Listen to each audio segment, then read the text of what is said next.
ಪತಯೇ ನಮಃ. ಬುದ್ಧಿ ಪ್ರದಾಯಕ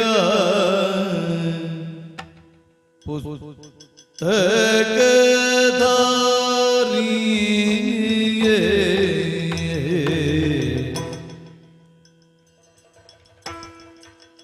ಆ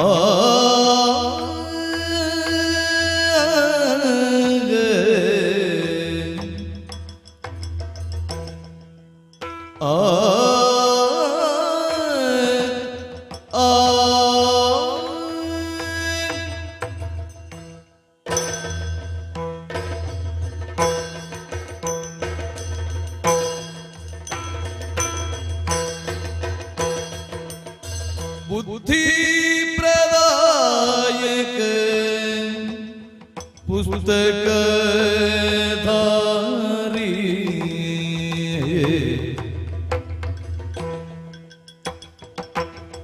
ಸಿದ್ಧಿವಿನಾಯಕ ಪಾದ ನಮಸ್ತೆ.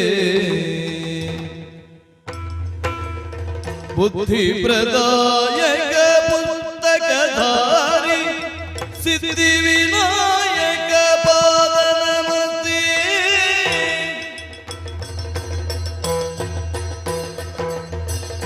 ಗಜಮುಖ ನಾನಿನ್ನ ಪಾದವ ನೆನೆವೆ.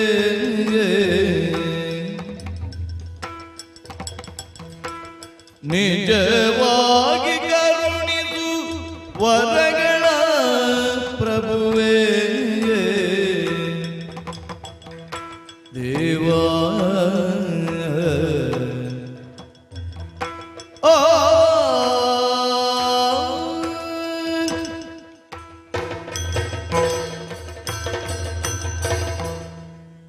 ಭಜಿಸುವೆ ಜಗದಾಂಬೆ ಸದ್ಗುಣಶೀಲಿ ಕಾಳಿಕಾಂಬೆ.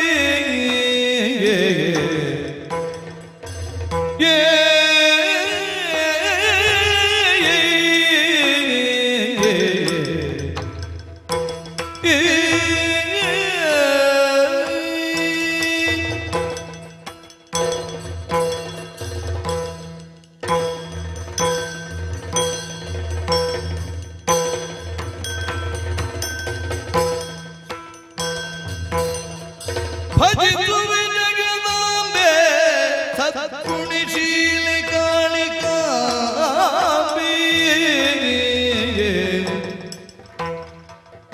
ಭುಜಗವೀಣಿಯೇ ಸುಜನರ ಪುರನಿಯೇ.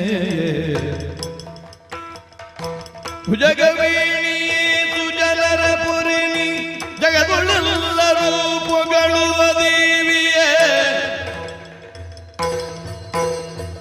ಮಾತೆಯೇ ಓಂಕಾರೇ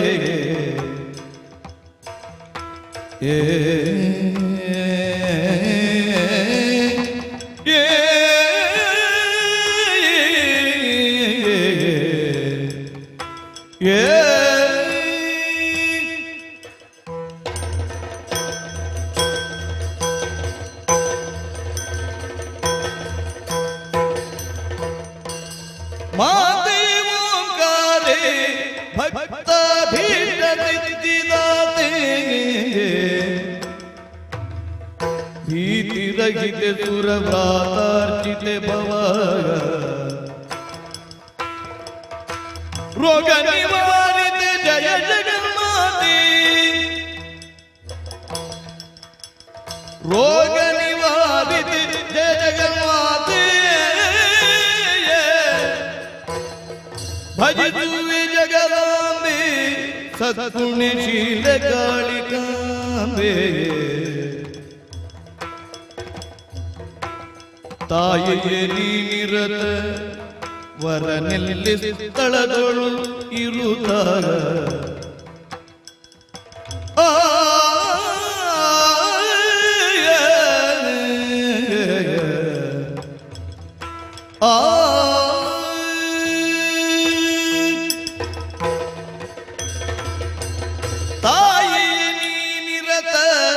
ವರನೆಲ್ಲಿ ತಳದಳು ಇರುತ್ತಾಗ ಕಾಯನಿ ಕರುಣದಿ ಸೇವೆಯ ಮಾಡಿರು ಕಾಯನಿ ಕರುಣದಿ ಸೇವೆಯ ಮಾಡಿರು ಮಾಯೆಯನ್ನು ತಿದ್ದಿಕೊಂಡಾಡುತ್ತೆ ಭಜಿಸುವೆ ಜಗದಾಂಬೆ ಸದ್ಗುಣಶೀಲ ಕಾಳಿಕಾಂಬೆ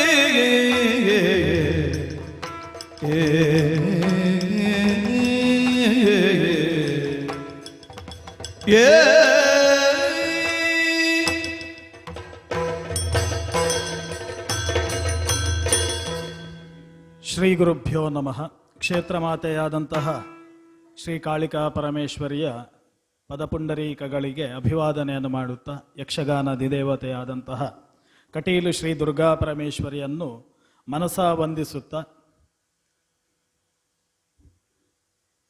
ಯಕ್ಷ ಶ್ರೀಹರಿ ಬಳಗ ಶ್ರೀಯುತ ಹರೀಶ್ ಭಟ್ ಬಳಂತಿಮಗರು ಇವರ ಶಿಷ್ಯರಾದಂತಹ ನಾವೆಲ್ಲರೂ ಸಂಕಲ್ಪ ಮಾಡಿದಂತಹ ಯಕ್ಷತ್ರಿಮಧುರ 3ನೇ ವರ್ಷಕ್ಕೆ ನಾವಿವತ್ತು ಕಾಲಿಟ್ಟಿದ್ದೇವೆ. 3ನೇ ವರ್ಷದ 3ನೇ ದಿವಸಕ್ಕೆ ನಾವು ಕಾಲಿಟ್ಟಿದ್ದೇವೆ.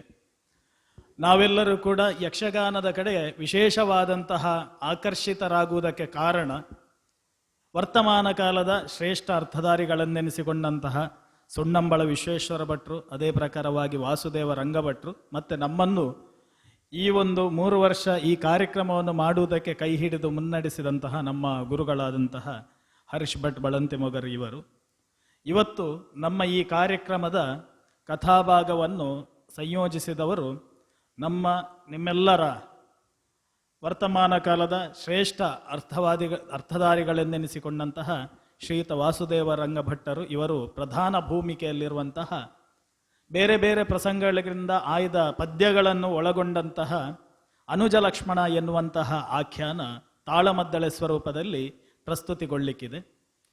ನಮ್ಮಲ್ಲಿ ನಾವು ಇದನ್ನು ಸಂಕಲ್ಪ ಮಾಡಿ 3 ವರ್ಷದಲ್ಲಿಯೂ ಕೂಡ ಒಂದು ದಿವಸ ನಮ್ಮೊಂದಿಗಿದ್ದು ಭಾಗವತರಾಗಿ ಸಹಕರಿಸಿದವರು ನಮ್ಮ ನಾಡಿನ ಶ್ರೇಷ್ಠ ಛಾಂದಸ ಗುರುಗಳೆಂದೆನಿಸಿಕೊಂಡಂತಹ ಶ್ರೀಯುತ ಗಣೇಶ್ ಕೊಲಕಾಡಿಯವರ ಒಬ್ಬ ಅಪೂರ್ವವಾದಂತಹ ಶಿಷ್ಯ ಶ್ರೀಯುತ ದೇವರಾಜ ಆಚಾರ್ಯ ಐಕಳ. ಇವರು ಕಟೀಲು ಮೇಳದಲ್ಲಿ ತಮ್ಮ ಭಾಗವತಿಕೆಯ ವ್ಯವಸಾಯವನ್ನು ಮಾಡುತ್ತಿದ್ದಾರೆ. ನಾವು ಹೇಳುವುದಾದ್ರೆ ತಾರನಾಥ ಬಲ್ಯಾಯರಂಥವರೇ ಇವರನ್ನು ಮೆಚ್ಚಿ ಒಂದು ಪತ್ರಿಕೆಯಲ್ಲಿ ಇತ್ತೀಚೆಗೆ ಒಂದು ಲೇಖನವನ್ನು ಬರೆದಿದ್ದಾರೆ. ಮತ್ತೆ ಎಲ್ಲರೂ ಕೂಡ ಹೇಳುವುದು ಅವರ ಭಾಗವತಿಗೆ ಅಚ್ಚುಕಟ್ಟು, ಮತ್ತೆ ಅವರ ವ್ಯವಹಾರವು ಕೂಡ ಅಷ್ಟೇ ಅಂತೇಳಿ ತಂತ್ರಿಗಳು ಹೇಳ್ತಿದ್ರು. ದೇವರಾಜ್ ಅಂತ ಹೇಳಿದ್ರು, ಒಳ್ಳೆ ಜನ ಬರ್ತಾರೆ. ಅಂತಹ ಒಂದು ಸಸ್ನೇಹ ಸಂಬಂಧದಲ್ಲಿ ನಮ್ಮೊಂದಿಗೆ ಇವತ್ತು 3ನೇ ವರ್ಷವೂ ಕೂಡ ಬಂದಿದ್ದಾರೆ. ಅವರು ಇವತ್ತು ಮೊದಲ ಭಾಗದಲ್ಲಿ ಭಾಗವತರಾಗಿ ಕಥಾಭಾಗವನ್ನು ಮುನ್ನಡೆಸಲಿಕ್ಕಿದ್ದಾರೆ. ಶ್ರೀಯುತ ನಮ್ಮ ರವೀಂದ್ರ ಪುರೋಹಿತರು ಬಂದು ಅವರಿಗೆ ಶಾಲನ್ನು ಅರ್ಪಿಸುವುದರ ಮುಖಾಂತರವಾಗಿ ಈ ಕಾರ್ಯಕ್ರಮಕ್ಕೆ ಆತ್ಮೀಯವಾದಂತಹ ಸ್ವಾಗತವನ್ನು ಕೋರಬೇಕು ಅಂತ ಹೇಳಿ ಕೇಳಿಕೊಳ್ತಿದ್ದೇನೆ.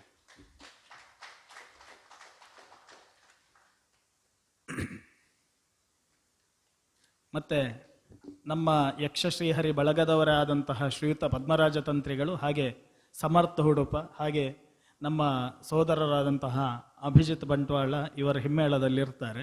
ನಮ್ಮ ಅನಂತರು ನಿನ್ನೆ ಕಾರ್ಯಕ್ರಮದ ಪಾತ್ರ ಪರಿಚಯವನ್ನು ಮಾಡುವಾಗ ಹೇಳಿದರು, ನಮ್ಮಲ್ಲಿ ಒಬ್ಬರಿಲ್ಲದಿದ್ದರೂ ಕೂಡ ಅದೊಂದು ನಮಗೆ ಒಂದು ಹಿಂಸೆ ರೀತಿಯಾಗಿ ಆಗ್ತದೆ ಅಂತ ಹೇಳಿ. ಗುರುಗಳು ಹೇಳುವ ಹಾಗೆ ನಮ್ಮ ಚಿದಾನಂದ ಭಟ್ರು ಅವರ ಅರ್ಥಕ್ಕೆ ಒಂದು ಕೈ ಹಾಕಲಿಲ್ಲ, ಮತ್ತೆ ಅರ್ಥ ಮತ್ತೆ ಭಾಗವತಿಗೆ ಹೀಗೆಲ್ಲ ಹೇಳ್ತಾರೆ. ಹಾಗೆ ನಾವು ಕಲಿಕಾ ಕೂಟವನ್ನು ಮಾಡುವಾಗ ಚೆಂಡೆ, ಮದ್ದಳೆ, ಚಕ್ರತಾಳ ಎಲ್ಲದರಲ್ಲಿಯೂ ಕೂಡ ಸಹಕಾರಿಯಾಗುವಂತಹ ಶ್ರೀಯುತ ಚಿದಭಟ್ರು ನಿನ್ನೆ 2 ಅಶೌಚದ ಕಾರಣ ಇರಲಿಲ್ಲ, ಇವತ್ತು ನಮ್ಮೊಂದಿಗೆ ಬಂದಿದ್ದಾರೆ. ಹಾಗೆ 2 ದಿವಸ ಬಿಟ್ಟು ಅವರನ್ನು 3ನೇ ದಿವಸಕ್ಕೆ ನಾವೆಲ್ಲರೂ ಕೂಡ ಸ್ವಾಗತ ಮಾಡ್ತಿದ್ದೇವೆ. ನಮ್ಮ ಗುರುಗಳಾದಂತಹ ಹರೀಶ್ ಅಣ್ಣ ಅವರನ್ನು ಶಾಲು ಹಾಕೋದರ ಮುಖಾಂತರವಾಗಿ ಸ್ವಾಗತಿಸಬೇಕು ಅಂತ ಹೇಳಿ ಕೇಳಿಕೊಳ್ಳುತ್ತಿದ್ದೇನೆ.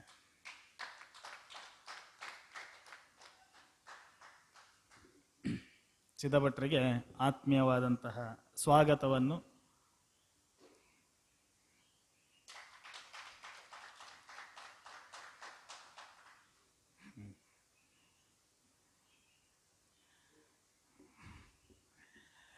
ಹಾಗೆ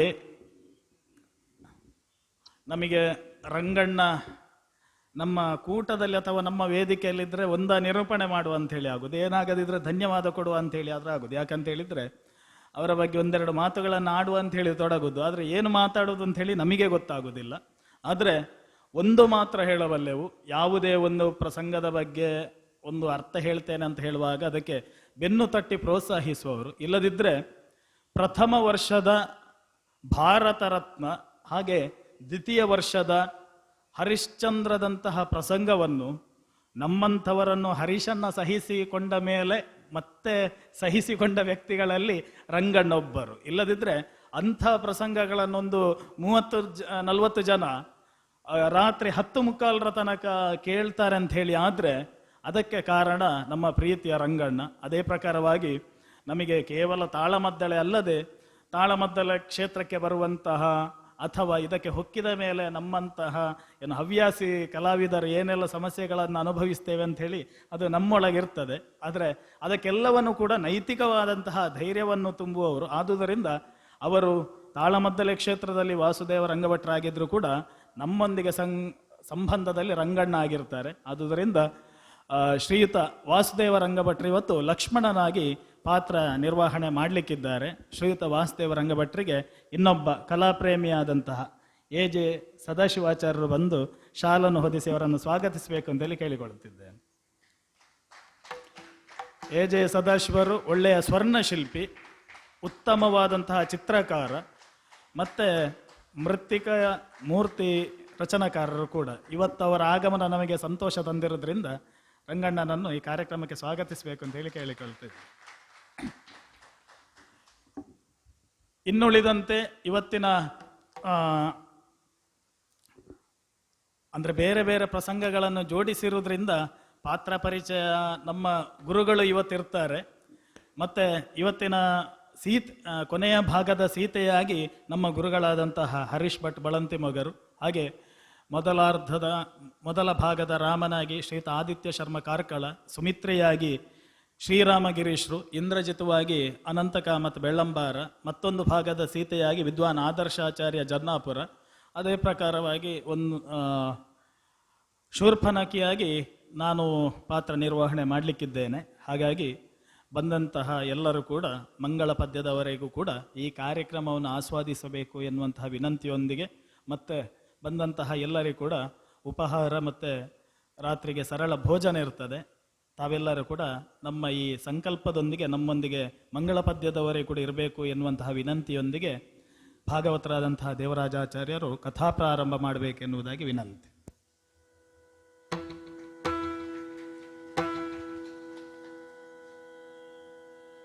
ಅಂಬುರುಹದಳನೇ ಶ್ರೀ ದುರ್ಗಾಂಬಿಕೆಯ ಬಲಗೊಂಡು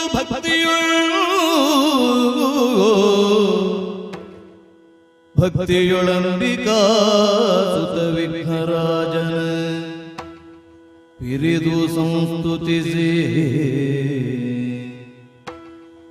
ಅಂಬುನಿಧಿಯಾತ್ಮಜಗೆ ಕೈ ಮುಗಿದ ಪೂಜಾಸನವಾಣಿಯರ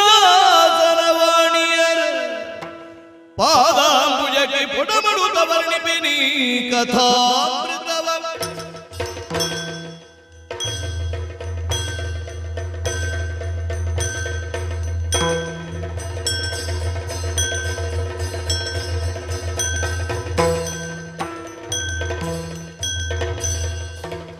ರೂಢಿ ಬಾಲಕ ರಾಮಗ ರಾಜ್ಯವು ಬಿಟ್ಟಿಲ್ಲ ಜೋಡಗಲಿ ಭೂಪನೆಂಬುದನರಿತು ಲಕ್ಷ್ಮಣವು ರಾಮ ರಾಜ್ಯವು ಬಿಟ್ಟಿಲ್ಲ ಜೋಡಗಲಿ ಭೂಪನೆಂಬುದನರಿತು ಲಕ್ಷ್ಮಣವು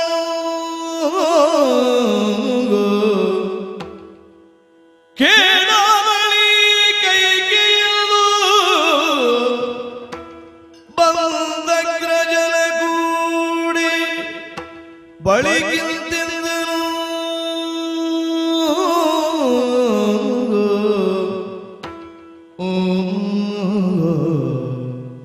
ಓ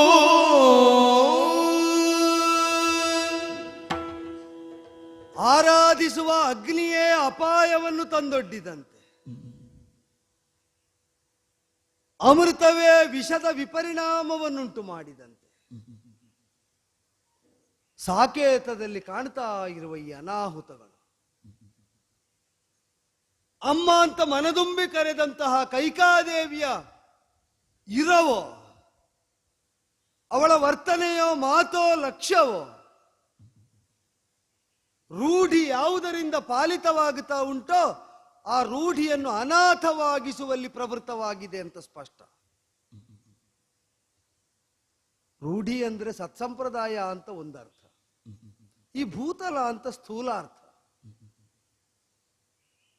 ನಮಗೆ ಅಭ್ಯಾಸವಾದಂತಹ ವಿಚಾರಗಳು ಅಂತ ಮತ್ತೊಂದು ನೆಲೆ ಅದೇ. ಯಾವ ನೆಲೆಯಿಂದ ಆ ಶಬ್ದವನ್ನು ವಿವೇಚಿಸಿದರು, ರೂಢಿ ಪಾಲಕ ರಾಮನೇ. ರೂಢಿ ಅಂದ್ರೆ ಭೂಮಿ ಅಂತ ಹೇಳೋಣವೋ, ಪಟ್ಟಾಭಿಷೇಕದ ನಿರ್ಣಯ ಆದದ್ದು ನಿನ್ನೆ ಇರಬಹುದು. ಹೃತ್ಪದ್ಮ ಪೀಠದಲ್ಲಿ ಅವನು ಪ್ರಭುವಾಗಿ ವಿರಾಜಿತನಾಗಿ ಕಾಲ ಎಷ್ಟು ಕಳೆಯಿತು ಈ ಸಾಕೇತದಲ್ಲಿ.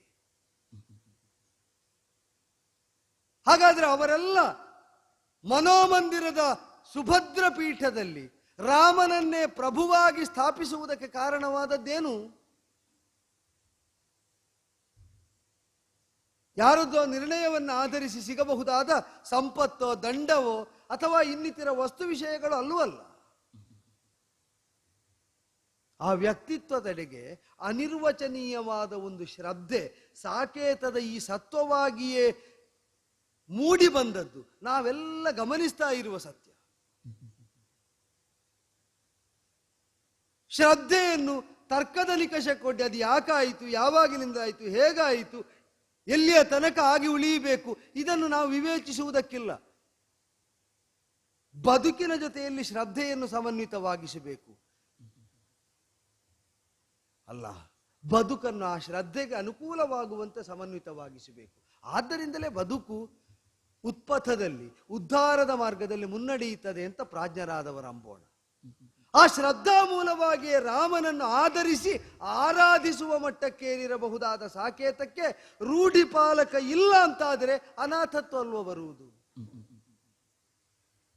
ಸತ್ಸಂಪ್ರದಾಯ ಸಾಕೇತದಲ್ಲಿ ರಾಜಕುಮಾರನಾಗಿ ಉದಿಸಿದ ಜ್ಯೇಷ್ಠನಿಗೆ ಪಟ್ಟ ಎಂಬುದು ಸತ್ಸಂಪ್ರದಾಯ. ಆ ಸಂಪ್ರದಾಯವೇ ಅನಾಥವಾಗುವಂತಹ ಒಂದು ದುಸ್ಥಿತಿ ಅಲ್ಲ. ನಮಗೆ ಅಭ್ಯಾಸ ಆದ ವಿಷಯಗಳು ಅಂತಂದ್ರೆ ರಾಮನನ್ನು ಅನುಸರಿಸಿ ಯಾರೆಲ್ಲ ಅಭ್ಯಸ್ತರಾಗಿದ್ದಾರೋ ಅವರೆಲ್ಲರೂ ಗತಿಚ್ಯುತರಾದಂತೆ, ಲಕ್ಷ್ಯಹೀನರಾದಂತೆ ನರಳಬೇಕಾದ ಅನಿವಾರ್ಯವಾದ ದುಸ್ಥಿತಿ ಪ್ರಾಪ್ತ ಆಗ್ತಾ ಉಂಟು. ರಾಮೊಬ್ಬ ಇಲ್ಲ ಅಂತಾಗ್ತಾನಾದರೆ ಏನು ಮಾಡ್ಲಿಕ್ಕೆ ಹೊರಟಿದ್ದಾಳೆ ಅಮ್ಮ? ಸಾಧ್ಯವೇ? ಹಿರಿಯರ ಆಡಿದ ಮಾತು ಕೇಳುತ್ತೇವೆ ನಾವು.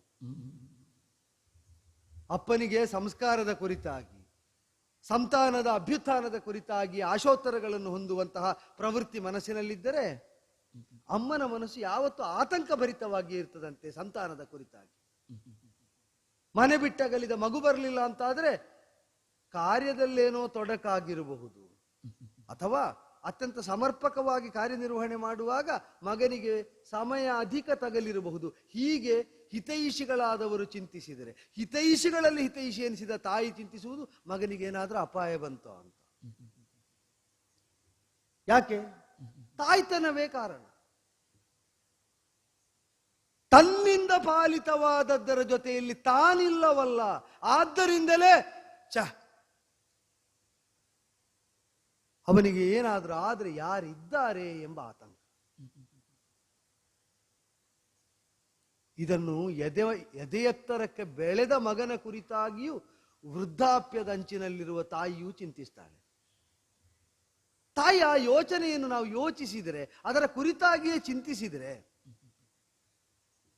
ತಾಯಿಯಾದವಳ ಆಪತ್ತನ್ನು ನೀಗುವಷ್ಟು ಪ್ರಬುದ್ಧತೆಯನ್ನು, ವೃದ್ಧಿಯನ್ನು ದೇಹದಲ್ಲಿ, ಮನದಲ್ಲಿ, ಬುದ್ಧಿಯಿಂದ ಹೊಂದಿರಬಹುದಾದ ಮಗ ಯಾರಿದ್ದಾನೋ ಅವನ ಕುರಿತಾಗಿ ಕೃಶಕಾಯಳಾದಂತಹ, ದುರ್ಬಲಳಾದಂತಹ, ಅಬಲೆಯಾದ ಒಬ್ಬಾಕೆ ಹೆಣ್ಣು ಮಗಳು ತಾಯಿಯಾಗಿ ನಾನಿಲ್ಲವಲ್ಲ ಅಂತ ಚಿಂತಿಸ್ತಾಳಾದರೆ ಏನು ಮಗನಿಗೆ ಆಗದ್ದನ್ನು ತಾನು ಸಾಧಿಸ್ತೇನೆ ಎಂಬ ಭಾವವೋ?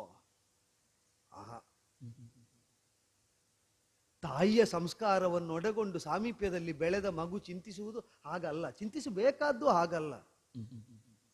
ನನಗಿಂತ ಮಗ ಸಮರ್ಥನೇ ಇರಬಹುದು, ಅಪಾಯವನ್ನು ಎದುರಿಸುವಲ್ಲಿ ನನಗಿಂತ ಚತುರನೇ ಇರಬಹುದು. ಆದರೆ ಎಲ್ಲಾದರೂ ಅವನಿಗೆ ಮೀರಲಾಗದ ಅಪಾಯಗಳು ಸಂಭವಿಸಿದರೆ ನಾನು ನಿವಾರಿಸ್ತೇನೆ ಅಂತಲ್ಲ, ಮಗುವಿಗಿಂತ ಮೊದಲು ಅದಕ್ಕೆ ನಾನು ಮೈಯೊಡ್ಡುತ್ತೇನೆ ಅಂತ. ಅದು ತಾಯ್ತನ. ಆ ಭಾವ ಮಕ್ಕಳಿಗೂ ಬರುವುದಿಲ್ಲ. ನಾವೆಷ್ಟು ತಾಯಿಯನ್ನು ಆದರಿಸಿದರು, ಆರಾಧಿಸಿದರು, ಮೈ ಮೇಲೆ ವಿಪತ್ತು ಬಂದೆರಗಿದಾಗ ಸ್ವಾತ್ಮ ಸಂರಕ್ಷಣೆಯನ್ನು ಮಾಡಿದ ಮೇಲೆ ತಂದೆ ತಾಯಿ ಬಂಧು ಬಳಗ ಇಷ್ಟ ಮಿತ್ರರು ಇವರ ಕುರಿತಾಗಿ ಹಿತಚಿಂತನೆಯನ್ನು ನಡೆಸುವುದು. ಆದರೆ ತಾಯಿ ಹೌದು ಅಂತಾದರೆ ಆ ತಾಯಿಯಾದವಳು ಚಿಂತಿಸಬೇಕಾದ ಹೇಗೆ? ಮಗುವಿಗೆ ಬರಬಹುದಾದ ವಿಪತ್ತಿಗೆ ನಾನಾದರೂ ಮೈಯೊಡ್ಡಿ ಆ ಮಗುವನ್ನು ಸುರಕ್ಷಿತವಾಗಿಸ್ತೇನೆ ಅಂತ. ಗರ್ಭಾದಾರಭ್ಯ ತೊಡಗುವಂತಹ ಪ್ರವೃತ್ತಿ ಅದು.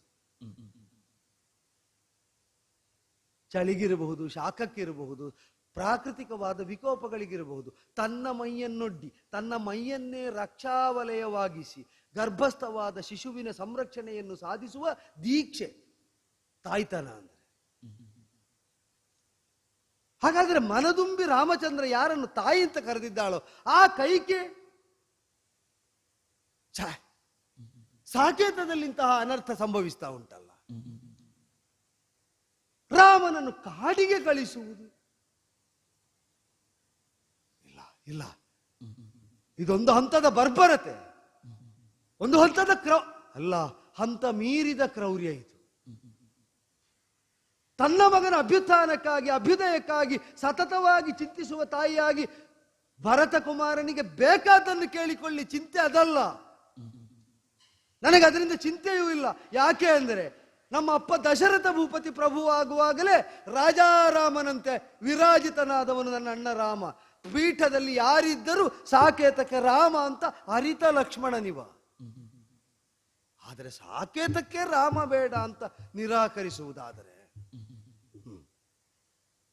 ಸಾಕೇತದಲ್ಲಿದ್ದ ಮಕ್ಕಳಿಗೆ ಅಗ್ರಜನೋ ಅನುಜನೋ ಆಗಿ ಒದಗಬಹುದಾದ ರಾಮನನ್ನು ನಿವಾರಿಸಿದ್ದು ಅಂತ ಅರ್ಥ.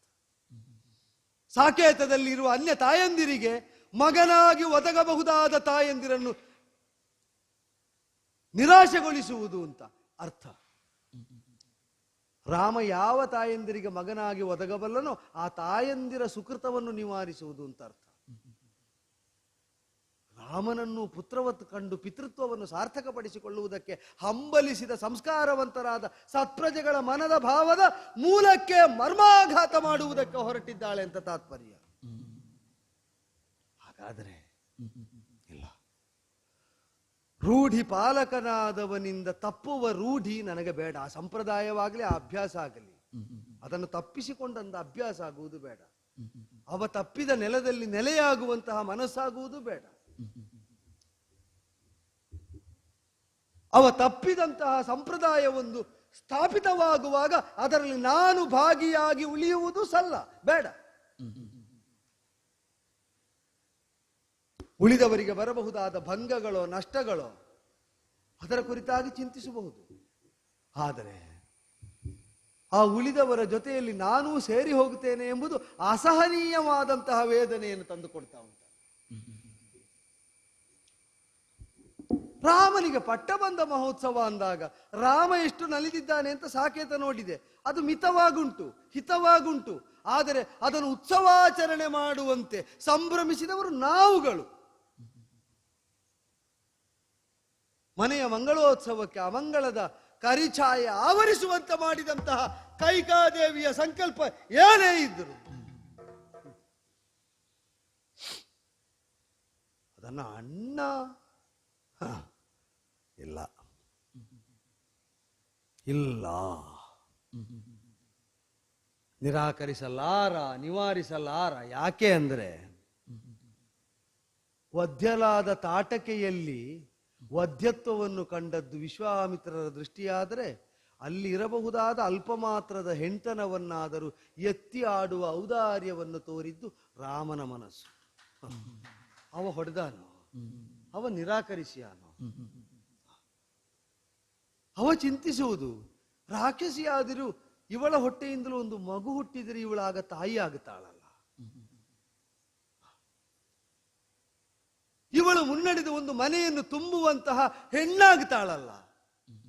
ಅದು ರಾಮನ ಯೋಚನಾ ವಿಧಾನ. ಅದರ ಅರ್ಥ ಅಲ್ಲಿದ್ದ ದೋಷಗಳನ್ನು ಅವಗಣಿಸಿದ್ದಾನೆ ಅಂತಲ್ಲ. ಗುಣಿಗಳಾದವರಲ್ಲಿರುವ ಗುಣವೇ ಪೂಜ್ಯ ಸ್ಥಾನ. ದೋಷಗಳು ಅನೇಕ ಇದ್ದರೂ ಕೂಡ ಅನೇಕ ದೋಷಗಳನ್ನು ಸಹಿಸಿಯಾದರೂ ಗುಣವೃದ್ಧಿಯನ್ನು ಸಾಧಿಸಬೇಕೆಂಬಂತಹ ಒಂದು ಸಂಸ್ಕಾರ ರಾಮನ ಮನದಲ್ಲಿರುವುದನ್ನು ಅರಿತ ಅನುವರ್ತಿಯಾದ ಲಕ್ಷ್ಮಣನಾಗಿ ಕೈಕಾ ಮಾತೆ ಅಂತ ಅವ ಒಪ್ಪಿದಂತಹ ಒಬ್ಬಾಕೆ ಹೆಣ್ಣು ಮಗಳು ಮಾಡಿದ ದುಷ್ಟ ಸಂಕಲ್ಪವನ್ನು ವಿರೋಧಿಸುವಲ್ಲಿ ಹೇಗೆ ಪ್ರವೃತ್ತನಾಗಬಲ್ಲ ಅಂತ ನಾನು ಚಿಂತಿಸಬಲ್ಲೆ. ಆದರೆ ವಿಶ್ವಾಮಿತ್ರರ ಜೊತೆಗೆ ಹೋದಾಗ ವಿಶ್ವಾಮಿತ್ರರ ಅವನಿಗೆ ಹಸ್ತಾಂತರಿಸಿದ್ದನ್ನು ನನ್ನ ಕೈಗೆ ಇಟ್ಟಿದ್ದಾನೆ. ವಿಶ್ವಾಮಿತ್ರರ ಅವನಿಗೆ ಅನುಗ್ರಹಿಸಿದ್ದನ್ನು ನನಗೆ ಉಪದೇಶಿಸಿದ್ದಾನೆ. ವಿಶ್ವಾಮಿತ್ರರ ಅವನಿಗೆ ಅನುಗ್ರಹಿಸಿದ ಸರ್ವ ಪ್ರಾಪ್ತಿಗಳ ಸಮಭಾಗಿಯಾಗಿ ಲಕ್ಷ್ಮಣನನ್ನು ನಿರೂಪಿಸಿದ್ದಾನೆ. ಅಂದ್ರೆ ಯಾಕಾಗಿ ಅಂತ ನಾನು ಯೋಚಿಸುವುದು. ಪ್ರಶ್ನೆ ಅವ ಕೇಳಿದ್ದು, ಉತ್ತರ ನಾನು ಕೇಳಿಸಿಕೊಂಡವಲ್ವ. ರಾಮನ ಪ್ರಶ್ನೆಗೆ ಲಕ್ಷ್ಮಣನು ಕೇಳುವಾಗ ಉತ್ತರ ಬರ್ತದೆ ಅಂತ ಆದ್ರೆ, ರಾಮ ಕೇಳಿದ ಪ್ರಶ್ನೆ ರಾಮನಿಗಾಗಿ ಅಲ್ಲ, ಅದು ಲಕ್ಷ್ಮಣನಿಗಾಗಿಯೂ ಹೌದು ಅಂತ ಲೆಕ್ಕ. ಲಕ್ಷ್ಮಣನಿಗಾಗಿ ಹೌದು ಅಂತ ಆದ್ರೆ ನಾನೀಗ ಅನುಸರಿಸಿ ಹೋದರೆ ಏನು ಅಂತ ನೋಡುವುದು. ರಾಮನನ್ನು ಅನುಸರಿಸುವುದು ಹೇಗೆ ಅಂದ್ರೆ, ಪಾತಕಂ ವಾ ಸದೋಷಂ ವಾ ಪ್ರಜಾರಕ್ಷಣ ಕಾರಣ. ನೀ ಮಾಡಿದ ಕೃತ್ಯ ಕೆಲವೊಮ್ಮೆ ಪಾತಕವಾದರೂ ದೋಷವಾದರೂ ಪ್ರಜಾರಕ್ಷಣೆಗೆ ಅದು ಅನಿವಾರ್ಯ ಅಂತಾದರೆ ಮಾಡಬೇಕು ರಾಮ ಅಂತ ಅಂದವರು ವಿಶ್ವಾಮಿತ್ರರು. ಅದನ್ನು ಕೇಳಿ ತಾಟಕಾವಧೆಯನ್ನು ಮಾಡಿದವರು ರಾಮಚಂದ್ರ. ಅನುಸರಿಸ್ತೇನೆ ಅಣ್ಣ ಅಂತ ಹೇಳಿ ಜೊತೆಯಾದವನು ಲಕ್ಷ್ಮಣ. ಹೇಳಿದ ಮೇಲೆ ಮಾಡಬೇಡುವ ಅನುಸರಣೆ. ಎಲ್ಲಿ ರಾಮ ಎಲ್ಲಿದ್ದಾನೆ? ಅಣ್ಣ ಅಣ್ಣ ತಮ್ಮ ಎಲ್ಲಿಗೆ ಹೊರಟು ನಿಂತೆ? ಏನಣ್ಣ ಇದು? ಅಣ್ಣದೇವನೇ ಐದುವದಿಲ್ಲಿ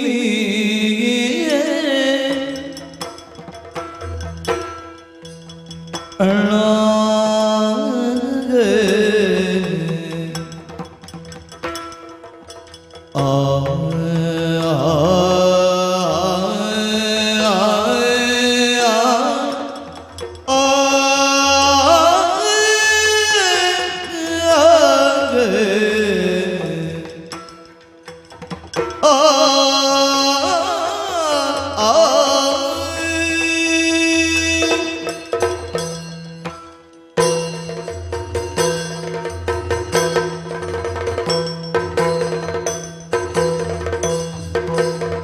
ಅಣ್ಣದೇವನೇ ಐದುವದಿಲ್ಲಿ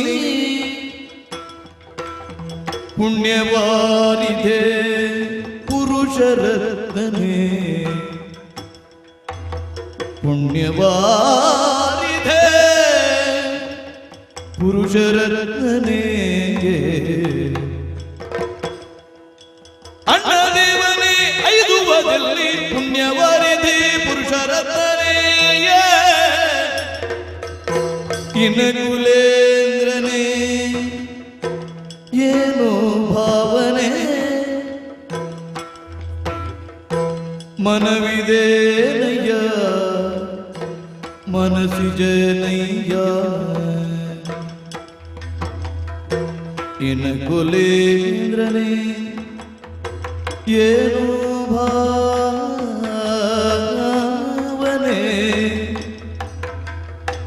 ಮನವಿದೇನಯ್ಯ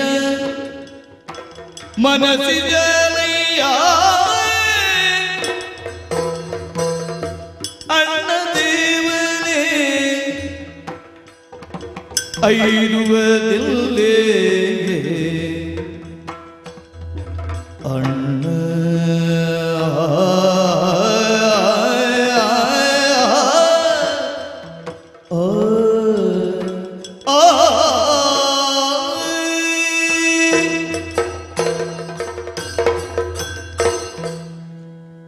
ಅಣ್ಣ, ತಮ್ಮ ಲಕ್ಷ್ಮಣ. ನಿನ್ನನ್ನು ನಾನು ಮಾತ್ರ ಅಲ್ಲ, ಅನೇಕರು ದಿವ್ಯತೆಯನ್ನು ಹೊಂದಿದ ಮಹಾನುಭಾವನಾಗಿ ಕಂಡದ್ದು. ನೀನು ಅಪೇಕ್ಷಿಸದ, ನಿನಗೆ ಅತ್ಯಂತ ಪ್ರಿಯವೇನೂ ಅಲ್ಲದ ಆ ಪರಿವೇಶದಲ್ಲಿ ನಿನ್ನನ್ನು ಕಾಣಬೇಕು ಅಂತ ಅಲ್ವಣ್ಣ. ದಶರಥಾತ್ಮಜನಾದ ರಾಮನಾಗಿ ನಿನ್ನನ್ನು ಗುರುತಿಸಿಕೊಂಡು ಅನುಸರಣಶೀಲನಾಗಿ ನೀ ಬದುಕುತ್ತಾ ಇರುವಾಗಲೂ ರಾಮದೇವ ಅಂತ ಕರೆದದ್ದು ನಿನ್ನಿಂದ ಬೆಳಕನ್ನುಂಡವರು ನಾವಾದದ್ದರಿಂದ. ಬೆಳಕನ್ನು ಬೀರುವವನು, ಬೆಳಕಿನ ಲೋಕದ ಪ್ರಜೆಗಳೆನಿಸಿದವರು ದೇವತೆಗಳು. ಬದುಕಿನ ಬೆಳಕು ಒಬ್ಬಾತನಿಂದ ಪ್ರಾಪ್ತನಾಗ್ತಾದಾದರೆ ಅವನನ್ನು ದೇವರು ಅಂತ ಗುರುತಿಸುವುದು ಈ ಭೂಮಿಯ, ಈ ನೆಲದ ಸಂಸ್ಕಾರ. ಆದ್ದರಿಂದಲೇ ನೋಡು, ಏನು ಗಾಢಾಂಧಕಾರ ಬದುಕಿನಲ್ಲಿ ವಿಪತ್ತಾಗಿ ಒದಗಿದ ಕಾಲದಲ್ಲಿ ವಿಪತ್ತಿನ ರೂಪದಲ್ಲಿ ಒದಗಿದ ಅಂಧಕಾರವನ್ನು ನಿವಾರಿಸುವಲ್ಲಿ ಯಾರು ನಮಗೆ ಸಹಾಯಿಯಾಗಿದ್ದಾನೋ ದೇವರ ಹಾಗೆ ಒದಗಿದಿರಿ ಅಂತ ಆಡುವುದು. ಯಾಕೆ? ಬದುಕಿನ ಕತ್ತಲೆಯನ್ನು ನಿವಾರಿಸುವಲ್ಲಿ ಬೆಳಕಾಗಿ ಸಹಕರಿಸಿದಿರಿ ಎಂಬ ಸದ್ಭಾವ. ಅಣ್ಣನಾದವನು ದೇವ ಅಂತ ನಾನು ತಿಳಿದದ್ದು ಸತತವಾಗಿ ಆ ಕಾರಣಕ್ಕೆ. ತಮ್ಮ, ಬೆಳಕು ನಿಮಗೆಲ್ಲ ಕೊಟ್ಟದ್ದು ಹೌದು. ಆದರೆ ನಮ್ಗೆ ಈ ಬೆಳಕು ಕೊಡಬೇಕಾದ್ರೆ ನಮ್ಮ ವಂಶಕ್ಕೆ ಕೊಟ್ಟಂತಹ ಆ ಸೂರ್ಯನಿಂದಲೇ ಜಗತ್ತಿಗೆ ಬೆಳಕನ್ನು ಕೊಟ್ಟಿದ್ದಾನೆ. ಈ ವಂಶದ ಮೂಲ ಪುರುಷನಾದಂತಹ ಸೂರ್ಯನಿಂದ ನಮ್ಮ ಈ ವಂಶ ಬೆಳಗುವುದಕ್ಕೇ ಬಂದಿದೆ. ಸರಿ, ಹಾಗೆ ಬೆಳಗುತ್ತಾ ಇರುವಂತಹ ಸೂರ್ಯನನ್ನು ಮಸುಕಾಗಿಸ್ತೇವೆ ಅಂತ ಹೊರಟದ್ದು. ಮೋಡಗಳಾದರೂ ಕೂಡ ಕರಗಬೇಕಾದವುಗಳಿಗೆ ಅನಿವಾರ್ಯ. ಸೂರ್ಯೋದಯ ಆಗದಂತೆ ತಡೆಯುತ್ತೇವೆ ಅಂತ ದುಷ್ಟ ಸಂಕಲ್ಪವನ್ನು ತೊಟ್ಟವರು ಮಂದೇಹ ನಾಮಕರಾದ ರಾಕ್ಷಸರಾದರು. ಬ್ರಹ್ಮನಿಷ್ಠೆಯನ್ನು ಹೊಂದಿದ ಬ್ರಾಹ್ಮಣ ವರ್ಗದವರು ಕೊಡುವ ಅರ್ಘ್ಯದಿಂದಲೇ ಅವರ ಶಕ್ತಿ ಕ್ಷಯ ಆಗಿ ಸೂರ್ಯೋದಯ ಆಗಬೇಕಾದ್ದು ಈ ಲೋಕದ ನಿಯತಿ. ಅಂದರೆ ಸೂರ್ಯೋದಯಕ್ಕೆ ಪ್ರತಿಬಂಧಕ ತರುವ ಸಾಮರ್ಥ್ಯವನ್ನು ತಾವು ಹೊಂದಿದ್ದೇವೆ ಅಂತ ಭ್ರಮಿಸಿದ ಯಾವ ಶಕ್ತಿಗಳಾದರೂ ಕರಗಬೇಕಾದ್ದು, ಕ್ಷಯಿಸಬೇಕಾದ್ದೇ ವಿಹಿತ ಬಿಟ್ರೆ ಸೂರ್ಯ ಮಸುಕಾಗಿ ಲೋಕ ಬೆಳಕಿಲ್ಲದೆ ಆಗುವುದು ಅವಿಹಿತ ಅಂತ ನಾನು ಆಡುವುದಕ್ಕೆ ಹೊರಟದ್ದನ್ನ. ಸೂರ್ಯನಂತಹ ನೀನು ಬೆಳಕು ಬೀರ್ತಿ ಎಂಬ ಪ್ರತೀಕ್ಷೆಯಿಂದಲೇ ತಮ್ಮ ಬದುಕಿನ ಕತ್ತಲನ್ನು ನೀಗಿಕೊಳ್ಳುವುದಕ್ಕೆ ಕಾತರರಾಗಿ ನೆರೆದಂತಹ ಪ್ರಜಾವರ್ಗವೆಲ್ಲ ನಿಬ್ಬೆರಗಾಗಿ ಬರಸಿಡಿಲಿನಂತೆ ಬಂದಂತಹ ವರ್ತಮಾನವನ್ನು ಅರಗಿಸಿಕೊಳ್ಳುವುದು ಹೇಗೆ ಅಂತ ತಿಳಿಯದೆಯೇ ಚಡಪಡಿಸ್ತಾ ಇರುವ ವೇಳೆಯಲ್ಲಿ ನಿರುಮ್ಮಳನಾಗಿ, ದುಃಖದಲ್ಲಿ ಅನುದ್ವಿಗ್ನ ಮಾನಸನಾಗಿ, ಸುಖದಲ್ಲಿ ವಿಗತ ಸ್ಪೃಹನಾಗಿ, ವೀತರಾಗ ಭಯ ಕ್ರೋಧನಾಗಿ ಒಬ್ಬ ಧೀಶಕ್ತಿಯನ್ನು ಇರಬೇಕಾದಂತೆ ಸ್ಥಿರವಾಗಿ ಇರಿಸಿಕೊಳ್ಳುವ ಸ್ಥಿತಪ್ರಜ್ಞನಾರಿದ್ದಾನೋ ಅವನ ಕುರಿತಾಗಿ ಸೂತ್ರ ರೂಪದಿಂದ ಗುರುಗಳಿಂದ ನಾವು ಪಾಠ ಕೇಳಿದ್ದೆವು. ಅದರ ವ್ಯಕ್ತ ರೂಪವಾಗಿ ನಿನ್ನ ಬದುಕನ್ನು ನಾವು ಕಂಡು ಉಣ್ಣುತ್ತಾ ಇದ್ದೇವಣ್ಣ.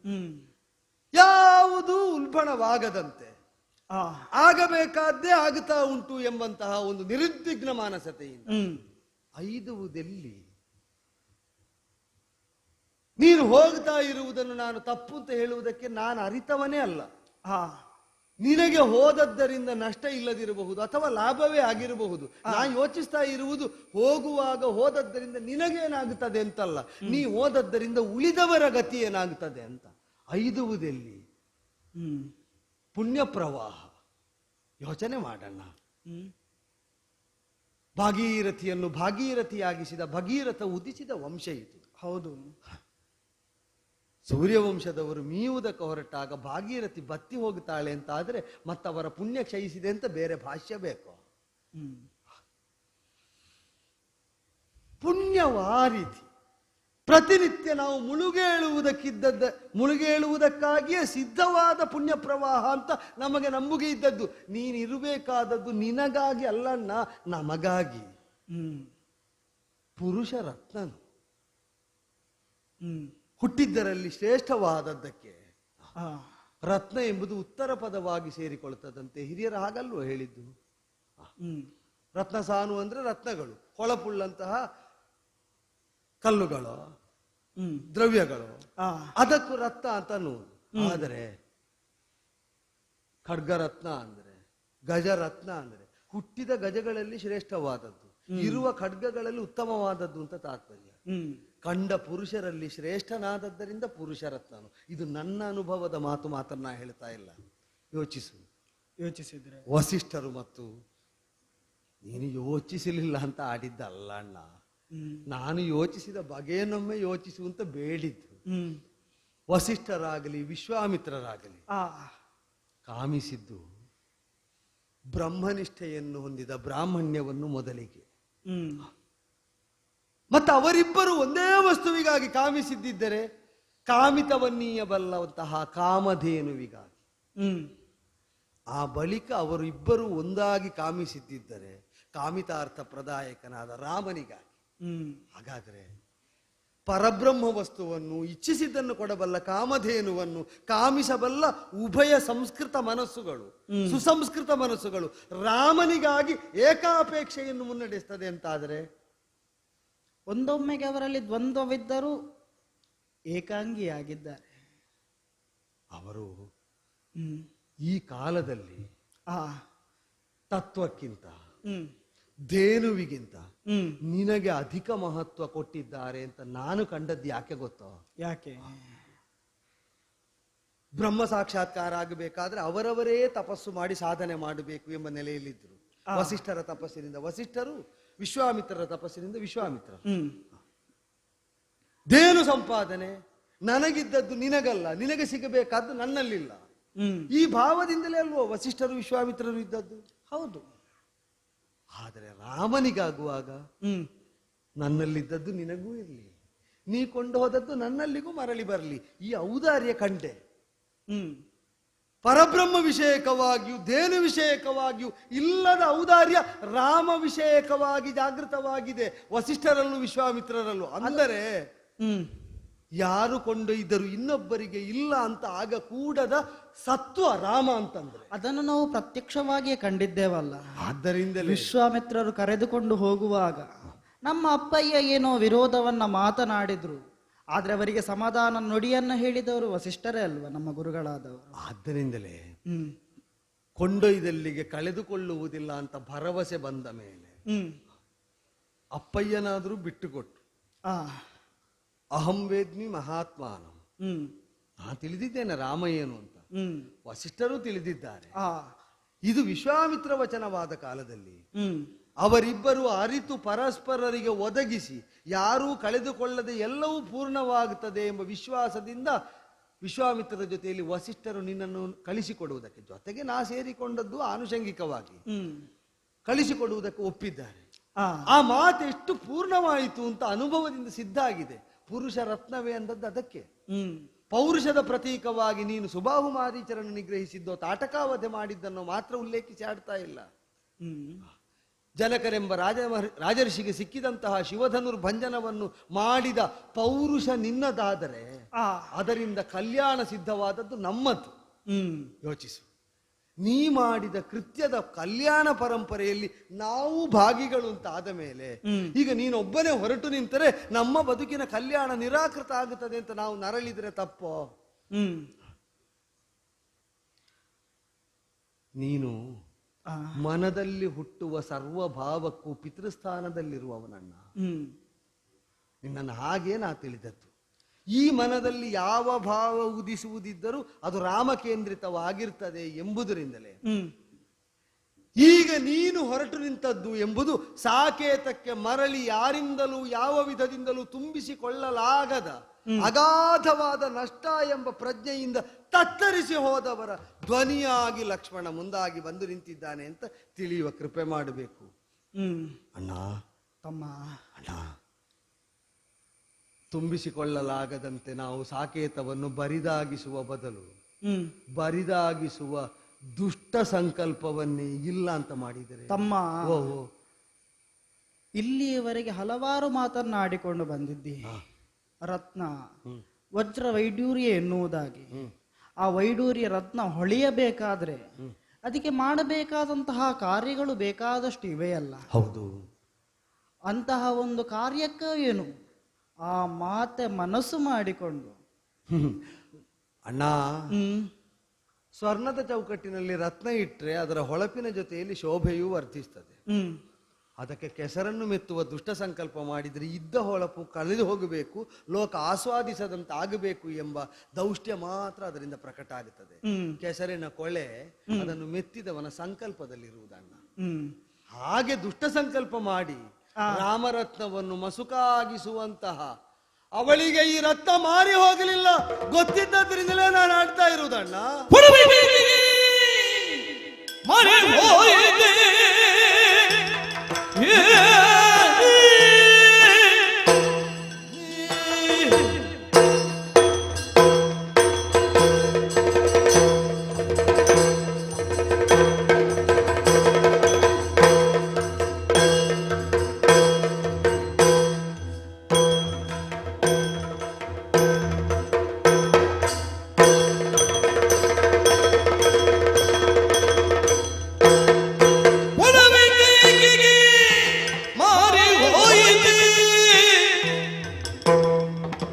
ದೃಢವ ಪಾಲಿಸೋ ದುಷ್ಟಮರ್ತನ, ದೃಢವ ಪಾಲಿಸೋ ದುಷ್ಟಮರ್ತನ.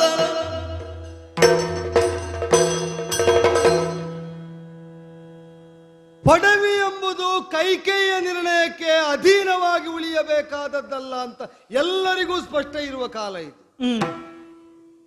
ಸಾಕೇತದ ಆಗುಹೋಗುಗಳನ್ನು ಭವಿಷ್ಯವನ್ನು ನಿರ್ಣಯಿಸುವುದಕ್ಕೆ ಯಾರಾಕೆ? ಆಡಿದ ಮಾತಿಗೆ ವಿವಶರಾದಂತಹ ಅಪ್ಪಯ್ಯ ಅವಳು ಹೇಳಿದಂತೆ ಕೇಳಬೇಕಾದ ಬದ್ಧತೆಗೊಳಗಾಗ್ತಾರೆ ಎಂಬುದರಿಂದ ಮಾತು ಕೊಡುವಾಗ ಹುಟ್ಟಿಲ್ಲದಂತಹ ನಾವು ಕೊಟ್ಟ ಮಾತಿನ ವಿಪರಿಣಾಮಕ್ಕೆ ತಲೆಯೊಡ್ಡಬೇಕಾದ ಅನಿವಾರ್ಯತೆ ಎಲ್ಲಿಂದ ಬರ್ತದಣ್ಣ?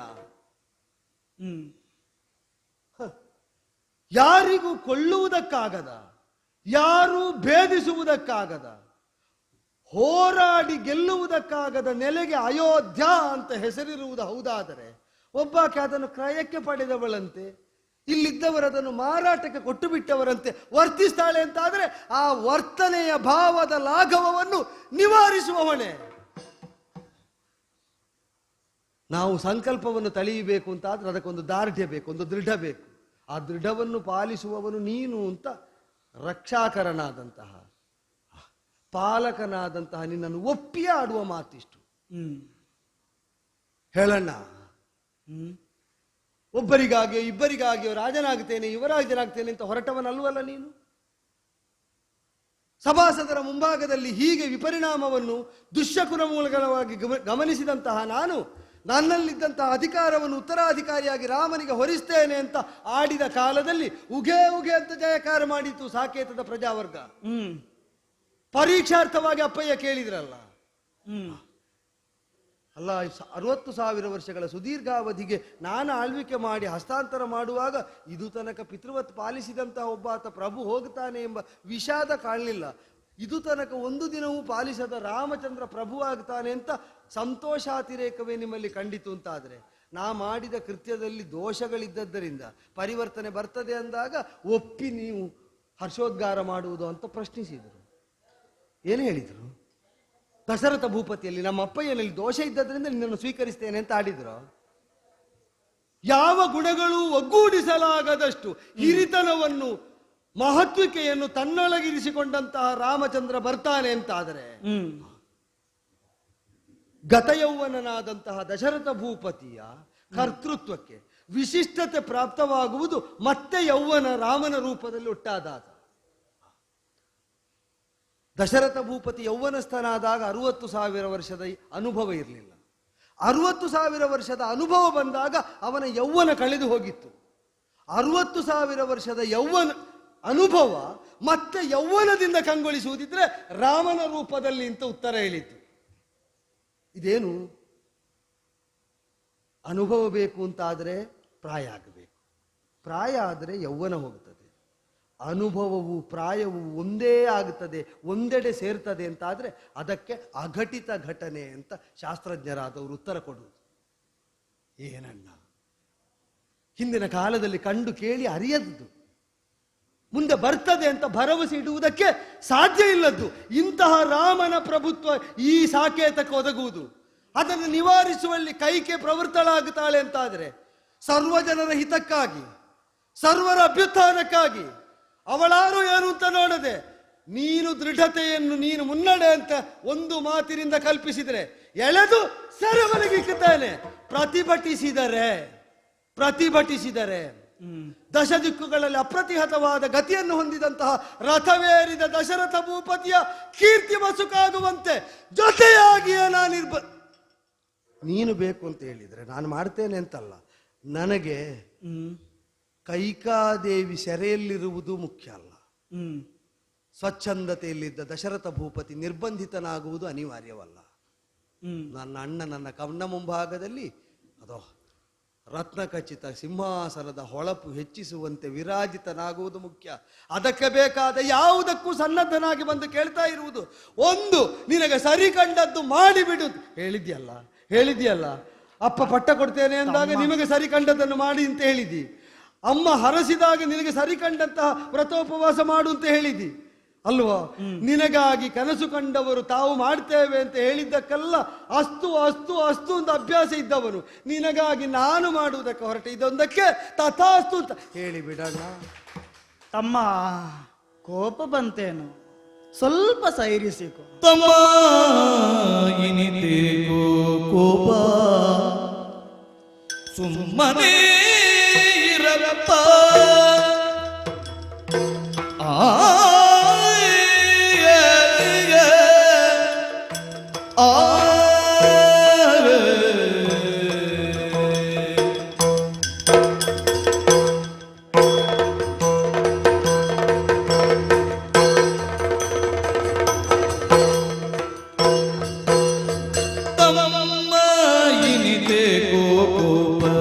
ಸುಮ್ಮನೆ ಇರಪ್ಪ. ಸಮ್ಮತವಲ್ಲವಿದು ಸತ್ಯ ಧರ್ಮವ ಮೀರುವದೋ. ತಮ್ಮ ಇನಿತೇಕೋ ಕೋಪ, ಸುಮ್ಮನೆ ಇರಪ್ಪ.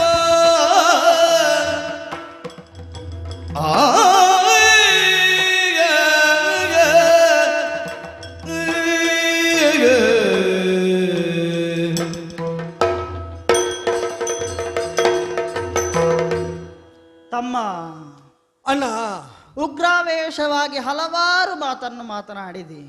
ಆದರೂ ನನ್ನ ಧನುಷರಗಳು ನಿನ್ನ ಪಾದ ಮೂಲದಲ್ಲುಂಟು. ನೀನು ತಥಾಸ್ತು ಅಂದ್ರೆ ಕೈಗೆತ್ತಿಕೊಳ್ತೇನೆ. ಸ್ವಲ್ಪ ವಿರಾಮವನ್ನು ಕೊಟ್ಟು ನೀನು ಹೇಳಿದ್ರೆ ನೀ ಹೇಳ್ತಾ ಇರುವಷ್ಟು ಕಾಲ ನಾನು ಸ್ತಬ್ಧನೆ. ಯೋಚನೆಯನ್ನು ಮಾಡಿ ನೋಡು. ಯಾವುದರ ಬಗ್ಗೆ ಅಣ್ಣ? ಹಾಗೆಲ್ಲವೇ ಹೇಳುವುದು ಧರ್ಮಶಾಸ್ತ್ರಗಳು. ಯೋಜನೆಯನ್ನ ಮಾಡುವುದಕ್ಕಿಂತ ಮೊದಲಾಗಿ ಯೋಚನೆಯನ್ನು ಮಾಡಿದರೆ ಸತ್ಯ ಆ ಯೋಜನೆ ಯಶಸ್ವೀಭೂತವಾಗ್ತದೆ. ಒಂದೊಮ್ಮೆಗೆ ಕೋಪ ಬಂದಿತು ಅಂತ ಹೇಳಿ ತಮ್ಮ ಮೂಗನ್ನು ನಾವೇ ಕತ್ತರಿಸಿಕೊಂಡ್ರೆ ಹೇಗಾದೀತು? ಅದು ಯಾಕಣ್ಣ ಈಗ ಹೇಳ್ತಿ ಹಾಗೆ? ಅಲ್ಲದಿದ್ರೆ ಮತ್ತೇನು ತಮ್ಮ, ಈಗ ಇಷ್ಟು ಮಾತನ್ನಾಡಿದವಳು ಕೈಕೇ ಯಾರು ಅಂತ ಹೇಳಿ ಕೇಳ್ತಾ ಇದ್ದೀಯಲ್ಲ, ತಾಯಿ ಅಲ್ವೇನು? ಸಾಕೇತದ ಸಾಮ್ರಾಜ್ಞಿ ಅಲ್ವೇನು? ಅಂತಹ ಮಾತೆಯ ಬಗ್ಗೆ ಇಂತಹ ಒಂದು ಕಟುವಾದಂತಹ ನುಡಿಯನ್ನು ನುಡಿಯುವುದಕ್ಕೆ ಹೇಗೆ ಮನಸ್ಸು ಬಂದಿತು? ಅಣ್ಣ, ಅಂತಹ ತಾಯಿ ಅಂತಹ ಸಾಮ್ರಾಜ್ಞಿ ಹೌದು ಅಂತಾದ್ರೆ ನಿನಗೆ ಹೀಗೆ ವರ್ತಿಸುವುದಕ್ಕೆ ಅವಳಿಗೆ ಹೇಗೆ ಮನಸ್ಸು ಬರ್ತದಣ್ಣ? ಕೆಟ್ಟ ಮಕ್ಕಳಾದ್ರೂ ಹುಟ್ಟಿಯಾರು, ಕೆಟ್ಟ ತಾಯಿ ಹುಟ್ಟುವುದಕ್ಕುಂಟೆ. ಈ ಮಾತನ್ನು ಒಳ್ಳೇದು ಅಂತ ಹೇಳದೆ ನನಗೂ ನಿರ್ವಾಹ ಇಲ್ಲ. ಮಕ್ಕಳಾದವರ ಏಳಿಗೆಯನ್ನು, ಮಕ್ಕಳಾದವರ ಶ್ರೇಯಸ್ಸನ್ನೇ ಬಯಸುವಳು ತಾಯಿಯಲ್ವೇ? ಇದು ಮನುಷ್ಯರಲ್ಲಿ ಮನುಷ್ಯತ್ವ ಎನ್ನುವಂತಹದ್ದು ಬೇಕು, ಮಾನವೀಯತೆ ಎನ್ನುವಂತಹ ಧರ್ಮ ಬೇಕು. ಎಲ್ಲದಕ್ಕೂ ನಾನು ಅಸ್ತು ಅಂತ ಹೇಳಿದ್ದು ಹೌದು, ಆದ್ರೆ ಇಲ್ಲಿ ನಾನು ನಾಸ್ತಿ ಎನ್ನುವುದಾಗಿ ಹೇಳ್ತೇನೆ. ಯಾಕೆ ಕೇಳಿದ್ರೆ, ಅವರಾಡಿದಂತಹ ಮಾತಿನಲ್ಲಿ ಮತ್ತೊಬ್ಬರಿಗೆ ಉಪಕಾರವಿತ್ತು, ಧರ್ಮದ ರಕ್ಷಣೆ ಇತ್ತು, ಎಲ್ಲವೂ ಇತ್ತು. ಆದ್ರೆ ನೀನಾಡುವಂತಹ ಮಾತಲ್ಲಿ ಮತ್ತೊಬ್ಬರಿಗೆ ಹಾನಿ ಒದಗುವಂತಹ ಪರಿಸ್ಥಿತಿಯೇ ಬಂದೊದಗಿತಲ್ಲ. ಒಂದು ವೇಳೆ ತಾಯಿಗೆ ಹಲ್ಲೆಯನ್ನು ಮಾಡಬಹುದು, ಸಮಾಧಾನ ಚಿತ್ತರಾಗಿ ಆಲೋಚಿಸಿದ್ರೆ ಆ ತಾಯಿಗೆ ಹಲ್ಲೆ ಮಾಡುವುದು ಸರಿಯೇ? ಸ್ತ್ರೀಯನ್ನ ಹತ್ಯೆ ಮಾಡುವುದಕ್ಕೆ ಸ್ತ್ರೀಪಾತಕ ಅಂತ ಹೇಳಲ್ಪಟ್ಟಿದೆ. ತಾಯಿಯನ್ನು ಹತ್ಯೆ ಮಾಡಿದ್ರೆ ಆ ದೋಷವನ್ನು ಕಳೆದುಕೊಳ್ಳುವುದಕ್ಕೆ ಯಾವ ತೀರ್ಥದಲ್ಲಿ ಮುಳುಗಿ ಹೇಳುವುದು, ಯಾರನ್ನು ಪೂಜಿಸುವುದು? ತಾಯಿ ಅಂತ ತಿಳಿದರೆ ಕಡಿಯುವುದಕ್ಕಿಲ್ಲ, ಕಡಿಯುವುದಕ್ಕೆ ಹೊರಟ ಮೇಲೆ ತಾಯಿ ಅಂತ ತಿಳಿಯುವುದು ಸಲ್ಲ. ಈಗ ನನಗೆ ಕಡಿಯಬೇಕು ಅಂತ ಕಂಡದ್ದು ನಿನಗೆ ತಾಯಿಯಾಗಿಯೇ ಕಾಣ್ತದೆ ಅಂತಾದ್ರೆ ನನ್ನ ಕೈ ಅಲಗಾಡುವುದಕ್ಕಿಲ್ಲ. ತಮ್ಮ, ಇದನ್ನೆಲ್ಲ ಬಿಟ್ಟು ಬಿಡು. ನಾವು ರಾಜ್ಯವನ್ನು ಪಡೆಯಬೇಕಾದದ್ದು ಹೀಗೆ, ರಾಜ್ಯದ ಸಿಂಹಾಸನದಲ್ಲಿ ಕುಳಿತುಕೊಂಡು ರತ್ನದಂತೆ ಶೋಭಿಸಬೇಕಾದ್ರೆ ಒಬ್ಬರ ಕಟು ಮಾತು ಬಂದದ್ದೇ ಆದ್ರೆ ಆ ರತ್ನ ಹೇಗೆ ಶೋಭಿಸುವುದಕ್ಕೆ ಸಾಧ್ಯತೆ ಇದೆ? ಅಯೋಧ್ಯೆಯ ಸಾಮಾನ್ಯ ಜನರಾಡಿದ್ರೂ ಅದನ್ನು ಒಪ್ಪಿಕೊಳ್ಳುವುದಕ್ಕೆ ನಾನು ಸಿದ್ಧನಿಲ್ಲ. ಅಂತಹದ್ರಲ್ಲಿ ತನ್ನ ಮೊಲೆ ಹಾಲನ್ನು ಉಣಿಸಿ ಇಲ್ಲಿಯವರೆಗೆ ಬೆಳೆಸಿದಂತಹ ತಾಯಿಯೇ ಇದಕ್ಕೆ ಸಮ್ಮತವನ್ನು ಕೊಡದೆ ಹೋದರೆ ನಾನಾ ಸ್ಥಾನದಲ್ಲಿ ಏರಿ ಪ್ರಜೆಗಳಿಗೆ ಎಷ್ಟು ಆನಂದವನ್ನು ಕೊಡುವುದಕ್ಕೆ ನನ್ನಿಂದ ಸಾಧ್ಯವಾಗ್ತದೆ ತಮ್ಮ. ಪುಣ್ಯಾತ್ಮ ನಿನಗೆ ಶರಣು. ತಾಟಕೆಯಲ್ಲೇ ಬದುಕಿಸಬಹುದಾದ ಗುಣವನ್ನು ಹುಡುಕಿ ಹೊರತೆಗೆದ ರಾಮನಿಗೆ ಕೈಕೆಯಲ್ಲಿ ಎಷ್ಟು ಹುಡುಕಿದ್ರೆ ಸಿಕ್ಲಿಕ್ಕಿಲ್ಲ ಹೇಳು. ಇನ್ನೂ ಸಿಕ್ಕಿತು. ಬದುಕಬೇಕು ಅಂತ ಅರ್ಹತೆ ನಿರೂಪಿಸುವ ಮಾತುಗಳು, ಅಂಶಗಳು ಇನ್ನಷ್ಟು ಸಿಕ್ಕಿತ್ತು. ಯಾಕಂದ್ರೆ ತಾಟಕೆಯಲ್ಲೇ ಸಿಕ್ಕಿದೆ ನಿನಗೆ ತಮ್ಮ. ತಾಯಿಯ ಮಹತ್ವರವಾದಂತಹ ಪ್ರೀತಿ ಅಂತಹದ್ದು. ಆ ತಾಯಿಯ ರಕ್ಷಣೆ ಮಾತು ನಮ್ಮ ಜೀವನವನ್ನು ಎಲ್ಲಿ ಕೊಂಡೋಗಿ ನಿಲ್ಲಿಸಬಹುದು. ತಾಯಿ ಆಡಿದ್ರಲ್ಲಿ ದೋಷವಿಲ್ಲ. 4 ಮಕ್ಕಳಲ್ಲಿ ಭೇದವನ್ನು ಕಂಡವರಲ್ಲ. ಆಲೋಚಿಸಿ, ಇದು ಆಡಿದಂತಹ ಮಾತು ತಾಯಿಯದ್ದೇ ಆದರೂ ಮಹಾರಾಜರಿಗೆ ಸಂಬಂಧಪಟ್ಟದ್ದಲ್ವೇ? ರಾಜಕೀಯ ವಿಷಯಕ್ಕೆ ಸಂಬಂಧಪಟ್ಟದ್ದಲ್ವೇ? ಅಗ್ನಿಯಿಂದ ಪ್ರದತ್ತವಾದಂತಹ ಪಾಯಸದಿಂದ ಹುಟ್ಟಿದವರು ನಾವುಗಳು. ನಮ್ಮಲ್ಲಿ ಭೇದ ಉಂಟೆ? ನಾಳೆ ಈ ಸಿಂಹಾಸನದಲ್ಲಿ ನಾನು ಕುಳಿತಾರೇನು, ಅಥವಾ ಭರತ ಕುಳಿತಾರೇನು, ಶತ್ರುಘ್ನನೂ ಕುಳಿತರು. ಒಂದೇ ರೀತಿಯಾಗಿ ಪರಿಪಾಲನೆಯನ್ನು ಮಾಡಿಕೊಂಡು ಬರಬೇಕಾದದ್ದು ಹೌದಲ್ವೇ ತಮ್ಮ? ಒಟ್ಟೊಟ್ಟಿಗೆ ಹುಟ್ಟಿದ್ರು ಅಂತರ ಇಷ್ಟುಂಟಣ್ಣ. ಯಾಕೆ ಅಂದ್ರೆ ನಾವು ದೇವನಿರ್ಮಿತವಾದ ಪಾಯಸ ಆದರೂ ಪಾಲು ಮಾಡಲ್ಪಟ್ಟು ಕೊಟ್ಟದ್ದರಿಂದ ಬೇರೆ ಬೇರೆ ಪಾಲನ್ನು ಲೆಕ್ಕ ಮಾಡ್ತಾ ಹೋದೆವು. ನೀನು ಪಾಲಾಗುವ ಮೊದಲು ಒಂದೇ ಆಗಿದ್ದ ಗಾತ್ರವನ್ನು ನೆನಪಿಸಿ ಮಾತಾಡ್ತಾ ಇದ್ದಿ. ನಾವು ಬೇರ್ಪಟ್ಟ ಮೇಲಿದ್ದು ಯೋಚಿಸಿದ್ರೆ ನೀನು ಒಟ್ಟಾಗಿದ್ದ ಕಾಲದ್ದು ಯೋಚನೆ ಮಾಡ್ತಾ ಇದ್ದಿ. ಆದ್ದರಿಂದಲೇ ನಿನಗೆ ಭೇದ ಕಾಣುವುದಕ್ಕಾಗುತ್ತಾ ಇಲ್ಲ. ಅಲ್ಲಿ ಯಾರಿದ್ರು ಒಂದೇ ಅಂತ ಹೇಳ್ತೀವಿ. ಹೌದು. ಅದಕ್ಕೋಸ್ಕರ ಬೇಸರಿಸಿದಿರು. ಅಣ್ಣ, ನಾ ಮಾಡಿದ ಮೇಲೆ ನಿನಗೆ ಬೇಸರ ಆಗುವುದಕ್ಕಿಂತ ಇಂಥದ್ದು ಮಾಡ್ತೇನೆ ಅಂತ ಹೇಳಿ ನಿನಗದು ಬೇಸರ ತರ್ತದಾದ್ರೆ ಬಿಡುವುದಕ್ಕೆ, ಇಷ್ಟ ಆಗ್ತದಾದ್ರೆ ಮಾಡುವುದಕ್ಕೆ ಸನ್ನದ್ಧನಾಗಿಯೇ ಧನುಷರಗಳನ್ನು ಪಾದದಲ್ಲಿ ಇಟ್ಟದ್ದು. ನೀನು ಆಡ್ತಾ ಇರುವಾಗ ಸಾಂಸಾರಿಕವಾದ ಬರಬಹುದಾದ ಹಾನಿಯನ್ನು ನೀಗುವುದಕ್ಕೆ ನಾನು ಹೊರಟ್ರೆ ಇದಕ್ಕೊಂದು ರಾಜನೈತಿಕವಾದ ಮಹತ್ವ ಉಂಟು ಅಂತ ಆಡಿದೆ. ಆಡಿದವಳು ಕೈಕಾದೇವಿಯಾದರೂ ಈಡೇರಿಸಬೇಕಾದ್ದು ರಾಜನಾದ ದಶರಥ. ಪಿತೃವಚನ ಪರಿಪಾಲನೆ ಎಂಬುದು ನಿನಗೆ ವ್ರತವಾಗುವುದು ತಂದೆಯವರು ಎಂಬುದರಿಂದ ಹೌದಾದರೂ ಅವರು ಆ ಮಾತು ಕೊಟ್ಟದ್ದು ರಾಜನೆಂಬ ನೆಲೆಯಲ್ಲಿ. ಹೌದು. ಅಂದ್ರೆ ನನ್ನ ವ್ಯಾಪ್ತಿಯನ್ನು ಮೀರಿದ ವಿಷಯ ಅಂತ ನೀನು ತುಂಬಾ ನಯವಾಗಿ ಹೇಳಿದ್ದು. ಇದಕ್ಕೆ ನೀನು ಜನ ಅಲ್ಲ, ಇದು ಅಪ್ಪ ಅಮ್ಮ ನಾವೆಲ್ಲ ನಿರ್ಣಯಿಸಬೇಕಾದ್ದು. ನೀನಿನ್ನು ಹುಡುಗ ಅಂತ ತಮ್ಮ ಇನಿತೇಕ ಕೋಪ ನಾನೇನು ಮಾಡಬೇಕಾದ್ದು? ಸ್ವಲ್ಪ ಸಹಿಸಿಕೊಂಡು ಇದು ಸುಮ್ಮನೆ ಸತ್ಯ ಪರಿಪಾಲನೆಗೋಸ್ಕರ ಪಿತೃವಾಕ್ಯ ಪರಿಪಾಲನೆಯಿಂದ ನಾನು ಮತ್ತು ನನ್ನ ಮಡದಿ ವನವಾಸಕ್ಕಾಗಿ ನಾವು ನಿಂತಿದ್ದೇವೆ. ಆ ವೃತ್ತವನ್ನು ನಾವು ಕೈಗೊಂಡಾಗಿದ್ದೇವೆ. ಅಣ್ಣ ತಮ್ಮ, ನಾನು ಹೇಳಿದಾಗ ಮಾಡುವುದಕ್ಕೆ ನೀನು ಒಪ್ಪುವುದಿಲ್ಲ, ಆಕ್ಷೇಪ ಇಲ್ಲ. ನೀನು ಹೇಳಿದಾಗ ಮಾಡುವುದಕ್ಕೆ ನಾನಿದ್ದವ. ಈಗ ನೀನು ಹೇಳಿದಾಗ ಮಾಡುವಾಗಲೂ ನೀನು ಬೇಡ ಅಂತ ಹೇಳ್ತೀಯೋ? ಹೇಗೆ? ಸುಮ್ಮನೆ ಇರ್ತೇನೆ ಒಟ್ಟಿಗೆ. ಆದೀತ? ಸುಮ್ಮನೆ ಒಟ್ಟಿಗೆ ಅಣ್ಣ.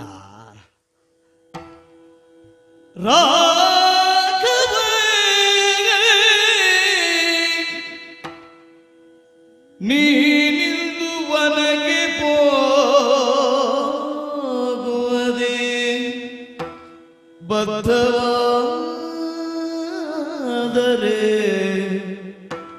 ರಾಮ ಈಗ ನಾನು ಸಹಿತ ಬರುವೆ ಈಗ ನಾನು ಸಹಿತ ಬರುವೆ ಹೋಗುವ ಮೂವರು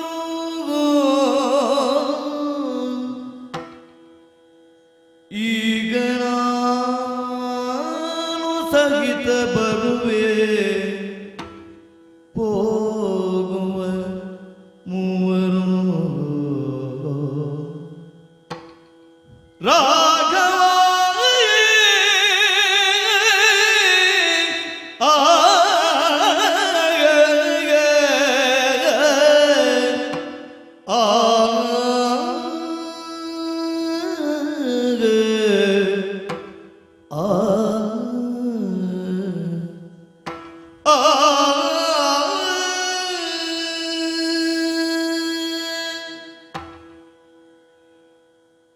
ರಘುಕುಲಕ್ಕೆ ಲಲಾಮನಾಗಬಲ್ಲ ಜೀವಯೋಗ್ಯತೆಯನ್ನು ದೇವತ್ವದ ನೆಲೆಯಲ್ಲೂ ಹೊಂದಿದವನು ನೀನು.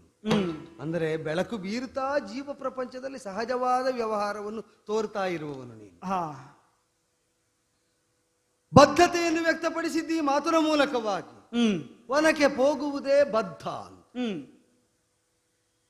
ನೀ ಬದ್ಧ ಅಂತ ಆಡಿದ್ರೆ ಆ ಮಾತೇ ಸಿದ್ಧ. ಉಳಿದದ್ದೆಲ್ಲ ಪೂರ್ವ ಪಕ್ಷವಾಗ್ತದೆ. ಸಿದ್ಧಾಂತ ನೀನು ಆಡಿದ ಮಾತೇ ಆಗುತ್ತದೆ.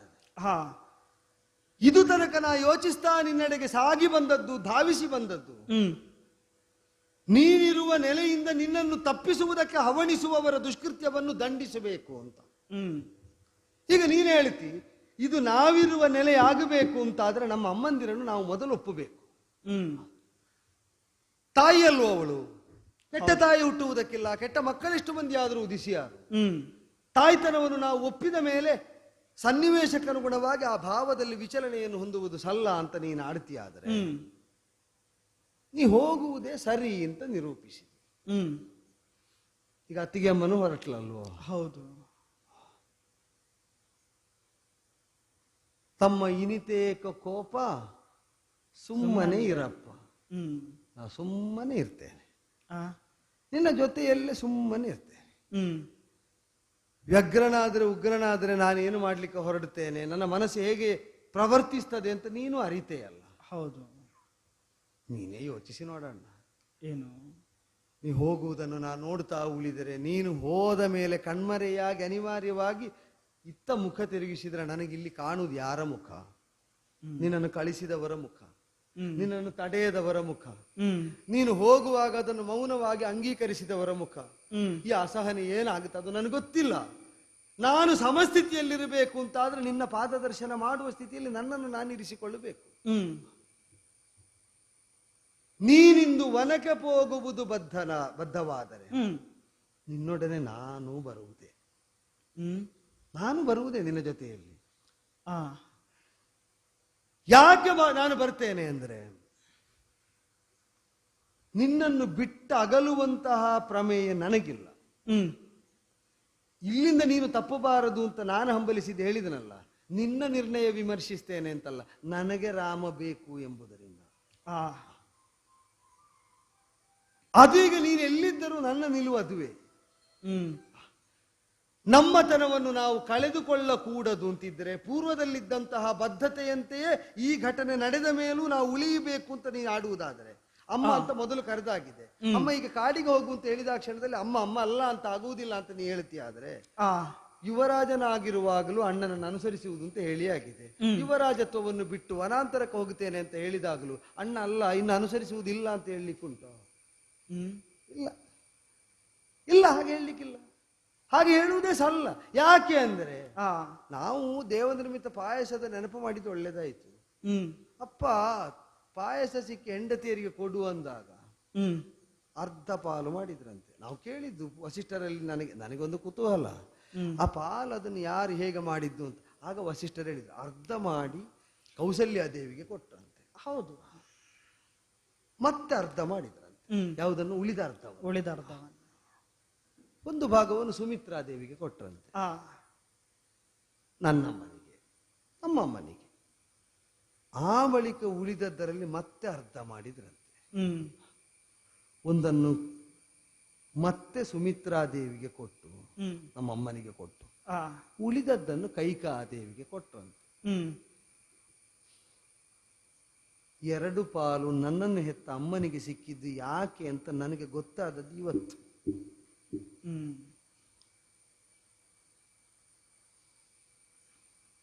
ಒಂದು ಕೈಕಾದೇವಿಯ ಮಗನ ಜೊತೆಗಿರುವುದಕ್ಕೆ, ಆ ಇನ್ನೊಂದು ಕೌಸಲ್ಯಾದೇವಿಯ ಮಗನ ಜೊತೆಯಲ್ಲಿರುವುದಕ್ಕೆ. 2 ಪಾಲು ಸುಮಿತ್ರಾದೇವಿಗೆ ಸಿಕ್ಕಿದ್ದ ಅದಕ್ಕೆ. ಅಮ್ಮನ ಪಾದದಾಣೆ ಹೇಳ್ತೇನೆ. ಆ ಯಾಕೆ ಗೊತ್ತೋ? ಯಾಕೆ? ಯಾಕೆ ಗೊತ್ತೋ? ಬಂದದ್ರಿಂದ ಏನು ಪ್ರಾಪ್ತಿ ಅಂತ ನಾನು ಬಲ್ಲೆ ಅಣ್ಣ.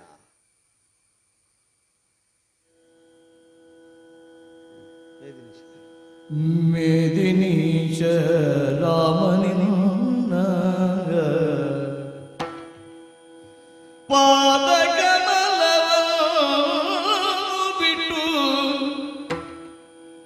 ಮೇದಿನಿಯೊಳಿರೆನು ತಾಯ ಪಾದದಾಣಿಗೂ ಮೇದಿನೀಶ ರಾಮನಿನ್ನ ಪಾದಕಮಲವನ್ನು ಬಿಟ್ಟು ಮೇದಿನಿಯೊಳು ಇರೆನು ತಾಯ ಪಾದದಾಣಿಗೂ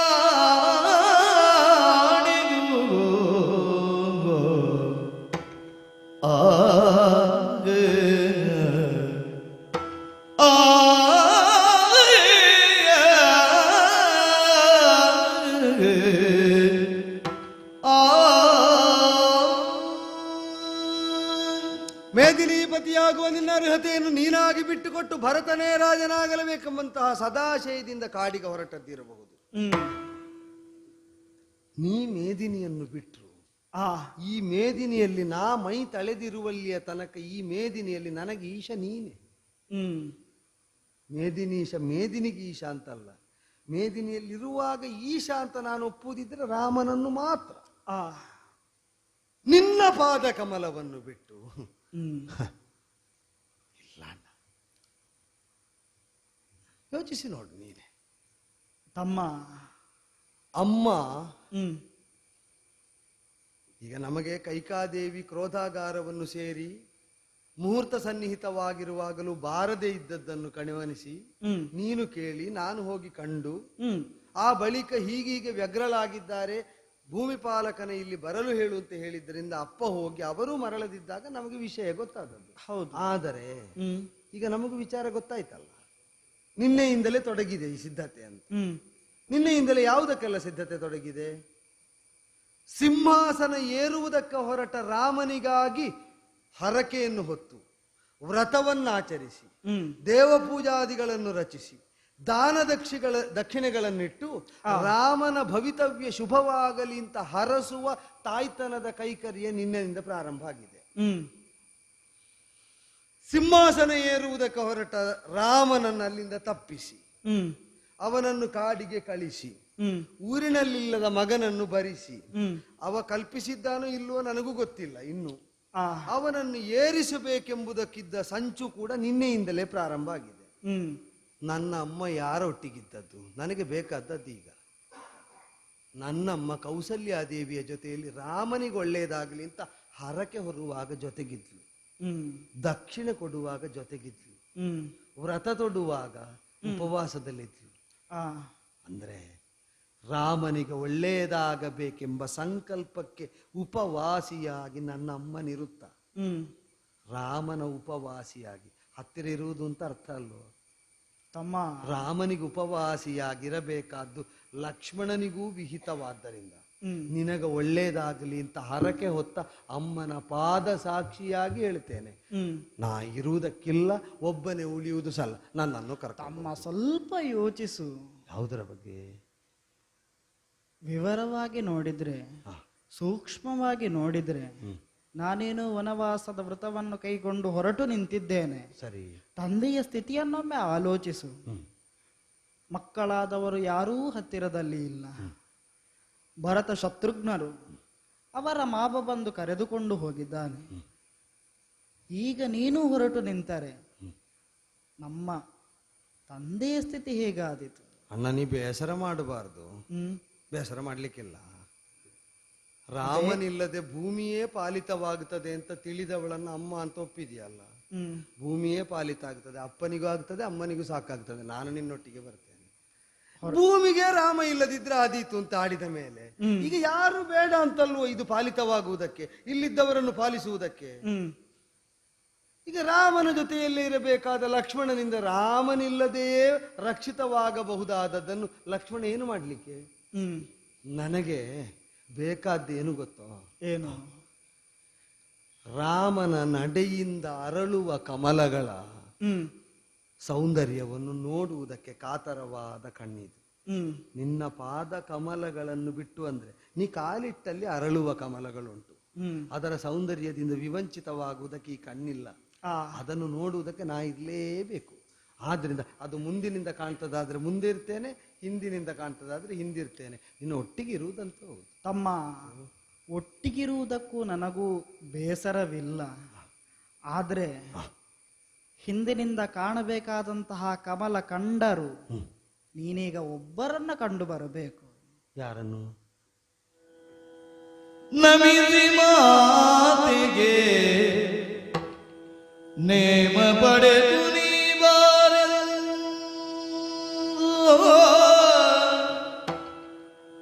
ನಮಿಸಿ ಮಾತಿಗೆ ನೇಮ ಪಡೆದು ನೀ ಬಾರೆನದು ಕ್ರಮವ ಸೂಚಿಸಿ ಮುಂದೆ ಬಂದ ಶ್ರೀರಾಮ ಕ್ರಮವ ಸೂಚಿಸಿ ಮುಂದೆ ಬಂದ ಶ್ರೀರಾಮ.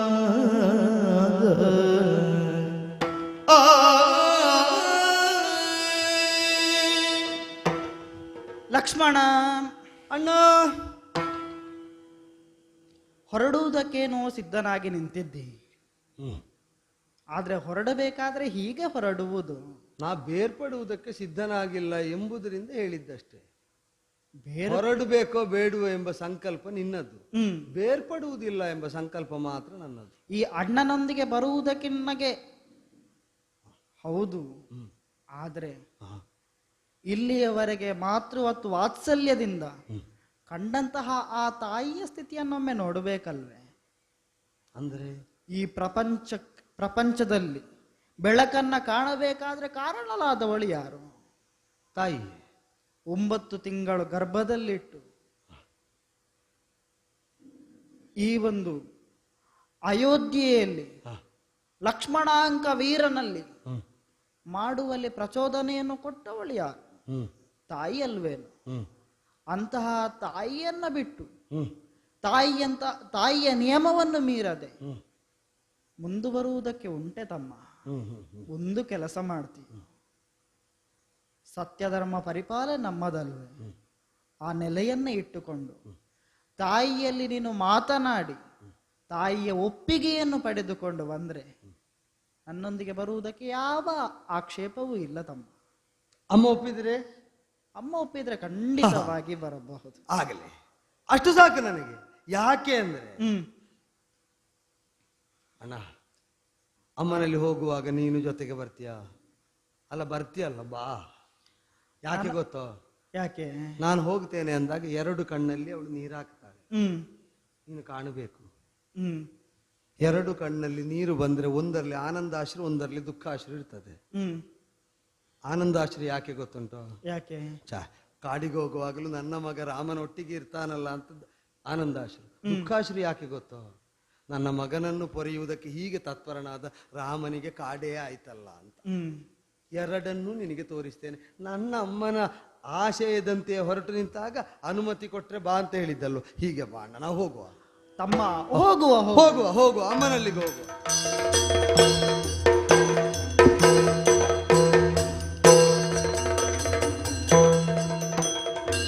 ಅಮ್ಮ ಅಮ್ಮ ಅಮ್ಮ. ವಂದಿಸುತ್ತ ಲಕ್ಷ್ಮಣನು ಜನನಿಯೋ ಎಂದನೀಗಲೇ ಪೊರಟಿಗೆ ಹೊರಟನಮ್ಮ ನಾನು.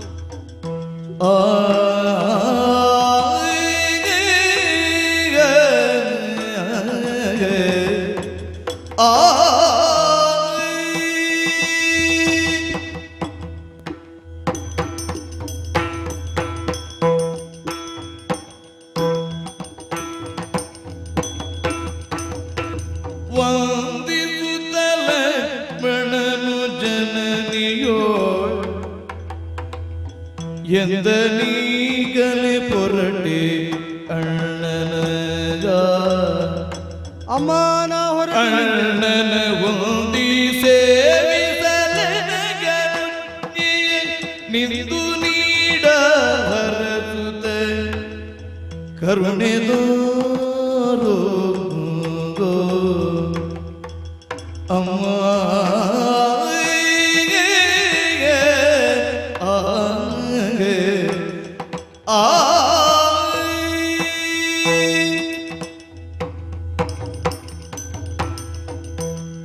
ಅಮ್ಮ ಅಮ್ಮ ಅಮ್ಮ ವಂದಿಸಿಕೊಂಡೆನಮ್ಮ. ಸದ್ಯ ಕಾಲದಲ್ಲಿ ರಾಜಾರಾಮನಾಗಬೇಕಾದವ ರಾಮನ ಸಹೋದರ ಲಕ್ಷ್ಮಣ. ಲಕ್ಷ್ಮಣ ಕಲ್ಯಾಣ ಮಸ್ತು. ಆಗಲಮ್ಮ, ನೀ ಹೇಳಿದ್ರ ಮೇಲೆ ಆದದ್ದರಲ್ಲಿ ಅದಾಗುತ್ತದೆ ಅಂತ ನನಗೆ ವಿಶ್ವಾಸ. ಏನಾದರೂ ಕಲ್ಯಾಣ ಆಗುತ್ತದೆ ಅಂತ. ಯಾಕೆಂದ್ರೆ ಕಲ್ಯಾಣ ವಸ್ತು ಅಂತ ಆಡಿದವಳು ಅಮ್ಮ ಆದರೆ ಮತ್ತೆ ಆಗುವ ಕೃತ್ಯದ ಸ್ವರೂಪ ಹೇಗೆ ಅಂತಲ್ಲ, ಅದರ ಪರಿಣಾಮದಲ್ಲಿ ಕಲ್ಯಾಣ ಆಗುತ್ತದೆ ಅಂತ ಅಲ್ವ ವಿಶ್ವಾಸ ಇಡಬೇಕಾದ. ಹೌದಪ್ಪ, ಹಾಗೆ ಯೋಚಿಸುವಮ್ಮ. ನಾ ಧಾವಿಸಿ ಬಂದದ್ದು ನೀ ತ್ವರಿತದಿಂದ ಒಂದು ಅನುಮತಿಯನ್ನು ಕೊಡಬೇಕು ಎಂಬ ಕಾರಣಕ್ಕೆ. ತ್ವರಿತದ ಅನುಮತಿಯೋ? ತ್ವರಿತದಿಂದ ಅಂದ್ರೆ ನನಗೆ ಅವಸರ ಅಂದ್ರೆ ಸಂದರ್ಭ ಅಂತ ಒಂದು ಅರ್ಥ, ತ್ವರಿತ ಗತಿ ಅಂತ ಎಂಬುದು ಇನ್ನೊಂದು ಅರ್ಥ. ಅಂದ್ರೆ ರೂಢಿಯಲ್ಲಿ ಎರಡಿದ್ದರಿಂದ ವಿವರಣೆ ಕೊಟ್ಟದ್ದಷ್ಟೇ. ತ್ವರಿತವಾಗಿ ನೀ ಅನುಮತಿ ಕೊಡಬೇಕು ಅಂದ್ರೆ ಅವ ತಡೆದುಳಿಯುವವಲ್ಲ ಅಣ್ಣ ರಾಮ. ಅವ ಹೋಗುವಾಗ ನಾ ಜೊತೆ ಸೇರಬೇಕು ಅಂತ ಆದ್ರೆ ಹೋಗು ಅಂತ ನೀನು ಅನುಮತಿಯನ್ನು ಬೇಗ ಕೊಡಬೇಕೋ ಬೇಡ? ನಂಗೆ ಗೊತ್ತಿದ್ದ ಹಾಗೆ ನೀ ಬೆಳಗ್ಗೆ ಹೊರಟದ್ದು ರಾಮನ ಪಟ್ಟಾಭಿಷೇಕಕ್ಕಾಗಿಯೇ. ಹೌದು. ಈಗ ಅದು ಎಲ್ಲಿ ಆಗುತ್ತದೋ ಅಲ್ಲಿಯ ತನಕ ನಾವು ಹೋಗಬೇಕೋ ಬೇಡವಾ? ಅದು ಹೌದು. ಹೌದೌದು. ಆದ್ರಿಂದಲೇ ನಾನು ಪಟ್ಟಾಭಿಷೇಕ ಆದ ಮೇಲೂ ಅವನೊಟ್ಟಿಗೆ, ಪಟ್ಟಾಭಿಷೇಕ ಆಗುವಲ್ಲಿಯ ತನಕವೂ ಅವನೊಟ್ಟಿಗೆ, ಪಟ್ಟಾಭಿಷೇಕ ಆಗದೇ ಇದ್ರು ಈಗ ಆಗುತ್ತದೆ, ಇನ್ನೊಂದು ಕ್ಷಣದಲ್ಲಿ ಆಗುತ್ತದೆ ಅಂತ ನಿರೀಕ್ಷಿಸ್ತಾ ಅವನೊಟ್ಟಿಗೆ. ಅಯೋಧ್ಯೆ ಮಾತ್ರವಲ್ಲ, ಬಹುಶಃ ಸಮಸ್ತ ಭೂಮಂಡಲವು ಮೈಯೆಲ್ಲ ಕಣ್ಣಾಗಿಸಿ ಶ್ರೀರಾಮನು ಅರಸನಾಗಬೇಕು ಎಂದು ಕಾಯುತ್ತಿರುವ ಕ್ಷಣ ಸುದಿನ ಇದಲ್ಲವೋ ಲಕ್ಷ್ಮಣ? ನೋಡು ಪ್ರಪಂಚದಲ್ಲಿ ಎಲ್ಲಿದ್ದವರು ರಾಮನನ್ನು ಹಂಬಲಿಸುವವರೆಲ್ಲ ನಿನ್ನ ಮಕ್ಕಳು ಅಂತ ನೀ ತಿಳಿಯುವುದರಿಂದ ಮಗನಿಗೆ ಏನು ಭಾವ ಉಂಟು ಅದೆಲ್ಲ ಭೂಮಿಯಲ್ಲಿ ಉಂಟು ಅಂತ ನೀ ಹಂಬಲಿಸುವುದು. ಅದು ಯಾವ ತಾಯಿಯ? ಹೌದೇ ಹೌದು. ಸುಮಿತ್ರಾ ಅಂತ ನಿನಗೆ ಹೆಸರು. ನನಗೀಗ ಕಾಣುವುದು ಒಳ್ಳೆಯದಕ್ಕೆಲ್ಲ ಮೈತ್ರಿ ಭಾವದಿಂದ ಪೋಷಣೆ ಕೊಡುವ ನಿನ್ನ ಔದಾರ್ಯ ಉಂಟು ನೋಡು. ಅದು ಯಾರೋ ಜ್ಯೋತಿರ್ವಿದರಾದ ಜ್ಯೋತಿಷರಿಗೆ ನಿನ್ನ ಶೈಶವದಲ್ಲಿ ಗೊತ್ತಾಗಿರ್ಬೇಕು. ಇವಳು ಎಲ್ಲದಕ್ಕೂ ಆಶ್ರಯ ಕೊಟ್ಟು ಮೈತ್ರಿ ಭಾವದಿಂದ ಸಲಹುತ್ತಾಳೆ ಎಂಬುದರಿಂದ ಅವಳಿಗೆ ಇದೇ ಹೆಸರು ಒಳ್ಳೆಯದು ಅಂತ ಇಟ್ಟಿರಬೇಕು. ಅದು ಭಗವತ್ ಪ್ರಸಾದ ಎಂದು ಭಾವಿಸಬೇಕು. ಮಾತ್ರ ಅಲ್ಲ, ಒಳ್ಳೆಯದೆಲ್ಲ ನಿನ್ನೆಡೆಗೆ ಮೈತ್ರ ಭಾವದಿಂದ ಇರಬೇಕು. ಒಳ್ಳೆಯದರ ಜೊತೆಗೆ ಮೈತ್ರಿಯನ್ನು ಅಂದ್ರೆ ಸ್ನೇಹ ಸಂಬಂಧವನ್ನು ಊರ್ಜಿತವಾಗಿಸುವಲ್ಲಿ ನೀ ಪ್ರಚೋದಕಳಾಗಿ, ಪ್ರೇರಕಳಾಗಿ, ಆಧಾರಕಳಾಗಿ ಒದಗುವವಳು. ಆದ್ದರಿಂದಲೇ ಒಳಿತಿನ ಮೊತ್ತವೆನಿಸಿದ ರಾಮನ ಜೊತೆಯಲ್ಲಿ ನಿಶ್ಚಿಂತೆಯಿಂದ ನನ್ನನ್ನು ಬಿಟ್ಟು ಅಲ್ಲಿಗೆ ಹೋದರೆ, ಅಲ್ಲಿ ಇದ್ದರೆ ನಿನಗೆ ಒಳ್ಳೆಯದಾಗುತ್ತದೆ ಅಂತ ಇದು ತನಕ ಹರಸಿದವಳಲ್ವೇನಮ್ಮ? ರಾಮನ ಜೊತೆಯಲ್ಲಿ ಅಂತ ಹೇಳುವುದೆಂತು? ನೀ ರಾಮನಾಗಿಯೇ ಹುಟ್ಟಿದವನು ಎಂದು ನಾನು ಸದಾ ಭಾವಿಸಿದವಳಿದ್ದೇನೆ. ಹಾಗಾಗಿ ಅಲ್ಲವೋ ನಾನು ಈ ಬಂದಾಕ್ಷಣ ಹೇಳಿದ್ದು, ಸದ್ಯ ಕಾಲದಲ್ಲಿ ರಾಜಾರಾಮನ ಆಗವಲ್ಲ ರಾಮನ ತಮ್ಮ ಅಂತ. ನಿನಗೆ ನಾನು ಸೌಮಿತ್ರಿ ಎಂದು ಕರೆದದ್ದಕ್ಕಿಂತ ರಾಮನ ರಮ್ಮ ಎಂದೇ ಭಾವಿಸಿದ್ದು ಹೆಚ್ಚಲ್ಲವೋ? ಈಗ ರಾಮ ಕರೆದಾಗ ನಾನು ಓ ಅನ್ನುವುದಕ್ಕೆ ಹತ್ತಿರ ಇರಬೇಡುವಮ್ಮ. ರಾಮ ಕರೆದಾಗ ಮಾತ್ರವಲ್ಲ, ರಾಮನಿಗಾಗಿಯೇ ಸದಾ ನೀ ರಾಮನಿಗಾಗಿ. ರಾಮನಿಗಾಗಿಯೇ ರಾಮ ಕರೆದಾಗ, ರಾಮನಿಗೆ ಬೇಕಾದಾಗ ಜೊತೆಗಿರಬೇಕು ತಂಬಲಿಸಿದ್ರೆ. ಈಗ ಹಾಗೆ ನಾನು ಇರುವಾಗ ಕೆಲವು ಸಲ ನೀನು ಕರೆದದ್ದು ಕೇಳದೆ ಓದಿತು, ಬೇಸರಾದೀತ. ರಾಮ ಸೇವೆಗಾಗಿ ನೀ ನಿಮಿತ್ತನಾಗಿ ನಿನ್ನನ್ನು ನೀನು ಮರೆತಾಗ, ನಾ ಕರೆದಾಗ ನೀ ಬಾರದಿದ್ದರೂ ನಾ ತನ್ಮಯಳಾಗಿರ್ತೇನೆ. ಒಂದು 14 ವರ್ಷ ಆಗಿರ್ಲ. ಸದಾ ಕಾಲ ರಾಮ ನಮ್ಮನ್ನು ಆಳಬೇಕೆಂಬುದೇ ನಮ್ಮ ಆಶಯ. ರಾಮನ ಜೊತೆಗೆ 14 ವರ್ಷ ಇರ್ಲು ಅಂತ ಅಲ್ಲಮ್ಮ, ನೀನು ಕರೆದ್ರು ಕೇಳದ ಸ್ಥಿತಿಯಲ್ಲಿ ರಾಮ ಸೇವೆ ಮಾಡ್ತಾ ಒಂದು 14 ವರ್ಷ ಇರ್ಲೋ ಅಂತ. ಕೆಲವೊಮ್ಮೆ ಹೆತ್ತ ಮಕ್ಕಳು ತಂದೆ ತಾಯಿಗಳಿಗೆ ಒಗ್ಗಟ್ಟಾಗುವುದು ಹೀಗೆ ಅಲ್ಲವೋ? ಹೆತ್ತ ಮಕ್ಕಳಿಗೆ ಇಲ್ಲ ಮಾಮ, 14 ವರ್ಷ ಸಾಕೇತದಲ್ಲಿ ಕ್ಷಿಪ್ರವಾಗಿ ಆಗ್ತಾ ಇರುವ ವಿಪ್ಲವ ಏನು ಅಂತ ಅರಿತವಳಿರಬೇಕು ನೀನು. ಈಗಾಗಲೇ ಅದು ಜನರ ಮೂಲಕವಾಗಿ ಕರ್ಣಾಕರ್ಣಿಕೆಯಾಗಿ ಹರಡ್ತಾ ಇದೆ ಅಂತ ನಾನು ಅರಿತಿದ್ದೇನೆ. ನಂಬುವುದಕ್ಕೆ ಕಷ್ಟವೋ ಎಂಬುವ ಒಂದೆರಡು ವಾರ್ತೆಗಳನ್ನು ಅಲ್ಪ ಮಟ್ಟಿಗೆ ತಿಳಿದರೂ ನಂಬಲಿಕ್ಕಿನ್ನೂ ನಾ ಸಿದ್ಧನಾಗಿಲ್ಲ. ಗೃಹಿಣಿಯನ್ನು ಗೃಹ ಅಂತ ತಿಳಿಯಬೇಕಂತೆ. ಗೃಹಿಣೀಂ ಗೃಹ ಉಚ್ಚತೆ. ಇದನ್ನು ನಾವು ಒಪ್ಪಿದರೆ ಹ್ಮ್. ಊರೇ ಹೊತ್ತಿ ಉರಿಯುತ್ತಾ ಇದ್ರು ನಮ್ಮದ್ದೇನು ನಷ್ಟ ಆಗಲಿಲ್ಲ ಅಂತ ಹೇಳುವ ಮನಸ್ಥಿತಿಯನ್ನು ಬೆಳೆಸಿಕೊಂಡವರನ್ನು ಯೋಗಿಗಳು ಅಂತಲ್ಲೋ ಗುರುತಿಸುವುದು. ಊರಿಗೆ ಬೆಂಕಿ ಬಿದ್ದಿರ್ಲಿ, ನಮ್ಮದು ನಷ್ಟ ಆಗಲಿಲ್ಲ ಅಂತ ಹೇಳಬೇಕಾದ್ರೆ ನಾವು ದೇವರ ಜೊತೆಗಿರ್ಬೇಕು. ಅದಲ್ಲದಿದ್ರೆ ದೇವರು ನಮ್ಮನ್ನು ಜೊತೆಗಿಟ್ಟುಕೊಂಡಿರಬೇಕು. ಎರಡೇ ಮಾರ್ಗ ಅಲ್ವಾ? ಹೌದು. ನಾನೀಗ ನನ್ನ ದೇವರ ಜೊತೆಯಲ್ಲಿ ಹೊರಟಿದ್ದೇನೆ, ಹೋಗು ಮಗನೇ ಅಂತ ಕಳಿಸಿದ್ರೆ ಕಾಡಿಗೆ ಹೊರಟ ರಾಮ ಸೀತೆಯರ ಜೊತೆಗೆ ನಾ ಹೊರಡ್ಲಾ? ಕೇಳಿದ್ದು ನಿಜವೇ, ಆದರೆ ಹೊರಟದ್ದು ರಾಮ ಕಾಡಿಗೆ ಅಲ್ಲವೋ? ಸುಮಿತ್ರಾ ಪದಕ್ಕೆ ಅರ್ಥ ಹೇಳಿದ್ದಲ್ಲವೋ ನೀನು? ಅಲ್ಲ, ನನಗೆ ತಿಳಿದದ್ದನ್ನು ನಿವೇದಿಸಿದ್ದು, ಅದಕ್ಕೆ ಅರ್ಥವ್ಯಾಪ್ತಿ ಹೆಚ್ಚುಂಟು. ತಾಯಿ ನನಗೆ ಗೊತ್ತಾದಲು ಅಂತ ಹೇಳುವುದೇ ಮಗುವಿನ ಪ್ರೌಢಿಮೆ ಇಲ್ಲದಿರುವಿಕೆಗೆ ನಿದರ್ಶನ. ಅರ್ಥ ಆದಲ್ಲಿಗೆ ಇವನು ಮಗುವಾಗಿರುವುದಿಲ್ಲ, ಇವನು ತಾಯಿಯ ನೆಲೆಯನ್ನು ಹೊಂದಿರ್ತಾನೆ. ಅದು ಅವಳಾಗಲಿ ಅವನಾಗಲಿ, ಜೀವ ಎಂಬುದು ಅರ್ಥ ಆಗಿದೆ ಅಂತ ಹೇಳುವುದೇ ನಮ್ಮಲ್ಲಿ ಪಕ್ವತೆ ಬಾರದಿದ್ದರಿಂದ ಅವಳು ಇಷ್ಟೇ ಅಂತ ನಿರ್ಣಯಿಸಿ. ಅಂದು ನಿನಗೆ ತೊಟ್ಟಿಲು ತೂಗಿದಾಗ ಗುರು ವಸಿಷ್ಠರು ಹೇಳಿದ್ದು ಸರ್ವಲಕ್ಷಣ ಸಮನ್ವಯ ಲಕ್ಷ್ಮೀ ಕಟಾಕ್ಷ ಉಳ್ಳವ ಲಕ್ಷ್ಮಣ ಎಂದು. ಹಾಗೆ ಹೇಳಿದ್ರ? ಎಷ್ಟು ಲಕ್ಷಣಗಳು ನನ್ನ ಮಗನಲ್ಲಿ! ಒಂದು ಕಣ್ಣಲ್ಲಿ ಅಳಬೇಕು, ಮತ್ತೊಂದು ಕಣ್ಣಲ್ಲಿ ನಗುಬೇಕು, ಅರ್ಥವಾಗ್ತಿಲ್ಲ. ಸಪತ್ನಿಯರನ್ನು ನೋಡಿದರೆ ತನ್ನ ಮಗನೇ ರಾಜವಾಗಬೇಕು ಎಂದು ಹೆಣಗುತ್ತಿರುವಳು ಒಬ್ಬಳು, ನನ್ನ ಮಗ ರಾಜನ ಆಗುವುದು ತಪ್ಪಿ ಹೋಯಿತಲ್ಲ ಎಂದು ಬಾಧಿಸುತ್ತಿರುವಳು ಮತ್ತೊಬ್ಬಳು, ನನ್ನ ಮಗ ರಾಜನ ಆಗಿಬಿಟ್ಟ ಎಂದು ತೃಪ್ತಿಯಲ್ಲಿರುವವಳು ಇಲ್ಲೊಬ್ಬಳು. ಶರಣು ತಾಯಿ ಶರಣು. ರಾಮ ಭಕ್ತಿ ಸಾಮ್ರಾಜ್ಯಕ್ಕೆ ರಾಜನಾಗಿ ಬಿಟ್ಟನಲ್ಲ ನನ್ನ ಮಗ ಎಂದು ತೃಪ್ತಿಯಲ್ಲಿ ಈ ಕ್ಷಣದಲ್ಲಿದ್ದೇನೆ. ನೀನು ಕಾಡಿಗೆ ಹೋಗ್ಲಿಕ್ಕೆ ಕರಳು ಬೇಡ ಅಂದ್ರು ಕೊರಳು ಹೋಗು ಅಂತ ಉಂಟು. ಆದ್ರೆ ನೀನು ಅಣ್ಣ ಅಣ್ಣ ಅಂತ ಹೋಗುವುದಲ್ಲ ಕಾಡಿಗೆ. ಹೇಗೆ ಹೋಗ್ಬೇಕು ಕಾಡಿಗೆ? ತಂದಿರಾಘವನೆಂದು ತಿಳಿಯೇ ಹಿತದಿಂದ ಸೀತೆಯೊಡನ ನೀಕಿಸೋ ಮಗನೇ.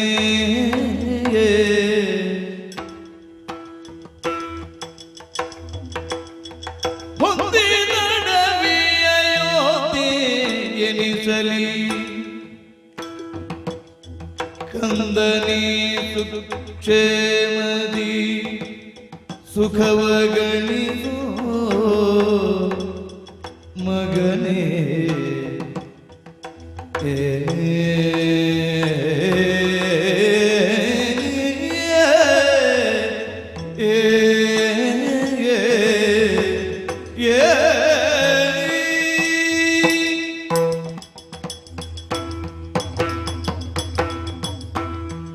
ಸಮಸ್ತ ಅಯೋಧ್ಯೆಯ ಪ್ರಜೆಗಳು ಇನ್ನೇನು ನನ್ನ ರಾಮ ರಾಜನಾಗ್ತೇನೆ ಎಂದು ಹಪಹಪಿಸುತ್ತಿರುವ ಈ ಕ್ಷಣ 5 ರೀತಿಯ ತಂದೆಗಳಲ್ಲಿ ಅಣ್ಣನೂ ಒಬ್ಬನಂತೆ, ಅಗ್ರಜನ್ಮನಾದ್ರಿಂದ. ನೀ ಅವನಿಗಾಗಿ ಕಾಡಿಗೆ ಹೋದರೆ, ನೀ ತಮ್ಮನಾಗಿ ಹೋದರೆ ನಿನ್ನ ಕರ್ತವ್ಯವನ್ನು ಪೂರ್ತಿಯಾಗಿ ನೀನು ನಿರ್ವಹಿಸುತ್ತೀಯೋ ಎಂಬ ಲೇಷ ಮಾತ್ರ ಪ್ರಶ್ನೆ ಉಂಟು. ನಾನು ಏನು ಮಾಡಿದ್ರೆ ಸರಿಯಾಗ್ತದೆ ಅಂತ ನೀನು ಹೇಳ್ತೀಯೋ ಹಾಗೆ ಇರ್ತೇನಮ್ಮ.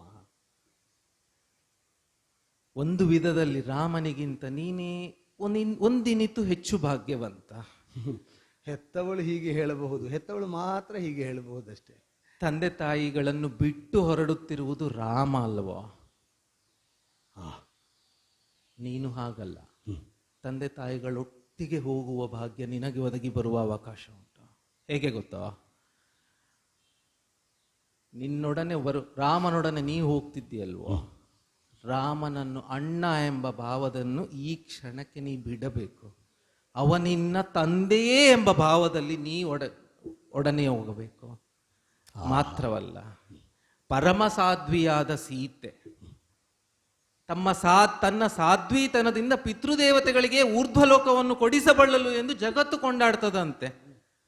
ಅಂತಹ ಸೀತೆಯನ್ನು ನೀನು ತಾಯಿಯಾಗಿ ಭಾವಿಸಬೇಕು. ಮತ್ತೆ ಯಾವ ತಾಯಿಯಾದರೂ ಬೇಡುವುದೊಂದೇ ಭಗವಂತನನ್ನು, ಏನಮ್ಮ, ನನ್ನ ಮಗ ಎಲ್ಲಿದ್ದರೂ ಸಂತೋಷದಿಂದ ಇರಬೇಕು. ರಾಮನಿಲ್ಲದ ಈ ನಾಡು ನಿನಗೆ ಕಾಡಾಗುವುದಕ್ಕಿಂತ ರಾಮನೊಡನೆ ನೀ ಹೋಗಿ ಕಾಡನ್ನು ನಾಡು ಮಾಡಿಸಿಕೊಳ್ಳಬೇಕು. ಮಾತ್ರವಲ್ಲ, ಇದು ನಿನ್ನ ಬದುಕಿನ ಮಹಾ ಸಂಪತ್ತೆಂದೇ ನೀ ಭಾವಿಸಬೇಕು.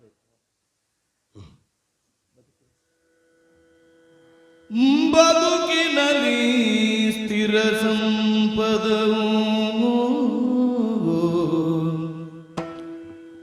ಬದುಕಿನಲ್ಲಿ ಸ್ಥಿರ ಸಂಪದವು,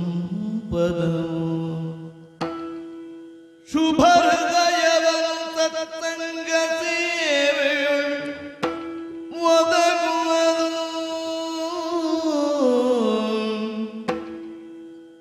ಶ್ರೀರಾಮನಾಶ್ರಯ ಮುದ ಕೊಡಲಿಯೇ, ಶ್ರೀರಾಮನಾಶ್ರಯ ಮುದ ಕೊಡಲಿ. ನಿನಗನು ದಿನದಿ ಹೋಗಿ ಬಾರು ಮುದ ಕೊಡಲಿ, ನಿನಗನು ದಿನ ಹೋಗಿ ಬಾರೋ.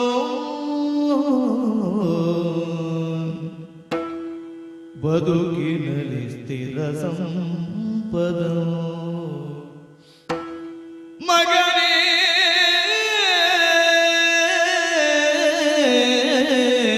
ಮಗನೇ ಕಂದ.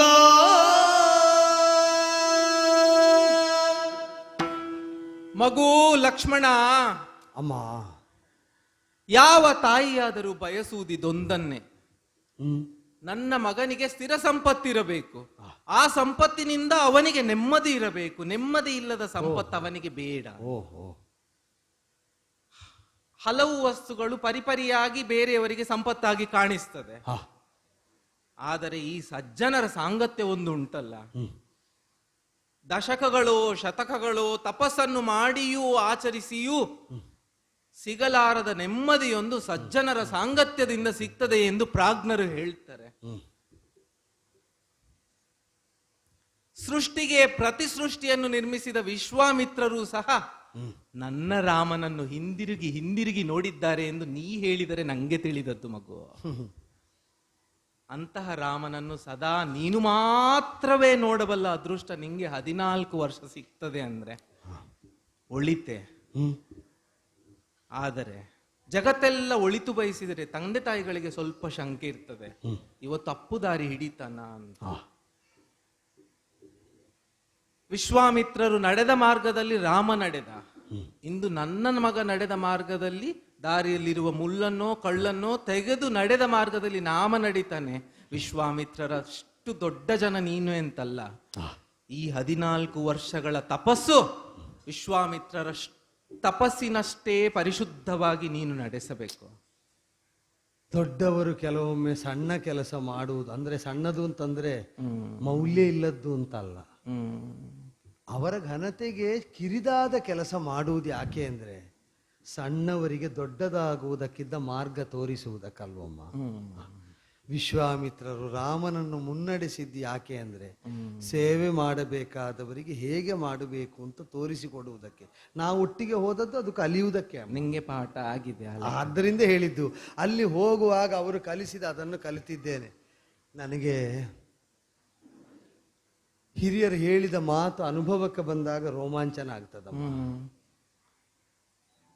ಕರುಳಬಳ್ಳಿಯನ್ನು ಕತ್ತರಿಸಿದ ಹೊರತಾಗಿ ಮಗುವಿಗೆ ಜಗದ ಬೆಳಕು ಸಿಕ್ಕುವುದಿಲ್ಲವಂತೆ. ಹೇಗೆ?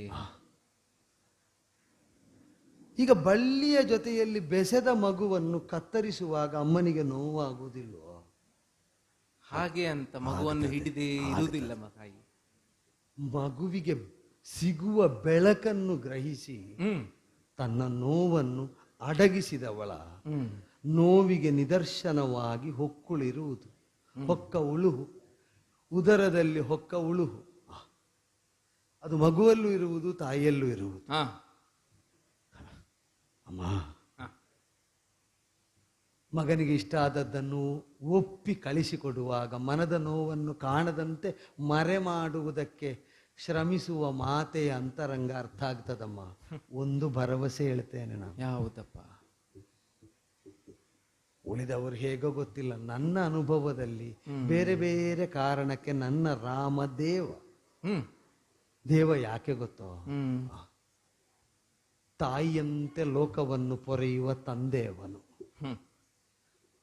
ತಾಯಿಯಂತೆ ಪೊರೆಯುತ್ತಾನೆ. ಯಾಕೆ ಅಂದ್ರೆ ತನ್ನ ಉದರಸ್ಥ ಶಿಶುವಾಗಿ ಬ್ರಹ್ಮಾಂಡವನ್ನೇ ಪೊರೆಯುವವನು ದೇವರು. ಹೌದು. ಆದರೆ ತಾಯಂದಿರು ಮಕ್ಕಳು ಬೆಳೆಯುವುದಕ್ಕೆ ಬೆಳಗುವುದಕ್ಕಾಗಿ ಕರುಳಬಂದಿಯ ಸಂಬಂಧವನ್ನು ಕತ್ತರಿಸ್ತಾರೆ. ಹೌದು, ಭೌತಿಕವಾಗಿ ಅದು. ಆದರೆ ಹೊಕ್ಕುಳೇ ಇಲ್ಲದ ದೇವರು ಕಮಲನಾಳವನ್ನು ಅಲ್ಲಿಂದ ಎಬ್ಬಿಸಿ ಆ ಪದುಮಾಂಡವನ್ನು ಅಲ್ಲಿ ಉದಿಸಿದ ಬ್ರಹ್ಮ, ಆ ಬ್ರಹ್ಮನಿಂದ ಸೃಷ್ಟಿಯಾದ ಬ್ರಹ್ಮಾಂಡ, ಅದನ್ನಲ್ಲೇ ನೆಲೆಯಾಗಿರಿಸಿ ಉದರ ಸಂಬಂಧ ಕಡಿಯದಂತೆಯೇ ಅವರನ್ನು ಪೊರೆಯುತ್ತಾ ಇರ್ತಾನೆ. ಹೌದು. ಆದ್ದರಿಂದ ದೇವರನ್ನು ತಂದೆಯಾಗಿಯೂ ತಾಯಿಯಾಗಿಯೂ ತಿಳಿಯುವುದು. ನಿನಗೆ ನಾನು ಕೊಡುವ ಭರವಸೆ ಒಂದೇ. ಕರುಳ ಬಳ್ಳಿಯನ್ನು ಕತ್ತರಿಸಿ ಹೊರಗಿಟ್ಟ ನೋವನ್ನು ಮರೆ ಮಾಡಿ ನನ್ನ ಅಭ್ಯುದಯವನ್ನು ಹಾರೈಸುವ ನಿನಗೆ ಬ್ರಹ್ಮಾಂಡೋದರ ಭರಿತನಾದ ಭಗವಂತನಂತೆ ಸಂಬಂಧ ಕಡಿಯದೆಯೇ ನನ್ನನ್ನು ಪೊರೆಯಬಲ್ಲ ತಂದೆ ತಾಯಂದಿರ ಮಡಿಲಿಗೆ ನನ್ನನ್ನು ಹಾಕ್ತಾ ಇದ್ದಿ. ನೀ ಚಿಂತೆ ಮಾಡಬೇಡ. ಇದೇ ಭಾವದಲ್ಲಿ ಮಗು ಲಕ್ಷ್ಮಣ ನೋಡು, ರಾಮ ಎಲ್ಲವನ್ನು ಬಿಟ್ಟು ಹೇಗೆ ಸಿದ್ಧನಾಗಿದ್ದಾನೆ. ನೀನು ಎಲ್ಲವನ್ನು ಬಿಟ್ಟವನಂತೆ ಹೋಗುವುದಲ್ಲ. ಅಮ್ಮ, ಅವ ಏನು ಹೇಳುವುದು ಗೊತ್ತುಂಟು? ಎಲ್ಲವನ್ನು ಬಿಟ್ಟು ಹೋಗಬೇಕು. ನಿನ್ನನ್ನು ಬಿಟ್ಟು ಕೊಡುವುದು ತಾಯಿ ಹೌದಾದರೆ ಒಟ್ಟು ಸೇರುವುದು ನಾನು ಒಂದ. ಅಮ್ಮ ಬಿಟ್ಟು ಕೊಡುವ ಚಂದ ತೋರಿಸ್ತೇನೆ ಬಾಣ್ಣ ಅಂತ ಕರ್ಕೊಂಡು ಬಂದದ್ದು. ನೀನಾದ್ರೂ ಹೇಳು ಕರ್ಕೊಂಡು ಹೋಗು ಅಂತ. ಇನ್ನು ನಾವು ಬೇರೆ ಕಾರಣ ಹೇಳಿ ನೀನು ಅವರನ್ನು ನೋಡ್ಲಿಕ್ಕೆ ಇರಬೇಕು, ಇವರು ನಿನ್ನನ್ನು ನೋಡ್ಲಿಕ್ಕೆ ನಾನಿರ್ಬೇಕಂತೆ. ನನ್ನ ಸ್ತನ್ಯಪಾನ ಮಾಡಿರುವುದು ನೀನು ಮಾತ್ರವಲ್ಲ, 7 ವರ್ಷ ರಾಮನನ್ನು ಬಿಟ್ಟು ನಾವು ಇರಬೇಕು. ಒಂದೆರಡು ಮಾತು ಅವನಲ್ಲಿ ಆಡಿರ್ತೇನೆ. ಅಮ್ಮ, ನನಗೆ ನಿನ್ನಲ್ಲಿ ಅತೀವವಾದ ವಾತ್ಸಲ್ಯ ಯಾಕೆ ಗೊತ್ತೋ? ಯಾಕಪ್ಪ? ನನಗೆ ಸ್ತನ್ಯ ಉಣ್ಣಿಸಿದ್ದಿ ಅಂತ ಮಾತ್ರ ಅಲ್ಲ, ಆ ಸ್ತನ್ಯದ ದೊಟ್ಟೆಯಲ್ಲಿ ಅಣ್ಣನ ಜೊಲ್ಲನ್ನು ಸೇರಿಸಿದ್ದಿ ಅಂತ. ಹೇಳಮ್ಮ, ಹೇಳು, ಹೇಳಿ ಕಳಿಸಿಕೊಡು. ರಾಮ, ಅಮ್ಮ, ನಿನ್ನ ತಮ್ಮನಾದ ಲಕ್ಷ್ಮಣನನ್ನು ನಿನ್ನೊಡನೆ ಕಳಿಸುತ್ತಿದ್ದೇನೆ. ನೀನು ಸ್ಥಿತಪ್ರಜ್ಞನಾಗಿಯೇ ಸದಾ ಸರ್ವರಿಗೂ ಕಂಡದ್ದು. ಆದರೆ ಅವ ನಿನ್ನ ತಮ್ಮ. ಒಂದಿನಿತು ದೋಷ ಅವನಲ್ಲಿ ಕಂಡರೆ ಬುದ್ಧಿಯರಿಯನಿವನು ದುಡುಗಿ ಸಿಡುಗಿ ನಡೆದರೆ ರಾಮ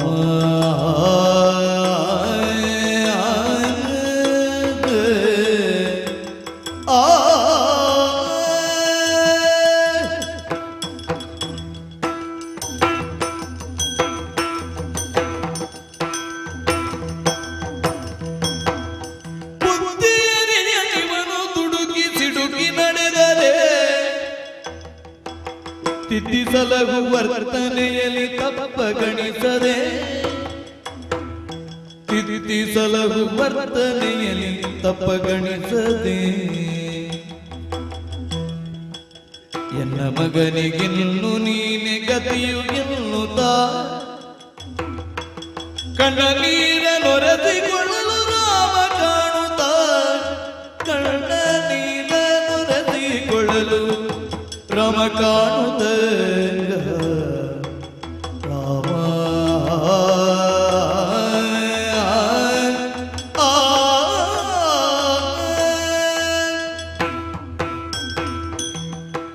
ರಘು, ಅಮ್ಮ, ರಾಮ, ಬಾಲರಾಮ, ರಾಮಚಂದ್ರ ಹೀಗೆಲ್ಲ ಮುದ್ದಾಡಿ ಕರೆಯುವ ದಿನಗಳಾಗಿ ಹೋಯ್ತಲ್ವೋ?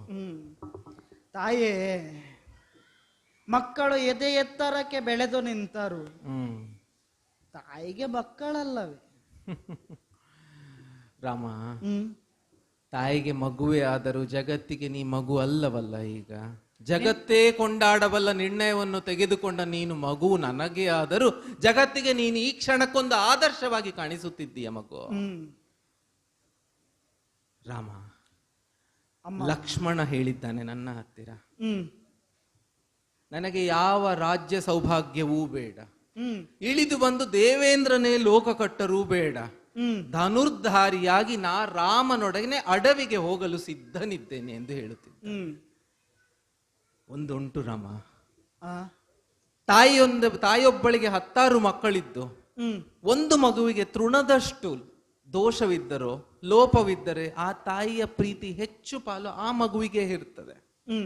ಗುರುವೊಬ್ಬನಿಗೆ 10 ಶಿಷ್ಯರಿದ್ದರು, ತಾಯಿ ಹೇಗೆ ಆ ಮಗುವಿಗೆ ಹೆಚ್ಚು ತಿನಿಸ್ತಾಳೋ ಹೆಚ್ಚು ಪ್ರೀತಿ ತೋರಿಸ್ತಾಳೋ, ಗುರುವೊಬ್ಬನು 10 ಶಿಷ್ಯರಿದ್ದರು, ಯಾವುದೋ ಒಂದು ಶಿಷ್ಯನಿಗೆ ಯಾವುದೋ ಒಂದು ಬಹುಮಾನ ಕೊಟ್ಟರೆ ಅದು ಶಿಷ್ಯನ ಗರಿಮೆಯಲ್ಲ, ಇವನಿಗೆ ನನ್ನ ಆಶೀರ್ವಾದ ಹೆಚ್ಚು ಬೇಕು. ತಾಯಿ ಹೇಗೆ ನಿನಗೆ ನಾನಿದ್ದೇನೆ ಎಂದು ಹೇಳುತ್ತಾಳೋ, ಗುರುವೊಬ್ಬನು ನನಗೆ ನೀನಿದ್ದೇನೆ ಎಂದು ಹೇಳ್ತಾಳೋ, ಹಾಗೆ ಲಕ್ಷ್ಮಣನಿಗೆ ನೀನಿರಬೇಕು ರಾಮ. ಅಯೋಧ್ಯೆ ಎಲ್ಲ ನಿನ್ನ ಹಿಂದೆ ಬರ್ಲಿಕ್ಕೆ ಸಿದ್ಧವಿದ್ದರು, ಅಷ್ಟು ಹೇಳಿದ್ದು ನೀನು ಒಂದು ಲಕ್ಷ್ಮಣನಿಗೆ ಮಾತ್ರ. ಅದು ಅವನ ಯೋಗ್ಯತೆಯೋ ಪ್ರಶ್ನೆಯೇ, ಅರ್ಹತೆಯೋ ಪ್ರಶ್ನೆಯೇ, ಅದು ನಿನ್ನ ಆಶೀರ್ವಾದವೋ ಅದು ನನಗೆ ಮನಸ್ಸಿನಲ್ಲಿ ಗೊತ್ತಾಗಿದೆ. ಅವನು ನೀನಿಲ್ಲದೆ ಕ್ಷಣವೂ ಇರಲಾರನಾದ್ದರಿಂದ ನೀನು ಅವನನ್ನು ಒಪ್ಪಿಕೊಂಡು ತೆಗೆದುಕೊಂಡು ಹೋಗುತ್ತಿರುವುದು. ಅಂತಹ ಲಕ್ಷ್ಮಣನನ್ನು ಅವನಲ್ಲಿ ದೋಷಗಳು ಕಂಡು ಬಂದಲ್ಲಿ ತಂದೆಯ ಸ್ಥಾನದಲ್ಲಿದ್ದು ನೀನು ಅವನನ್ನು ಮುಂದೆ ನಡೆಸಬೇಕು ರಾಮ. ಇಷ್ಟು ಹಿರಿಮೆಯನ್ನು ಗರಿಮೆಯನ್ನು ಹೊತ್ತು ನಡೆಯುತ್ತಿರುವ ರಾಮನು ಹಿಂಬರುವಾಗ ಲೋಕವೇ ಮೆಚ್ಚುವಂತಹ ರಾಮನಾಗಿಯೇ ಹಿಂದೆ ಮರಳಿ ಬರಬೇಕು ಎಂದು ನನ್ನದೊಂದು ಆಶಯ ಉಂಟು. ತಾಯಿಯಾಗಿ ನಿನ್ನ ತಲೆಯ ಮೇಲೆ 2 ಮಂತ್ರಾಕ್ಷತೆಗಳನ್ನು ಹಾಕುತ್ತಾ ಹೇಳುವುದೇನು ಎಂದರೆ, ಏನು? ಕಳೆದ ಕೆಲವು ಗಂಟೆಗಳಲ್ಲಿ ಧರ್ಮವನ್ನೇ ಆಧಾರವನ್ನಾಗಿಟ್ಟುಕೊಂಡು ಧರ್ಮವೇ ನಿನ್ನ ಉಸಿರು, ಅದೇ ನಿನ್ನ ಮಾರ್ಗ ಎಂದು ನೀನು ಯಾವ ನಿಲುವಿನಲ್ಲಿ ನಿರ್ಣಯಗಳನ್ನು ತೆಗೆದುಕೊಂಡಿದ್ದೀಯೋ ಅದೇ ನಿಲುವಿನಲ್ಲಿ ನಿನ್ನ ಬದುಕಿನ ಪ್ರತಿ ಅಡಿಯಲ್ಲಿಯೂ ನೀನು ಮುಂದೆ ಸಾಗುತ್ತಾ ಹಿಂದೆ ಬರುವಾಗ ರಾಜಾರಾಮ ಆದರ್ಶವಾಗಿ ನಿಲ್ಲಬಲ್ಲ ಪುತ್ರ ಇವನು, ಆದರ್ಶವಾಗಿ ನಿಲ್ಲಬಲ್ಲ ಅಣ್ಣನೋ ಮಗನೋ ರಾಜನೋ ಆಗಿ ನೀನು ಹಿಂದೆ ಬರಬೇಕು ಎಂಬುದು ಮಾತ್ರ ನನ್ನ ಆಶಯ. ಅದನ್ನೊಂದು ನೀನು ಗಟ್ಟಿಯಾಗಿ ಹಿಡಿದು ನಿಂತರೆ ರಾಮ, ನಾನು ಹೆಚ್ಚು ದೂರ ಬರುವುದಿಲ್ಲ. ಕ್ರಮ ಉಂಟು. ಯಾರು ಮರಳಿ ಬೇಗ ಬರಬೇಕು ಎಂಬ ಆಸೆ ಇರ್ತದೋ ಅವರನ್ನು ನಾವು ಹೆಚ್ಚು ದೂರ ಹೋಗಿ ಬಿಡುವುದಿಲ್ಲವಂತೆ. ನಾನು ಇಲ್ಲಿಂದಲೇ ನಿನ್ನನ್ನು ಆಶೀರ್ವಾದ ಮಾಡುತ್ತಿದ್ದೇನೆ. ಅಮ್ಮ, ಈ ರಾಮ ಬಾಲರಾಮನಾಗಿ ಅಲ್ಲ, ರಾಜಾರಾಮನಾಗಿ ಅಲ್ಲ, ಎಲ್ಲಾ ರೀತಿಯಲ್ಲಿ ಕಾಡುವುದಕ್ಕೆ ಕಾರಣ ಏನಮ್ಮ? ನಿಮ್ಮ ವಿಶಾಲ ಭಾವವಲ್ಲ. ನಿನ್ನ ಸುವಿಶಾಲ ಭಾವದೆ ನೆರಳು ರಕ್ಷಿಪುದು,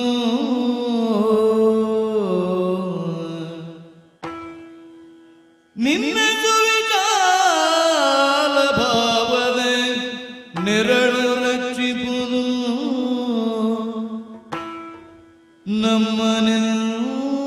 ನಮ್ಮನೆಂದೆಣಿಸಿಗೆನು ತಾಯೇ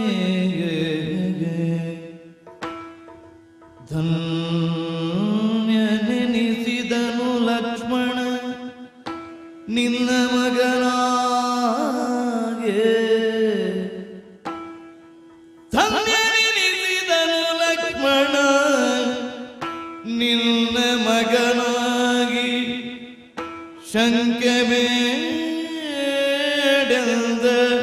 ಶಿರವಾಗೆ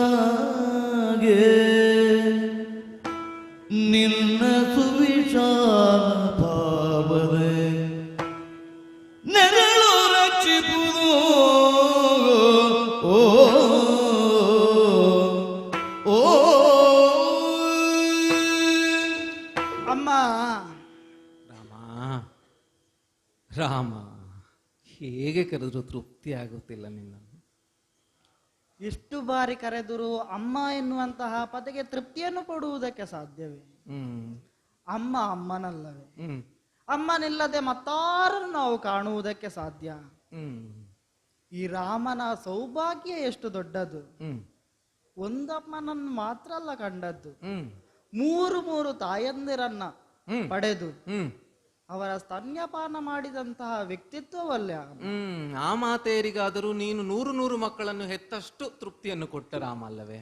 ಬಿಸಿಲ ಬೇಗೆಯಿಂದ ಬೇಯುವಂತಹ ವ್ಯಕ್ತಿಗೆ ಹಾ ಒಂದು ಮರ ನೆರಳನ್ನು ನೀಡುವುದು ಹೌದು, ಹಾ ಆದರೆ ಬದುಕಿನಲ್ಲಿ ಬರುವಂತಹ ಕಷ್ಟಗಳು ಯಾವುದೇ ಇರಲಿ, ಹಾ ಯಾವುದೂ ಬರಲಿ, ಹಾ ಯಾವುದೂ ಹೋಗಲಿ, ಹಾ ತಾಯಿಯಂದಿರ ವೃಕ್ಷದ ನೆರಳು, ಹ್ಮ್ ಮೂರು ವೃಕ್ಷದ ನೆರಳು ಹ್ಮ್ ಈ ರಾಮನ ಮೇಲಿರುವಾಗ ಅಥವಾ ಲಕ್ಷ್ಮಣನ ಮೇಲಿರುವಾಗ ಹ್ಮ್ ಕಾಯದೆ ಹೋದಿತೆ, ಹ್ಮ್ ಹೌದಪ್ಪ. ಸಂರಕ್ಷಿಸಿಯೇ ಬರೆದುಕೊಂಡು ಬರುತ್ತದೆ. ಹಾ ಒಂದು ರೀತಿಯಲ್ಲಿ ಹ್ಮ್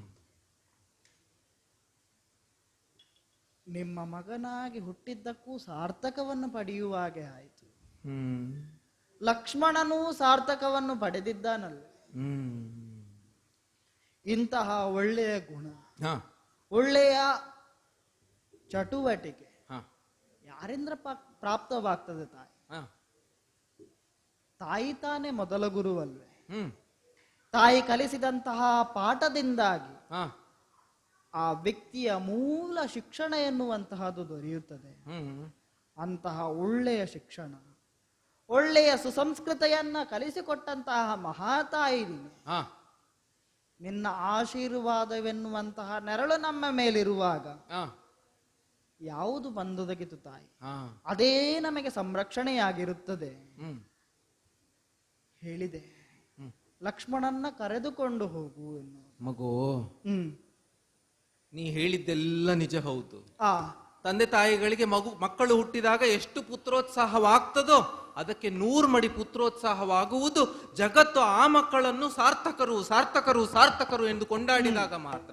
ನೀ ಕಾಡಿಗೆ ಹೋಗುವುದಾಗ ಮನಸ್ಸೆಲ್ಲ ಅಲ್ಲೋಲ ಕಲ್ಲೋಲವಾಗುತ್ತಿದ್ದರೂ ನನ್ನ ರಾಮ ಹಿಡಿದದ್ದು ಧರ್ಮ ಮಾರ್ಗವೆಂಬ ಸ್ಥಿರ ವೃತ್ತಿಯಿಂದ ನಾನು ಹೇಳುತ್ತಿದ್ದೇನೆ, ಹೋಗಿ ಬನ್ನಿ ಮಗು, ಹೋಗಿ ಬಂದು ಜಗತ್ತೆಲ್ಲ ಕೊಂಡಾಡುವ ಮಕ್ಕಳು ನೀವು ನಮಗಾಗಿ ಮತ್ತಷ್ಟು 100 ಮಡಿಯಾದ 1000 ಮಡಿಯಾದ ಪುತ್ರೋತ್ಸಾಹವನ್ನು ಕೊಡುವಂತವರು ನೀವು ನಮಗಾಗಬೇಕು. ಅಮ್ಮ, ಮಗು, ಈ ರಾಮನ ಸಚ್ಚರಿತ್ರ ಇಲ್ಲಿಯವರೆಗೆ ನಡೆದುಕೊಂಡು ಬಂದಂತಹದ್ದು ನಾನು ಮಾತ್ರವಲ್ಲ, ನನ್ನಿಂದ ಬೋಧಿಸಲ್ಪಟ್ಟು ನನ್ನಿಂದ ಹಲವಾರು ವಿದ್ಯೆಗಳನ್ನು ಪಡೆಯಲ್ಪಟ್ಟಿದ್ದಾನೆ. ಅಂತಹವನು ರಾಮಾನುಜನಾದಂತಹ ಲಕ್ಷ್ಮಣನಲ್ವೇ ಈರುವರಿಗೂ ಮತ್ತೊಮ್ಮೆ ಮಗದೊಮ್ಮೆ ಶಿರಬಾಗಿ ಬೇಡ್ತಾ ಇದ್ದೇವೆ, ಪ್ರೀತಿಯಿಂದ ಕಳಿಸಿಕೊಡಬೇಕು. ಕಲ್ಯಾಣ ಮಸ್ತು. ಒಂದು ನೆನಪಿರಲಿ, ಮರದ ನೆರಳಲ್ಲಿ ಯಾರೂ ಇರಬಲ್ಲರು, ಧರ್ಮದ ನೆರಳಲ್ಲಿ ಇರಲಿಕ್ಕೆ ಮಾತ್ರ ಅತೀವವಾದ ಸಂಕಲ್ಪ ಬೇಕು, ದೃಢ ಸಂಕಲ್ಪ ಬೇಕು. ಅದನ್ನೇ ನೀವು ಹಿಡಿದು ಮತ್ತೆ ಜಯಶಾಲಿಗಳಾಗಿ ಹಿಂದೆ ಬರುತ್ತೀರಿ ಎಂದು ನಾನು ಆಶಯದಲ್ಲಿದ್ದೇನೆ. ಹೋಗಿ ಬನ್ನಿ ಮಕ್ಕಳೇ, ಹೋಗಿ ಬನ್ನಿ. ಧನ್ಯನಾದ ತಾಯಿ, ಧನ್ಯನಾದ.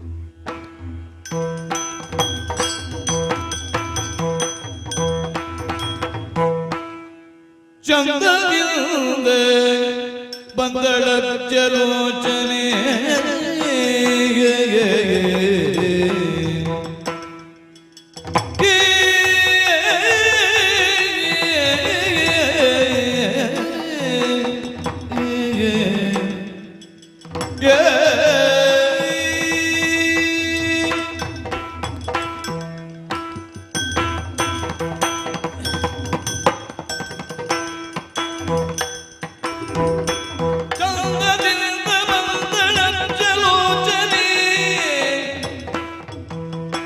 ರಾಮಚಂದ್ರ ಹೇಳಿದಂಥ ಮಾತಿನಂದವನ್ನು ಬಣ್ಣಿಸುತ್ತ, ರಾಮಚಂದ್ರ ಹೇಳಿದಂಥ ಮಾತಿನ ಅಂದವನ್ನು ಬಣ್ಣಿಸುತ್ತ, ಕನ್ನಡಿಯನ್ನು ತೆಗೆದು ನೋಡುತ್ತ ಮೊಗವು ಚೆನ್ನವಿಗುವುದಿಲ್ಲ ದೀನಗಾಡುತ್ತ, ಮತ್ತೆ ತನ್ನೊಳ್ತಾನೆ ಮಾತನಾಡುತ್ತ ತನಗೆ ಕಣ್ಣೀರು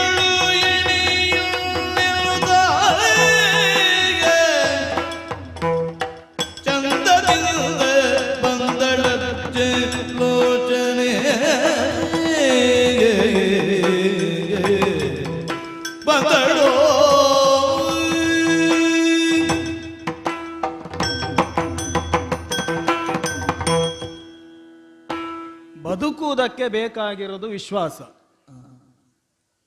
ನಂಬಿಕೆಯೇ ಜೀವನ. ಆ ನಂಬಿಕೆಯೊಂದಿಗೆ ವಿಶ್ವಾಸ ಸೇರಿದ್ರೆ ಜೀವನ ಸುಲಲಿತ. ಈ ಅಚಲವಾದಂತಹ ನಂಬಿಕೆಯಿಂದಲೇ ನಾನು ಹೊರಟದ್ದಲ್ವ ಸ್ವಾಮಿ.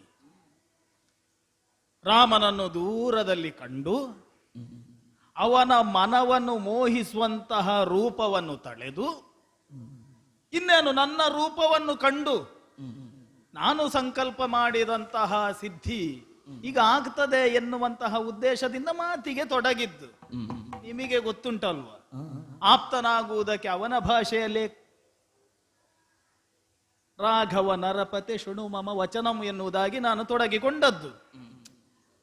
ಮಾತೆಲ್ಲ ಒಳ್ಳೆದೇ ಆಡಿದ. ಕೊನೆಗೆ ನನ್ನ ಮನದ ಇಂಗಿತವನ್ನು ಹೇಳುವಂತಹ ಸಂದರ್ಭದಲ್ಲಿ ಅಲ್ಲಿ ನಾವು ಎನಿಸಿದಾಗೆ ನಡೀಲಿಲ್ಲ. ಅಲ್ಲಿ ಪ್ರಸಂಗ ತಿರುವನ್ನು ಪಡೆಯಿತು. ಅಲ್ಲ, ಈ ತಿರುವುಗಳೆಲ್ಲ ನನ್ನ ಜೀವನದಲ್ಲಿ ಸಹಜವೇ. ಯಾವಾಗ ನನ್ನ ಸುಖ ಸಂಸಾರ ಎನ್ನುವಂಥದ್ದು ಮಸಣವಾಗಿ ಹೋಯಿತು ಅವತ್ತಿಂದ ನಾನು ಒಂದು ನಿರ್ಧಾರ ಮಾಡಿದ್ದೇನೆ. ಯಾರ ಮಾತಾದ್ರೂ ಕೇಳಬಹುದು, ಈ ಬ್ರಾಹ್ಮಣರ ಮಾತು ಕೇಳಬಾರದು ಎನ್ನುವುದಾಗಿ. ವಿವಾಹ ಆಗುವಂತಹ ಸಂದರ್ಭದಲ್ಲಿ ಶತ ಸಂವತ್ಸರಂ ದೀರ್ಘಮಾಯು ಸುಮಂಗಲಿಯಾಗು ಸೇರುಗಟ್ಲೆ ಮಂತ್ರಾಕ್ಷತೆ ನನ್ನ ತಲೆಗೆ ಸುರಿದದ್ದೆ ಆಯ್ತಾ.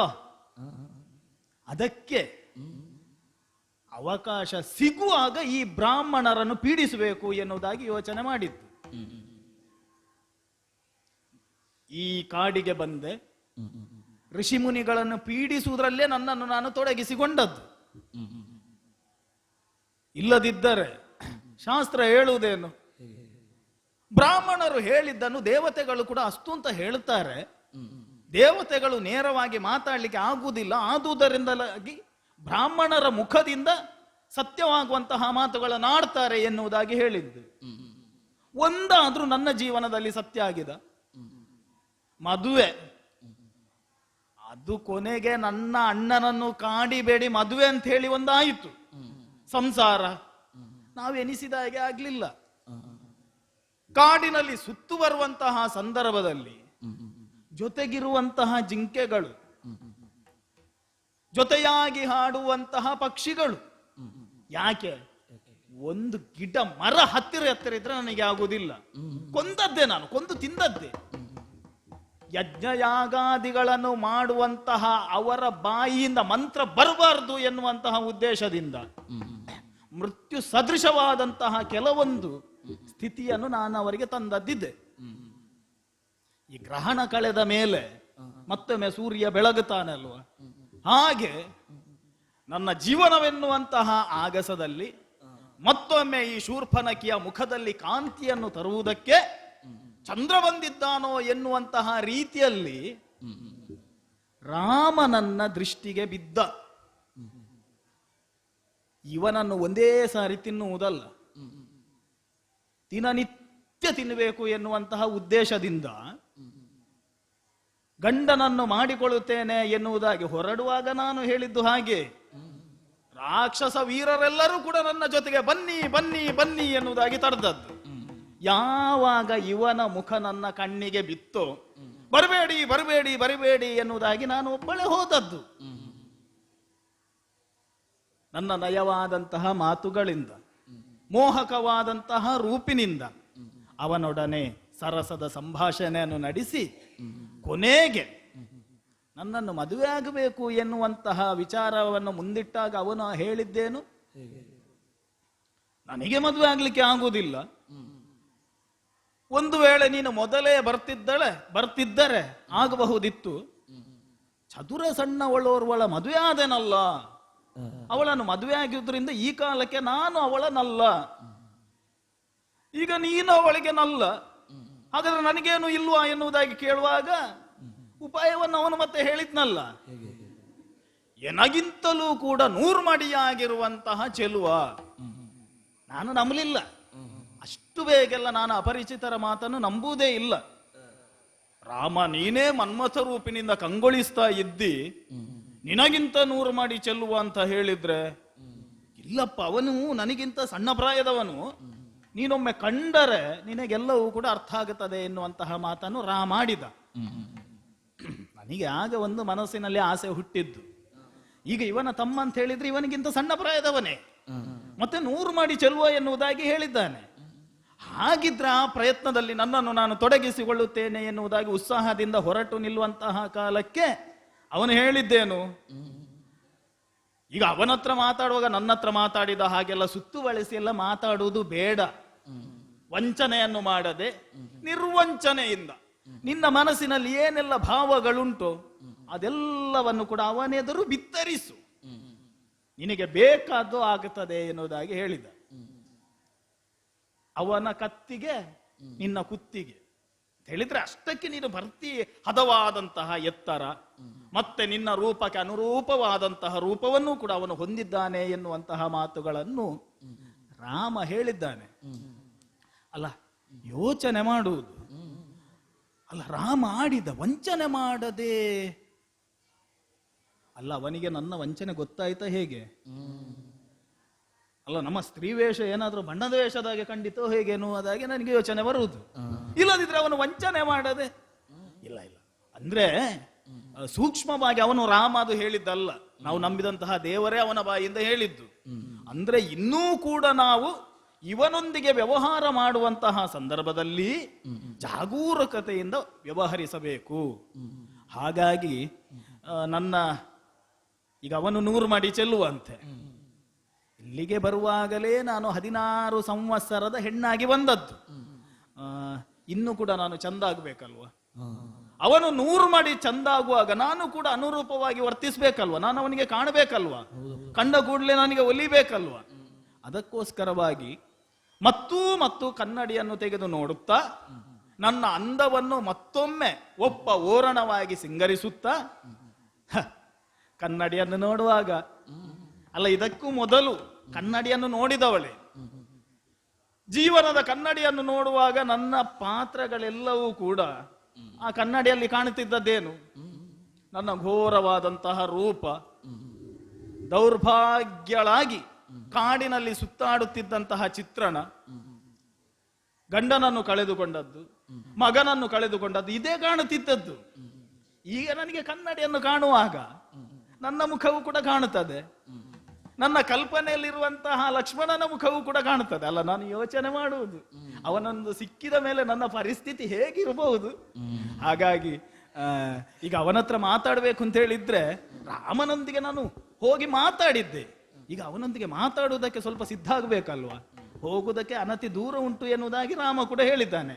ಅಲ್ಲಿ ಹೋಗುವ ತನಕ ಹೇಗೆ ಮಾತಾಡುವುದು ಎನ್ನುವುದಾಗಿ ನನ್ನಲ್ಲೇ ನಾನು ಮಾತನಾಡುತ್ತಾ ಲಕ್ಷ್ಮಣನ ಮುಖ ನೋಡುವ ತವಕದಿಂದ ಆ ಕಡೆಗೆ ಹೋಗುತ್ತೇನಂತೆ.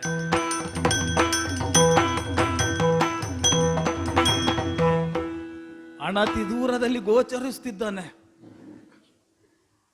ಅಬ್ಬ, ಸೂರ್ಯ ವಂಶಜರು ಯಾವತ್ತಿಗೂ ಕೂಡ ಸುಳ್ಳನ್ನು ಆಡುವುದಿಲ್ಲವಂತೆ.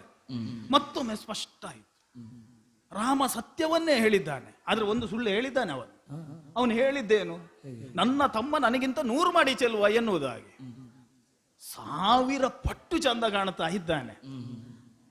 ಆದ್ರೆ ಒಂದು, ಈಗ ರಾಮ ನಾನು ಹತ್ತಿರ ಹೋಗುವಾಗ ನನ್ನನ್ನು ಗಮನಿಸಿದ್ದಾನೆ, ಇವನು ಗಮನಿಸುವಾಗೆ ಕಾಣುವುದೇ ಇಲ್ಲ. ಅವನ ಆಯುಧವನ್ನು ಹರಿತ ಮಾಡುವಂತಹ ಕೈಂಕರ್ಯದಲ್ಲಿ ಅವನು ತೊಡಗಿಸಿಕೊಂಡಿದ್ದಾನೆ. ಇದು ಹೆಚ್ಚು ತಡ ಮಾಡಿದ್ರೆ ಅದು ಏನೆಲ್ಲ ಇವನೊಟ್ಟಿಗೆ ಮಾತಾಡಬೇಕು ಎನ್ನುವುದಾಗಿ ದಾರಿಯಲ್ಲಿ ಬರುವಾಗ ಮಾತನಾಡಿಕೊಂಡು ಬಂದಿದ್ದೇನೆ, ಅದೆಲ್ಲವೂ ಕೂಡ ಮರೆತು ಹೋಗುತ್ತದೆ. ಅವನು ಮಾತಾಡದಿದ್ರೇನು, ಮತ್ತೆ ಸದ್ಯೋಪ ವಿಷಯದಲ್ಲಿ ಅವನೇ ನನ್ನ ಬಳಿಯಲ್ಲಿ ಬಂದು ಮಾತಾಡ್ತಾನೆ, ತೊಡಗುವಾಗ ನಾವೇ ಮಾತಾಡಿಸಿದ್ರೇನು. ಹಾಗಾಗಿ ಲಕ್ಷ್ಮಣ ಅಲ್ಲ, ಓ ಕಾಮ ಸನ್ನಿಭ, ಒಂದು ಮಾತು ಕೇಳ್ತೀಯ? ಕಾಮ ಸನ್ನಿಭ ಮಾತ ಕೇಳು,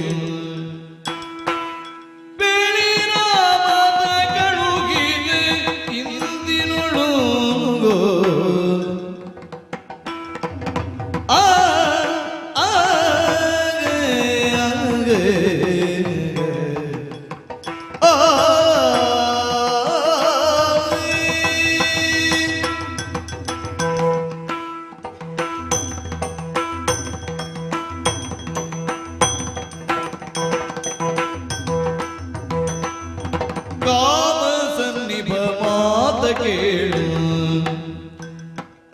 ಪೇಳಿ ರಾಮ ಕಳುಹಿದ ನಿಂದಿನೋಳು ಪೇಳಿ ರಾಮ ಕಳುಹಿದ ನಿಂದಿನೋಳು ನಾಮನವಿಟ್ಟು ಕೃಪಾಳು ನಿನ್ನ ಕಾವಿಸಿ ಬಂದೆನು ಮೋಹದೊಳ್ ಇನ್ನು ತಾಮಸಗೊಳದಿರು ತಾಳಲಾರೆನು ಸುಪ್ರೇಮದಿಂದಲೇ ಕೂಡು ಸರಸವತಾಡು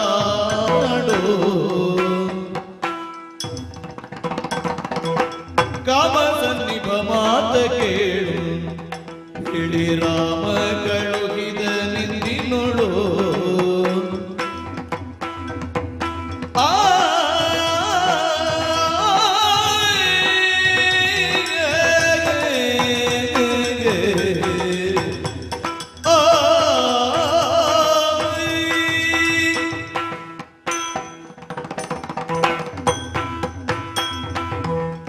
ಓ ಕಾಮಸನ್ನಿಭ, ಮಾತಾಡಬೇಡ ಮಾತಾಡಬೇಡ, ಓಡು ಓಡು ಓಡು ಓಡು ಓಡು, ಇಲ್ಲಿಂದ ಓಡು. ಈಗ ಬರ್ತಾಳೆ, ಈಗ ಕಡೀಲಿಕ್ಕುಂಟು ಕಡೀಲಿಕ್ಕುಂಟು. ಸಿಕ್ಕಿದ್ದು ಹಿಡಿದು ಕಡಿತೇನೆ. ನಿನ್ನಂತ ಹೆಣ್ಣು ಮಕ್ಕಳು ಹೆದರ್ತಾರೆ. ನೀನು ಓಡು, ಮನೆಗೆ ಆಶ್ರಮಕ್ಕೆ ಎಲ್ಲಿಗಾದ್ರೂ ಹೋಗು. ಅಲ್ಲ ನೀನು ಹೇಳಿದ್ಮೇಲೆ ಓಡುದೇ, ಇಬ್ಬರು ಓಡುವ. ಎಲ್ಲಿಗಿಬ್ಬರು ಓಡುದು? ಮತ್ತೆ ಇಲ್ಲಿ ಬಂದ ಭೂತವನ್ನು ಎದುರಿಸುವುದಕ್ಕೆ ಯಾರು? ಅಲ್ಲ ಎದುರಾದ ಭೂತ ಎದುರಿಸಲಿಕ್ಕೆ ಯಾರು? ಈಗ ಆರ್ಭಟ ಕೊಟ್ಟದ್ದು, ಈಗ ಬರ್ತದೆ, ಅದಕ್ಕೆ ಆಯುಧ ಹರಿತ ಮಾಡ್ತಾ ಇರುವುದು. ನೀನು ಓಡು. ನಿನ್ನಂತವಳಿಗೆ ನೋಡಿದ್ರೆ ಆಗುವುದಿಲ್ಲ ಅದನ್ನು. ಈಗ ನಾನಿದ್ದಲ್ಲಿ ಆರ್ಭಟ ಇರ್ತದ? ನೀನಿದ್ದಲ್ಲಿ ಇರಬಾರ್ದು ಅಂತ ಉಂಟು. ನಿನ್ನಲ್ಲಿ ಆರ್ಭಟ ಇರುವುದಿಲ್ಲ, ಈ ರೂಪದಲ್ಲಿ ಆರ್ಭಟ ಇರುವುದಿಲ್ಲ. ಈ ರೂಪ ಇರುವಾಗ ಆರ್ಭಟ ಬರಬಾರ್ದು ಅಂತಿಲ್ಲ. ಈಗ ನೀನು ಮತ್ತೆ ಒಂದೇ ಹೇಳಿ, ತುಂಬಾ ಆರ್ಭಟ ಕೊಡುವುದು ಸೌಮ್ಯ ರೂಪ ಇದ್ದವರ ಮುಂಭಾಗದಲ್ಲಿ. ಎದುರಿದ್ದದ್ದು ಭೀಕರ ಆದರೆ ಇವನದ್ದು ಅಡಗುತ್ತದೆ ಅಥವಾ ಅವಳದ್ದು ಅಡಗುತ್ತದೆ. ಈಗ ನೀನು ಯಾರು ಬಂದ್ರು ಕೂಡ ಹೀಗೆ ಮಾತಾಡೋದ? ಇಲ್ಲ ಇಲ್ಲ, ನಿನ್ನಂತವ್ರು ಬಂದ್ರೆ ಮಾತ್ರ ಈಗ ಮಾತಾಡುದು. ಅದರದ್ದು ಬಂದ್ರೆ ಆಗ ಆರ್ಭಟ ಕೇಳಿದ್ದೆ ಬಂದ್ರೆ ಮಾತಿಲ್ಲ. ನನ್ನ ಕೈಯಲ್ಲಿದ್ದದ್ದು ಮಾತಾಡ್ತಿತ್ತು.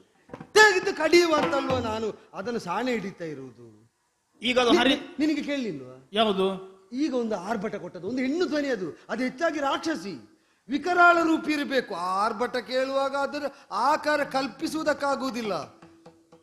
ಅದು ಬಹುಶಃ ನೀನು ಕಾಡಿಗೆ ಹೊಸತಾಗಿ ಬಂದಿರಬೇಕು. ಕಾಡಿಗೆ ಹೊಸದು ಅಂದ್ರೆ ಅಷ್ಟು ಹೊಸದಲ್ಲ, ಹಾಗೆ ಅಂತ ತುಂಬಾ ಹಳಬರು ಇಲ್ಲಿದ್ದಾರೆ, ಅಷ್ಟು ಹಳೆಯದು ಅಲ್ಲ ನನಗೆ.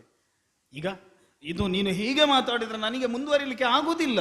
ನೀನು ಮುಂದುವರಿಬೇಡ, ಹಿಂದೆ ಹೋಗುವ ಓಡು ಅಂತ ಹೇಳಿದ್ದಲ್ವ ನಾನು. ಹಿಂದೆ ಹೋಗಬಹುದಿತ್ತಪ್ಪ, ನಾನಾಗೆ ಬಂದಿದ್ರೆ ಹಿಂದೆ ಹೋಗಬಹುದಿತ್ತು. ಇನ್ನೊಂದು ಯಾರು ಕಳಿಸಿದವರನ್ನು ಈಗ ಒಂದು ಮಾತಾಡೋದಕ್ಕೆ ಈಗ ಯಾರಾದ್ರೂ ಬಂದ್ರೆ ಓಡು ಓಡು ಎನ್ನುವುದಾಗಿ ಹೇಳುವುದು. ಹೌದು, ಬರಬೇಕಾದ ಸಮಯದಲ್ಲಿ ಬರಬೇಕು. ಈಗ ವಿಪತ್ತು ಬರುವಾಗ ಬಂದ್ರೆ ಮತ್ತೆ ಏನು ಅಂತ ಹೇಳುವುದು? ಆಯ್ತು, ನಿನ್ನದೇನಿದ್ರು ಬೇಗ ಹೇಳು, ನಾನು ಅದನ್ನು ನೋಡ್ತಾ ಇರ್ತೇನೆ, ನಿನ್ನನ್ನು ಕೇಳ್ತಾ ಇರ್ತೇನೆ. ಹೇಳು ಹೇಳು ಹೇಳು ಹೇಳು. ಅದು ಒಳ್ಳೇದು. ನಾನು ಅದು ಕಳಿಸಿದವರು ಹೇಳಿ ನೋಡುವುದಿಲ್ಲ, ನಾನು ಅದನ್ನು ನೋಡ್ತಾ ಇರ್ತೇನೆ, ಕೇಳುದು ಮಾತ್ರ ನಿನ್ನನ್ನು. ಹೇಳು ಹೇಳು ಹೇಳು. ಅದೇ ಹೇಳು, ಕಳಿಸಿದವರು ಹೇಳಿದ್ದಾರೆ. ಅವನು ಮಾತು ಸ್ವಲ್ಪ ಕಡಿಮೆ. ಯಾರಾದ್ರೂ ಗೊತ್ತಿದ್ದವರು ಹೇಳಿದ್ರೆ ಹೌದಪ್ಪ, ಅದಕ್ಕೆ ನಾನು ಅದಕ್ಕೆ ಈಗ ಬಂದು ಸ್ವಲ್ಪ ಸಮಯ ಆದ್ರೂ ಇಲ್ಲಿನ ಹತ್ತಿರದ ಋಷಿಮುನಿಗಳದ್ದೆಲ್ಲ ಪರಿಚಯ ಆಗಿದೆ. ನೀನು ಆಶ್ರಮದ ದಾರಿಯಲ್ಲಿ ಅಲ್ಲ ಯಾವಾಗಲೂ ಆಚೆ ಈಚೆ ಹೋಗ್ತೀಯ ಅಲ್ಲ, ಅದಕ್ಕೆ ನೀನು ಚಿಂತೆ ಮಾಡ್ಬೇಕಾದಿತ್ತು. ನನಗೆ ಯಾಕೆ ಚಿಂತೆ? ಹೋಗುದು ನೀನಲ್ವಾ? ಈಗ ನಿನ್ಗೆ ಮಾತಾಡ್ಲಿಕ್ಕೆ ಗೊತ್ತಿಲ್ಲದಿದ್ರೆ ನೀನು ಮಾತಾಡಬೇಡ, ಮಾತಾಡುದಕ್ಕೆ ನಾನಿಲ್ವಾ? ಅಷ್ಟು ಉಪಕಾರ ಮಾಡಿದೆ ಆಗ್ಲಿ, ನೀನು ಹೇಳು. ಇದು ನೀನು ಮಾತ ಕೇಳು. ಮಾತು ಕೇಳ್ತೇನೆ. ಮಾತು ಕೇಳಿದ್ರೆ ಆಯ್ತು. ಅಲ್ಲ, ಮಾತು ಕೇಳ್ತಾನೆ ಅಂತ ತುಂಬಾ ಮಾತಾಡಬೇಡ. ಹೇಳಿ. ಅಲ್ಲಲ್ಲ, ನಾನೀಗ ನನ್ನನ್ನು ಯಾರು ಕಳಿಸಿದ್ದು ಅಂತ ಹೇಳಿದ್ರೆ ನೀನು ನನ್ನನ್ನು ಕೂತ್ಕೊಳ್ಳಿಸಿ ಮಾತಾಡಿಸ್ತಿ. ನನ್ನನ್ನು ಯಾರು ಕಳಿಸಿದ್ರು ನಿನ್ನನ್ನು ಕೂತುಗೊಳಿಸುವ ಸ್ಥಿತಿಯಲ್ಲಿ ನಾನಿಲ್ಲ, ಅದು ನನಗೆ ಗೊತ್ತುಂಟು. ನನ್ನನ್ನು ವಿಧಿಯಲ್ವ ನಿನ್ನ ಬಳಿಯಲ್ಲಿ ಕಳಿಸಿದ್ದು? ಅದು ಎಲ್ಲರೂ ಎಲ್ಲಿಗೆ ಹೋದ್ರು ವಿಧಿಯೇ. ಅಲ್ಲ, ನಿನ್ನ ವಿಷಯದಲ್ಲಿ ಹಾಗೆ ಅಲ್ವಂತೆ. ನಿನ್ನದು ವಿಧಿ ನಿಯಮಗಳೇನಿದ್ರು ಕೂಡ ನಿನ್ಗೆ ಅಣ್ಣನಂತೆ, ಹೌದರ? ಆಗ್ಲಿ, ನಿನ್ನ ರೂಪ ಮಾತ್ರ ಅಲ್ಲ, ಮಾತು ಕೆಲವೊಮ್ಮೆ ಚಂದ ಉಂಟು. ಅಲ್ಲ, ಕೆಲವೊಮ್ಮೆ ಅಂತ ಹೇಳಿ ಅಲ್ಲ, ಅದು ತುಂಬಾ ಚಂದ ಆಗುತ್ತಿತ್ತು. ಬಂದ ಕೂಡಲೇ ಓಡು ಓಡು ಅಂತ ಹೇಳಿದ್ರೆ ಅಲ್ಲಿ ನೀ ಚಂದದ್ದು ಮಾತಾಡ್ತಿಂತ ನಿರೀಕ್ಷೆಯಲ್ಲಿ ಓಡುವಂತದ್ದಲ್ಲ. ನಿನ್ನ ಈ ಚಂದ ಎಲ್ಲ ಹಾಳಾಗಬಾರದು ಎಂಬ ಉದ್ದೇಶದಿಂದ ಓಡುವಂತದ್ದು. ಹೌದು, ನೀನು ಆ ಉದ್ದೇಶದಿಂದ ಹೇಳಿದ್ದು. ನನ್ನ ತಲೆಯಲ್ಲಿ ಇದ್ದದೆಲ್ಲವೂ ಕೂಡ ಓಡಿ ಹೋಗಿ. ಬೇಡ ಅದೀಗ ನಿಧಾನಕ್ಕೆ ಬರಲಿ. ನಾನೀಗ ಎಲ್ಲಿಂದ ಬಂದಿದ್ದೇನೆ, ಯಾರನ್ನು ಕಂಡಿದ್ದೇನೆ ಅನ್ನುವುದು ಕೂಡ ನನಗೆ ಮರೆತು ಹೋಗಿದೆ. ಬಹುಶಃ ಅದು ದಾರಿ ಬದಲಿಸಿತು ಅಂತ. ಯಾವುದು? ಅದು ಆರ್ಭಟ ಕೊಟ್ಟದ್ದು ತನ್ನ ದಾರಿ ಬದಲಿಸಿದ್ದರಿಂದ ಆ. ಈಗ ನೀನು ಕಾಣುವಾಗಲೂ ಅದು ಕಾಣುವುದಿಲ್ಲ. ಹೌದಪ್ಪ. ಈಗ ಸ್ವಲ್ಪ ಹೊತ್ತು ನನ್ನೊಟ್ಟಿಗೆ ನೀನು ಮಾತಾಡಿದ್ರೆ ನಿನ್ನ ದಾರಿಯು ಕೂಡ ಬದಲಾಗುತ್ತದೆ. ಸುವರ್ಣ ಪಥ ನಿನ್ನ ಜೀವನದಲ್ಲಿ ಒಂದು. ನೀನು ಆ ಒಂದು ಅತಿರೇಕದ ನಿರೀಕ್ಷೆ ಬೇಡ. ಯಾರು ದಾರಿಯಲ್ಲಿ ಹೇಗೆ ಹೋಗುತ್ತಾರೆ, ಹೇಗೆ ಬದಲಿಸ್ತಾರೆ ಎಂಬುದರಿಂದ ನಮ್ಮ ದಾರಿ ನಿರ್ಣಯ ಆಗುವುದಲ್ಲ. ಈಗ ನಾನು ಏನು ಒಂದು ಗಟ್ಟಿಯಾದಂತಹ ಆಧಾರ ಇಲ್ಲದೆ ನಿನ್ನ ಬಳಿಯಲ್ಲಿ ಬಂದದ್ದ. ಗಟ್ಟಿಯಾಗಿ ಆಧಾರ ಅಬಲೆ ಹಾ ಅಲ್ಲ, ಎಂತದು ಅನಾಶ್ರಯ ನಿನಗೆ ನೀನು ಋಷಿಕನ್ಯೆ ಆದ್ರೆ ಇಷ್ಟೆಲ್ಲ ಸಿಂಗಾರ ಬಂಗಾರ ಎಲ್ಲ ಇರ್ಲಿಕ್ಕಿಲ್ಲ. ನಿನಗೀಗ ನನ್ನ ನೋಡುವಾಗ ಹೇಗೆ ಕಾಣ್ತದೆ ಹೇಳು? ನಿನ್ನನ್ನು ಸರಿ ನೋಡ್ಲೇ ಇಲ್ಲ, ಹೇಗೆ ಕಾಣ್ಲಿಕ್ಕೆ? ಅದಕ್ಕೆ ಅಲ್ವಾ ಹೇಳುದು, ಒಂದು ಸಾರಿ ನನ್ನ ನೋಡು. ನಾನು ಕೇಳ್ತೇನೆ, ನೋಡುವುದಿಲ್ಲ ಅಂತ ಹೇಳಿದ್ರೆ ನೋಡು ಅನ್ನುತ್ತಾಳೆ. ಈಗ ನೀನು ಇಚ್ಛೆ ಇಲ್ಲದಿದ್ರು ಕೂಡ ನನ್ನ ನೋಡ್ಬೇಕು. ಕಳಿಸಿದ್ದು ಯಾರು ಬಲ್ಲೆಯ ನೀನು? ಯಾರು? ರಾಮ ಕಳಿಸಿದ್ದು ನನ್ನನ್ನು. ಯಾರು? ಯಾರು ಅಂತ ಕೇಳುವಾಗ ಸ್ವಲ್ಪ ಮುಖವನ್ನು ನೋಡು ನನ್ನದು. ಅಲ್ಲ, ಅದು ಯಾರು ಅಂತ ಕೇಳಲಿಕ್ಕೆ ಮುಖ ನೋಡಿದ್ದೀಗ. ಈಗ ಇಲ್ಲದಿದ್ರೆ ನನಗೆ ಕನಸು ಬೀಳ್ತದ ಪುಣ್ಯಾತ್ಮ, ನೀನೊಬ್ಬ ಇಲ್ಲಿದ್ದಿ ಎನ್ನುವುದಾಗಿ. ಯಾರ್ಯಾರಿಗೆ ಏನೇನು ಕನಸು ಬೀಳ್ತದೆ, ಯಾರಿಗೋ ಕನಸು ಬಿದ್ದದ್ರಿಂದ ನಾನು ಇವತ್ತು ಇಲ್ಲಿದ್ದೇನೆ, ಗೊತ್ತುಂಟಾ? ಹಾಗೆ ನಾನು ಅಲ್ಲ, ಯಾರಿಗೋ ಅಂದ್ರೆ ನನ್ನ ಅಪ್ಪನಿಗೆ ಬಿದ್ದ ಕನಸಿನ ಪರಿಣಾಮ ನಾನು ಇಲ್ಲಿ ಇವತ್ತಿರುವುದು. ಇದು ನಾನು ಅಪ್ಪನಿಗೆ ಕನಸು ಕಂಡದ್ರಿಂದ ನೀನು ಇಲ್ಲಿದ್ದದ್ದಲ್ಲ. ನಾನು ಕನಸು ಕಟ್ಟಿದ್ದರಿಂದ ನಾನು ಇಲ್ಲಿರುವುದು. ಕನಸು ಕಟ್ಟಿದ್ದ? ಹೌದು. ಈಗ ಒಂದು ಹೆಣ್ಣು ಮಗಳಾದವಳಿಗೆ ಒಂದು ಕನಸು ಅಂತ ಹೇಳಿ ಇರುವುದಿಲ್ವಾ? ಅದು ಉಳಿದವರ ಕನಸನ್ನೆಲ್ಲ ಕಟ್ಟುವಂತೆ ಹೆಣ್ತನ ಇರ್ತದೆ ಅಂತ ಕೇಳಿದ್ದೇನೆ. ಅದು ಅಪಾಯಕಾರಿ ಹೆಣ್ತನ. ಇಲ್ಲಪ್ಪ, ಉಳಿದವರ ಕನಸನ್ನೆಲ್ಲ ಕಟ್ಟಿ ಹಾಕುವ ಹೆಣ್ತನ ಅದು. ಒಂದು ದೇಹದ ಒಂದು ಅಂಗಾಂಗಗಳಲ್ಲಿ ಆದ್ರೂ ಕೂಡ ಒಂದು ಅಪಾಯಕಾರಿಯಾದಂತಹ ಒಂದು ಚಿಹ್ನೆಯಾಗ್ಲಿ ಗುರುತಾಗ್ಲಿ ನಿನಗೆ ಕಾಣ್ತದ? ಅಂಗಾಂಗದಲ್ಲಿ ಇರುವುದಿಲ್ಲ. ಈಗ ಸ್ವಲ್ಪ ಉಗುರೆಲ್ಲ ಬಿಟ್ಟಿದ್ದೇನೆ, ಅದು ಚಂದಕ್ಕೆ ಬಿಟ್ಟದ್ದು, ಮತ್ತೆ ಅದರಿಂದ ಅಪಾಯ ಬರ್ತದೆ ಎನ್ನುವುದಾಗಿ ನೀನು ಎನಿಸಬೇಡ. ಕೆಲವರಿಗೆ ಹಾಗೆ, ಅವರಿಗೆ ಚಂದಕ್ಕೆ ಅಂತ ಬಿಟ್ಟದ್ದು, ಉಳಿದವರಿಗೆ ಅಪಾಯ ಅಂತ ಕಾಣ್ತದೆ. ಈಗ ನೀನು ಹೀಗೆಲ್ಲ ನನ್ನ ಕೆಲವರಿಗೆ ಹೇಳಿದ್ದು, ನೀನ್ ಯಾಕೆ ಮೈ ಮೇಲೆ ಹೇಳ್ಕೊಳ್ಳುದು? ಅದು ಕೆಲವರಿಗೆ. ಹೌದೌದು. ಇದು ನಾನು ನಿನ್ನ ಬಳಿಗೆ ಬರುವುದಕ್ಕಿಂತ ಮೊದಲಾಗಿ ಅಣ್ಣನ ಬಳಿಗೆ ಹೋಗಿದ್ದೆ. ಯಾಕೆ ಹೋಗಿದ್ದೆ? ಯಾಕೆ ಹೋಗಿದ್ದೆ ಅಂತ ಹೇಳಿ, ಹೋಗಬಾರದು ಅಂತಲ್ಲ, ಯಾಕೆ ಅಂತ ಹೇಳಬಹುದಾದ್ರೆ ಹೇಳು ಅಂತ. ನಾನು ಈ ಕಾಡಿನಲ್ಲಿಯೇ ಸಂಚಾರ ಮಾಡ್ತಿದ್ದವಳು. ನಿನ್ನಂತವರೆಲ್ಲ ಅಣ್ಣನನ್ನು ಹುಡುಕಿಕೊಂಡು ಬರುವುದಿಲ್ಲ, ಅದಕ್ಕೆ ಕೇಳಿದ್ರು. ಅಲ್ಲ, ಹಾಗೆಲ್ಲ ಇಲ್ಲಿ ಬರುವಂತಹ ಸಂದರ್ಭದಲ್ಲಿ ಈ ಋಷಿ ಮುನಿಗಳ ಸಾಂಗತ್ಯದಲ್ಲಿ ಬೆಳೆದು ದೊಡ್ಡವಳಾದವಳು ನಾನು. ನೀನಾ? ಹೌದು.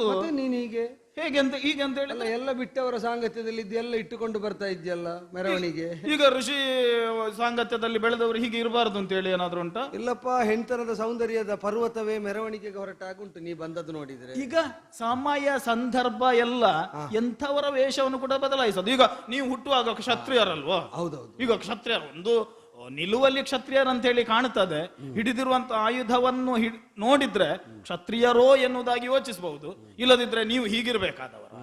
ಹಾಗಾದ್ರೆ ಅನಿವಾರ್ಯವಾಗಿ ಸಂದರ್ಭಕ್ಕೆ ಬೇಕಾದಂತೆ ನಾವು ಹೇಗೆ ರೂಪ ಪರಿವರ್ತನೆ ಮಾಡಿದ್ದೇವೆ, ನೀನು ಈ ಸಂದರ್ಭಕ್ಕೆ ಮಾಡಿದ ಪರಿವರ್ತನೆ. ಅದೆಂತದ್ದು ರೂಪ ಪರಿವರ್ತನೆ? ಅಲ್ಲ, ನಾವು ಹಾಗೆ ಮಾಡಿದ್ದು. ನಾವು ರಾಜಭೂಷಣಗಳನ್ನು ಕಳಚಿ, ನಾರುಡೆಯನ್ನುಟ್ಟು, ಬಿಡಲಾಗದ ಧನುಸ್ಸನ್ನು ತೊಟ್ಟು, ಖಡ್ಗವನ್ನಿಟ್ಟು ಇಲ್ಲಿ ಹೀಗೆ ಇರುವುದು ಬದಲಾದ ಪರಿಸರದಲ್ಲಿ ನಮಗೆ ಸಿದ್ಧವಾದ ಪರಿವೇಶದಿಂದ. ನಿನ್ನದ್ದು ಬದಲಾದ ಪರಿಸರದಲ್ಲಿ ಸಿದ್ಧವಾದ ಪರಿವೇಶ. ನಮ್ಮ ಹಾಗೆ ಅಂದ್ರೆ ಹಾಗೆ ಆಗಬೇಕು. ಅಲ್ಲ, ಅದು ಈಗ ನೀನು ಮನಸ್ಸು ಮಾಡಿದ್ರೆ, ಈಗ ನಾನು ಮನಸ್ಸು ಮಾಡುದು ಯಾವುದಕ್ಕೆ?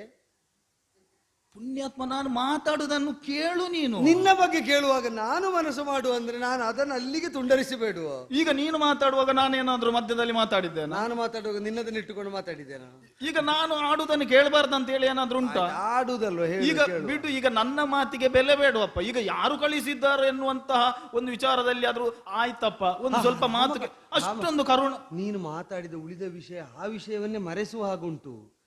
ಈಗ ನಾನು ಅದು ತೊಡಗಿದ್ ಯಾಕೆ ಬಲ್ಲೆ? ಪರಿವರ್ತನೆ ಎನ್ನುವುದಾಗೆಲ್ಲ ಹೇಳ್ತಾ ಇದ್ದಿ. ಈಗ ನೀನು ಮನಸ್ಸು ಮಾಡಿದ್ರೆ, ಈಗ ಮೊದಲಿದ್ದದ್ದು ಒಂದು, ಈಗ ಹಾಗೆಲ್ಲ ಇದು ವಾಸ್ತವ. ಈಗ ನೀನು ಮನಸ್ಸು ಮಾಡಿದ್ರೆ ಇದು ಬದಲಾಗುತ್ತದೆ ಅನ್ನೋದಾಗಿ. ಅಂದ್ರೆ ನೀ ತೊಟ್ಟದನ್ನು ನಾ ಕಳಚಬೇಕು ಅಂತ ಅಲ್ಲಲ್ಲ, ನೀನು ತೊಡಿಸಬೇಕು ಎನ್ನುವುದಾಗಿ. ಈಗ ಬದಲಾವಣೆಗೆ ಒಂದು ಕಳಚುವುದಾಗ್ತದೆ, ಮತ್ತೊಂದು ತೊಡೆಸುವುದರಿಂದಲೂ ಬದಲಾವಣೆ ಆಗ್ತದೆ ಇಲ್ವೋ? ನೀನು ತೊಟ್ಟದ್ದು ನೋಡುವಾಗ ನಿನ್ನಲ್ಲಿ ತೊಡಿಸಲಿಕ್ಕೆ ಇನ್ನೇನು ಉಳಿಯಲಿಲ್ಲ, ಕಳಚಲಿಕ್ಕೆ ಮಾತ್ರ ಇರುವುದು ಅಂತ ಖಂಡಿತ. ಅದಕ್ಕೆ ಕೇಳಿದ್ದೆ ಅಷ್ಟೇ ನಾನು. ಹಾಗಂತೇಳಿ ಕೆಲವೆಲ್ಲ ತೊಡಿಸುವುದಕ್ಕೆ ಎಷ್ಟೇ ತೊಟ್ಟಿದ್ದರೂ ಕೂಡ ಒಂದು ಸಾಕಂತೆ. ಅದನ್ನು ತೊಟ್ರೆ ಆ ವ್ಯಕ್ತಿ, ವಸ್ತು ಅದು ಬದಲಾಗ್ತದೆ. ಮುಟ್ಟದ ತೊಟ್ಟದರ ಕುರಿತಾಗಿ ಮಾತಾಡುವಾಗ ಯಾವುದನ್ನು ಮುಟ್ಟದ ಹಾಗೆ ಮಾತಾಡುವುದು ಯಾಕೆ? ನೀನು ಸ್ಪಷ್ಟ ಹೇಳು. ಈಗ ನಾನು ನಿನ್ನ ಅಣ್ಣನ ಬಳಿಯಲ್ಲಿ ಹೋದದ್ದು. ಅಣ್ಣನ ಬಳಿಗೆ ಅಣ್ಣನ ಬಳಿಯಲ್ಲಿ ಹೋಗಿ ನಾನು ಮಾತಾಡಿದೆ. ಮಾತಾಡಿದೆ. ಒಳ್ಳೆ ಮಾತಾಡ್ತಾನೆ, ನಿನ್ನಾಗೆಲ್ಲವ ಕಮ್ಮಿ ಮಾತಾಡ್ತಾನೆ, ಆದ್ರಿಂದ ಮಾತಾಡಿದ್ದೆಲ್ಲ ಒಳ್ಳೇದೇ ಇರ್ತದೆ. ಹೌದೌದು, ಮಿತಭಾಷಿ ಅಂತ ಅವ. ಹೌದೌದು. ಮಾತಾಡುವಂತ ಸಂದರ್ಭದಲ್ಲಿ ಒಳ್ಳೆಯವರು ಬಂದ್ರೆ ಸ್ಮಿತ ಪೂರ್ವ ಭಾಷೆಯೂ ಹೌದು. ಹೌದು, ನಗಾಡ್ತಾ ಮೊದಲು ಅವನೇ ಮಾತಾಡ್ತಾನೆ, ಮತ್ತೆ ಅವ್ರು ಮಾತಾಡ್ಲಿ ಅಂತ ಬಿಗುಮಾನದಿಂದ ಇರುವುದಿಲ್ಲ. ನನ್ನ ಅಣ್ಣ ಮತ್ತೆ ಅವನಿಗೆ ನಾನು ಒಗ್ಗಿದೆ ಮಾತಾಡೋದಕ್ಕೆ. ಈಗ ಒಂದು ಮಾತು ಕತೆ ಬೆಳಿಬೇಕು ಅಂತ ಹೇಳಿದ್ರೆ ಅದು ನಿನ್ನ ಕರ್ತೃತ್ವ ಅಲ್ವೇ? ಮತ್ತೆ ತನಗೆ ಎದುರಾಗಿ ಇದ್ದದ್ದ ಯಾವುದನ್ನಾದ್ರೂ ತನಗೆ ಬೇಕಾದಂತ ಒಗ್ಗಿಸುವುದು ರಾಮನ ಹಿರಿಮೆ. ನೀನೆಂತದ್ದು ಒಗ್ಗುದು? ಈಗ ತಮ್ಮನಾದಂತಹ ನಿನಗೂ ಕೂಡ ಅದೊಂದು ಗುಣ ಉಂಟಲ್ವಾ, ಎಂತದ್ದು ಬರ್ಲಿ ನಿನಗೆ ಬೇಕಾದಾಗೆ ಒಗ್ಗಿಸಿಕೊಳ್ತೀನಿ ನೀನು, ಅದು ನಮಗೆ ಸುಲಭ ಆಯ್ತು. ಒಂದು ಸಂಸ್ಕಾರ ಕೊಡುವಂತಹದ್ದೊಂದು ನಿನ್ನಲ್ಲಿ ಉಂಟು ಅಂತ ಹೇಳಿ. ಅವ ಅಣ್ಣ, ನಾನು ತಮ್ಮ ಏನು? ಅಲ್ಲ, ನನಗೆ ನಾನು ಅಣ್ಣ ಆಗ್ಲಿಕ್ಕೆ ಆಗದ್ರಿಂದ ತಮ್ಮ, ಮತ್ತೆ ಅವ ತಮ್ಮನಿಗೆ ಹಿರಿಯನಾದ್ರಿಂದ ಅಣ್ಣ. ಅವನಲ್ಲಿ ಇದ್ದದ್ದಲ್ಲ ನನ್ನಲ್ಲಿ ಉಂಟು. ಮತ್ತೆ ನನಗೆ ಅಷ್ಟೆಲ್ಲ ದುರಾಸೆ ಇಲ್ಲ. ಅವನು ಕೊಟ್ಟಷ್ಟೇ ನನಗೆ ಬೇಕು ಅಂತ, ನನಗೆ ತಮ್ಮ ಕೊಟ್ಟಷ್ಟು ಸಾಕು ನನಗೆ. ಎಂತದ್ದು ಕೊಡಬೇಕು? ಅಲ್ಲ, ಅವನ ಬಳಿಯಲ್ಲಿ ಹೋಗಿ ಹೇಳಿದ್ದು ನಾನು. ಏನು ಅಂತ? ಅಲ್ಲ, ಹೇಳಿದ್ದೇನಂತ ಹೇಳಿದ್ರೆ ನನಗೊಂದು ಕಲ್ಯಾಣ ಆಗ್ಬೇಕು ಎನ್ನುವುದಾಗಿ ಹೇಳಿದ್ದು. ಒಳ್ಳೆಯವರು ಹಿರಿಯರು ಕಾಣುವಾಗ ಒಂದು ಆಶೀರ್ವಾದಕ್ಕಾಗಿ ಬೇಡಿದ್ರೆ ತಪ್ಪಲ್ಲ. ಕಲ್ಯಾಣ ಮಸ್ತು ಅಂದನಾ? ಕಲ್ಯಾಣ ಮಸ್ತು ಅಂತ ಹೇಳಿದ್ರೆ ಅಲ್ಲ, ಇವನ ಹತ್ರ ಮುಚ್ಚುಮಾರಿ ಅಂತ. ನೀನು ಮಧ್ಯ ಮಧ್ಯದಲ್ಲಿ ಸ್ವಗತ ಮಾತಾಡುದು.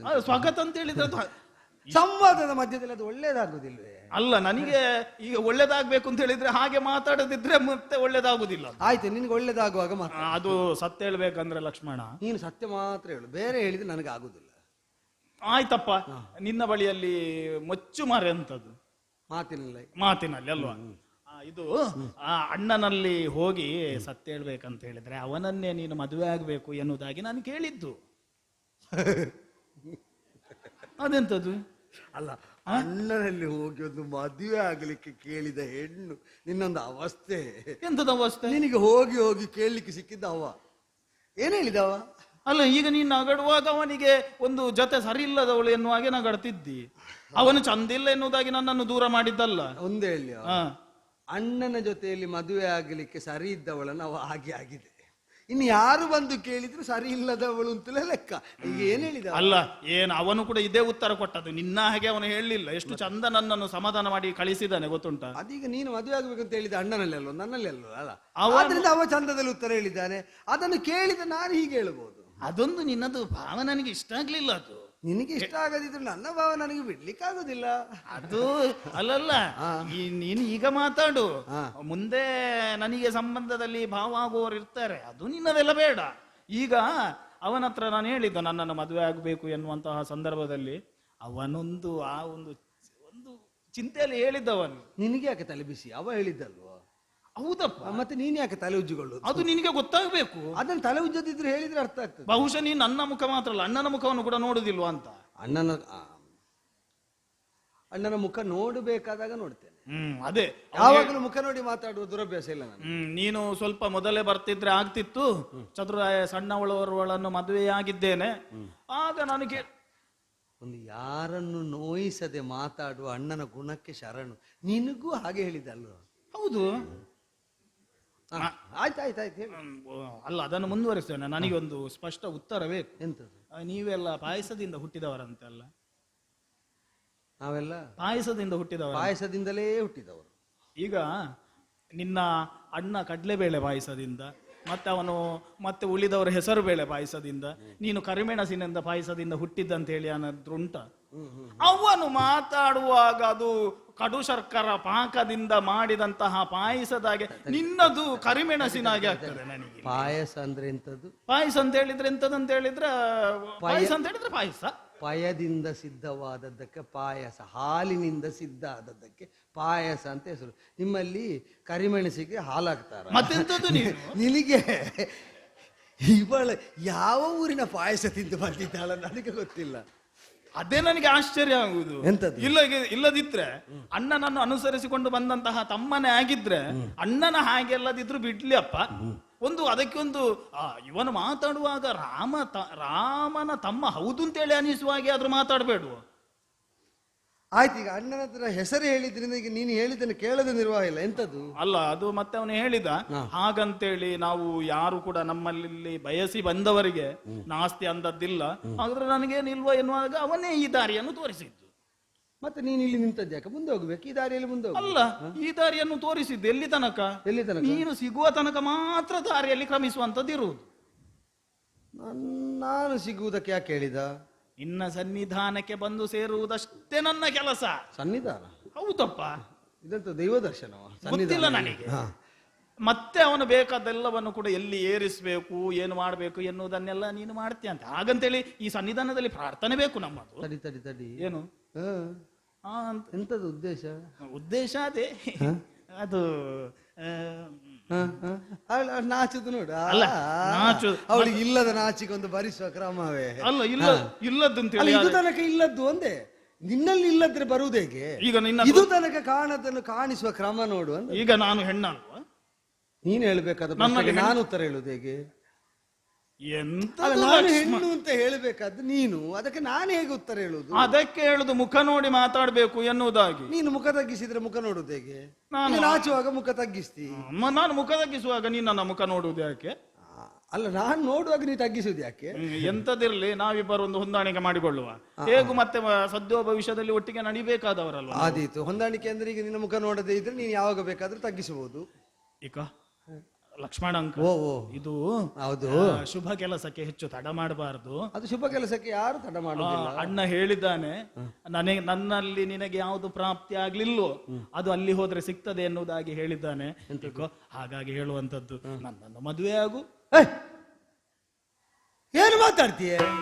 ಮಂದಗಮನೆಯಿಂದ ಸತಿಯೊಂದನೆನ್ನೋಳಾಡದಿರು.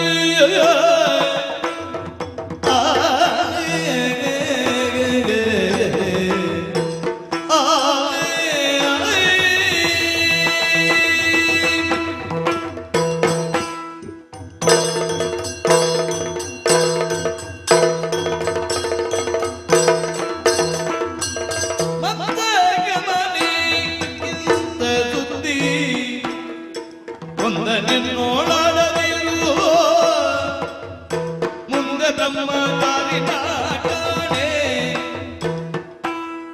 ಬಂದ ದಾರಿಗೆ ತುಂಗವಿಲ್ಲ ತಂದರಣ್ಣನ ದುರ್ದವನು, ಕಂದದಲ್ಲಿ ಕೂಡುವಿನಿಂದನು. ಮಂದಗಮನೆ ಇಂದ ಸುದ್ದಿ ಒಂದರೆನ್ನೋಳ್ ಆಡದಿರು.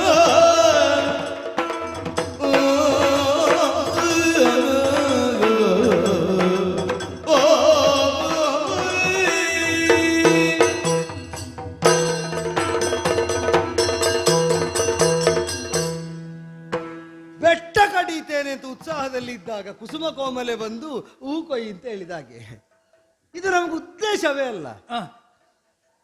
ನಿಧಾನಕ್ಕೆ ಬಂದಳು, ಹಾಗೆ ಹರಡಿಕೊಂಡ್ಲು.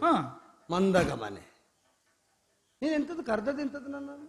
ಕಾಮ ಸನ್ನಿಭ. ನಾನು ಈಗಲೂ ಇನ್ನೊಮ್ಮೆ ಕರಿಬೇಕಾ? ಎಂತದ್ದು ಮತ್ತು ಕರಿಬೇಕಾ? ಅದು ಎಂತದ್ದು ಹಾಗಂದ್ರೆ? ಅಲ್ಲ, ನಿನಗೆ ಆಪ್ಯಾಯಮಾನವಾಗಿದ್ರೆ. ಆಪ್ಯಾಯಮಾನ ಅಲ್ಲ, ನನಗೀಗ ಸಂದೇಹ ಬರ್ತದೆ ನೀನ್ ನನ್ನನ್ನು ನಿಂದಿಸಿದ್ದ ಹೊಗಳಿದ್ದ ಅಂತ. ಯಾಕೆ?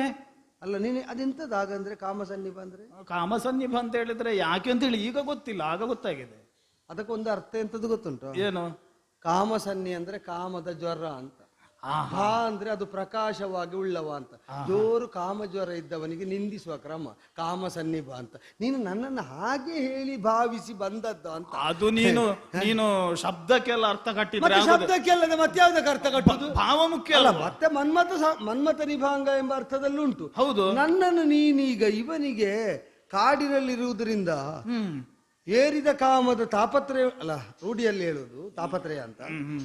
ಅದು ಬೇರೆ ಬೇರೆ ತರದಿಂದ ಬಾಧಿಸ್ತದೆ ಎಂಬ ಗ್ರಹಿಕೆಯಿಂದಲೇ ಬಂದು ಇಂಥ ಸುದ್ದಿಯೆಲ್ಲ ನನ್ನ ಹತ್ರ ಮಾತಾಡುವುದಕ್ಕೆ ಹೊರಟವಳ ಹವಣಿಕೆಯ ಹಾಗೆ ಕಾಣುತ್ತದೆ.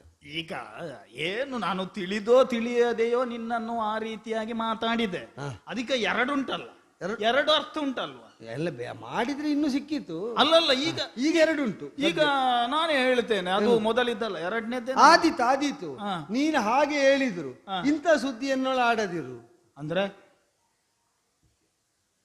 ನಾನು ಹೇಗಿದ್ದೇನೆ, ಯಾಕಿದ್ದೇನೆ, ಎಲ್ಲಿ ಹೋಗುವುದಕ್ಕಿದ್ದೇನೆ, ನನ್ನ ಲಕ್ಷ್ಯ ಎಂತದ್ದು ನಿನಗೇನಾದ್ರೂ ಗೊತ್ತುಂಟ? ಬಂದು ಹೇಳಿದ್ರು ಅವಳು. ಬ್ರಹ್ಮಚಾರಿ ಅಂದ್ರೆ ಗೊತ್ತಂತೇನೆ ನಿನಗೆ? ಬ್ರಹ್ಮಚಾರಿ ಅಂತ ಹೇಳಿದ್ರೆ ಬ್ರಹ್ಮಚರ್ಯ ಅಂತ ಹೇಳಿದ್ರೆ ಅದು ಎಂತದು? ಅದು ಮದುವೆ ಆಗುವುದಕ್ಕೆ ಇವಳು ಹೇಳಲಿಕ್ಕೆ ತೊಡಗುವಾಗ ಎಲ್ಲ ಗೊತ್ತಿದ್ದವಳಾಗ ಮತ್ತೆ ಅದು ಅಂತ ಹೇಳ್ತಾಳೆ. ಅದು ಮದುವೆ ಆಗುವ ತನಕ ಇರುವಂತದ್ದು ಬ್ರಹ್ಮಚರ್ಯ. ಕೆಲವರು ಬದುಕಿಟಿ ಮದುವೆ ಆಗುದಿಲ್ಲ, ಯಾಕೆ ಗೊತ್ತುಂಟಾ? ನನಗೆ ಗೊತ್ತಿಲ್ಲ, ಹೆಣ್ಣು ಸಿಗದೆಯಾ? ಸಿಕ್ಕಿದ ಹೆಣ್ಣು ಯಾವುದನ್ನು ಹೆಣ್ಣು ಅಂತ ಕಾಣದೆ ಹೆಣ್ಣು ಅಂತ ಕಂಡು ಅದನ್ನು ಹೊಂದಬೇಕು ಅಂತ ಹಂಬಲಿಸಿದ್ರೆ ಬ್ರಹ್ಮಚರ್ಯ ಹೋಗ್ತದೆ. ಓಹೋ. ಹಾ, ಹೆಣ್ಣನ್ನೇ ಬ್ರಹ್ಮ ಅಂತ ತಿಳಿದವರಿಗೆ ಹೆಣ್ಣು ಸಿಕ್ಕಿದಲ್ಲಿಗೆ ಬ್ರಹ್ಮಚರ್ಯ ನಷ್ಟ ಆಗುತ್ತದೆ. ಅರ್ಥ ಆಯ್ತಾ? ಅದು ದೊಡ್ಡದು ಅಂತ ತಿಳಿದವರಿಗೆ ಹೆಣ್ಣು ಸಿಕ್ಕಿದಲ್ಲಿಗೆ ಬ್ರಹ್ಮಚರ್ಯ ಹೋಗ್ತದೆ. ಬ್ರಹ್ಮ ಅಂತ ಹೆಣ್ಣಿಗಿಂತ ಭಿನ್ನವಾಗಿ ಯಾವುದನ್ನಾದ್ರೂ ಕಂಡ್ರೆ ಅದನ್ನು ಹೊಂದುವುದಕ್ಕೆ ಹೆಣ್ಣು ತಡೆಯಾಗುತ್ತಾಳೆ ಎಂಬುದರಿಂದ ಹೆಣ್ಣನ್ನು ನಿರಾಕರಿಸಿ ಮುನ್ನಡೆದು ಬ್ರಹ್ಮಚರ್ಯ ಅಂತ ಹೇಳುವುದು. ಸತ್ಯ ನನಗೆ ಅರ್ಥ ಆಗ್ಲಿಲ್ಲ, ಆದ್ರೆ ಕೇಳುವುದಕ್ಕೆ ಒಳ್ಳೇದುಂಟು. ಈಗ ನಿನಗೆ ಒಂದು ಅರ್ಥ ಆಯ್ತು. ಹೆಣ್ಣು ಅಂತ ಹೇಳಿದ್ರೆ ಬ್ರಹ್ಮ ಅಂತ ಹೇಳಿ ಗೊತ್ತಾಯ್ತು ನನಗೆ. ನಿನಗೆ ಅರ್ಥ ಮಾಡಿಸಿಯೇ ಹೋಗುವ. ಇಷ್ಟು ನೀನು ಅರ್ಥ ಹೇಳಿದ್ಯಲ್ಲ, ಈಗ ಇದೆಲ್ಲ ಅರ್ಥ ಆಗತ್ತೆ ಅಂತದ್ದು ಅಲ್ಲ. ನನಗೆ ಅದು ಬ್ರಹ್ಮ ಅಂದ್ರೆ ದೊಡ್ಡದು ಅಂತ. ಹೌದಾ? ಹೌದು. ಬ್ರಹ್ಮ ನೀನ್ ಹೇಳುವಾಗ ಹೆಣ್ಣು ಅಂತ ಹೇಳಿದ್ರೆ ಬ್ರಹ್ಮ ಅಂತ ಹೇಳಿ ಒಂದು. ಹೌದು ಹೌದು. ಈಗ ಪರ್ವತ ದೊಡ್ಡದು, ಅದು ಬ್ರಹ್ಮದಾಗ ಕಾಣ್ತದೆ. ಹೌದು. ಹೋಗುವಾಗ ಒಂದು ಸಣ್ಣ ಆಶ್ರಮ ಉಂಟು. ಆಶ್ರಮ ಕಂಡಲ್ಲಿ ಇಲ್ಲೇ ನೆಲೆಯಾಗುತ್ತೇನೆ ಅಂತ ವಿಶ್ರಮಿಸಿದ್ರೆ ಪರ್ವತ ಇರ್ಲಿಕ್ಕೆ ಆಗ್ತದ? ಇಲ್ಲಪ್ಪ. ಆಶ್ರಮವನ್ನು ಬಿಟ್ಟು ನಮಗೆ ತಂಪು ಕೊಡುವ, ನೆಳಲನ್ನು ಕಲ್ಪಿಸುವ ಆಶ್ರಯವೂ ಸಿಗಬಹುದಾದ ಆಶ್ರಮವನ್ನಾದರೂ ಬಿಟ್ಟು ಪರ್ವತಾಗ್ರವನ್ನು ಸೇರಬೇಕು ಎಂಬ ನಡಿಗೆಯ ದೃಢತೆಯಲ್ಲಿ ಇದನ್ನು ತೊರೆದು ಹೋಗುವುದೇನುಂಟು, ಅದಕ್ಕೇನುಂಟು ಹೆಸರು? ಲಕ್ಷ್ಯ ಸಿದ್ಧಿಯತ್ತಲೇ ನಾವು ಮುನ್ನಡೆಯುವುದು ಅಂತ. ಬೇರೆ ಏನು ಸಿಕ್ಕಿದ್ರೆ ಅದನ್ನು ಬಿಡುವುದು ಅಂತ. ಬ್ರಹ್ಮಚರ್ಯ ಅಂದ್ರೆ ಅದು. ಇದು ತಮ್ಮ ಲಕ್ಷ್ಯಕ್ಕಿಂತ ಭಿನ್ನವಾಗಿ ಸಿಗಬಹುದಾದ ಸುಖ ಭೋಗಗಳನ್ನು ತ್ಯಜಿಸುವುದು. ಇದು ಲಕ್ಷ್ಮಣ, ಇದು ಹೇಳಿದ್ದು ಒಳ್ಳೇದಾಯ್ತು. ಈಗ ಇವಳು ಕುಟುಂಬದ ಸಂಬಂಧಿಯನ್ನು ಕರೆದಾಗ ಕರೀತಾಳಲ್ಲ ಲಕ್ಷ್ಮಣ, ಅವಳ ಒಯ್ಯಾರ ಅಲ್ಲ ಎಂತದ್ದು? ಈಗ ನನ್ನ ಮನಸ್ಸಿನಲ್ಲಿ ಒಂದು ಇಟ್ಟುಕೊಂಡು ಮತ್ತೊಂದು ಮಾತಾಡುವುದಲ್ಲ. ಆಯ್ತು, ಮನಸ್ಸಲ್ಲಿ ಇದ್ದದನ್ನೇ ಹೇಳು. ಈಗ ನನ್ನ ಮನಸ್ಸು ಹೇಳ್ತದೆ ನಿನ್ನನ್ನು ಹಾಗೆ ಕರಿಬೇಕು. ಆಯ್ತು, ಕರೆ. ಈಗ ಏನು ವಿಷಯ ಅಂತದ್ದು? ಇದು ಈಗ ಲಕ್ಷ್ಯ ಅಂತ ಹೇಳಿದ್ರೆ ಬೆಟ್ಟವನ್ನು ಏರುದಲ್ವಾ? ಹಾಗಂತೇಳಿ ಪಥಮಧ್ಯದಲ್ಲಿ ಸಿಗುವಂತಹ ಆಶ್ರಮದಲ್ಲಿ ಸಿಗುವಂತಹ ಯಾವುದೋ ಒಂದು ಅಲ್ಪ ಉಪಚಾರ, ಆಶ್ರಮ ಅಂತ ಒಂದು ಉದಾಹರಣೆಗೆ ಹೇಳಿ, ಅಲ್ಲಿ ಸಿಗುವಂತಹ ಅಲ್ಪ ಉಪಚಾರಕ್ಕೆ ಮನವನ್ನು ಕೊಟ್ರೆ ಲಕ್ಷ್ಯ ಸಿದ್ಧಿ ಅನ್ನುವಂಥದ್ದು ಆಗುವುದಿಲ್ಲ. ಈಗ ಆಶ್ರಮದಲ್ಲಿ ಒಂದು ಸಹಯೋಗ ಸಾಂಗತ್ಯ ಸಿಕ್ಕಿದ್ರೆ ಲಕ್ಷ್ಯ ಸಿದ್ಧಿಯನ್ನು ಮಾಡುವಪ್ಪ. ಈಗ ಇಬ್ಬರ ಲಕ್ಷ್ಯವು ಕೂಡ ಒಂದೇ ಆಗಿದ್ರೆ ಒಂದು ಕೈಯನ್ನು ಹಿಡಿದು ಆ ಲಕ್ಷ್ಯವನ್ನು ಸಿದ್ಧಿ ಮಾಡಿದ್ರೆ ಅದು ವೃತ ತಪ್ಪಿದ ಹಾಗೆ ಆಗ್ತದ? ಈಗ ಬೆಟ್ಟವನ್ನು ಏರುವುದು, ಒಬ್ಬನೇರುವುದಕ್ಕಿಂತ ಈ ಇಬ್ಬರು ಕೈ ಹಿಡಿದು ಏರಿದ್ರೆ ಅದೊಂದು ರೀತಿಯಲ್ಲಿ ಉಪಕಾರ ಆಗ್ತದೆ ಅಂತ ಹೇಳಿದ್ರೆ ಅದನ್ನ ಯಾಕೆ ತ್ಯಜಿಸ್ಬೇಕು? ಅದನ್ನ ಆಗುದಿಲ್ಲ, ಮಾಡ್ಲಿಕ್ಕೆ ಆಗುದಿಲ್ಲ. ಯಾಕೆಂತ ನಾನು ಕೇಳುದಿಲ್ಲ. ಈಗ ನೀನು ಹೇಳಿದ ಹೇಗುಂಟು ಗೊತ್ತುಂಟ? ವ್ರತಸ್ಥನಾದಂತಹ ನಾನು ಉಪವಾಸಿಯಾಗಿರ್ತೇನೆ ಅಂತ ಹೊರಟ್ರೆ ಮಧ್ಯದಲ್ಲಿ ಒಂದು ಇಡೀ ಅನ್ನ ಊಟ ಮಾಡಿದ್ರೆ ಏನು ತೊಂದ್ರೆ, ಮತ್ತೆ ಉಪವಾಸ ಮಾಡು ಅಂತ. ಮತ್ತೆ ಯಾವ ಕರ್ಮದ ಉಪವಾಸ? ಈಗ ಉಪವಾಸಿಯೇ ಆಗುವುದು ಹೌದು, ಆಹಾರ ತ್ಯಾಗ, ನಿರಾಹಾರಿಯಾಗಿರುವುದು ಅಂತ ಸಂಕಲ್ಪಿಸಿದ ಮೇಲೆ ಹಿಡಿ ಅನ್ನಕ್ಕೆ ಎಷ್ಟು ರುಚಿ ಇದ್ದರೂ ಅದಕ್ಕೆ ತುಪ್ಪವನ್ನು ಬೆರೆಸಲಿ, ಅದು ಮಿಷ್ಟಾನ್ನವೇ ಆಗಿರ್ಲಿ, ಅದು ಪರಿತ್ಯಾಜ್ಯ ಅಂತ ನಿರ್ಣಯಿಸಿದ ಮೇಲೆ ಅದನ್ನು ಆಘ್ರಾಣಿಸುವುದಕ್ಕೂ ಇಲ್ಲ, ಮುಟ್ಟುವುದಕ್ಕೂ ಇಲ್ಲ, ಉಣ್ಣುವುದಕ್ಕೂ ಇಲ್ಲ. ನಾನು ಹಾಗೆ ಹೇಳಿದ್ದಲ್ಲ. ಮತ್ತೆ ಈಗ ನೀನು ಉಪವಾಸ ನಿರತನಾಗಿದ್ದೆ ಅಂತ ಹೇಳಿ ಇಟ್ಟುಕೊಳ್ಳುವ, ನಾನು ಕೂಡ ನಿನ್ನೊಂದಿಗೆ ಉಪವಾಸ, ನಿನ್ನ ಉಪವಾಸದಲ್ಲಿ ನಾನು ಇರ್ತೇನೆ ಅಂತ ಹೇಳಿದ್ರೆ ಅದೇನು ದೊಡ್ಡ ದೋಷ? ಉಪವಾಸ ಆಗ್ತದೆ, ನನ್ನ ಉಪವಾಸ ತಪ್ಪುತ್ತದಲ್ಲ. ನನಗೀಗ ರಾಮೋಪವಾಸ ಇರುವುದು, ರಾಮಚರ್ಯ ಇರುವುದು. ರಾಮನಿಗಿಂತ ಭಿನ್ನವಾದ ಬ್ರಹ್ಮ ನನ್ನ ಬದುಕಿನಲ್ಲಿಲ್ಲ. ಆದ್ದರಿಂದಲೇ ರಾಮನಿಗೆ ಬೇಕಾಗಿ ಚರಿಸುವ ಲಕ್ಷ್ಮಣನದ್ದು ಬ್ರಹ್ಮಚರ್ಯ. ನೆನ್ಪಿಟ್ಟುಕೋ, ರಾಮನಿಗಾಗಿಯೇ ಚರಿಸುವ, ಉಸಿರಾಡುವ, ಏನನ್ನಾದರೂ ಮಾಡುವ ನಾನು. ರಾಮಚರ್ಯ ಮಾಡುವುದು ಬೇರೆಯಲ್ಲ, ಬ್ರಹ್ಮಚರ್ಯಾಚರಣೆ ಬೇರೆ ಅಲ್ಲ. ಮುಂದೆ ಬ್ರಹ್ಮಚಾರಿ ನಾ ಕಾಣೆ. ಆದ್ದರಿಂದಲೂ ಹಿಂದೆಯೂ ಬ್ರಹ್ಮಚಾರಿ, ಅದು ಹಿಂದೆ ಕಳೆದಿದೆ, ನಿನಗೆ ತೋರಿಸಿ ಪ್ರಯೋಜನ ಎಂತದ್ದು? ನಿನಗೆ ತೋರಿಸಬೇಕಾದ್ದು ಮುಂದೇನು ಅಂತ, ಭವಿಷ್ಯ. ಮುಂದೆ ಬ್ರಹ್ಮಚಾರಿ ನಾ ಕಾಣೆ, ನಾನು ರಾಮನಿಗೆ ಮಾತ್ರ ಪ್ರವರ್ತಿಸುವ, ರಾಮ ಹೇಳಿದ ಹಾಗೆ ಇರುವ. ನೀನು ಸುಮ್ಮನೆ ನಿನ್ನ ಎಲ್ಲಿಂದ ಬಂದದ್ದು ಅಂತ ಹೇಳಿದ್ದು? ರಾಮನನ್ನು ಕಂಡು ಬಂದದ್ದು. ರಾಮ ಏನು ಮಾಡುವ ಅಂತ ಹೇಳಿದ್ದಾನೆ? ನಿನ್ನ ಬಳಿಗೆ ಹೋಗು ಅಂತ ಹೇಳಿದ. ಹೋಗಿ ಏನು ಮಾಡ್ಲಿಕ್ಕೆ ಹೇಳಿದ? ಅದು ಮನಸ್ಸಿನಲ್ಲಿ ಇರುವುದನ್ನೆಲ್ಲವನ್ನು ಕೂಡ ಹೇಳು ಎನ್ನುವುದಾಗಿ ಹೇಳಿದ. ಹೇಳಿದ ಮೇಲೆ ಮತ್ತೆ ಗೊತ್ತಿಲ್ಲ, ಮತ್ತೆ ಒಳ್ಳೇದಾಗ್ತದೆ ಅಂತ ಎನ್ನುವುದು ಹೇಳಿದ್ದಾನೆ. ನನಗೆ ಆಗ್ಬೇಕಾಗ್ತದೆ ಎನ್ನುವುದು. ಒಳ್ಳೇದು ಮಾಡು, ಒಳ್ಳೇದು ಮಾಡುವ, ನಿನಗೆ ಒಳ್ಳೇದು ಮಾಡುವ. ಹೌದು, ಒಳ್ಳೇದು ಮಾಡ್ತಿ. ತಂದರಾತನ ಗುರುತವನ್ನು ನೀನು ರಾಮ ಹೇಳಿದಾಗ ಬಂದಿಷ್ಟು ಹೇಳಿದ್ರೆ ಅಲ್ಲಿ ಹೋಗಿ ಅವ ಏನು ಹೇಳಿಬೇಕು, ಏನು ಮಾಡಬೇಕು ಅಂತ ಹೇಳಿದ್ದಾನೆ. ಬ್ರಹ್ಮಚಾರಿ ಆದ್ದರಿಂದ ರಾಮ ಹೇಳಿದ್ದನ್ನು ನಾನು ಮಾಡ್ತೇನೆ, ಅದೇನಿದ್ರು. ಅವ ಹೀಗೆ ಹೇಳಿದಾನಂತೆ, ನೀನು ಒಟ್ಟು ಮಾತಾಡಿ, ನೀನು ಮಾತಾಡುವಾಗ ನೀನು ಹೇಳಿದ್ದಿ, ನೀನೀಗ ಅಡ್ಡ ಮಾತಾಡಿದ್ರೆ ನಾನು ಮಾತಾಡುವುದು ತಪ್ಪುತ್ತದೆ ಅಂತ. ನೀನೇನೋ ತಪ್ಪಿ ಮಾತಾಡಿದ್ಯಾ ಅಂತ. ಯಾರು ನಾನು? ಇಲ್ಲ, ನೀ ತಪ್ಪಿದಿ, ನೀ ತಪ್ಪಿ ಮಾತಾಡಿದಿ, ಸರಿ ಇಲ್ಲ. ರಾಮ ಮಾತಾಡಿದ್ದರಲ್ಲಿ, ರಾಮ ಹೇಳಿದ್ದರಲ್ಲಿ ತಪ್ಪಿರುವುದಕ್ಕಿಲ್ಲ. ನಿನಗೆ ದಾರಿ ತಪ್ಪಿದೆ ಅಥವಾ ಮಾತಿನ ದಾರಿ ತಪ್ಪಿದೆ, ಆದ್ದರಿಂದಲೇ ಗಮ್ಯ ಸಿದ್ಧಿಸುವುದಿಲ್ಲ. ನೀನು ಅವ ಹೇಳಿದ್ದಾನೆ ಇಂಥದ್ದು ಅಂತ ನಿರ್ದಿಷ್ಟವಾಗಿ ನನಗೆ ತೋರಿದರೆ, ಗುರುತ ತೋರಿದರೆ, ಆಮೇಲೆ ಅವ ಹೇಳಿದ್ದನ್ನು ಮಾಡ್ಲಿಕ್ಕೆ ಆಗ್ತದೆ. ಅದಲ್ಲ ಸುಮ್ಮನೆ ಬಂದು ಮದುವೆಗಿದ್ವಿ ಅಂತ ಹೇಳಿದರೆ ಕೈಯಲ್ಲಿದ್ದ ಹೋಗು ಹೋಗು ಹೋಗು ಹೋಗು, ಬೇಸರ ಮಾಡಬೇಡ. ನಿನಗೆ ಆಗಬೇಕಾದಂತದ್ದೇ ಅಲ್ಲ, ರಾಮ ಹೇಳಿದ್ದನ್ನು ಮಾಡಬೇಕು ಅಂತ. ಅದು ರಾಮ ಹೇಳಿದ್ದಾನೆ ಎಂಬುದಕ್ಕೆ ನನಗೆ ದೃಷ್ಟಾಂತ ಬೇಕು. ನೀನು ಎಷ್ಟೇ ಕಟುವಾಗಿ ಮಾತಾಡು, ನನಗೆ ಬೇಸರ ಆಗುವುದಿಲ್ಲ. ಯಾಕೆ? ಅರಮನೆಯಲ್ಲಿದ್ದವನು ನೀನು ಈ ವನವಾಸಕ್ಕೆ ಬರುವಂತಹ ಸಂದರ್ಭದಲ್ಲಿ ಇಂಥದ್ದೆಲ್ಲ ಭ್ರಮೆ ನಮಗೆ ಆಗುತ್ತದೆ. ಈಗ ನೀನು ಹೀಗೆ ಮಾತಾಡುವುದನ್ನು ನಾನು ತಪ್ಪು ಅಂತ ಎಲ್ಲ ಹೇಳುವುದಿಲ್ಲ. ಇದೊಂದು 100 ವರ್ಷದ ಅಲ್ಲ, 100 ವರ್ಷ ಅಂದ್ರೆ ಹಿರಿಯತನವನ್ನು ಹೊಂದಿದ ಒಂದು ಋಷಿ ಪತ್ನಿಯಾದವಳು ಒಂದು ಆಶ್ರಮ ಸ್ಥಳ ಆದಂತಹ ನವ ವಧುವಿಗೆ, ಕುಲವಧುವಿಗೆ ಉಪದೇಶ ಮಾಡುವ ದಾಟಿಯಲ್ಲುಂಟು. ನಿನಗೆ ಎಲ್ಲ ದಾಟಿ ಬರ್ತದೆ ಅಲ್ವಾ? ಹೀಗೆಲ್ಲ ಆಗ್ತದೆ. ಇವಳಿಗೆಲ್ಲ ಬಹಳ ಗೊತ್ತುಂಟು, ಅರಮನೆಯಿಂದ ಬಿಟ್ಟು ಬಂದು ಕಾಡಿನಲ್ಲಿದ್ದು ಎಲ್ಲ. ಅಯ್ಯೋ ಲಕ್ಷ್ಮಣ, ನಾನು ಆಡುದನ್ನು ಉಪದೇಶ ಅಂತ ಹೇಳಿ ಆದ್ರೂ ತಿಳಿ, ಆದೇಶ ಎನ್ನುವುದಾಗಿ ಆದ್ರೂ ತಿಳಿ. ಈಗ ನಿನಗೆ ಕಾಡಲ್ಲಿ ಯಾರಿದ್ದಾರೆ ಅಲ್ಲ ನಾನು ಹೇಳುದು. ನನಗೆ ನಿನಗೆ ಕಾಡಲ್ಲಿ ಯಾರಿದ್ದಾರೆ? ಯಾರಿದ್ದಾರೆ ಅಂದ್ರೆ ಯಾರು ಇಲ್ಲದವನಾಗೆ ಕಾಣ್ತದೆ. ಅಲ್ಲಪ್ಪ, ಇರುವುದು ಅಣ್ಣ ಮತ್ತೆ ಅತ್ತಿಗೆ ಮಾತ್ರ ಅಲ್ವಾ? ಯಾರು ಬೇಕು? ಅವರಿದ್ದಾರಲ್ಲ. ಹಾಗಾಗಿ ನಿನ್ನ ಮನಸ್ಸಿನಲ್ಲಿ ಒಂದು ಭ್ರಮೆ ಉಂಟು. ಏನು ಅಂತ? ನನ್ನ ದೇಹ ಅದು ಹೇಳ್ತಾರೆ ಅಂತಲ್ಲ, ಯಾವುದು ಕಾಯೇನ ವಾಚ ಮನಸ, ನನ್ನ ಜೀವನ ಏನಿದ್ರು ಕೂಡ ಅವನಿಗೆ ಎನ್ನುವುದಾಗಿ ಭ್ರಮಲೋಕದಲ್ಲಿದ್ದಿ ಆ ಮನಸ್ಸನ್ನು ಅಲ್ಲಿಂದ ಬಿಟ್ಟು ಸ್ವಲ್ಪ ಮನಸ್ಸನ್ನು ಈ ಕಡೆ ಕೊಡು.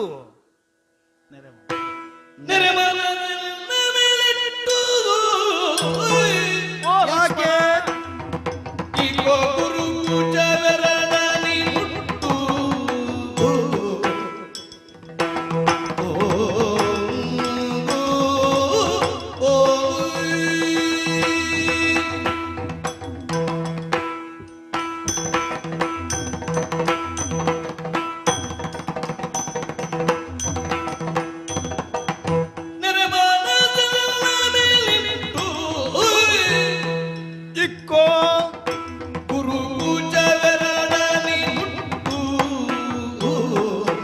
ಇಷ್ಟು ಮಾತ್ರ ಅಲ್ಲ, ನೆರೆದ ಚಂದುಟಿಗೆ ಬಾಗಿಟ್ಟು ಚಪ್ಪರಿಟ್ಟು ಸುರದ ಕೊಟ್ಟು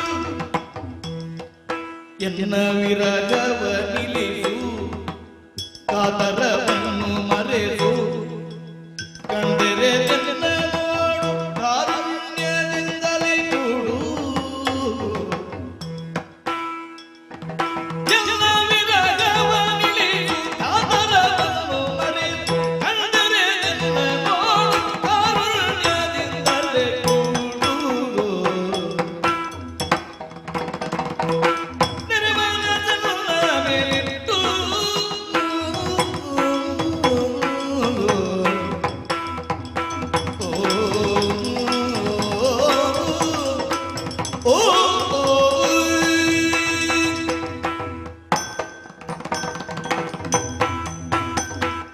ಲಕ್ಷ್ಮಣಾಂಕ, ಏನೇ ಲೋಕದಲ್ಲಿ ಇದು ಅಭಿಮಾನ ಎನ್ನುವಂಥದ್ದು ತಪ್ಪ ಹೇಳು?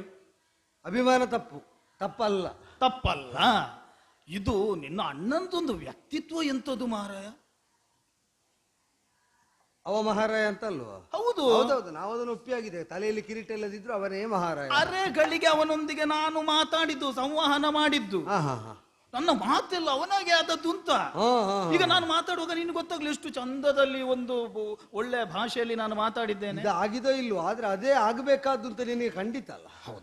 ಈಗ ಒಬ್ಬರನ್ನು ನಾವು ಮನಸ್ಸಲ್ಲಿ ಅವರ ಬಗ್ಗೆ ಅಭಿಮಾನವನ್ನು ಹೊಂದಿದ್ರೆ ಅವರು ಆಡುವಂತಹ ಮಾತು, ಕೃತಿ ಎಲ್ಲವೂ ಕೂಡ ಅವರ ಹಾಗೆ ಆಗ್ತದೆ. ನಿಜವಾಗಿ ಒಂದನ್ನು ತಿಳಿಯುವುದು ಅಂದ್ರೆ ಹಾಗೆ, ತಿಳಿದರೆ ತಿಳಿದದ್ದೇ ನಾವು ಆಗಬೇಕು. ಹೌದು. ಒಬ್ಬರ ಮಾತನ್ನು ಕೇಳ್ತಾ ಇದ್ರೆ, ಒಬ್ಬರ ಮಾತು ನಮಗೆ ಆಗ್ತಾ ಇದ್ರೆ, ಆಪ್ತವಾದ್ರೆ ಮತ್ತೆ ನಮ್ಮ ಮಾತು ಕೂಡ ಹಾಗೆ ಆಗುದಾ? ನಾನು ಅದು ಮಾಡಿದ್ದು. ನೀನಿದು ಯಾರಿಗೆ ಹೇಳುದು? ಅಲ್ಲಲ್ಲ, ನಿನಗೆ ಹೇಳುದು ಇದು. ನಾನು ಈ ಮಾತನ್ನೆಲ್ಲವೂ ಈಗ ಮುಂದೆ ಮಾತಾಡ್ಲಿಕ್ಕೆ ಇರುವಂತಹ ವಿಷಯಗಳನ್ನು ಮತ್ತೆ ಆಡುವ ಅಂತ ಹೇಳಿದ್ದೆ. ಇಲ್ಲ ಹಾಗೆ ಈಗ ರಾಮ ಮಾತಾಡಿದಾಗ ನೀ ಮಾತಾಡ್ಲಿಕ್ಕೆ ಹೊರಟಿದ್ದಿ. ಅಲ್ಲ, ರಾಮನಲ್ಲಿ ಮಾತಾಡಿದ ರಾಮನಾಗಿ ಮಾತಾಡುದು. ರಾಮನಲ್ಲಿ ಮಾತಾಡಿದ ಹಾಗೆ ನಿನ್ನ ಹತ್ರ ಮಾತಾಡಿದೆ ನೋಡು, ರಾಮನ ಮಾತ್ರ ನಿನ್ನ ಬಾಯಿಂದ ಕೇಳುವಾಗ ಹೇಗಿರ್ತದೆ ಕೇಳು ಕೇಳು. ಅಲ್ಲ ಅಲ್ಲ, ಈಗ ರಾಮನ ಮಾತಲ್ಲ. ಅಲ್ಲ, ರಾಮ ಮಾತಾಡುವ ಶೈಲಿಯ ಮಾತು ಹಾಗೆ ಅಲ್ಲ. ಅಲ್ಲ ಈಗ ಅದು ಬಂದ್ರೆ ಹೇಗಿರ್ತದೆ ಕೇಳುವ. ಅಲ್ಲ ಅಲ್ಲ ಅಲ್ಲ, ಅದು ಬೇಡ, ಅದು ಬೇಡ, ಅದು ನಡೆಯುವುದಿಲ್ಲ ಎನ್ನುವುದಾಗಿ ನನಗೆ ಗೊತ್ತಾಗಿದೆ. ಈಗ ಇದು ನಿನ್ನ ಹತ್ರ ಹೀಗೆ ಮಾತಾಡುವುದಲ್ಲ. ನಿನಗೆ ಗೊತ್ತಾಯ್ತಲ್ಲ, ಜ್ಞಾನೋದಯ ಆಯ್ತಲ್ಲ. ಈಗ ನಿನಗೆ ನೆರೆಯುವುದಂತ ಹೇಳಿದ್ರೆ ಏನು ಲಕ್ಷ್ಮಣ? ನೆರೆಯುವುದು ಅಂದ್ರೆ ಹೌದು, ನೆರೆ ಅಂತ ಹೇಳಿದ್ರೆ ಏನು? ಇನ್ನು ಕೂದಲು ನೆರೆಯುವುದು ಅಂತೆಲ್ಲ ಹೇಳ್ಬೇಡ. ನೆರೆಯುವುದಂದ್ರೆ ಬಿಳುಪಾಗುವುದು ಅಂತಲ್ವಾ? ಅದೇ, ಅದು ಅಪಾರ್ಥ ಮಾಡುವುದಂತ ಹೇಳಿದ್ರೆ ಅರ್ಥ ನನ್ನ ಹತ್ರ ಕೇಳಿ ಅಪಾರ್ಥ ಅಂತ ನೀನು ಹೇಳುದಾ? ಹಾಗಾದ್ರೆ ನೀನು ಹೇಳರ್ಥ ಎಂತದ್ದು ನಿನಗೆ ಬೇಕಾದ ನೆರೆಯುವ ಅರ್ಥ ಎಂತದ್ದು? ಈಗ ನಾನು ಕೇಳುವಾಗ ನನಗೆ ಬೇಕಾದ ಅರ್ಥವನ್ನು ನೀನು ಹೇಳ್ಬೇಕು. ಯಾವ್ದು ಬೇಕು ಅಂತ ಮೊದಲು ಹೇಳಿ ಕೇಳಬೇಡುವ? ಅದಕ್ಕಿಂತ ನಿನ್ಗೆ ಹೇಳ್ಬೋದಲ್ಲ, ಅದು ನೀನ್ ಅರ್ಥ ಹೇಳು ಅಂತ ಹೇಳಿ ನಾನು ಹೇಳಿದ್ರಲ್ಲ, ಹೇಳಿದ್ರೆ ನೀನು ಹೇಳು. ಬೇಡದ್ದನ್ನು ಹೇಳಿದ್ರೆ ಏನಾಗ್ತದೆ? ಇದು ಹಾರುವಂತಹ ಎತ್ತಿಗೆ ತಲೆಗೆ ಪಡೆದ ಹಾಗೆ. ಈಗ ಅವಳ ತಲೆಗೂದಲು ನೆರೆತಿದೆ ಅಂದ್ರೆ ಏನರ್ಥ? ಅದು ಬಿಳುಪಾಗಿದೆ ಅನ್ನೋದು. ಅದನ್ನೆಲ್ಲ ಹೇಳಿದೀಗ. ಅದಲ್ಲ ಅದಲ್ಲ, ಮತ್ತೆ ಇದು ನೆರೆ ಬರುವುದಂತ ಹೇಳಿದ್ರೆ ನೆರೆ ಬರುವುದು ಅಂದ್ರೆ ಪ್ರವಾಹ ಬರುವುದು. ಪ್ರವಾಹ ಬರುವುದು ಹಾಗೆ. ಈಗ ನಿನ್ನ ಮೇಲೆ ನನಗೆ ಪ್ರೀತಿ ಉಕ್ಕಿ ಹರಿದಿದೆ. ಈಗ ನಿನ್ನಲ್ಲಿ ಇರುವುದು ಅಲ್ಲ, ನಾನು ತಪ್ಪಂತ ಹೇಳುವುದಿಲ್ಲ. ಈಗ ನೀನು ಅಣ್ಣ ಮತ್ತೆ ಅತ್ತಿಗೆಯನ್ನು ನಂಬಿ ಇಲ್ಲಿ ಬಂದವನು, ಹಾಗಂತೇಳಿ ನಾವಿದ್ದ ಹಾಗೆ ಇರುವುದಾ? ನಾವಿದ್ದ ಹಾಗೆ ಇರುವುದಾ? ಇಲ್ಲ, ಇದ್ದಾಗಿರುವುದು ಕಲ್ಲು ಬಂಡೆ ಮಾತ್ರ ಅಲ್ವಾ? ಮನುಷ್ಯ ಅಂತ ಹೇಳಿದ ಮೇಲೆ ಒಂದು ಬದಲಾವಣೆ ಜಗತ್ತಿನ ನಿಯಮ ಅಲ್ವಾ? ಸಹಜ.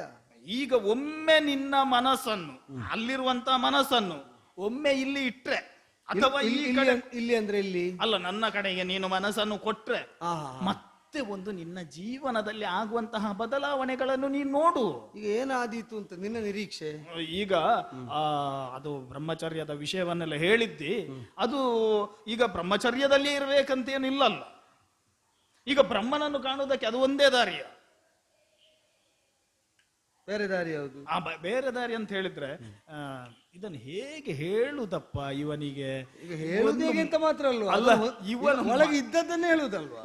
ಈಗ ನೀನು ಒಂದು ಸಾರಿ ಇದು ನನ್ನ ಮುಖವನ್ನು ನೋಡಿದ್ರೆ ನಾನು ಇಷ್ಟು ಮಾತು ಆಡ್ಬೇಕು. ನಿನ್ನ ಮುಖ ನೋಡಿ ಕೇಳ್ತೇನೆ, ಹೇಳು. ಈಗ ನೀನೊಂದು ಬಳುಕುವಂತಹ ಬಳ್ಳಿಯನ್ನು ನೋಡಿದ್ಯಾ ನೀನು? ಬಳುಕುವ ಬಳ್ಳಿಗಳೆಲ್ಲ ಉಂಟಲ್ಲ, ಇಲ್ಲಿದ್ದ ಗಿಡ ಮರಗಳೆಲ್ಲ ವ್ಯಾಪಿಸಿಕೊಂಡು ಉಂಟು. ನಿನಗಿದು ಗುರುಗಳಿಂದ ಪಾಠ ಎಲ್ಲ ಆಗಿದ? ನನಗೆ ಕಲಿಯುವಷ್ಟು ಅವರು ಕಲಿಸಿದ್ದಾರೆ. ಅದ್ರಲ್ಲಿ ಈಗ ಈಗ ಒಂದು ಹೆಣ್ಣಿನ ವರ್ಣನೆಯನ್ನು ಯಾವುದು ಹೇಳಲೇ ಇಲ್ವಾ ಗುರುಗಳು? ಲತಾಂಗಿ ಅಂತ ಹೇಳಿದ್ದಾರೆ ಅಲ್ವಾ? ಈ ಲತಾಂಗಿಯನ್ನು ಒಂದು ಸಾರಿ ನೋಡಂತೆ ನೀನು. ಆ ಲತಾಂಗಿಯನ್ನು ನೋಡಿದ್ರೆ ಈಗ ನಾನು ಚಂದಿಲ್ವಾ ಲಕ್ಷ್ಮಣ? ನೀನು ಅಲ್ಲ, ನಾನು ಚಂದ ಇಲ್ವಾ ನೋಡಿ? ಈಗ ತನ್ನನ್ನು ತಾನು ಹೇಗಿದ್ದೇನೆ ಅಂತ ಕೇಳುವ ಲತಾಂಗಿ ಲತೆಯನ್ನು ಅವರು ತೋರಿಸಲಿಲ್ಲ. ಲತಾಂಗಿ ಹಾಗೆ ಕೇಳಿದ್ರೆ ತಪ್ಪು ಅಂತಿಲ್ಲ, ಆದ್ರೆ ಹಾಗೆ ಕೇಳಿದವರಿಗೆಲ್ಲ ಉತ್ತರ ಹೇಳಲಿಕ್ಕೆ ಹೋಗಬಾರದು ಲಕ್ಷ್ಮಣ ಅಂತ ಗುರುಗಳು ಹೇಳಿದ್ದಾರೆ. ನಾನು ಹೇಗಿದ್ದೇನೆ ಹೇಳು ಅಂತ ಕೇಳಿದ ಲತಾಂಗಿಗೆ ಹೇಗಿದ್ದು ಅಂತ ಯಥಾರ್ಥ ಹೇಳಿದರೆ, ಹೆಣ್ಣು ಮಕ್ಕಳಿಗೆ ಯಥಾರ್ಥವಾಗಿ ಸೌಂದರ್ಯ ವಿವರಣೆ ಮಾಡಿದರೆ ಅಪ್ರಿಯವಾಗುತ್ತದೆ ಎಂಬುದು ಸೌಂದರ್ಯ ಶಾಸ್ತ್ರ ಕಲಿಸುವಾಗ ಮೊದಲ ಪಾಠ ಆಗಿ ಗುರುಗಳು ಹೇಳಿದ್ದು. ಯಾವ ಕರ್ಮ ಅಂತೇಳಿ ನನಗೆ ಬುದ್ಧಿ ಹೇಳ್ತದೆ, ಇವನಿಗೆ ಅರ್ಥ ಆಗುವ ಹಾಗೆ ಹೇಳು ಅಂತೇಳಿ. ಹಾಗಂತೇಳಿ ಮನಸ್ಸಿನಲ್ಲಿ ಇದ್ದದೆಲ್ಲ ಹೇಳಿದ್ರೆ ನಾಳೆ ಇವನಿಗೆ ನಾನು ಮುಖ ತೋರಿಸಬೇಡುವ? ಇದು ಹುಟ್ಟಿದಂತಹ ಪ್ರತಿಯೊಂದು ಜೀವಿಗಳಿಗೆ ಆಗ್ಲಿ, ಜೀವಿ ಅಂತ ಹೇಳಿದ್ರೆ ಮನುಷ್ಯರಿಗೆ ಆಗ್ಲಿ, ಪ್ರಾಣಿಗಳಿಗೆ ಆಗ್ಲಿ ತನ್ನನ್ನು ತಾನು ತೋರಿಸಬೇಕು ಅಂತ ಹೇಳಿ ಇರ್ತದೋ ಇಲ್ವೋ? ಇರ್ತದೆ. ಅಭಿವ್ಯಕ್ತಿಯ ಒಂದು ಹಂಬಲ. ಒಳ್ಳೇದಾಯ್ತು ಆ ಶಬ್ದವನ್ನು ಬಳಸಿದ್ದು. ಈಗ ಲಕ್ಷ್ಮಣನೆನ್ನುವಂತಹ ಪಾತ್ರ ಅಭಿವ್ಯಕ್ತಿ ಹೊಂದಬೇಕು ಅಂತ ಹೇಳಿದ್ರೆ, ಈಗ ಹುಟ್ಟಿದಂತಹ ಮಗು ತನ್ನ ಇರುವಿಕೆಯನ್ನು ತೋರಿಸಬೇಕು ಅಂತ ಹೇಳಿದ್ರೆ ಏನ್ ಮಾಡ್ತದೆ? ಅದಕ್ಕೆ ಪುಷ್ಟಿ ಆಗಬೇಕು. ಪುಷ್ಟಿ ಆಗ್ಬೇಕು. ಪುಷ್ಟಿ ಆಗ್ಬೇಕು ಅಂತ ಹೇಳಿದ್ರೆ, ಪುಷ್ಟಿ ಆಗಬೇಕು ಅಂತ ಆದ್ರೆ ಜೀವಧಾರಕವಾದ ದ್ರವ್ಯವನ್ನು ಉಣ್ಣಬೇಕು ಅಲ್ವಾ? ಈಗ ನೀನು ಇದು ಲಕ್ಷ್ಮಣನಾಗಿ ಅಭಿವ್ಯಕ್ತಿ ಹೊಂದಬೇಕು ಅಂತ ಹೇಳಿ ಆದ್ರೆ ಇದು ಏನಿಲ್ಲ, ನನ್ನನ್ನು ಒಮ್ಮೆ ಸರಿ ನೋಡಿದ್ರೆ ನಿನಗೆ ಏನು ಮಾಡಬೇಕು ಅಂತ ಹೇಳಿ ಗೊತ್ತಾಗ್ತದೆ. ಒಂದು ಸಾರಿ ನಿನಗೆ ಪುಷ್ಟಿದಾಯಕವಾದಂತಹ ಆ ವಸ್ತುವಿನ ಬಗ್ಗೆ ನೀನು ಗಮನ ಕೊಟ್ರೆ ಮತ್ತೆ ನಿನ್ನ ಜೀವನವೆಲ್ಲವೂ ಕೂಡ ಬದಲಾಗ್ತದೆ ಲಕ್ಷ್ಮಣ. ನನಗೆ ಅರ್ಥ ಆಗ್ತದೆ, ನಿನಗೆ ಅರ್ಥ ಆಗಿದೆ.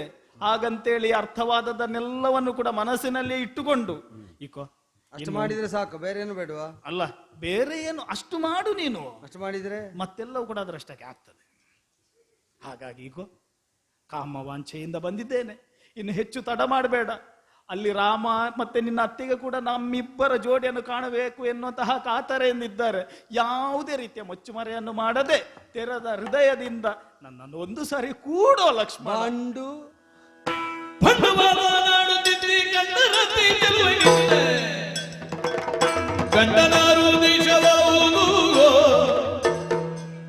ಪುಂಡರೀಕಾಲೋಚನ ಭೂಮಂಡಲಿಕ ರಾಮದೇವರ ಕಂಡುದಿಲ್ಲಿ ಮೂಗು ಸುಮ್ಮನೆಯೇ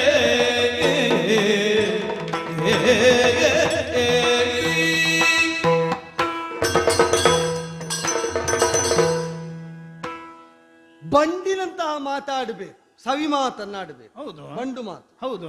ಇದು ಬಂಡು ಮಾತು, ಅಂದ್ರೆ ಬಂಡರ ಮಾತು, ಬಂಡರುಗಳಾಡುವ ಮಾತು.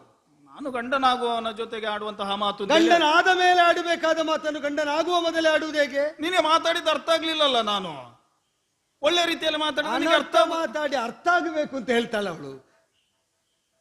ಒಳ್ಳೆ ಸ್ವಲ್ಪ ಮಾತು- ಒಂದು ತಿದ್ದಿ ಆದ್ರೂ ಮಾತಾಡುವುದಪ್ಪ. ಹೇಳುವುದು ಹೇಗೆ? ಹೊಲಸನ್ನೇ. ಈಗ ಅಲಂಕಾರ ಶಾಸ್ತ್ರ ಇರುವುದು ಯಾಕೆ? ಹೊಲಸನ್ನಾದ್ರೆ ಒಂದು ಕಮನೀಯವಾಗಿಸಿ, ಒಂದು ಕರ್ಣರಮಣೀಯವಾಗಿಸಿ, ಅದನ್ನೊಂದು ಆಲಂಕಾರಿಕ ಪ್ರಜ್ಞೆಯಿಂದ ವರ್ಣಿಸುವುದು. ಇದಾಗಲ್ಲ. ಶೃಂಗಾರ ಮಾತಾಡುವಾಗ ಬಂಡೆ ಆಗಿದ್ದಾನೆ. ಈಗ ನಾನು ಅದೇ ಎದೆ ಬಿಸಿ ನೋಡು ಅನ್ನೋದು, ತುಟಿ ಮುಂದೆ ಮಾಡಿ ಬೇಡ ಹೇಳುದಿಲ್ಲ. ಅಲ್ಲ ಮತ್ತೆಂತದ್ದು ಈಗ ಮಾತಾಡುವಾಗ ಬಂಡೆ ಆಗಿದ್ದದ್ದು ಯಾರು ನೀನು? ಆಯ್ತಪ್ಪ, ಈ ಬಂಡೆ ಆಗಿದ್ದವರಲ್ಲಿ ಮಾತಾಡಿದ್ಯಾರು? ನಾನೇ. ಅಮ್ಮ ಎಂತದಕ್ಕೆ ಮಾತಾಡಿದ್ದು? ಮಾತಾಡಿದ್ದೆ ಗೋರ್ಕಲ್ಲ ಮೇಲೆ ನೀರು ಎಳೆದ್ರೆ ಏನಾದ್ರು ಪ್ರಯೋಜನ ಉಂಟಾ? ಈಗ ನಿನ್ನ ಪಾಲಿಗೆ ನಿನ್ನ ಕಾಮದ ನೀರನ್ನೆಷ್ಟೆರೆದರು ಸಂಚಲನ ಮೂಲದ ಗೋರ್ಕಲ್ಲಾಗಿರುವವನಿಗೆ ಲಕ್ಷ್ಮಣ ಅಂತ ಹೆಸರು. ಹಾಗಂತೇಳಿ ಮಾತಿನ ಉಳಿ ಬಿದ್ರೆ ಒಳ್ಳೆ ಶಿಲ್ಪ ಆಗ್ತದ ಎನ್ನುವಂತ ನಿರೀಕ್ಷೆಯಲ್ಲಿ ನಾನು ಮಾತಾಡಿದ್ದು. ಈಗ ಏನು ನೀನು ಉಳಿ ಕೊಡಲಿ ಎಲ್ಲ ಹೊರಗೆ ತೆಗಿಬೇಡ. ಮತ್ತೆ ಕತ್ತರಿಸಿದ ಬೇಡ.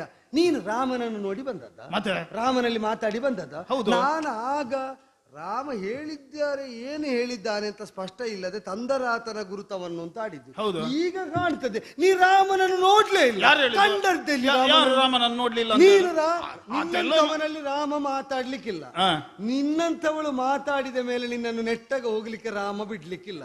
ಕಂಡದ್ದೆಲ್ಲಿ ರಾಮನನ್ನು? ಭೂಮಂಡಲೇಶನಾದಂತಹ ರಾಮಚಂದ್ರ ಯಾವುದನ್ನು ಎಲ್ಲಿಟ್ಟು ಹೇಗೆ ಪೊರೆಯಬೇಕು, ಹೇಗೆ ತೆಗೀಬೇಕು, ಹೇಗೆ ದಂಡಿಸಬೇಕು, ಈ ತಾರತಮ್ಯ ಜ್ಞಾನವನ್ನು ಸ್ಪಷ್ಟ ಇದ್ದವನು. ಪಾದದಡಿಯಲ್ಲಿರಬೇಕಾದ್ದನ್ನು ತಲೆಗಿಡುವವನು ಅಲ್ಲ, ತಲೆಯಲ್ಲಿದ್ದದ್ದನ್ನು ಪಾದ ಸೇರಿಸುವವನು ಅಲ್ಲ. ನಿಮಗೆಲ್ಲ ರಾಮನ ಹೆಸರು ಹೇಳಿದ್ರೆ ಕಾರ್ಯ ಆಗ್ತದೆ. ರಾಘವ ಪೇಳಿ ಕಳಿಸಿದ ರಾಘವನಿಂದಿನೋಳು. ಹೌದು ಹೌದು. ಅವ ಕೇಳಿದ್ದಕ್ಕೆಲ್ಲ ಏನಾದ್ರೂ ಒಪ್ಪುತ್ತಾನೆ ಅಂತ ರಘುಕುಲದ ನೆನಪು ಮಾಡಿದ್ರೆ ನಾನು ನಂಬುತ್ತೇನೆ ಅಂತ. ಕೊಡಬೇಕಾದದ್ದರ ಕುರಿತಾಗಿ ಎಚ್ಚರ ಇದ್ದೇ ಕೊಡುವವನನ್ನು. ಸುಮ್ಮನೆ ಕಂಡಿದ್ದೇನೆ, ಮಾತಾಡಿದ್ದೇನೆ, ನಿನಗೆ ಬೇಕಾದನ್ನು ಕೊಡ್ತೇನೆ ಅಂತ ಹೇಳ್ತಾ ಬಂದರೆ ನನ್ನಿಂದ ನೀವು ಹೊಂದಬಾರದ ದುರ್ಗತಿ ಒಂದು ನಡೀಲಿಂದ.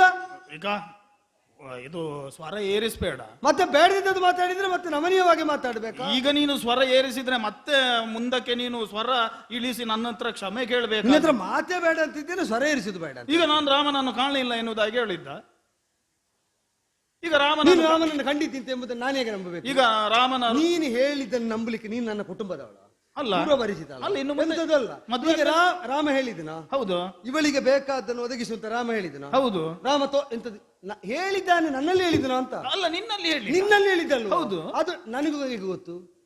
ನನಗೆ ಗೊತ್ತು. ಈಗ ನನ್ನ ಮಾತನ್ನು ಕೇಳುವಾಗ ಒಂದು ನಂಬಬೇಕು ಅಂತ ನಿನಗೆ ಆಗ್ಲಿಲ್ಲ. ಒಂದಿನಿತು ನಂಬಬಾರದು ಅಂತ ಕಾಣ್ತದೆ. ಒಂದಿನಿತು ರೂಢಿಯ ಭಾಷೆ ಒಂದು ಚೂರು ನಂಬಬಾರದು. ರೂಢಿಯ ಮಾತಲ್ಲಿ ಹೇಳುದು. ಈಗ ಒಂದು ಕಲ್ಲನ್ನಾದ್ರೂ ಕೂಡ ಅದು ನಂಬಿ ಏನಾದ್ರೂ ಆದ್ರೆ ಅದರಿಂದ ಆದದಂತ ಹೇಳಿ ತಿಳ್ಕೊಳ್ತಾರೆ. ಈಗ ಅದು ನಾವಿಟ್ಟ ನೆಲೆಯಲ್ಲಿ ನಾವಿಟ್ಟ ಹಾಗೆ ಇದ್ದು ನಮಗೆ ಬೇಕಾದನ್ನು ಕೊಡುವ ಕಲ್ಲಾದ್ರೆ ಮಾತ್ರ. ಸಿಕ್ಕಿದ ಕಲ್ಲಿಗೆಲ್ಲ ಯಾರು ನಮಸ್ಕಾರ ಮಾಡುವುದಿಲ್ಲ. ಏನು ಕೆಲವನ್ನು ಕಲ್ಲು ಅಂತಲೇ ಕಾಣುವುದು, ಕೆಲವನ್ನು ಬಿಂಬ ಅಂತ ಕಾಣುವುದು. ನಿನಗೆ ಆಗಮಶಾಸ್ತ್ರ ಅಂತ ಈಗ ಅದು ಆಗಮದ್ದು ಬಿಡುವ. ಈಗ ಕಲ್ಲು ಬಿಂಬ ಹೌದು ಅಂತೇಳಿ ನಂಬೇಕಾದ್ರೆ ನಾನೀಗ ಏನು ಮಾಡಬೇಕು? ಅದಕ್ಕೆ ಸಾನ್ನಿಧ್ಯ ಬರಬೇಕು. ಸಾನ್ನಿಧ್ಯ ಬರಬೇಕು ಅಂತ ಹೇಳಿದ್ರೆ ಯಾರು ತಂತ್ರಿ ಆಗಬೇಕು? ಕಲಾ ಪ್ರತಿಷ್ಠೆ ಆಗಬೇಕು. ಹೌದು ಹೌದು. ಅದನ್ನು ಮಾಡ್ಲಿಕ್ಕೆ ಯಾರೀಗ ತಂತ್ರಿ ಯಾರಾಗಬೇಕು? ಅದನ್ನು ಬೇಕಾದ ಮಧುವನ್ನು ತನ್ನೊಳಗಿನಿಂದ ಅದರಲ್ಲಿ ನಿಕ್ಷೇಪಿಸುವ ಮಧುವಿನ ಕುರಿತಾಗಿ ಅಂದ್ರೆ ಬೇಕಾದ ಸತ್ವವನ್ನು ಉಣಿಸಬಲ್ಲ ತಂತ್ರಿ ಆಗಬೇಕು. ಅದು ನಮ್ಮ ಅಣ್ಣ ಮಾತ್ರ. ಅವ ನಿನ್ನಲ್ಲಿ ಸಾನ್ನಿಧ್ಯ ಉಂಟು ಅಂತ ಕಲಾತ್ಮಕವಾಗಿ ಸ್ಥಾಪಿಸಿದರೆ ಆಮೇಲೆ ಅವ ಹೇಳಿದ ಸಾನ್ನಿಧ್ಯಕ್ಕೆ ನಾ ಕೈ ಮುಗಿದ್ದೇನೆ. ನೋಡುವ, ಇದು ಮತ್ತೆ ಬರ್ಲಿಕ್ಕುಂಟು. ನಾನು ಈಗ ಗುರುತನ್ನೆಲ್ಲ ನೀನು ಗುರುತ ತೆಕೊಂಡದೆ ಬಂದರೆ ಬಂದಾಗ ಹಿಂದೋಗ್ಲಿಕ್ಕಿಲ್ಲ. ಗುರುತ ತೆಕ್ಕೊಂಡು ಬಂದ್ರು ಬಂದಾಗ ಹಿಂದೋಗ್ಲಿಕ್ಕಿಲ್ಲ. ಆಯ್ತು, ನಿನ್ನ ಹತ್ರ ಗುರುತ ತೆಕೊಂಡು ಬಂದ್ರೆ ನೀ ಹೇಳಿದ್ದನ್ನು ಹೊಂದಿ ಹೋಗುವಿ. ಗುರುತ ತೆಗೆಯದೇ ಬಂದರೆ ಅದು ಇಲ್ಲದೆ ಬಂದೆ ಅಂತ ಆದರೆ ಮತ್ತೆ ಬಂದಾಗ ನೀ ಮರಲಿಕ್ಕಿಲ್ಲ. ನನಗೆ ಇಂಥವ್ರು ನೀನು ಅಣ್ಣನ ಹೆಸರು ಹೇಳಿದ್ರಿಂದ ನಾನು ಇಷ್ಟೇ ಮಾತಲ್ಲಿ ಮಾತ್ರ ಇದ್ದೇನೆ, ಇಲ್ಲದಿದ್ದು ನನ್ನ ಕೈ ಮುಂದಾಗಿ ಆಗ್ತಿತ್ತು. ನಿನ್ನ ತವರಲ್ಲಿ ಮಾತಾಡಿ ಅಭ್ಯಾಸ ಇಲ್ಲ. ಹೌದೌದು, ಈ ನೀನು ಈಗ ಎಷ್ಟು ಬೇಕಿದ್ರು ಕೂಡ ಮಾತಾಡು. ಈಗ ಒಂದು ಕೈಯಲ್ಲ ಮುಂದೆ ಮಾಡುದು, ಮತ್ತೆ ಬರ್ತದೆ ಒಂದೇ ಮನೆಯಲ್ಲಿ ವಾಸ ಮಾಡುವಾಗ ಎರಡು ಕೈ ಮುಂದೆ ಮಾಡಿ ಬಾಬಾ ಅಂತೇಳಿ. ಈಗಲೇ ಬರ್ಬೇಕಾ? ಈಗಲೇ ಬರ್ಬೇಕಾ? ಬೇಡ, ನಿನಗೆ ಬೇಕಾದ್ದು ತಂದ ಮೇಲೆ ಮತ್ತೆ ನೋಡುವ. ಏನು ಅಷ್ಟು ಗೊತ್ತಿಲ್ಲದವಳು ಎನ್ನುವುದಾಗಿ ಯೋಚನೆ ಮಾಡುವುದಾ? ತುಂಬಾ ಕಷ್ಟ ಆಯ್ತಲ್ಲ ಇದು, ಸುಲಭದಲ್ಲಿ ಮುಗೀತದೇನು. ನಾನೊಂದು ದೊಡ್ಡ ಬಂಡೆಯನ್ನು ಹೊತ್ತುಕೊಂಡು ಮೇಲೆ ಹೋದದ್ದು ಬೆಟ್ಟಕ್ಕೆ, ಅಲ್ಲಿ ಏರ್ಲಿಕ್ಕೆ ಎಷ್ಟು ಕಷ್ಟಪಟ್ಟಿದ್ದೇನೆ ಎನ್ನುವುದು ಇವನಿಗೆ ಗೊತ್ತಿಲ್ಲ. ನಾನೊಂದು ಭ್ರಮೆಗೆ ಒಳಗಾದದ್ದು. ಆ ಅಟ್ಟಹಾಸ ಕೇಳಿ, ಎರಡು ಕೋರೆ ಹಲ್ಲು ಹೊರಗೆ, ಹಲ್ಲು ಮುಂದೆ, ಕಪ್ಪಾದ ವಿಕಾರ ರೂಪ, ಬೃಹತ್ತಾದ ಶರೀರ, ರಾಕ್ಷಸಿ ಹೀಗಿರ್ತದೆ ಅಂತ ನನಗೆ ಈಗಲ್ಲೂ ಗೊತ್ತಾದ್ದು. ಒಂದು ರಾಕ್ಷಸಿ ಹೀಗೂ ಇರ್ತದೆ ಅಂತ. ಎಂತದ್ದು ಅಲ್ಲ, ನಾನೊಂದು ಭ್ರಮೆಗೆ ಒಳಗಾದದ್ದು. ಅವನೊಬ್ಬ ರಾಮ, ಎಷ್ಟು ಚಂದದಲ್ಲಿ ಒಂದು ಎರಡು ಅವನ ಭಾಷೆಯಲ್ಲಿ ನೀನು ನನಗೆ ಕೇಳುವಾಗ ರಾಮನಿಗೆ ಏನಾದ್ರೂ ಹೇಳಿದ್ರೆ ನೀನ್ ಎಷ್ಟಾಗಿ ಹಿಂದೆ ಹೋಗುದಿಲ್ಲ. ಈಗ ನಿನಗೆ ಇದು ಸಂಭಾಷಣೆ ಅಂತ ಯಾರು ಹೇಳಿದ್ದು? ಇದು ನಂದು ಸ್ವಗತ ಅಲ್ವಾ? ನನಗೆ ಕೇಳುವಾಗ ಹೋಗೆ, ಅದು ನಾನು ಹೋಗುವಾಗ ಹಾಗಾದ್ರೆ ಮಾತಾಡಿಕೊಂಡು ಹೋಗ್ತೇನೆ. ಇದು ನಾನೊಂದು ಭ್ರಮೆಗೆ ಒಳಗಾದದ್ದು. ಇದು ಒಂದು ಎರಡು ಅವನ ಭಾಷೆಯಲ್ಲಿ ಮಾತನ್ನಾಡಿತ್ತು, ಮತ್ತೆ ಒಂದು ನಮ್ಮದು ಸಾಂಗತ್ಯ ಸಿದ್ಧಿಯಾಗಿ ಎಷ್ಟು ಸುಲಲಿತವಾಗಿ ಹೋಗಿತ್ತು, ನಿಮಗೆ ಗೊತ್ತಿಲ್ವಾ? ಇಲ್ಲ, ಇದು ಇನ್ನು ಹೀಗೆ ಆಗುವುದಲ್ಲ. ಈಗ ದೊಡ್ಡ ದೊಡ್ಡ ಮಾತುಗಳನ್ನೆಲ್ಲ ಆಡಿ ನೀನು ಇಚ್ಛಪಟ್ಟದ್ದು ನಿನಗೆ ಸಿಕ್ಕಿದ್ದಾನೆ ಅಂತ ಹೇಳಿ ಕಳಿಸಿದಂತಹ ಆ ದೊಡ್ಡ ಮನುಷ್ಯ ಇದ್ದಾನೆಲ್ಲ, ಅವನ ಹತ್ರ ಹೇಳ್ಬೇಕೀಗ ಹೋಗಿ. ಹಾಗಾಗಿ ತಡ ಮಾಡುವುದಿಲ್ಲ, ರಾಮನ ಬಳಿಗೆ ಪುನಃ ಸಾರ್ತೇನೆ ನೋಡುವ.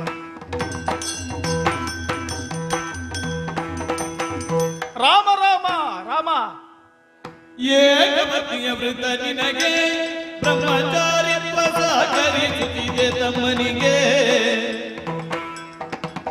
ಬೇಕಂತಿ ಗುರುತವತನಿಗೆ ಪಾಲಿಸಯ್ಯ ವಿವೇಕದಿಂದ ಭುಜ ಲಕ್ಷ್ಮಣಗೆ.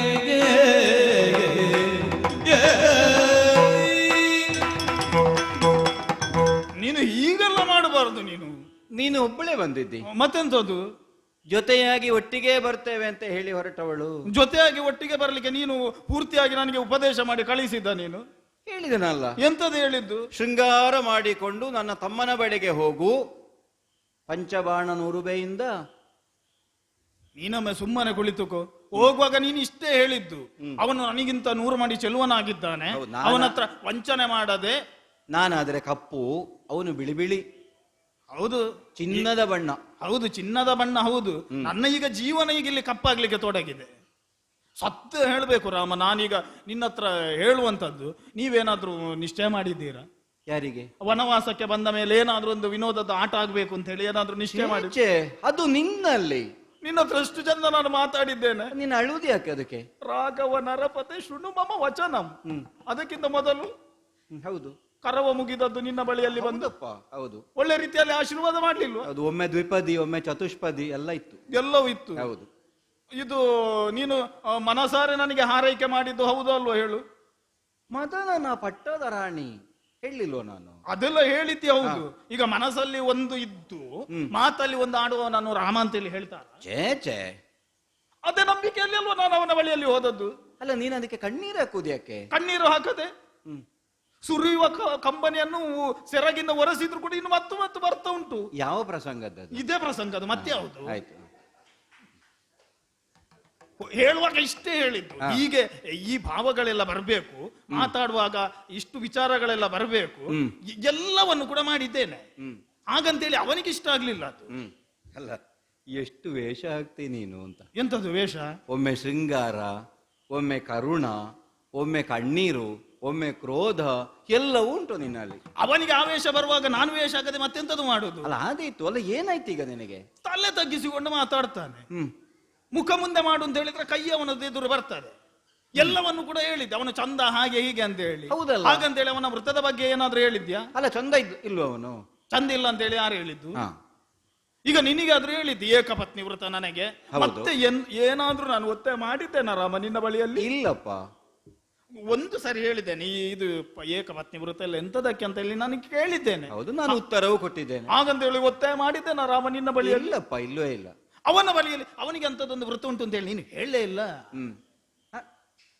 ಅವನಿಗೆ ಯಾವ ವ್ರತವೂ ಇಲ್ವಲ್ಲ. ಮತ್ತೆ ಅವನು ನನ್ನ ಬಳಿಯಲ್ಲಿ ಸುಳ್ಳು ಹೇಳಿದ್ದ. ಏನ್ ಹೇಳಿದ? ಬ್ರಹ್ಮಚಾರಿ ವೃತ ಅಂತೆ ಅವನಿಗೆ, ಬ್ರಹ್ಮಚರ್ಯ. ಹಾ ಅದ್ರಲ್ಲಿ ಆ ಒಂದು ಪದವನ್ನು ಹಿಡ್ಕೊಂಡು ಎಷ್ಟು ಮಾತಾಡಿಸಿದ್ ಬಿಡು, ಎಷ್ಟು ಗೋಳಾಡಿಸಿದ್ದಾನೆ ನನ್ನನ್ನು. ಅವನು ಹೆಚ್ಚು ಮಾತಾಡುವುದಿಲ್ಲ. ಹೌದು, ಹಾಗೆಂತ ಮಾತಾಡಿದರೆ ಮುಖಕ್ಕೆ ಹೊಡೆದಾಗಿರ್ತದೆ. ಮುಖಕ್ಕೆ ಹೊಡೆಯುವುದಲ್ಲ ನನ್ನದು, ಅದು ನಾನು ಹೇಳುದಿಲ್ಲ. ನನಗೆ ಒಮ್ಮೆ ಆವೇಶ ಬಂದಿದೆ ಗೊತ್ತುಂಟ ನಿನಗೆ? ಮತ್ತೆ ಬಂದು ನೀನು ಒಂದು ಹೇಳು, ಈ ಪ್ರಾಯದಲ್ಲಿ ಎಲ್ಲ ಆವೇಶಗೊಳ್ಳುವುದೆಲ್ಲ ಒಳ್ಳೇದು ಹೇಳು. ಅಲ್ಲಪ್ಪ, ಒಳ್ಳೇದಲ್ಲ ರಾಮ. ಇದು ಸತ್ಯ ಹೇಳಬೇಕು ನೀನು. ನಿನ್ನ ಮನಸ್ಸಿನಲ್ಲಿ ಏನುಂಟು ಅಂತೇಳಿ ಹೇಳಬೇಕು. ಈಗ ನೀನು ಅವನ ಬಗ್ಗೆ ಏನು ಹೇಳಿಲ್ಲ. ಅವನಿಗೆ ಬ್ರಹ್ಮಚರ್ಯ ವ್ರತ ಉಂಟಾ? ಅಲ್ಲ, ಮತ್ತೆ ಇನ್ನೊಂದು ಹೇಳು. ಇದು ಈಗ ನಿನಗೆ ನಾನು ಚಂದ ಕಂಡಿದ್ದೇನೋ, ಹೌದು ಅಲ್ವೋ? ಅಯ್ಯೋ, ನಾನು ಆಗ್ಲೇ ಹೇಳಿದನಲ್ಲ, ಮದನನ ಪಟ್ಟದ ರಾಣಿ ಅಂತ. ಅದೇ ಅವನು ಮತ್ತೆ ಯಾಕೆ ಹಾಗೆ ಹೇಳಿದ ರಾಮ?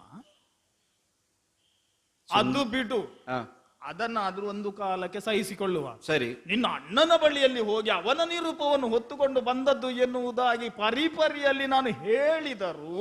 ಹೇಳಬೇಕಿತ್ತು, ಮೊದಲೇ ಹೇಳಬೇಕಿತ್ತು. ಅದನ್ನೆಲ್ಲ ಎಷ್ಟು ಚಂದ ಮಾಡಿ ಹೇಳಿದ್ದೇನೆ ಗೊತ್ತುಂಟ. ಅವನು ಅದಕ್ಕೆ ಹೇಳಿದ್ದಲ್ಲ, ನೀನು ಬಂಡು ಮಾತಾಡುವುದು ಅಂತ ಹೇಳಿ. ಬಂಡು? ಹೌದು. ಬಂಡು ಅಂತ ಹೇಳಿದ್ರೆ ಜೇನು ಅಂತ ಅರ್ಥ ಉಂಟು, ಸಿಹಿಯಾದ ಮಾತು ಅಂತ ಇರಬಹುದು. ಹೌದೌದು, ಸಿಹಿಯಾದ ಮಾತಲ್ಲ. ನನ್ನ ಮಾತೆಲ್ಲ ಅವನಿಗೆ ಜೇನು ನೊಣವಾಗಿ ಕಚ್ಚಿದ ಹಾಗೆ ಆಗ್ತಾ ಉಂಟಂತೆ. ಹೌದಾ? ಹೌದು, ಬಂಡು ಮಾತಂತೆ. ಅವನು ಎಂತ ಹೇಳುದು ಗೊತ್ತುಂಟ ರಾಮ? ಏನಂತೆ? ನಿನ್ನ ಹತ್ರ ನನಗೆ ಮಾತಾಡ್ಲಿಕ್ಕೆ ಯೋಗ್ಯತೆ ಇಲ್ಲಂತೆ. ನನ್ನಲ್ಲಿ? ಹೌದು. ಅಲ್ಲ, ಅಷ್ಟೊತ್ತು ಮಾತಾಡಿ ಅವನು ಹೇಳುವುದು ಹಾಗೆ. ನಾನು ಮತ್ತೆ ಹೇಳಿದೆ ಅವನು ಹೀಗಿದ್ದ. ಅದು ರಾಮನ ಬಗ್ಗೆ ಲೋಕ ವಿಸ್ತೃತವಾಗಿದೆ. ನೀನು ಹೇಳಿದ ಕೂಡಲೇ ನಾನು ನಂಬುದಿಲ್ಲ ಎನ್ನುವುದಾಗಿ ಹೇಳಿದ. ನಾನು ಹೋಗಿ ಮಾತನಾಡಿಯೇ ಬಂದದ್ದು ಅಂತ ನೀನು ಹೇಳಬೇಕಿತ್ತು. ನಿನ್ನ ಧ್ವನಿಯಲ್ಲಿ ಪ್ರಾಮಾಣಿಕತೆ ಇರ್ಲಿಲ್ವಾ? ಮತ್ತೆ ರಾಮ ಅವನು ನನಗೆ ಹೇಳುದು, ಇದು ಕಾಡಿನಲ್ಲೆಲ್ಲ ಕಲ್ಲು ಹಾಕಿ ನಂಬುತ್ತಾರೆ ಅಲ್ವಾ, ಹಾಗೆ ನಾನು ಬಂಡೆ ಅಂತೆ, ನನ್ನಲ್ಲಿ ಸಾನ್ನಿಧ್ಯ ಇಲ್ಲ ಅಂತೆ. ಋಷಿ ಮುನಿಗಳೆಲ್ಲ ಸಣ್ಣ ಸಣ್ಣ ಹುಡುಗರೆಲ್ಲ ಆಶ್ರಮದ ಬಳಿಯಲ್ಲಿ ಬರುವಾಗ ಜಪ ಬಿಟ್ಟು ನನ್ನನ್ನು ನೋಡಿದ್ದಾರೆ ಗೊತ್ತುಂಟ. ಅವ ನನ್ನಲ್ಲಿ ಸಾನ್ನಿಧ್ಯ ಇಲ್ಲ, ನಾನು ಚಂದ ಇಲ್ಲ ಅಂತೆ, ನಾನು ಶಿಲ್ಪ ಅಲ್ಲ ಅಂತೆ, ನಾನು ಬಂಡೆ ಕಲ್ಲಂತೆ. ಮುನಿಗಳ ಮಕ್ಕಳು ನೋಡಿಯಾರು. ಹಾಗೆಂತ ಲಕ್ಷ್ಮಣನಿಗೆ ಬೇರೆ ಒಂದರಲ್ಲಿ ಸಾನ್ನಿಧ್ಯ ಕಂಡಿದೆ, ಏನು ಮಾಡುವ ಅಂತ ಹೇಳಿದ್ರೆ, ಈಗ ನೀನು ಏನಾದ್ರೂ ಒಂದು ಸಾನ್ನಿಧ್ಯ ಕೊಡಬೇಕು, ಏನಾದ್ರೂ ಒಂದು ತಂತ್ರ ಮಾಡಬೇಕು.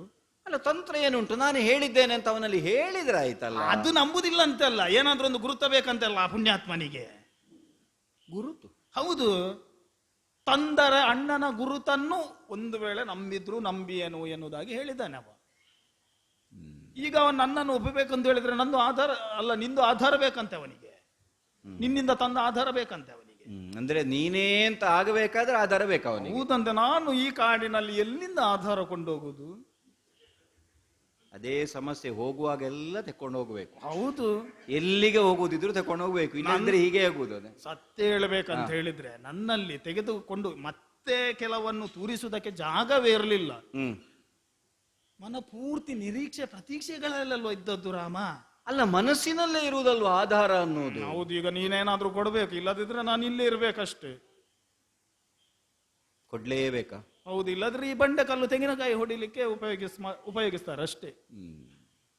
ನಿನಗಂತೂ ಬೇಕು ಅಂತ ಇದೆ, ಬೇಕು ಅಂತ ಇದೆ. ಹೌದು, ಲಕ್ಷ್ಮಣನೇ ಬೇಕು ಅನ್ನುವಂತಹ ಅಪೇಕ್ಷೆ ನಿನಗೆ. ಅವನು ಅಷ್ಟು ಮಾತಾಡಿದ್ರು ಕೂಡ ಮನಸ್ಸಲ್ಲಿ ಅವನೇ ಬೇಕು ಅಂತ ಹೇಳಿ ಉಂಟು, ಮತ್ತು ಅವನೊಟ್ಟಿಗೆ ಮಾತಾಡ್ಬೇಕು ಅಂತ ಹೇಳಿ ಉಂಟು. ಅದೇ ಅದಕ್ಕೆ ನಾನು ಕೇಳಿದ್ದು. ಮತ್ತೆ ಅವನು ಈಗ ಮಾತ್ರ ಹಾಗೆ ಮಾತಾಡೋದು, ಕೊರಳಿಗೆ 3 ಗಂಟು ಬಿತ್ತೋ ಮತ್ತೆ ನಾನು ಹೇಳಿದಾಗೆ ಕೇಳ್ತಾನೆ. ಮತ್ತೆ ಆ ಮದುವೆ ಆಗುವಂತಹ ಗಂಡುವಿನ ತರ ಮೊದಲೇ ಹಾಗೆಲ್ಲ ಮಾತಾಡ್ಲಿಕ್ಕೆ ಆಗ್ತದ?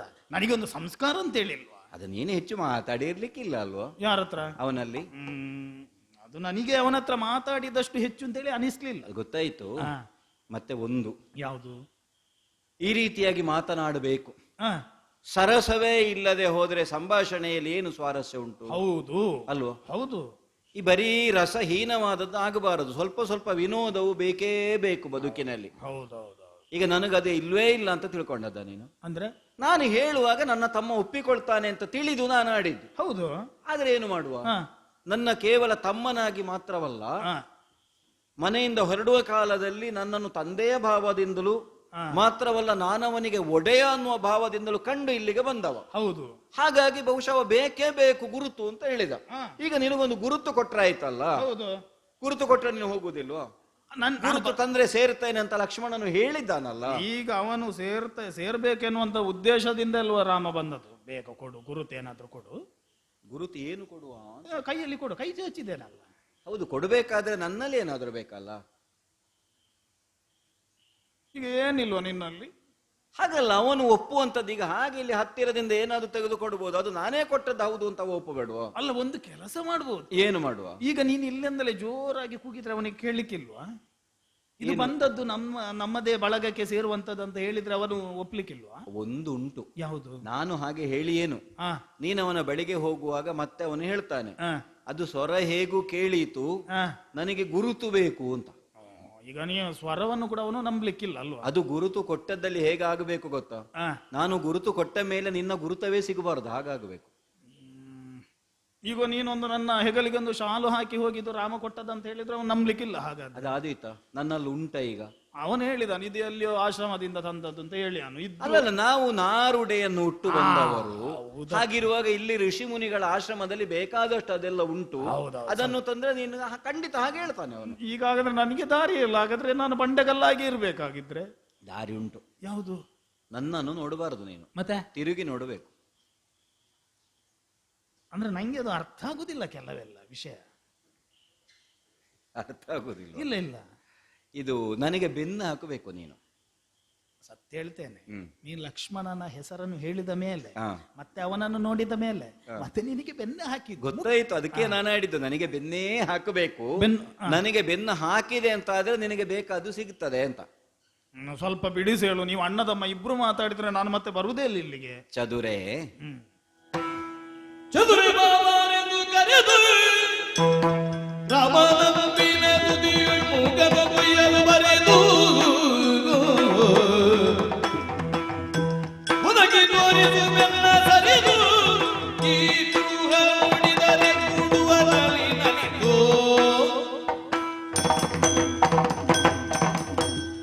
ಕುರುಹಾಗಿ ನಾನು ಏನನ್ನು ಕೊಡುವುದಕ್ಕಿಂತಲೂ ಅವನಿಗೆ ನಾನು ಸಂಕೇತ ಸಂದೇಶವನ್ನು ಕೊಟ್ಟರಾಗುವುದಿಲ್ವೋ? ಅದು ಒಳ್ಳೇದು ಅಲ್ವೋ? ಅಂದ್ರೆ ಪತ್ರ ಸಂದೇಶ. ಹೌದು, ಆದೀತಲ್ಲ? ಹೌದು, ಪತ್ರವನ್ನು ಬರೆದು ಕೈಯಲ್ಲಿ ಕೊಡು. ಪತ್ರ ಅಂದ್ರೆ ಅಕ್ಷರ ಅಂತ.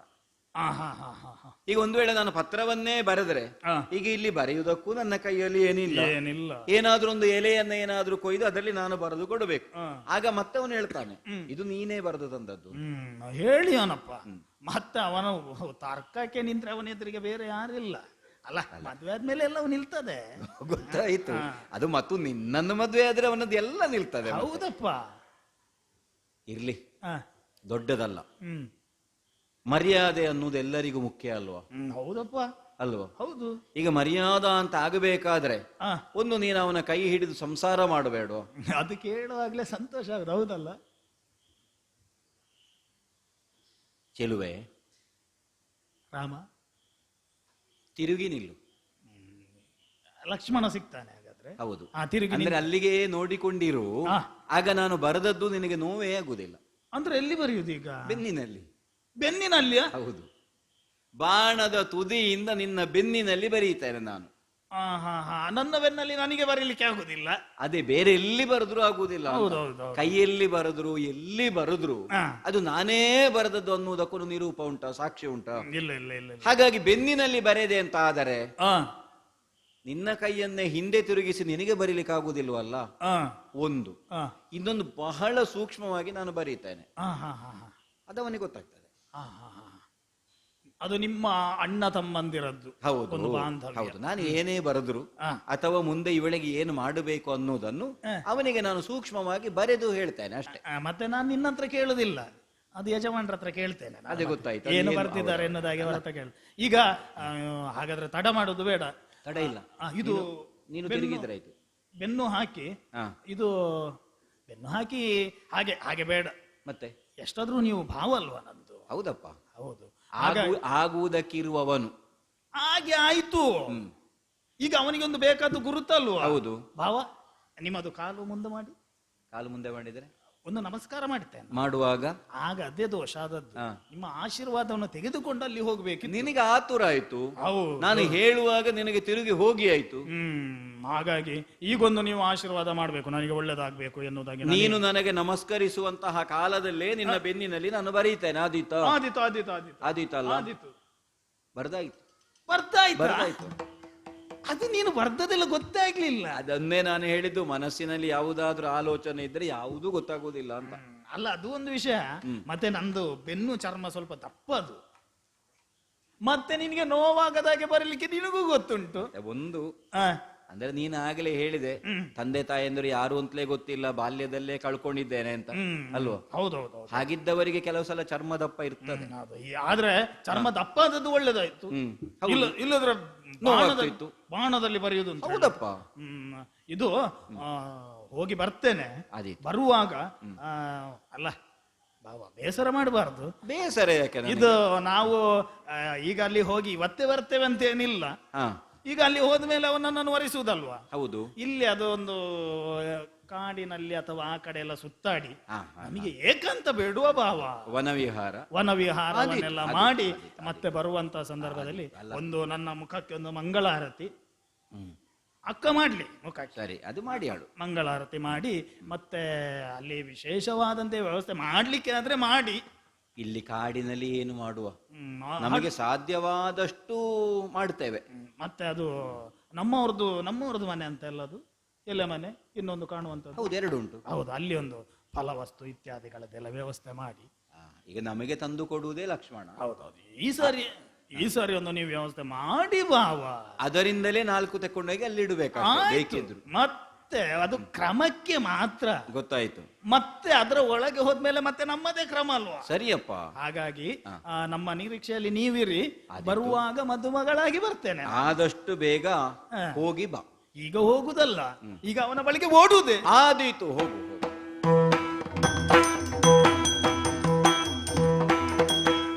ಓಡು. ಈಗ ನೀನು ಓಡ್ಬೇಕು. ಈಗ ನಿಲ್ಲಿಕ್ಕಿಲ್ಲ. ನಾವಿಬ್ಬರು ಕೂಡ ಎಲ್ಲಿಗೆ ಓಡಬೇಕು? ಹೆಚ್ಚು ಕೆಲಸ ಇಲ್ಲ. ನಿನಗೆ ಬೇಕಾದನ್ನು ತಂದಿದ್ದೇನೆ. ನಿನಗೆ ಬೇಕಾದನ್ನು ತಂದ ಮೇಲೆ ನನಗೆ ಬೇಕಾದನ್ನು ಕೊಟ್ಟು ಇನ್ನು ನಾವಿಬ್ಬರು ಕೂಡ ರಾಮನ ಬಳಿಗೆ ಓಡುವುದೇ. ಹೌದು. ಎಲ್ಲಿಂದ ತಂದಿದ್ದೀ? ಈಗ ನನ್ನ ಬೆನ್ನಲ್ಲಿ ನಿನ್ನ ಅಣ್ಣ ಬರೆದು ಕಳಿಸಿದ್ದಾನೆ. ನಿನ್ನ ಬೆನ್ನಲ್ಲಿ? ಹೌದು, ನನ್ನಣ್ಣ. ಈ ಸಾರಿ ಎಲ್ಲ ಯೋಚನೆ ಮಾಡಿಯೇ ನಾನು ಬಂದಿದ್ದೇನೆ. ಒಂದು ಸಾರಿ ಮಾತಾಡುವಾಗ್ಲೇ ನೀನು ಹೇಗೆಲ್ಲ ಕೇಳ್ತೀಯ ಅನ್ನೋದು ಗೊತ್ತಾಗಿದೆ. ಹಾಗಾಗಿ ಅಣ್ಣ ಕೂಡ ನನಗೆ ಸಹಾಯಕನಾಗಿ ವರ್ತಿಸಿ ಬೆನ್ನ ಮೇಲೆ ಬರೆದಿದ್ದಾನೆ. ಬೆನ್ನು ನೋಡಿದ ಮೇಲೆ ಮತ್ತೆ ನನ್ನ ಜೊತೆಗೆ ನೀನು. ಅಣ್ಣನ ಮಾತಿದೆ ಅಂತಾದ ಮೇಲೆ ಅದು ಅಕ್ಷರವಾಗಿ ಇರ್ಲಿ. ಅದು ನೋಡಿಯೇ ಮತ್ತೆ ನಿನ್ನಲ್ಲಿ ಮಾತು. ನೋಡು. ಓಹೋ,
ಸೂಚಕವಾದಂತಹ ವಿಚಾರವನ್ನು ಲೇಖಿಸಿ ಕಳಿಸಿದ ಅಣ್ಣನ ಆಜ್ಞೆಯ ಸ್ವರೂಪ ನೋಡಿದರೆ ಆಗಲಿ.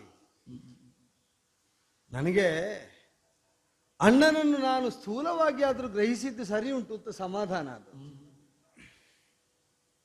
ಭಾವ ವಿಕಾರ ಮುಖದಲ್ಲಿ ಪ್ರಕಟವಾಗದಿದ್ದರೂ ಅಂತರಂಗದಲ್ಲಿ ವಿಚಾರಗಳ ಪ್ರವಾಹ ಅವನಲ್ಲೂ ಹೇಗಿರ್ತದೆ ಅಂತ ಎಷ್ಟು ಎಷ್ಟು ವಿಚಾರ ಮಾಡಿ ಯಾರ ಬಗ್ಗೆ ಯಾವ ಯೋಚನೆಯನ್ನು ಹೊಂದಿದ್ರು ಮುಖದಲ್ಲಿ ಪ್ರಕಟಿಸದಂತೆ ಚಾತುರ್ಯದಿಂದ ವ್ಯವಹರಿಸುವವಣ್ಣ. ಎಲ್ಲಿ ಯಾವುದು ಎಷ್ಟು ಬೇಕೋ ಅಷ್ಟು ತಮ್ಮೊಳಗೆ ತುಂಬಿಕೊಂಡುಂಟು. ಈಗ ಇವರ ಕುರಿತಾಗಿ ಒಂದು ಅಪ್ರಿಯತೆ ಉಂಟು, ತೋರಿಸುವುದಿಲ್ಲ. ತೋರಿಸಬೇಕು ಅಂತ ಆದಾಗ ಅದು ವಿವಂಚನೆ ಅಲ್ಲ, ಅದು ಪ್ರೌಢಿಮೆ ಅಂತ ನಿರೂಪಿಸಿದ. ಈ ಹೆಣ್ಣನ್ನು ಕಂಡಾಕ್ಷಣದಲ್ಲೇ ಅಣ್ಣ ಕಳಿಸಿದ್ದು ಅಂತ ಇವಳು ಹೇಳಿದ್ದು ಸರಿಯೇ? ಹಾಗಾದ್ರೆ ಮಾತಾಡಿದ್ದು ಹೌದು, ಆದರೆ ತನ್ನೊಳಗೆ ಇವಳ ಈ ಮರುಳಾಟಕ್ಕೆ ಮರುಳಾಗದೆ ಸ್ಥಿತಪ್ರಜ್ಞನಾಗಿಯೇ ವ್ಯವಹರಿಸಿದ್ದಾನೆ ಎಂಬುದು ಬರೆದದ್ದರಿಂದ ವೇದ್ಯ ಆಯಿತು. ಇವಳಿಗೆ ಆಗಬೇಕಾದದ್ದೇನು ಅಂತ ಸ್ಪಷ್ಟ ಆಯ್ತಾ ಇಲ್ವೋ? ಕನ್ನೆ ಪ್ರಾಯದವಳು. ಸ್ವಾಗತ ಆಯ್ತಾ? ಇನ್ನು ಸ್ವಾಗತ ಅಲ್ವಾ? ಅಲ್ಲಲ್ಲ, ಸ್ವಾಗತ ಆಯ್ತು, ಸ್ವಾಗತ ಏನು ಬರ್ದಿದ್ದಾನೆ ಗೊತ್ತುಂಟು? ಅದು ನೀವು ಮತ್ತೆ ಮದುವೆ ನೀನು ಕನ್ನೆಯ ಪ್ರಾಯದಲ್ಲಿದ್ದರು ನೀ ಚದುರೆ ಅಂತ ಬರ್ದಿದ್ದಾನೆ. ಹೌದಾ? ಹೌದು, ಅಂದ್ರೆ ಚಾತುರ್ಯ ಇದ್ದ ಕನ್ನೆಯ ಪ್ರಾಯ ನೋಡಿ ನೀ ಮರುಳಾಗುವುದಲ್ಲ, ಅದಕ್ಕಿಂತ ಹೆಚ್ಚಿನ ಚದುರೆ ಅವಳು. ಮಾತ್ರ ಅಲ್ಲ, ಅವಳ ಹತ್ತಿರ ಹೋದ ಹಾಗೆ ಅವಳು ಮೋಹನ್ನಕಾರಿ. ಅನ್ನ ಹೇಳಿದ ಮೇಲೆ ನಿನಗೆಲ್ಲ ಮೋಹಕವಾದ ರೂಪ ಇದು, ಅತಿಮೋಹಕವಾದ ಚಾತುರ್ಯಯುಕ್ತವಾದ ಕನ್ಯೆ ಪ್ರಾಯದ ರೂಪ ನಿನಗೆ ಬೇಕಾದಂತೆ ನೇರ್ಪುಗೊಳಿಸಿ ಸ್ವೀಕರಿಸಬಹುದು ಅಂತ ಹೇಳಿದ್ದಾನೆ. ನಾನು ಮತ್ತೆ ಹಾಗೆ ಅಂತ ಹೇಳಿದ್ದು ನಿನ್ನ ಬಳಿಯಲ್ಲಿ. ಎಂತದ್ದು? ಈಗ ಅಣ್ಣ ಹೇಳಿದ ಮೇಲೆ ನಿನಗೆಲ್ಲವೂ ಕೂಡ ಅರ್ಥ ಆಗ್ತದೆ. ಅಣ್ಣ ಹೀಗೆ ಹೇಳದಿದ್ರೆ ನನಗೆ ಅರ್ಥ ಆಗುದೇ? ಈಗ ಅರ್ಥ ಆಯ್ತಲ್ವಾ ನಿನಗೆ? ನಿನಗೆ ಅಣ್ಣ ಹೇಳಿದ್ದು ನನಗೆ ಎಷ್ಟು ಅರ್ಥ ಆಯ್ತು ಅಂತ ಗೊತ್ತಾಗಬೇಕು. ಈಗ ನೀನು ಸ್ವಲ್ಪ ಹತ್ತಿರ ಅಲ್ಲ, ಈಗ ದೂರ ನಿಲ್ಲದು ಯಾಕೆ? ಅಂದ್ರೆ ನೀ ಹತ್ತಿರ ಬಾ, ಹತ್ತಿರ ಬರ್ಬೇಕು. ಇನ್ನು ಹತ್ತಿರ ಬಾ. ಅಲ್ಲ, ಅದು ಕತ್ತಿ.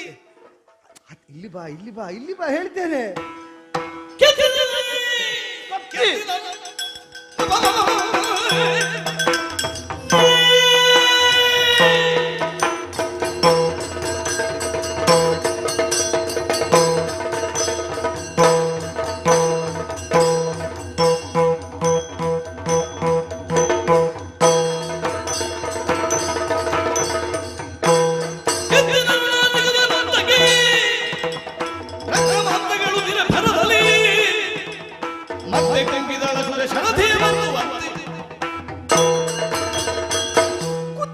ಕಟ್ಲಿಕ್ಕೆ ಬರುವ ನಾನು ಹೇಳುದು ಕೇಳ, ಅದನ್ನೆಲ್ಲ ನೋಡಬೇಡ.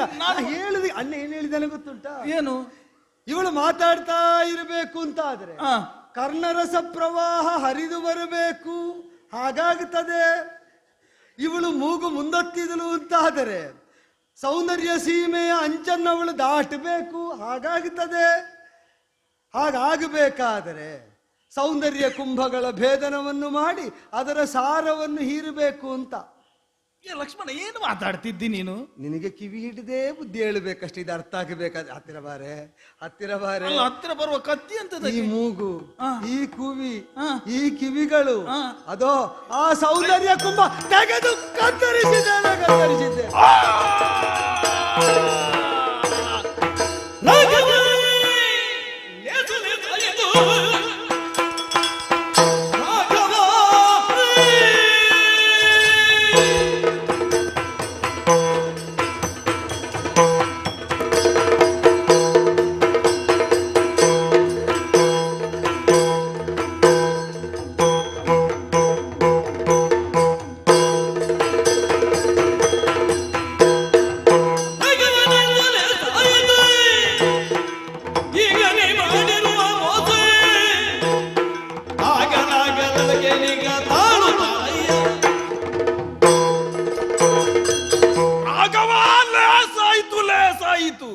ನಿನ್ನ ಮೇಲಿರುವಂತಹ ಅತೀವವಾದಂತಹ ಅಭಿಮಾನದಿಂದ ನರಪತೆ ಎನ್ನುವುದಾಗಿ ನಿನ್ನನ್ನು ಉದ್ಧರಿಸಿ ಮಾತಾಡಿದ್ದಕ್ಕೆ ನನ್ನನ್ನು ಈ ಸ್ಥಿತಿಯಲ್ಲಿ ಕಾಣಬೇಕು ಎನ್ನುವಂತಹ ಒಂದು ಕುಕೃತ್ಯ ನಿನ್ನ ಮನಸ್ಸಲ್ಲಿ ಮನೆ ಮಾಡಿರುವುದನ್ನು ನಾನು ಕಾಣದಾದೆ. ನಿನ್ನ ಪರಿಚಯವೇ ಇಲ್ವಲ್ಲ ನನಗೆ. ಸ್ತ್ರೀಯಾದಂತಹ ನನ್ನನ್ನು ಈ ಸ್ಥಿತಿಗೆ ತಂದಿದ್ದೀಯಲ್ಲ ನೀನು. ಏನು ಗೊತ್ತು ಗುರಿ ಇಲ್ಲದವಳು ಎನ್ನುವುದಾಗಿ ತಿಳಿದಿದ್ದೀಯ. ಮತ್ತೆ ನಾನು ಯಾವುದೇ ಹಿನ್ನೆಲೆ ಇಲ್ಲದೆ ಬಂದವಳಲ್ಲ. ನಾನು ನನ್ನ ಹಿಂದೆ ಯಾರಿದ್ದಾರೆ ಬಲ್ಲೆಯ? ನನ್ನ ಅಣ್ಣನಾದಂತಹ ಚತುರ್ದಶ ಭುವನದಲ್ಲನೆಂದೆನಿಸಿಕೊಂಡಂತಹ ರಾವಣನಿದ್ದಾನೆ. ನಿನ್ನಂತಹ ಚಿಗರ ಮರೆಯನ್ನು ಹೊಸಕಿ ಹಾಕುವಂತಹ ಬಲಶಾಲಿಯಾದಂತಹ ಕುಂಭಕರ್ಣನ ಸಾಂಗತ್ಯ ನನಗಿದೆ. ಅದು ಬಿಡು, ಹತ್ತಿರದಲ್ಲಿರುವಂತಹ 14,000 ರಾಕ್ಷಸರು ಕರದೂಷಣರಾದಿರುವ ಇತ್ಯಾದಿಗಳೆಲ್ಲವೂ ಕೂಡ ಇದ್ದಾರೆ. ಇವತ್ತು ನನ್ನ ಸ್ಥಿತಿಯನ್ನು ಕಂಡು ನಗುತ್ತಿರುವಂತಹ ನಿಮ್ಮ ಮುಖದಲ್ಲಿ ದುಃಖ ಮಾಸದೇ ಇರುವಂತಹ ಸ್ಥಿತಿಯನ್ನು ನಾನು ತರದೇ ಹೋದರೆ ಕೈಕಸಾದೇವಿಯ ಮಗಳಲ್ಲ ನಾನು. ಇವಳಿಗೋಸ್ಕರಲ್ವ ನೀವು ನನ್ನನ್ನು ತ್ಯಜಿಸಿದ್ದು? ಮುಸಿ ಮುಸಿ ನಗುತ್ತಿರುವಂತಹ ಇವಳು ಸದ್ಯೋ ಭವಿಷ್ಯದಲ್ಲಿ ಮುಖ ಎತ್ತದ ಹಾಗೆ ಮಾಡದೇ ಇದ್ದರೆ ರಾವಣ ಕುಂಭಕರ್ಣರ ತಂಗಿ ಅಲ್ಲ, ಶೂರ್ಪನಖಿ ಅಲ್ಲ, ಬರಿದಿಡು ನನ್ನ ಹೆಸರನ್ನು. ನೀನು ಹಾಳಾಗಿ ಹೋಗ್ತೀರಿ. ನೀವು ನಿನ್ನದಾದಂತಹ ವರ್ತನೆ ಏನುಂಟು ಅದಕ್ಕೆ ಪುಂಶ್ಚಲಿ ವೃತ್ತಿ ಅಂತ ಹೆಸರು. ಶರೀರವನ್ನು ವಿರೂಪ ಮಾಡುವುದೇ ಅದಕ್ಕೆ ತಕ್ಕುದಾದಂತಹ ಶಿಕ್ಷೆ. ಅದನ್ನೇ ಲಕ್ಷ್ಮಣನಿಗೆ ಸೂಚಿಸಿದವನಿದ್ದೇನೆ. ಸುಂದರಿಯಾಗಿ 16ರ ಹರೆಯದವಳಾಗಿ ಬಂದ ಹೊತ್ತಿನಲ್ಲೂ ಆಡಿದೆ, ವಂಚನೆ ಇಲ್ಲದೆ ಹೋಗು ಅಂತ. ಈಗ ನಿಜ ರೂಪದಿಂದ ರಾಕ್ಷಸಿಯಾಗಿ ನನ್ನ ಮುಂಭಾಗದಲ್ಲಿ ಕಾಣಿಸಿಕೊಂಡು ಯಾವ ಪ್ರತಿಜ್ಞೆಯನ್ನು ಬೇಕಾದರೂ ಮಾಡು, ನೋಡಿಕೊಳ್ಳುವುದಕ್ಕೆ ಈ ರಾಮನಿದ್ದಾನೆ. ಏನು ನಿನ್ನಲ್ಲಿಂದ ಮಾತೆಂತದು? ಅಣ್ಣನ ಬಳಿಗೆ ಹೋಗ್ತೇನೆ. ಅಣ್ಣ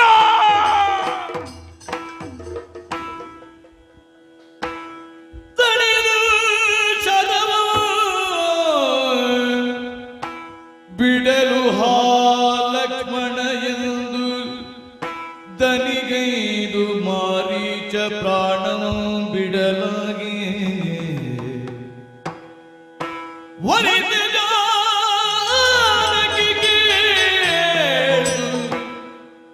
ರಾಮನೇ ನಿಜವೆಂದು ಮೈದುನನೊಳಿಂತೆಂದಳು.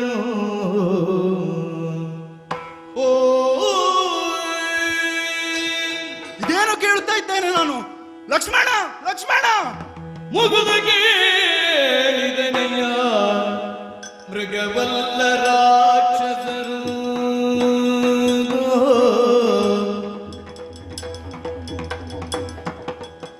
ಮುಗುದು ಕೇಳಿದನೆಯ ಮೃಗವಲ್ಲ ರಾಕ್ಷಸರು. ರಘುವೀರನನು ಕೊಲ್ಲುವರೇನೇ ಜಗದೇ ಕವೀರ ಕೂಗುವ ಧ್ವನಿ ಕೇಳಿತು. ಮಿಗುವರಿಯಿತು ಕಾರ್ಯ ಸಹಜ ಸೌಮಿತ್ರಿ. ಮಿಗುವರಿಯಿತು ಕಾರ್ಯ ಸಹಜ ಸೌಮಿತ್ರೇ. ನೋಡಿ ಮಾರಿಯ ಹೋಗಿ ಏನಾಯಿತೆಂದೋ, ನೋಡಿ ಬಾರಿಯ ಹೋಗಿ ಲಕ್ಷ್ಮಣ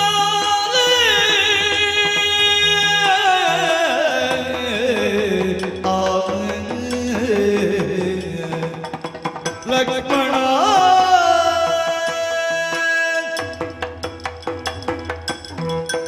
ಪಾಪಶಂಕಿಯಾಗಿ ಹೋಯಿತೆ.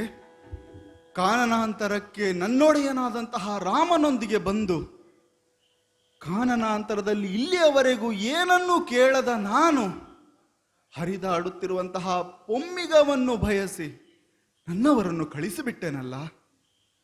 ಕೇಳುವಾಗ ಹಾ ರಾಮ, ಹಾ ಸೀತಾ, ಹಾ ಲಕ್ಷ್ಮಣ ಎನ್ನುವ ಮಾತು. ಅಯ್ಯೋ, ಇವ ಎಲ್ಲಿ ಹೋದ? ಲಕ್ಷ್ಮಣ, ಲಕ್ಷ್ಮಣ! ಅತ್ತಿಗೆ ಇಲ್ಲೇ ಇದ್ದೇನೆ. ಇಲ್ಲಿ ಹೋದೆಯಪ್ಪ ನೀನು? ನಿನಗೆ ಕೇಳಲಿಲ್ವೇ ಮಾತು? ಏನು ಮಾತು? ನಿನ್ನನ್ನು ಕರೆದದ್ದು ಕೇಳಲಿಲ್ವೇ? ಹಾ, ಕರೆಯೋ, ಅದು ಕೇಳಿತತ್ತಿ. ನನ್ನನ್ನು ಕರೆದದ್ದು ಕೇಳಲಿಲ್ವೇ? ಅದನ್ನು ಕೇಳಿಸಿದೆ. ನಾವು ಕೇಳಬೇಕು ಅಂತಲೇ ಕರೆದಿರುವಾಗ ಕೇಳದಿರ್ತದ? ಅಯ್ಯೋ, ಓಹೋ, ನಿನ್ನ ಅಣ್ಣ, ನನ್ನ ರಾಮ. ಹೌದು, ಯಾವುದೋ ಆಪತ್ತಿನಲ್ಲಿ ಸಿಲುಕಿರ್ಲಿಕ್ಕೆ ಸಾಕು. ಓ, ನೀನು ಹೋಗ್ಬೇಕಲ್ವೇ? ಎಲ್ಲಿಗೆ? ತೆರಳು.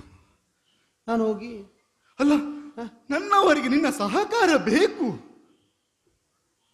ಈಗ ಸಹಕಾರ ಬೇಕು ಅಂತ ಗ್ರಹಿಸಿದ್ದಕ್ಕೆ ಕಾರಣವಾದದ್ದು ಈಗ ಕೂಗು ಮಾತ್ರ ಅಲ್ವೋ? ನನ್ನವರ ಕೂಗು ನಿನಗೆ ಕೇಳಿ ನೀನು ಹೀಗೆ ಮಾತಾಡುತ್ತಿದ್ಯಲ್ಲ. ಅತ್ತಿಗೆ ಯಾಕೆ ಈಗ ಭ್ರಮೆ?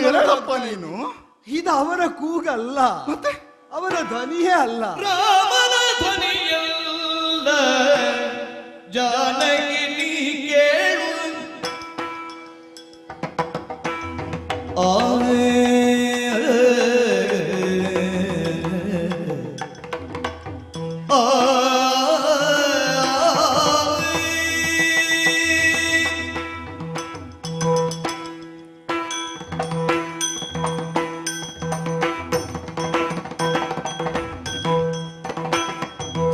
ರಾಮನ ಧ್ವನಿಯಲ್ಲ ಜಾನಕಿ ನೀ ಕೇಳು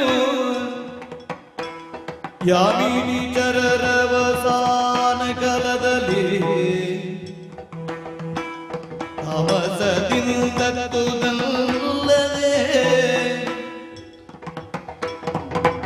ಸಂಗ್ರಾಮದಿ ನನದನು ಜರುಗೊಳ್ಳುವುದು ಉಂಟೆ ಬರಿದೆ ಚಿಂತಿಸಬೇಡವೆ ಜಾನಕಿ ದೇವಿ ಬರಿದೆ ಚಿಂತಿಸಬೇಡವೆ ರಾಮನ ಧ್ವನಿಯಲ್ಲ ಜಾನಕಿ ನೀ ಕೇಳೋ ಜಾನಕಿ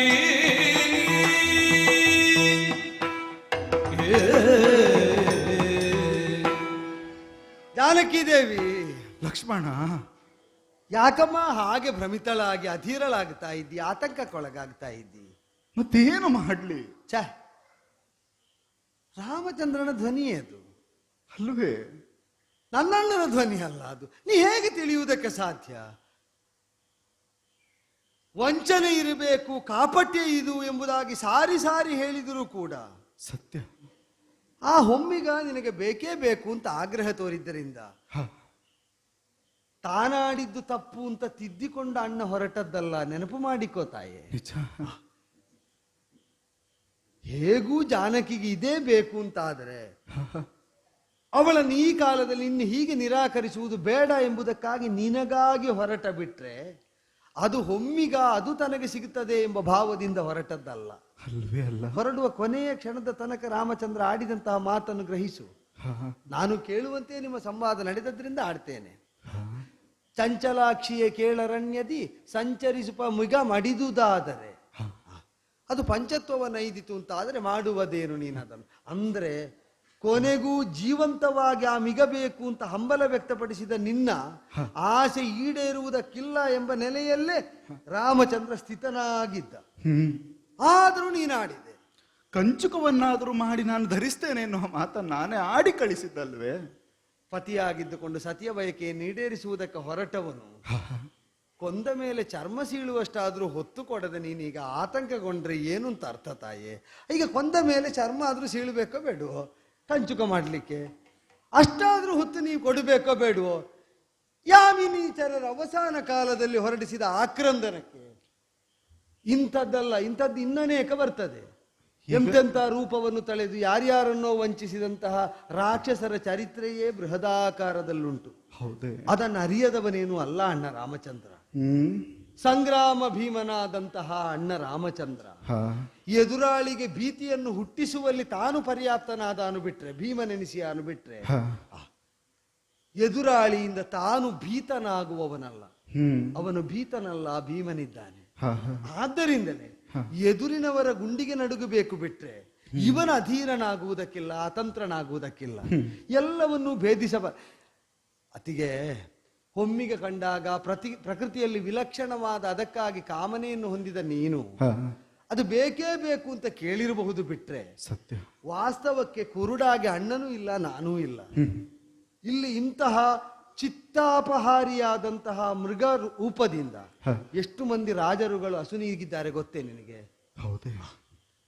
ಆ ರಾಜರುಗಳನ್ನೆಲ್ಲರನ್ನು ಕೂಡ ವಂಚಿಸಿ ಅವರ ಹತ್ತಿರ ಬಂದಾಗ ಅವರನ್ನು ಭೇದಿಸಿ ನುಂಗಿ ನಡೆದಂತಹ ರಾಕ್ಷಸರ ಆಡಂಬಲ ಈ ಕಾಡು ಅಂತಂದ್ರೆ ಆ ಕಾರಣದಿಂದಲೇ ಅದನ್ನು ಮೊದಲೇ ಅರಿತಿರಬಹುದಾದ ರಾಮ ಅವರ ವಿವಂಚನೆಗೆ, ಮಾಯೆಗೆ, ಕಾಪಟ್ಯಕ್ಕೆ ತನ್ನನ್ನು ತಾನು ಒಡ್ಡಿಕೊಂಡರೂ ಅಬಾಧಿತವಾಗಿ ಹೊರಬರಬಲ್ಲಂತಹ ಯೋಗ್ಯತಾ ವಿಶೇಷವನ್ನು ಹೊಂದಿದವನಾದ್ದರಿಂದ ನೀನು ನಾವು ಕೇಳಿದ್ದನ್ನು ಮತ್ತೆ ಮತ್ತೆ ಆ ಧ್ವನಿಯನ್ನು ಗ್ರಹಿಸ್ತಾ ಹೋಗಬೇಕು. ಹಾ ಲಕ್ಷ್ಮಣ, ಹಾ ಸೀತೆ, ಇದಲ್ವ ಸತ್ಯ? ಆ ಧ್ವನಿಯನ್ನು ನೀ ಕೇಳು. ಕೇಳಿದೆ. ಅದರಲ್ಲಿ ಇರಬಹುದಾದ ಆರ್ತತೆ ರಾಮನ ಕಂಠಕ್ಕೆ ಸಮನ್ವಯವಾಗಬಹುದಾದ ಅಂಶವು ಅಂತ ನೀನೊಮ್ಮೆ ವಿವೇಚಿಸಿ ನೋಡು, ನಿನಗೇ ಅರಿವಾಗ್ತದೆ. ಇದ್ದ ಆತಂಕ ದೂರ ಮಾಡುವ ರಾಮನ ಧೀರಗಂಭೀರವಾದ ಧ್ವನಿಯಲ್ಲಿ ಆರ್ತತೆಯಲ್ಲಿ ಅಸಹಾಯಕವಾಗಿ ಆರ್ತನಾದ ಹೊರಡಿಸುವಂತಹ ಈ ದರಿದ್ರ ಧ್ವನಿ, ಇದು ರಾಮನ ಧ್ವನಿಯೇ ಅಲ್ಲ. ನೀ ಚಿಂತೆ ಮಾಡುವುದೇ ಬೇಡ. ರಣಭೀರ ಉಗ್ರನಾದಂತಹ ರಾಮನ ದನಿ ಇದಲ್ಲ ಅಂತ ಹೇಳೋದು ಯಾರು? ಆಗುವುದಕ್ಕೆ ಇಲ್ಲ, ಯಾವ ಕಾಲಕ್ಕೂ ಇಲ್ಲ. ಹೇಳೋದು ಯಾರು? ಯಾರು? ದಶರಥನ ಮಗ ಅಲ್ವಾ ನೀನು? ಹೌದು. ಯಾರು ಹ ಒಂದು ಕಾಲದಲ್ಲಿ ಬಾಣವನ್ನು ಹೊಡೆದು ಒಬ್ಬ ತರಳನನ್ನೇ ಮಳುಹಿದನಲ್ಲ, ಅಂತಹ ದಶರಥನ ಮಗ ಅಲ್ವೇ ನೀನು? ಮೃಗಭ್ರಾಂತಿಯಿಂದ ಗಜಭ್ರಾಂತಿಯಿಂದ ಅಪ್ಪ ಹೊಡೆದ ಬಾಣದ ಕತೆ ಹೇಳುವುದ? ಹೌದೌದು, ಶ್ರವಣ ಕುಮಾರ ಒಬ್ಬ ಹಸು ಕಳೆದುಕೊಂಡದ್ದು ಆ ಸಾಯಕದಿಂದಲೇ. ಆ ಕಾಲದಲ್ಲಿ ಒಂದಿನಿತು ಯೋಚಿಸ್ತಿದ್ರೆ ಜೀವ ಉಳಿತಾ ಇತ್ತು. ನಾನೊಂದು ಹೇಳ, ಏನು? ಶ್ರವಣ ಕುಮಾರನಿಗೆ ತಪ್ಪಿ ಹೊಡೆದ ಅಪ್ಪನಿಗೆ ಮಕ್ಕಳಾದ್ದರಿಂದಲೇ ಈ ಮಕ್ಕಳು ತಪ್ಪುವುದಕ್ಕಿಲ್ಲ ಅಂದದ್ದು. ಅಪ್ಪನ ತಪ್ಪಿನಿಂದಲೂ ಪಾಠ ಕಲಿಯದ ಮಕ್ಕಳು ಅಂತ ಹೇಳ್ತೀರಾ? ಆದ್ದರಿಂದಲೇ ತಪ್ಪಿ ಹೊಡೆದು ಬಂದ ಅನಾಹುತ ಚೆನ್ನಾಗಿ ನಮ್ಮ ಸಂಸಾರದೊಳಗೆ ಪಾಠವಾಗಿರುವಾಗ ನಾವು ತಪ್ಪಲಿಕ್ಕುಂಟು, ಸರಿಯಾಗಿಯೇ ಹೊಡೆದಿರ್ತಾರೆ. ಈಗ ತಪ್ಪು ಬಾರದು ಎನ್ನುವುದಕ್ಕಾಗಿ ಮಾತು. ಹೌದು ಲಕ್ಷ್ಮಣ, ಏನು ಲಕ್ಷ್ಮಣ ಮನದ ಸಂಶಯ,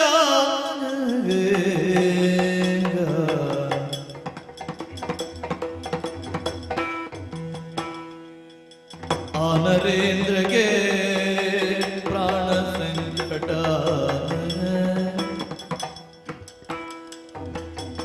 ನೀನು ಸುಮ್ಮನೆ ತಡವ ಮಾಡದೆ ಪ್ರಾಣನಾಥನ ನೋಡಿ ಬಾ.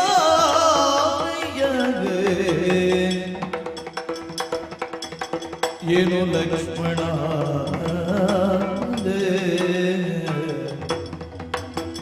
ಲಕ್ಷ್ಮಣ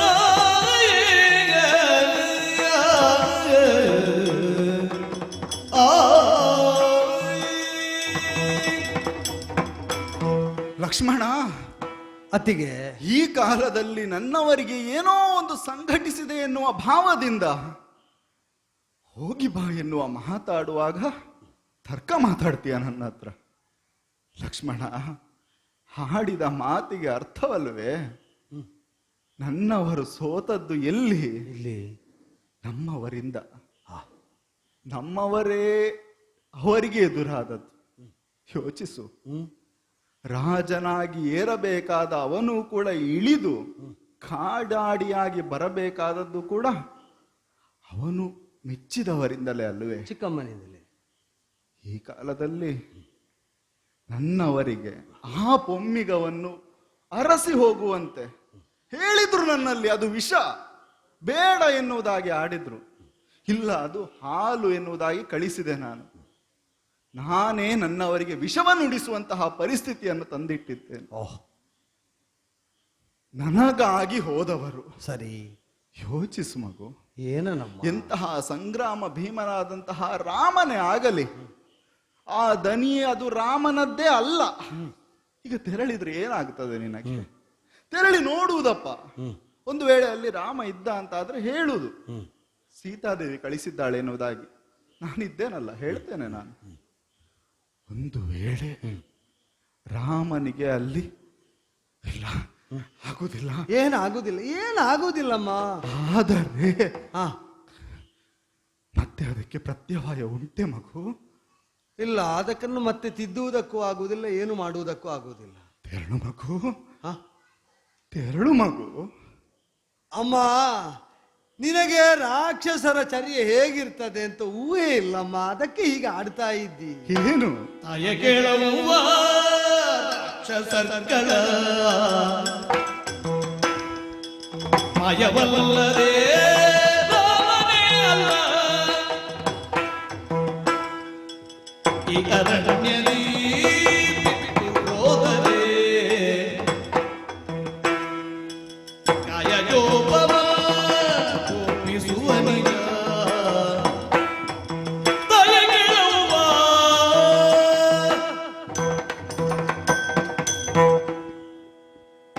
ರಾಕ್ಷಸ ರಾಕ್ಷಸರ್ಗಳ ಮಾಯೆಯಲ್ಲದೆ ಮತ್ತೇನೂ ಅಲ್ಲ ತಾಯೇ ಇದು. ನೀ ಯಾಕೆ ಹೀಗೆ ಅಧೀರಳಾಗತಿ ತಾಯೇ?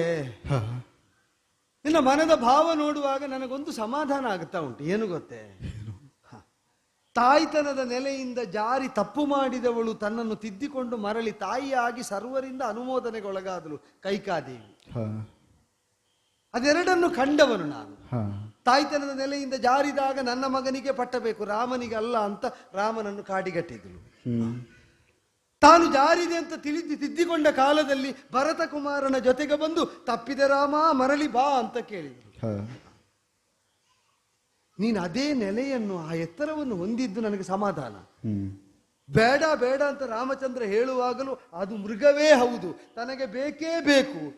ವನವಾಸದ ಸ್ಮರಣಿಕೆಯಾಗಿ ಅದನ್ನು ಒರೆಯುವುದಕ್ಕೆ ತನಗದ ಅನಿವಾರ್ಯ ಅಂತ ಆಡಿದವಳು ನೀನು. ಹಿರಿಯರ ಆದರ್ಶವನ್ನು ಪಾಲಿಸ್ತಾ ಎಂದೋ ತಾಯಿ ಅಂತ ತಿಳಿದ ನೀನು, ಆ ತಾಯಿ ಹೇಗೆ ತನ್ನನ್ನು ತಾನು ಪರಿಷ್ಕರಿಸಿ ತಿದ್ದಿಕೊಂಡ್ಲು, ಈಗಲೂ ತಿದ್ದಿಕೊಂಡು ನನ್ನಿಂದಾಗಿ ಅಪಾಯ ಬಂತು, ಹೀಗೆ ಆಗಬಾರ್ದಿತ್ತು ಅಂತ ಹಂಬಲಿಸ್ತಾ ಇದೆಯೋ ಇಲ್ವೋ? ಅಷ್ಟು ಸಾಕಮ್ಮ, ಅಷ್ಟು ಸಾಕು. ಅದರಿಂದಾಗಿ ರಾಮನ ಪಥ ಅದು ಬದಲಾಗುವುದಕ್ಕಿಲ್ಲ. ನೀನೇ ಯೋಚಿಸಮ್ಮ. ಯೋಚಿಸಿದ್ರೆ ತಪ್ಪಿ ಕೈಕಾದೇವಿ ಕಾಡಿಗೆ ಕಳಿಸಿದ್ದು, ರಾಮ ತಪ್ಪಿ ಕಾಡಿಗೆ ಬಂದದ್ದ. ನೀನು ಯೋಚಿಸಮ್ಮ. ನೀ ಯೋಚಿಸುವುದಕ್ಕೆ ಮಾತ್ರ ಹೇಳುದು.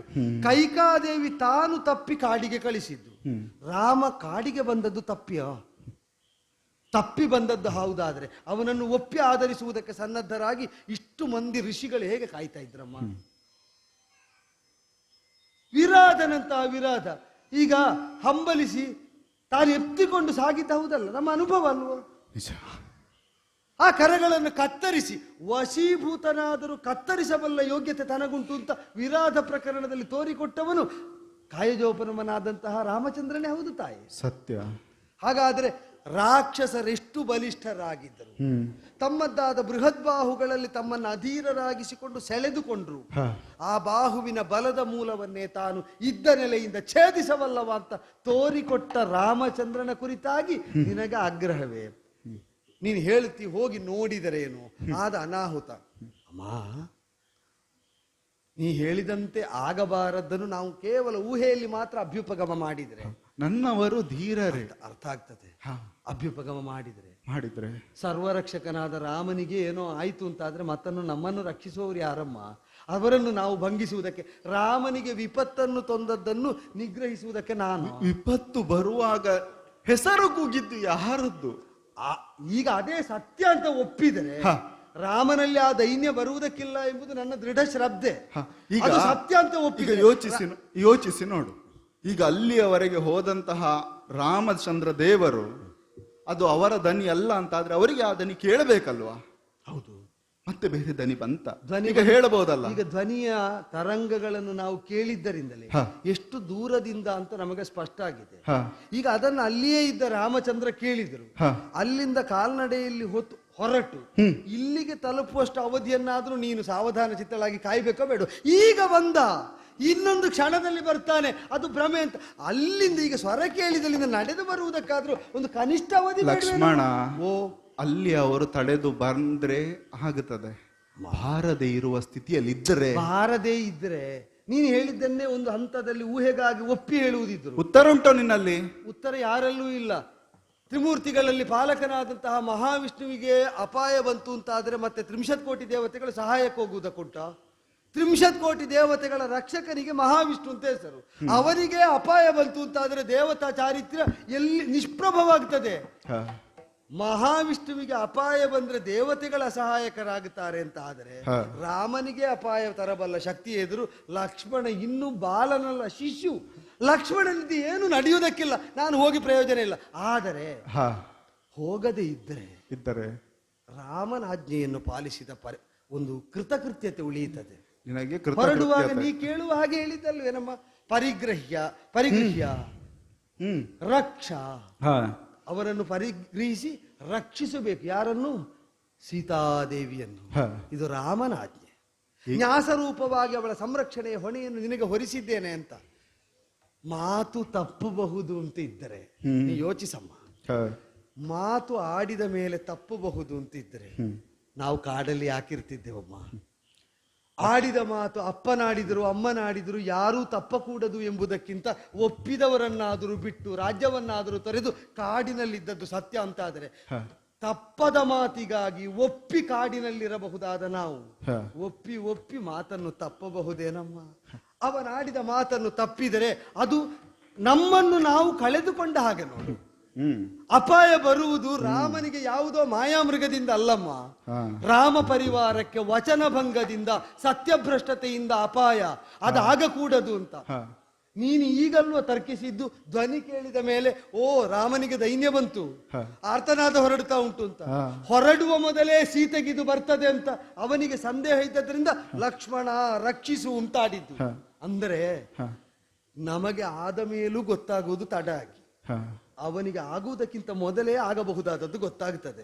ಅವನ ಗ್ರಹಿಕೆ ಸರಿ, ನಮ್ಮದ್ದು ತಪ್ಪು ಅಂತ ನೀನೀಗ ಒಪ್ಪಿದ್ದಾದ್ರೆ, ಈಗ ಹೇಳಿದ್ದದೇ ಅಲ್ವೋ, ನಾನು ಮೃಗ ಅಂತ ಭ್ರಮಿಸಿದೆ, ಅದು ರಾಕ್ಷಸರ ಮಾಯೆ ಅಂತ ಅವ ಹೇಳಿದ್ದಾನೆ, ಅವನೇ ಸರಿ ಇದ್ದ, ನಾನು ತಪ್ಪು ಅಂತ. ಅದನ್ನೇ ಮುಂದುವರಿಸು. ಈಗ ನೀನು ತಪ್ಪಬಹುದಾದದ್ದು, ನೀ ತಪ್ಪುಗಳು ಅಂತ ಹಾಗೆ ಆಡಿದ್ದಲ್ಲ, ಗ್ರಹಿಕೆಯಿಂದ ನಿನ್ನ ಗ್ರಹಿಕೆಯಾದ್ರೂ ತಪ್ಪಬಹುದು, ರಾಮ ತಪ್ಪಲಿಕ್ಕಿಲ್ಲ.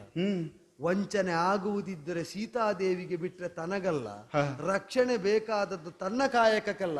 ನಾನೇ ಹೋಗ್ತೇನೆ ಅಂದಾಗ ನೀನಲ್ಲ ಅಂತ ಹೇಳಿದ್ದಲ್ವೋ, ರಕ್ಷಿಸಬೇಕಾದದ್ದು ಸೀತಾದೇವಿಯನ್ನು ಅವಳ ಆತಂಕವನ್ನು ಅಂತ ಆದರೆ, ಅಂದ್ರೆ ಆತಂಕವನ್ನು ನಿವಾರಿಸಿ ಅವಳನ್ನು ರಕ್ಷಿಸಬೇಕು ಅಂತ ಆದರೆ, ಅವನನ್ನು ಸರಿ ಅಂತ ಒಪ್ಪಿದ್ರೆ ಅವನ ಆಡಿದ ಮಾತಿನಂತೆ ನಾ ಇಲ್ಲಿ ನೆಲೆಯಾದದ್ದನ್ನು ನೀನು ಒಪ್ಪಬೇಕು.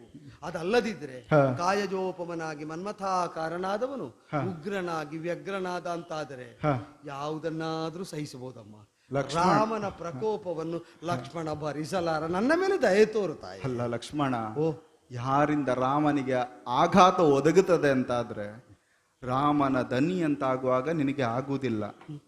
ರಾಮನ ಸತಿಯಾಗಿ ಸೀತೆಯಾಗಿ ನಾನು ನಿನಗೆ ಹೇಳಿದ್ರೆ ಹೋಗ್ಲಿಕ್ಕೆ ಆಗುದಿಲ್ಲ ನಿನಗೆ. ಹಾಗಲ್ಲ, ನೀನು ಹೇಳಿದ್ರು ಕೇಳ್ತೇನೆ. ನೀ ರಾಮ ಸಮಕ್ಷದಲ್ಲಿ ಏನು ಹೇಳಿದ್ರು, ರಾಮ ಮೌನವಾಗಿದ್ರೆ ನೀನ್ ಹೇಳಿದ್ದನ್ನೇ ಕೇಳುದಲ್ವೋ. ಆದ್ರೆ ರಾಮನ ಈಗ ನಿನಗೆ ಆಗುದಿಲ್ಲ ಕೇಳಲಿಕ್ಕೆ. ನಿನಗಿಂತ ಮೊದಲು ರಾಮ ಒಂದು ಹೇಳಿದ್ದನ್ನು ಕೇಳ್ತಾ ಇರುವಾಗ ಇದನ್ನು ಕೇಳುವುದು ಹೇಗಮ್ಮ? ಈಗ ಅದನ್ನು ನೀನು ಹೇಳಿದ್ದನ್ನು ಕೇಳಬೇಕಾದ್ರೆ ರಾಮ ಹೇಳಿದ್ದನ್ನು ನಾ ಬಿಡಬೇಡುವೋ?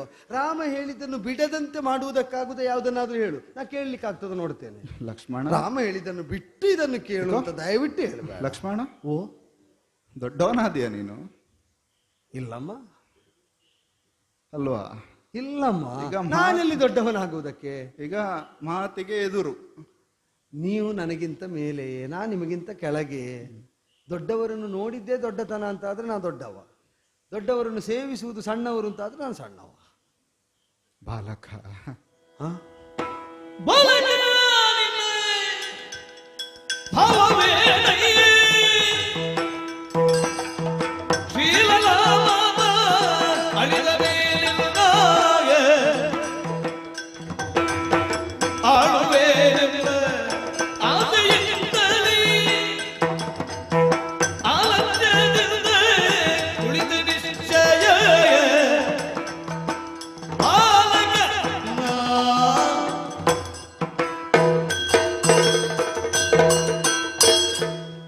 ಮನಸ್ಸಿನಲ್ಲಿ ಭಾವಿಸಿದ್ದೆ ಏನಮ್ಮ ಬಾಲಕ ಎಂದು. ಹೌದಾ, ಭಾವವೇ ನನ್ನನ್ನು ಪರೆದಿತ್ತು. ನನ್ನವರು ಅತ್ತ ಕಡೆ ಹೋದ ನಂತರ ಭಾವ ಬದಲಾಯ್ತಲ್ಲ ನಿನ್ನದು. ಅಂದರೆ ಅರ್ಥ ಆಗ್ಲಿಲ್ಲಮ್ಮ. ಬಾಲಕನಲ್ಲಿ ಮಾತಾಡುವಾಗ ಬಾಲಕರಿಗೆ ತಿಳಿಯುವ ಹಾಗೆ ಮಾತಾಡಬೇಡುವ, ನನಗೆ ಅರ್ಥ ಆಗದೆ ಒಗಟಿನಂತೆ ಮಾತಾಡಿದರೆ. ಕಾರಣಾಂತರಕ್ಕೆ ಬರುವವರೆಗೆ ರಾಮನನ್ನು ಅನುಸರಿಸಿದ ನಾನು, ನಮ್ಮ ಜೊತೆಗೆ ಲಕ್ಷ್ಮಣನಿದ್ದ. ಆಗ ಮುಂದುವರೆದು ಬಂದ ಹುಡುಗ ಮುಂದೆ ಬಂದೆ ಅಲ್ಲ. ಮುಂದೆ ಬಂದೆ ಅಂದ್ರೆ ಕಲ್ಲು ಮುಳ್ಳು ಕಂಡಾಗ ಮೆಟ್ಟುವುದಕ್ಕೆ ನನ್ನ ಕಾಲೇ ಸರಿ ಅಂತ ಕಂಡಿತು. ರಾಮನ ಪಾದದಲ್ಲಿ ಅದನ್ನು ನೋಡಿ ನೋಡಿ ಮೆಟ್ಟಿಸುವುದಕ್ಕುಂಟು ಅಮ್ಮ. ರಾಮನ ಹೆಜ್ಜೆಯಲ್ಲಿ ನಡೆಯಬೇಕು ಅಂತೇಳಿ ಭಾವಿಸಿದ್ದಲ್ಲ ನೀನು. ಅದು ಹೇಗೆ ಅಂದ್ರೆ, ನಾವು ಕಲ್ಲು ಮುಳ್ಳು ನಿವಾರಿಸಿದ ಮೇಲೆ ರಾಮ ಹೆಜ್ಜೆ ಇಟ್ಟು ನಡೀತಾನೆ, ಅದರಲ್ಲಿ ಹೆಜ್ಜೆ ಇಟ್ಟು ನಾವು ಮುಂದೆ ಹೋಗುದು. ನಂಬಿದ್ದೆ ನಾನು ನಿನ್ನನ್ನು. ಅದು ಬಲ್ಲೆ ನಮ್ಮ, ನನ್ನನ್ನು ನೀನೆಷ್ಟು ನಂಬಿದ್ದಿ, ನನ್ನನ್ನು ಹೇಗೆ ನೀನು ಅನುಗ್ರಹಿಸಿದ್ದಿ ಅಂತ ಬಲ್ಲೆ ನಾನು. ನನ್ನ ಮಾತಿಗೆ ಎದುರಾಡಿ, ನನ್ನ ಮಾತಿಗೆ ಬೆಲೆ ಇಲ್ಲದಂತೆ ತೆರಳು ತೆರಳು ಎನ್ನೋ ಇಷ್ಟು ಮಾತಿಗೂ ಬೆಲೆ ಇಲ್ಲದಂತೆ ನೀನ ಆಡತೆ ಅಂತ ಆದ್ರೆ ನೀ ತೆರಳು ಅಂತ ಹೇಳಿದಲ್ಲಿ ರಾಮನ ಕೈ ತಡೆಯಾಗಿ ಒದಗಿದ್ರೆ ನಾನು ಹೇಗೆ ಹೋಗಲಮ್ಮ, ಬರಬೇಡ ಇಲ್ಲೇ ನಿಲ್ಲು ಅಂತ ಒಂದು ಹೇಳಿದ. ಬಾರಿ ಯೋಚಿಸಿ ನೋಡು. ಅಮ್ಮ ಅಮ್ಮ, ನನ್ನವರಿಗಾಗಿ ನಾನೇ ಆಡಿದ್ದು, ಮುಂದೆ ಏನು ಬಂದ್ರು ನಾನು ನೋಡಿಕೊಳ್ತೇನೆ ಎನ್ನುವ ಮಾತನ್ನಾಡಿ ಅವರನ್ನು ಕಳಿಸಿದವಳು ನಾನು. ಸರಿ, ಈ ಕಾಲಕ್ಕೆ ಅವರಿಗೆ ಏನಾದರೂ ಅವಘಡ ಸಂಭವಿಸಿದರೆ ಸೀತೆ ಉಳಿತಾಳೇನೋ? ನಾನು ಹೇಳಿದ್ದು ನೀನು ಹೇಳಿದ್ದನ್ನು ನಾನು ನೋಡಿಕೊಳ್ತೇನೆ ಅಂತ ಅಣ್ಣನಲ್ಲಿ. ನೀನಿಗೆ ಏನೇ ಹೇಳಿದ್ರು ನಾನು ಹೇಳಿದಂತೆ ಇಕೋ ರಾಮಚಂದ್ರ ಪ್ರಭುಗಳ ಮನಸ್ಸು ದೇಹ ಇದು. ರಾಮ ನಡೆದ ದಾರಿಯ ಜೊತೆಗೆ ರಾಮ ನಿಂತ ನಿಲುವಿನಲ್ಲಿ ನಿಲ್ತೇನೆ ಎನ್ನುವ ಒಂದು ಭಾವ ನಿನ್ನಲ್ಲಿ ಒಡ ಮೂಡುತ್ತದೆ ಅಂತ ಆದರೆ ಅಂದರೆ ಏನು ಯೋಚಿಸಿದ್ದಿ ನೀನು? ಈ ಕಾಲದಲ್ಲಿ ನನ್ನವರಿಲ್ಲದಿರುವಾಗ ಏನು ರಾಮನಿಗೆ ಅಲ್ಲಿ ಏನಾದರೂ ನಡೆದರೆ ಇದು ಜೀವವಿರುವ ದೇಹ ಅಲ್ಲ, ಶವ. ಇದು ಶವ ಶವ ತೇಲಿದ್ದು. ಆಡಬೇಡ ಆಡಬೇಡ, ಹಾಗಲ್ಲ, ಆಡಬೇಡ ಅಮ್ಮ. ಕಾಮಿನಿಯ ಕಠಿಣತರ ವಾಕ್ಯವು ಕೇಳು. ಶ್ರೀರಾಮ ರಾಮ ಎಂದು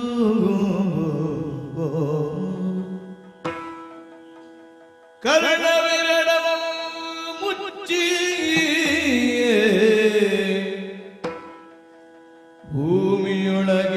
ಭೂಮಿಯೊಳಗೇಳಾಜ್ಞೆಯು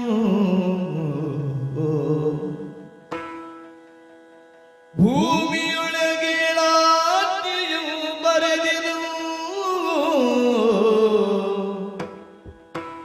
ಮೀರಿ ಮುಂದಡಿಯ ಇಡದಿರೆನು. ಕಾಮಿನಿಯ ಕಠಿಣತರ ವಾಕ್ಯವು ಕೇಳು. ರಾಮ ರಾಮ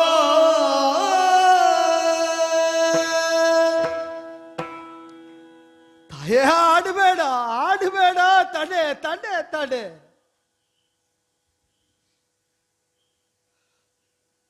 ಹೊರಲಾಗದ ಹೊರೆ ಹೊರಿಸಿದರೆ ಕುತ್ತಿಗೆ ತುಂಡಾದೀತು. ಕೇಳಲಾಗದ ಮಾತನ್ನು ಕೇಳಿಸಿದರೆ ಕಿವಿ ಕಿವುಡಾದೀತು. ನಡೆಯಬಾರದ ಗಮ್ಯದತ್ತ ಮುನ್ನಡೆಸಿದರೆ ಕಾಲು ಕಡಿದು ಹೋದೀತು. ಏನು ಆಡ್ತಾ ಇದ್ಯಮ್ಮ? ಅಚಂಚಲವಾದ ಶ್ರದ್ಧಾ ವಿಶ್ವಾಸದಿಂದ ರಾಮಚಂದ್ರನ ಅಬಾಧಿತನಾಗಿ ಉಳಿದಿದ್ದಾನೆ ಅಂತ ನಾನು ಆಡಿದ್ರೆ ಆಡಿದ ಆ ಶ್ರದ್ಧೆಯ ಮಾತು ಅಪಚಾರವಾಗಿ ಹೋಯ್ತೆ.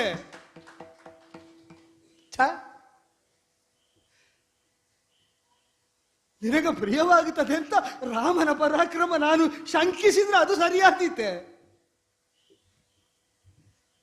ನಿನಗಾಗಿ ರಾಮನನ್ನು ಶಂಕಿಸಿ ನಾನು ನಡೆದರೆ ನಿನ್ನನ್ನು ಒಪ್ಪಿದ್ದು ಸರಿಯಾದೀತೆ. ರಾಮನನ್ನು ನಿರಾಕರಿಸಿ ನಿನ್ನನ್ನು ಹೊಂದುವುದೇ ಹೌದಾದ್ರೆ ನೀ ಹೇಳಿದ ಹಾಗೆ ಕೇಳಬೇಕಿತ್ತಲ್ಲಮ್ಮ. ರಾಮನನ್ನು ನಿರಾಕರಿಸುವುದಕ್ಕಾಗದೇ ಇದ್ದದ್ರಿಂದ ನಿನ್ನ ಮಾತು ಕೇಳಲಿಲ್ಲ. ರಾಮನನ್ನಾದರೂ ನಿವಾರಿಸಿ ನಿನ್ನನ್ನು ಯಾವ ವಿಧದಿಂದಲಾದರೂ ಹೊಂದುವುದಾದ್ರೆ ನೀ ಹೇಳಿದಾಗ ನಡೀಬೇಕಾಗಿತ್ತು. ವಂಚಕನಿಗೆ ಮಾರ್ಗ 10 ಹಲವಮ್ಮ. ಶ್ರದ್ಧೆಯಿಂದ ನಿಷ್ಠನಾದವನಿಗೆ ಒಂದೇ ಮಾರ್ಗ. ರಾಮನನ್ನು ವಂಚಿಸಿ ನಿನ್ನನ್ನು ವಂಚಿಸಿ ನನಗಾವ ಸ್ವಾರ್ಥ ಇದ್ದರೂ ಕಾಡಿನಲ್ಲಿ ನಡೆದದ್ದು ಮಾರ್ಗ ಆಗುತ್ತದೆ. ಇಲ್ಲ ತಾಯೇ, ಇಲ್ಲ. ಎಲ್ಲಿ ಹೋಗಬೇಕು ನಾನು?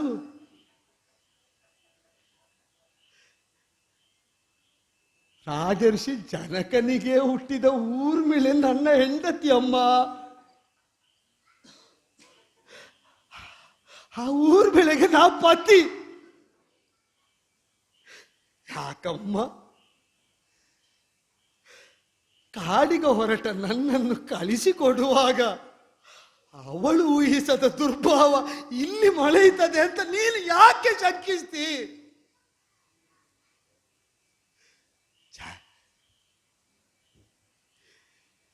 ಇದು ರಾಮನಿಟ್ಟ ಹಾಗೆ ಇರುವುದು. ಬಹಿರಂಗದ ಪ್ರಾಣ ಅಂತ ಆಡಿದ ರಾಮನ ಮಾತು ನನ್ನದ್ದಾದ ಯೋಗ್ಯತೆಯ ಹೊಗಳಿಕೆ ಅಂತ ತಿಳಿದದ್ದಲ್ಲ. ನಾ ಇರಬೇಕಾದ ಸ್ವರೂಪ ಅಂತ ನಾನು ಅಂಗೀಕರಿಸಿದ್ದು. ಬಹಿಪ್ರಾಣ ಇವಾಪರಹ. ರಾಮಚಂದ್ರ ಆಡಿದ್ದು. ಲಕ್ಷ್ಮಣ ಅಂದ್ರೆ ಬಹಿರಂಗದಲ್ಲಿ ಸಂಚರಿಸುವ ನನ್ನ ಪ್ರಾಣ ಅಂತ. ಹೇಳು, ರಾಮನ ಪ್ರಾಣ ನಿನ್ನನ್ನು ವಂಚಿಸಿದ್ದೆ, ಮತ್ತೆ ಹೇಗಮ್ಮ ನಾನು ವಂಚಿಸುವುದು? ನನಗೆ ವೇದನೆ ಕೊಟ್ಟದ್ದು ಅದು. ಯಾರಲ್ಲಿ ಪರಿಪೂರ್ಣ ವಿಶ್ವಾಸ ಇಟ್ಟು ಬಹಿಪ್ರಾಣ ಅಂತ ಆಡಿದನೋ ಅವ ವಂಚಕ ಅಂತ ಅವನ ಸತಿ ಹೇಳುವಾಗ, ಅಮ್ಮ ನೀವು ತಿಳಿದೋ ತಿಳಿಯದೆಯೋ ನಿಂದಿಸುವುದು ರಾಮನನ್ನು ಮಾಡಬೇಡ ಮಾಡಬೇಡ. ಹೊರಡಬೇಕಾದ್ದಲ್ವ ನಿನಗೆ? ಹೊರಟೆ.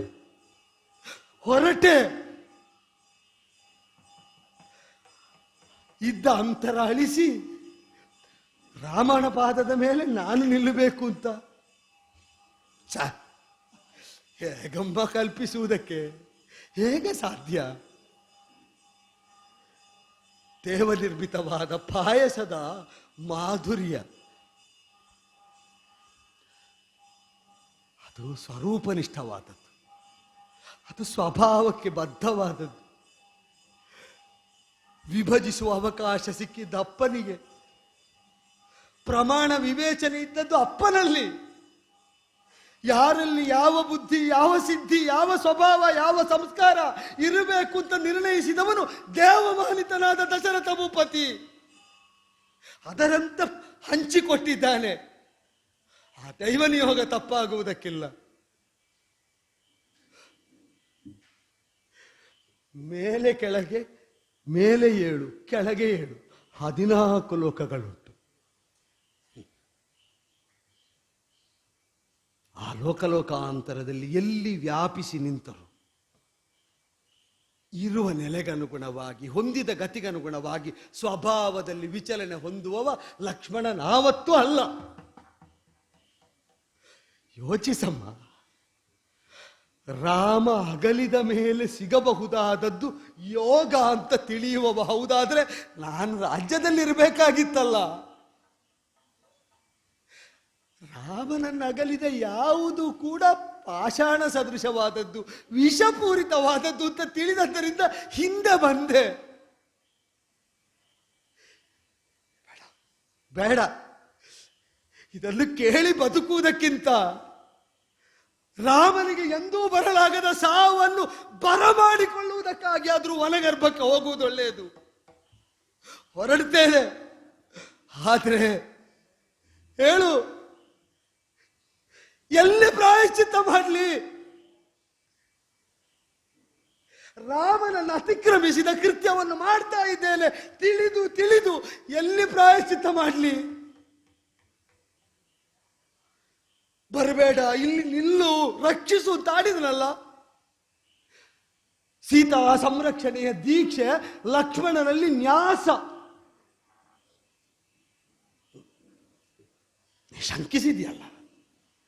ನೀ ಶಂಕಿಸಿದೆಯಲ್ಲ. ಪಂಚಪ್ರಾಣಗಳನ್ನು ಮನೋಬುದ್ಧಿಗಳ ಜೊತೆ ಸೇರಿ ಇದೋ ರೇಖೆಯಾಗಿಸ್ತಾ ಇದ್ದೇನೆ ತಾಯೇ. ಲಕ್ಷ್ಮಣನ ಪ್ರಾಣ ಪಂಚಗಳು ಮನಸ್ಸು ಮತ್ತು ಬುದ್ಧಿಯನ್ನು ಸೇರಿ 7 ರೇಖೆಯಾಗಿ ಇದೋ 1, 2, 3, 4, 5, 6, 7 ರೇಖೆಗಳಾಗುಂಟು.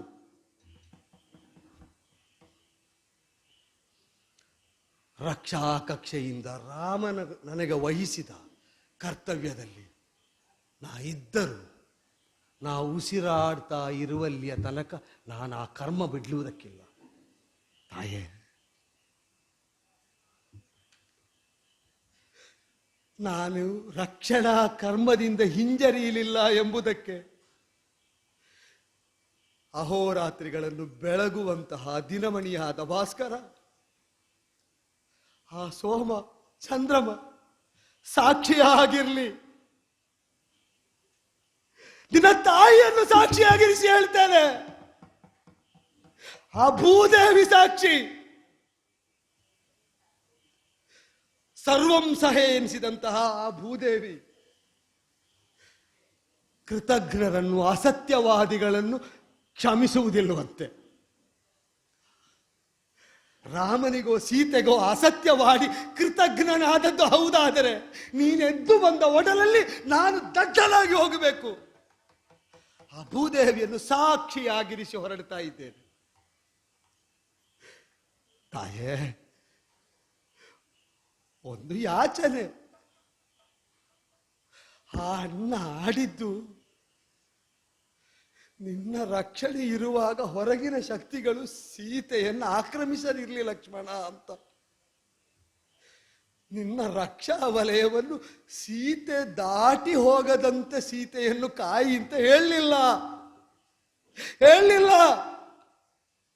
ಅನ್ಯರ ಕರ್ಮ ನಿನ್ನನ್ನು ಬಾಧಿಸದಂತೆ ತಡೆಯುವುದಕ್ಕೆ ಲಕ್ಷ್ಮಣ ಸಾಕು. ಸ್ವೇಚ್ಛೆಯಿಂದ ನೀನು ಅತಿಕ್ರಮಿಸಬೇಕು ಅಂತ ಸಂಕಲ್ಪಿಸಿದ್ರೆ ಲಕ್ಷ್ಮಣ ಯಾಕೆ ಹೋಗಬೇಡಮ್ಮ? ಯಾಕೆ ಗೊತ್ತೇ?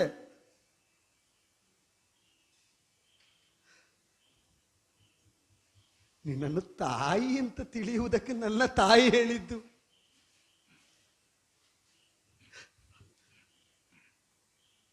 ಹೇಗೆ ಅಮ್ಮನಿಗೆ ಮುಖ ತೋರಿಸಲಮ್ಮ ನಾನು? ಕನಿಷ್ಠ ಒಪ್ಪಿ ಅಂಗೀಕರಿಸಿ ಕಳಿಸಿದ ಆ ಅಮ್ಮನಿಗೆ ಮಗನಾಗಿ ಸೌಮಿತ್ರಿಯಾಗುವುದಕ್ಕಾದರೂ ಅವಕಾಶ ಕಲ್ಪಿಸ್ತಿ ಅಂತಾದರೆ ರಾಮ ದಾಂಪತ್ಯದ ಕಕ್ಷೆಯಿಂದ ನೀ ಹೊರ ಹೋಗಕೂಡದಮ್ಮ, ಹೊರ ಹೋಗಕೂಡದು. ಇದು ಪ್ರಾರ್ಥನೆ. ಹೊರಗಿನಿಂದ ನಿನ್ನನ್ನು ಇದು ರಕ್ಷಿಸ್ತದೆ. ನಿನ್ನೊಳಗನ್ನು ರಕ್ಷಿಸಿಕೊಳ್ಳುವ ಹೊಣೆಯನ್ನು ನೀನೇ ವಹಿಸಿಕೋ ಅಂತ ನಾ ಪ್ರಾರ್ಥಿಸ್ತೇನೆ. ಹೊರಟ ಯಾಕೆ ಹೊರಟ ಗೊತ್ತೇ? ಬೇರೆ ಯಾವ ಕಾರಣಕ್ಕೂ ಅಲ್ಲಮ್ಮ. ಹೋಗುವುದಕ್ಕಾಗಿ ಯಾವ ಮಾತು ನೀ ಹೇಳಿದ್ಯೋ ಅದೇ ನಾಲಗೆಯಿಂದ ಒಮ್ಮೆಯಾದರೂ ಬದುಕಿನ ಭವಿಷ್ಯದಲ್ಲಿ ಮಗು ಲಕ್ಷ್ಮಣ ಅಂತ ಕರೆಸಿಕೊಳ್ಳಬೇಕು. ಅದಕ್ಕೆ ಹೊರಟೆ. ಹೋಗ್ತೇನೆ.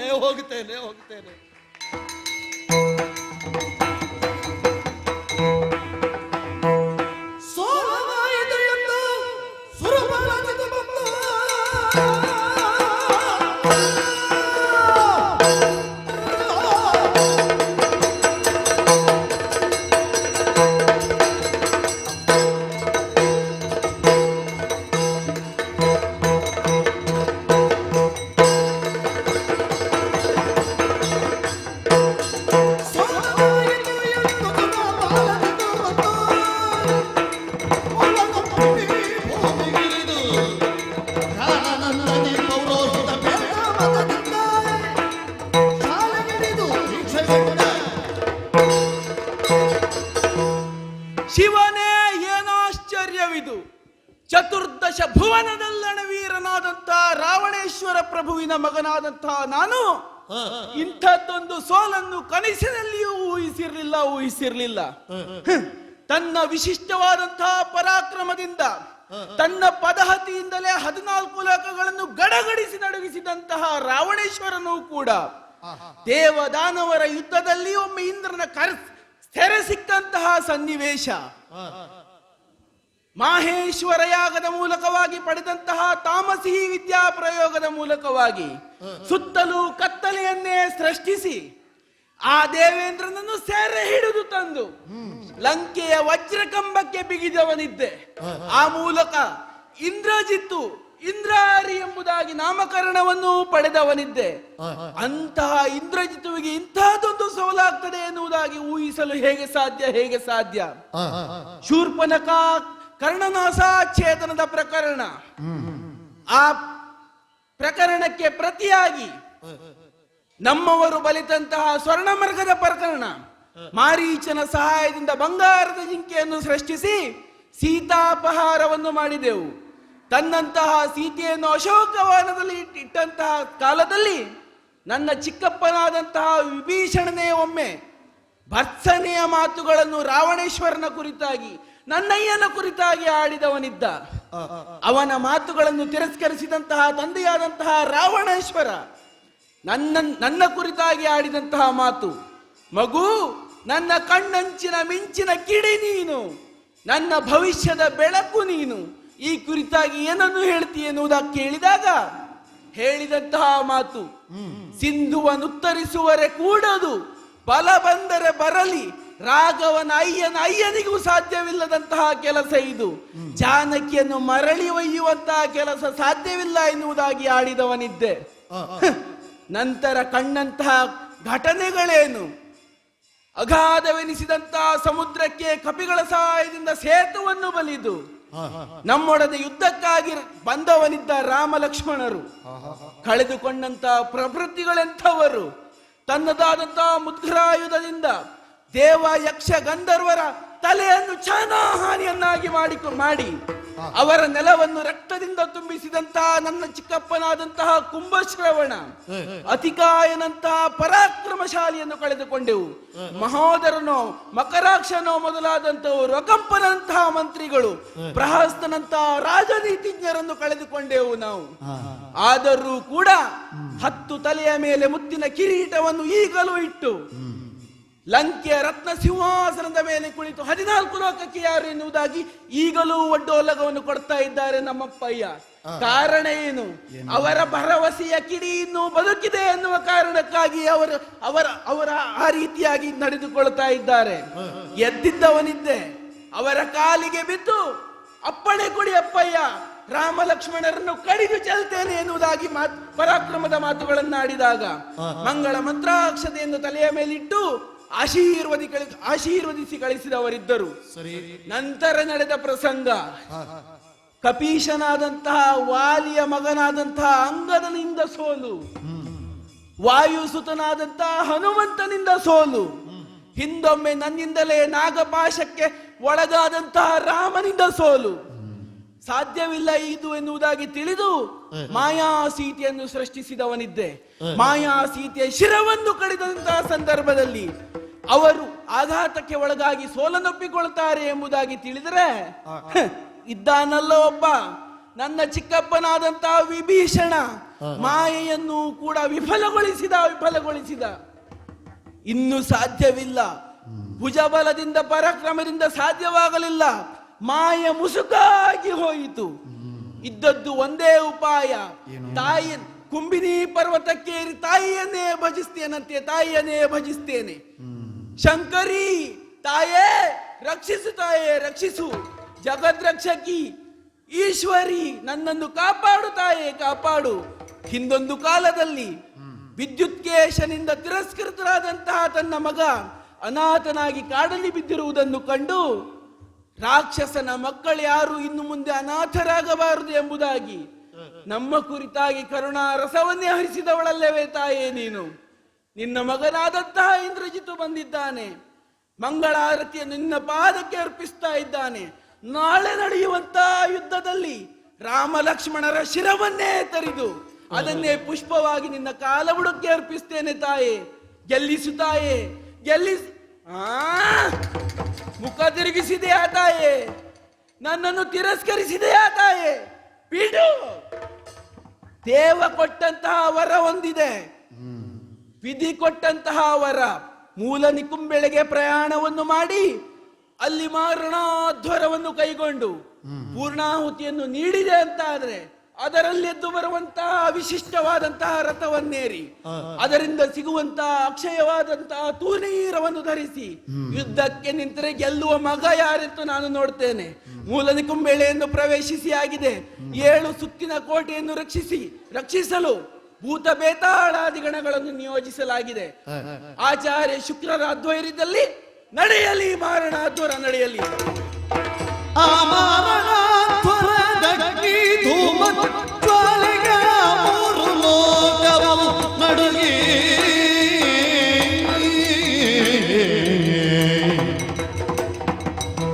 ಆ ಮಹಾಕಪಿಸೇನೆ ಹೊರಡುತ್ತೀರಲು ಕಂಡು ರಾಮಗೇಳಿದ ವಿಭೀಷಣ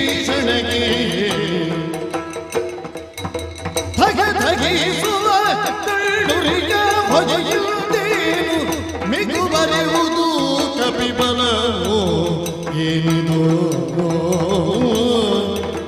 ಏನಿದು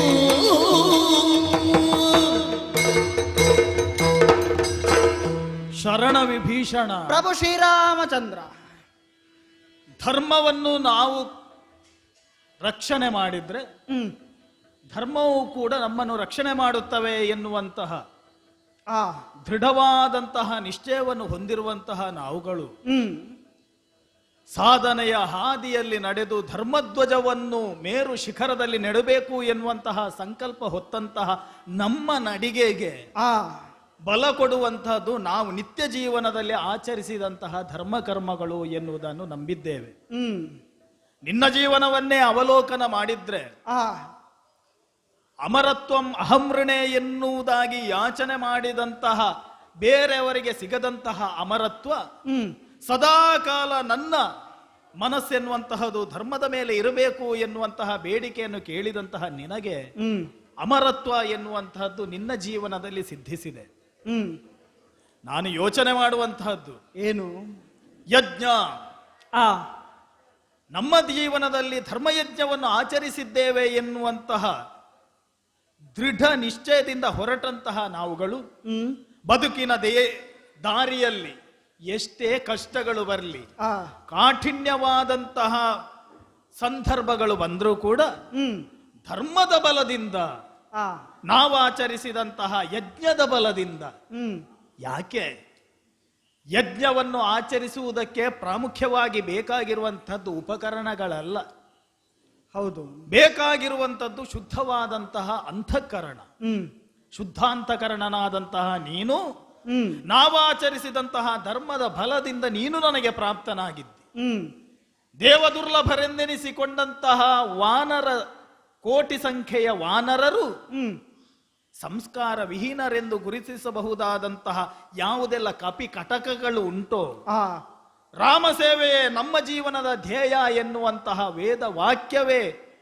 ವೇದ ವಾಕ್ಯವನ್ನು ಅರಿತುಕೊಂಡು ನಮ್ಮೊಡನೆ ಸಾಗಿದ್ದಾರೆ. ಎಷ್ಟೋ ಮಾತುಗಳಿದ್ರು ರಾಮನ ಸೇವೆಯೇ ವೇದವಾಕ್ಯ ಎನ್ನುವುದಾಗಿ ಬಾಳಿದವರು ಅನೇಕರು. ವಿಭೀಷಣ, ಈ ಕಾಲಕ್ಕೆ ನೋಡಂತೆ ಏನು?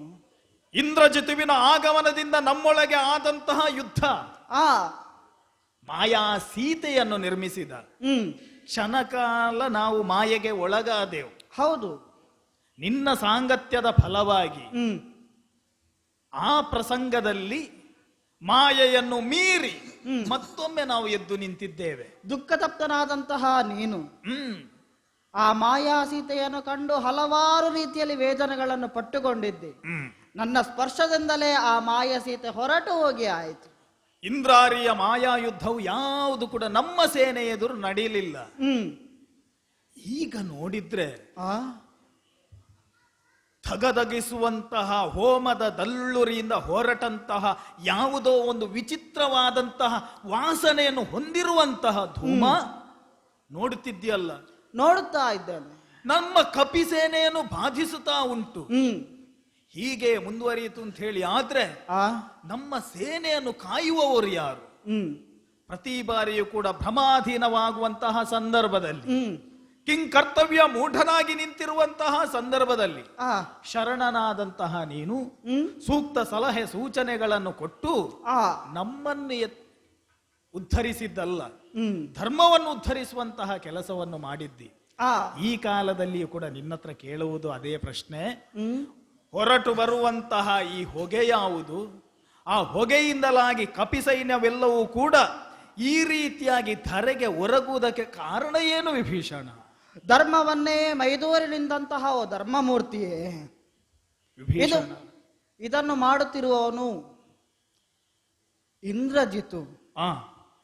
ಈ ಯಜ್ಞ ಹೇಗೆ ಕೇಳಿದ್ರೆ ಹಾಗೆ ಮಾರಣವನ್ನು ಮಾಳ್ಪವನು ಇವನು.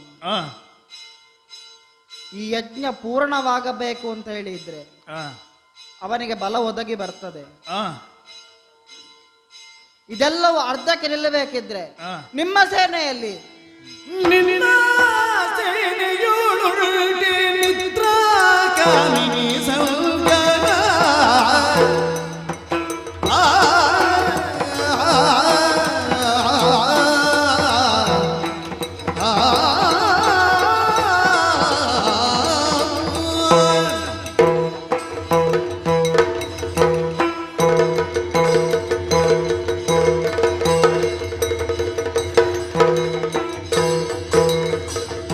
ನಿನ್ನ ಸೇನೆಯೋಳುಳ್ಳೆ ನಿದ್ರಾಗ ಸಂಗ ಅಲ್ಲ ವರ್ಜಿತವಾದ ವ್ರತವಾನ ಹನ್ನೆರಡರ್ಥ ಸಾಧಿಸಿದವನುಳ್ಳಡಿ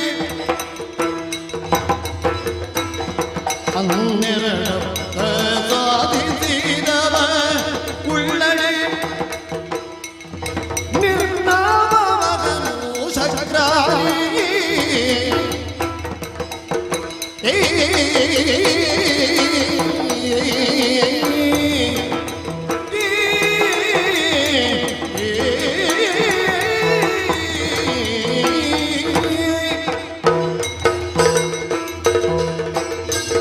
ಪ್ರಭು ಶ್ರೀರಾಮಚಂದ್ರ ಶರಣಶ್ರೇಷ್ಠ.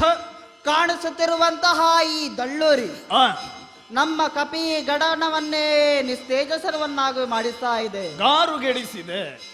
ಇದಕ್ಕೆಲ್ಲವೂ ಕಾರಣವನ್ನು ನಾನು ಹೇಳಬಲ್ಲೆನು. ಆ, ಯಾವ ರೀತಿಯಾಗಿ ಕೇಳಿದರೆ ಆ, ಹಲವಾರು ವಿಧದಲ್ಲಿ ಹಲವಾರು ರೀತಿಯಲ್ಲಿ ಆ, ಮಾಯಾ ಯುದ್ಧದಲ್ಲಿ ತೊಡಗಿಸಿಕೊಂಡಂತಹ ಇಂದ್ರಜಿತು ಯಾವುದಕ್ಕೂ ಕೈ ಸಾಗದೆ ಆ, ಮಾರಣ ಅಧ್ವರವನ್ನ ಮಾಡುವುದಕ್ಕೆ ತೊಡಗಿಸಿಕೊಂಡಿದ್ದಾರೆ. ಹೌದೇ?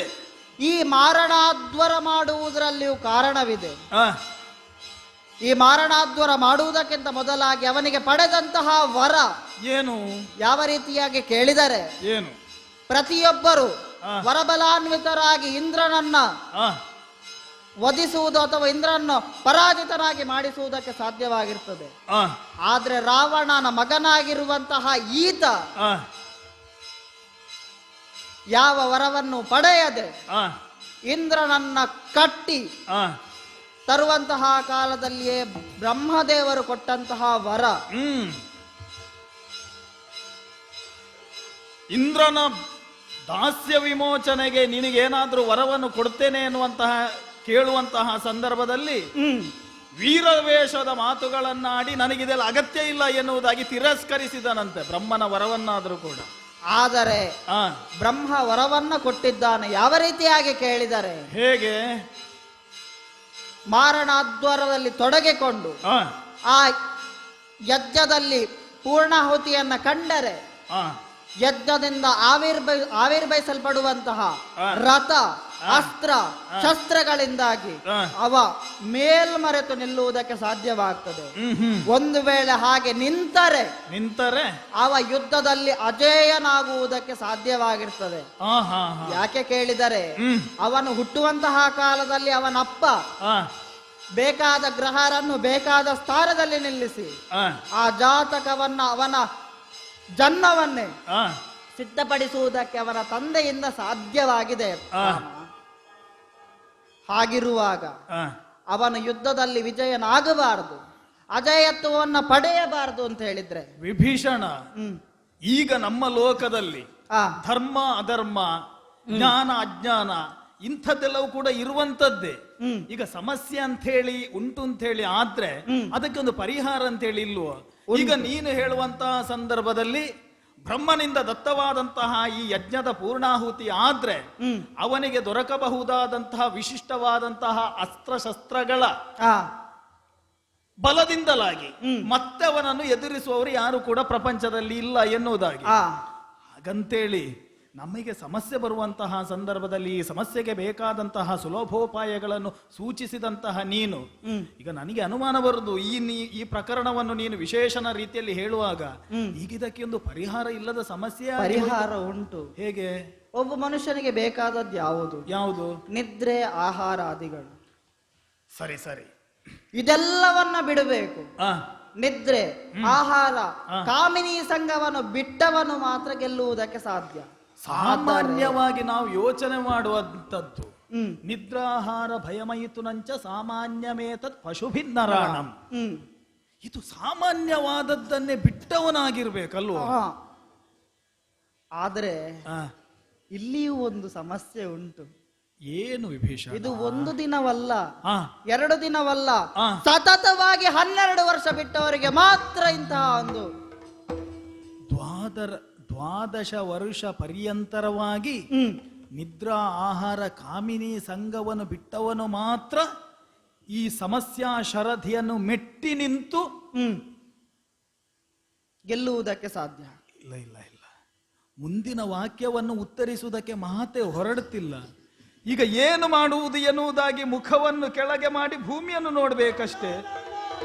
ಬೇಡ, ಯಾಕೆ ಮರಿಗಳು ವ್ಯಾಕುಲ ತಾಗಿರಿ?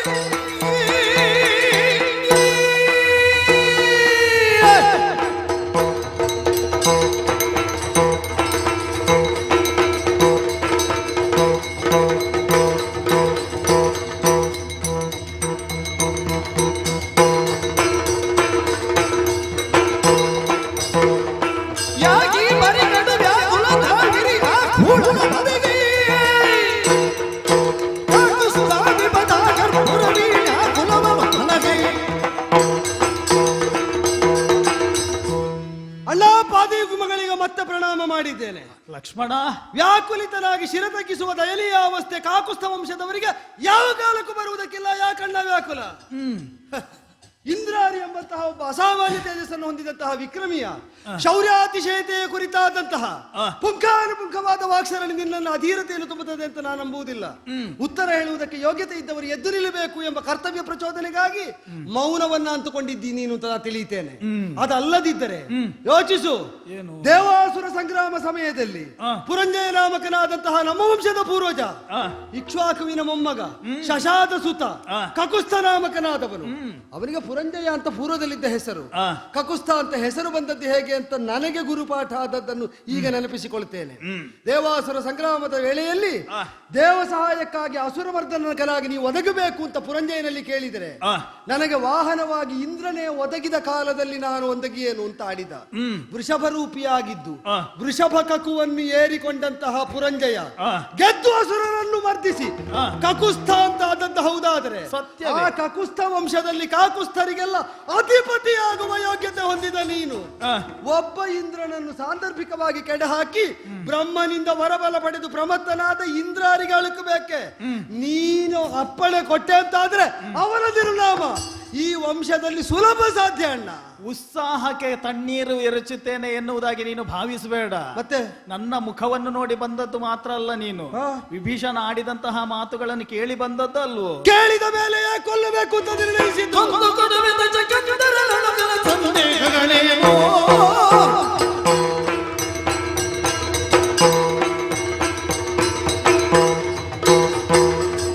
ಜನದ ಜನತೈ ನಿಮಿದ ಜನತೈ ದಗದ ದಿನತೈ ಧಿಮಿತೈ ಧಿನತೈ ಧಿಮಿತೈ ಧಿನತೈ ದಿನತೈ ದಯದ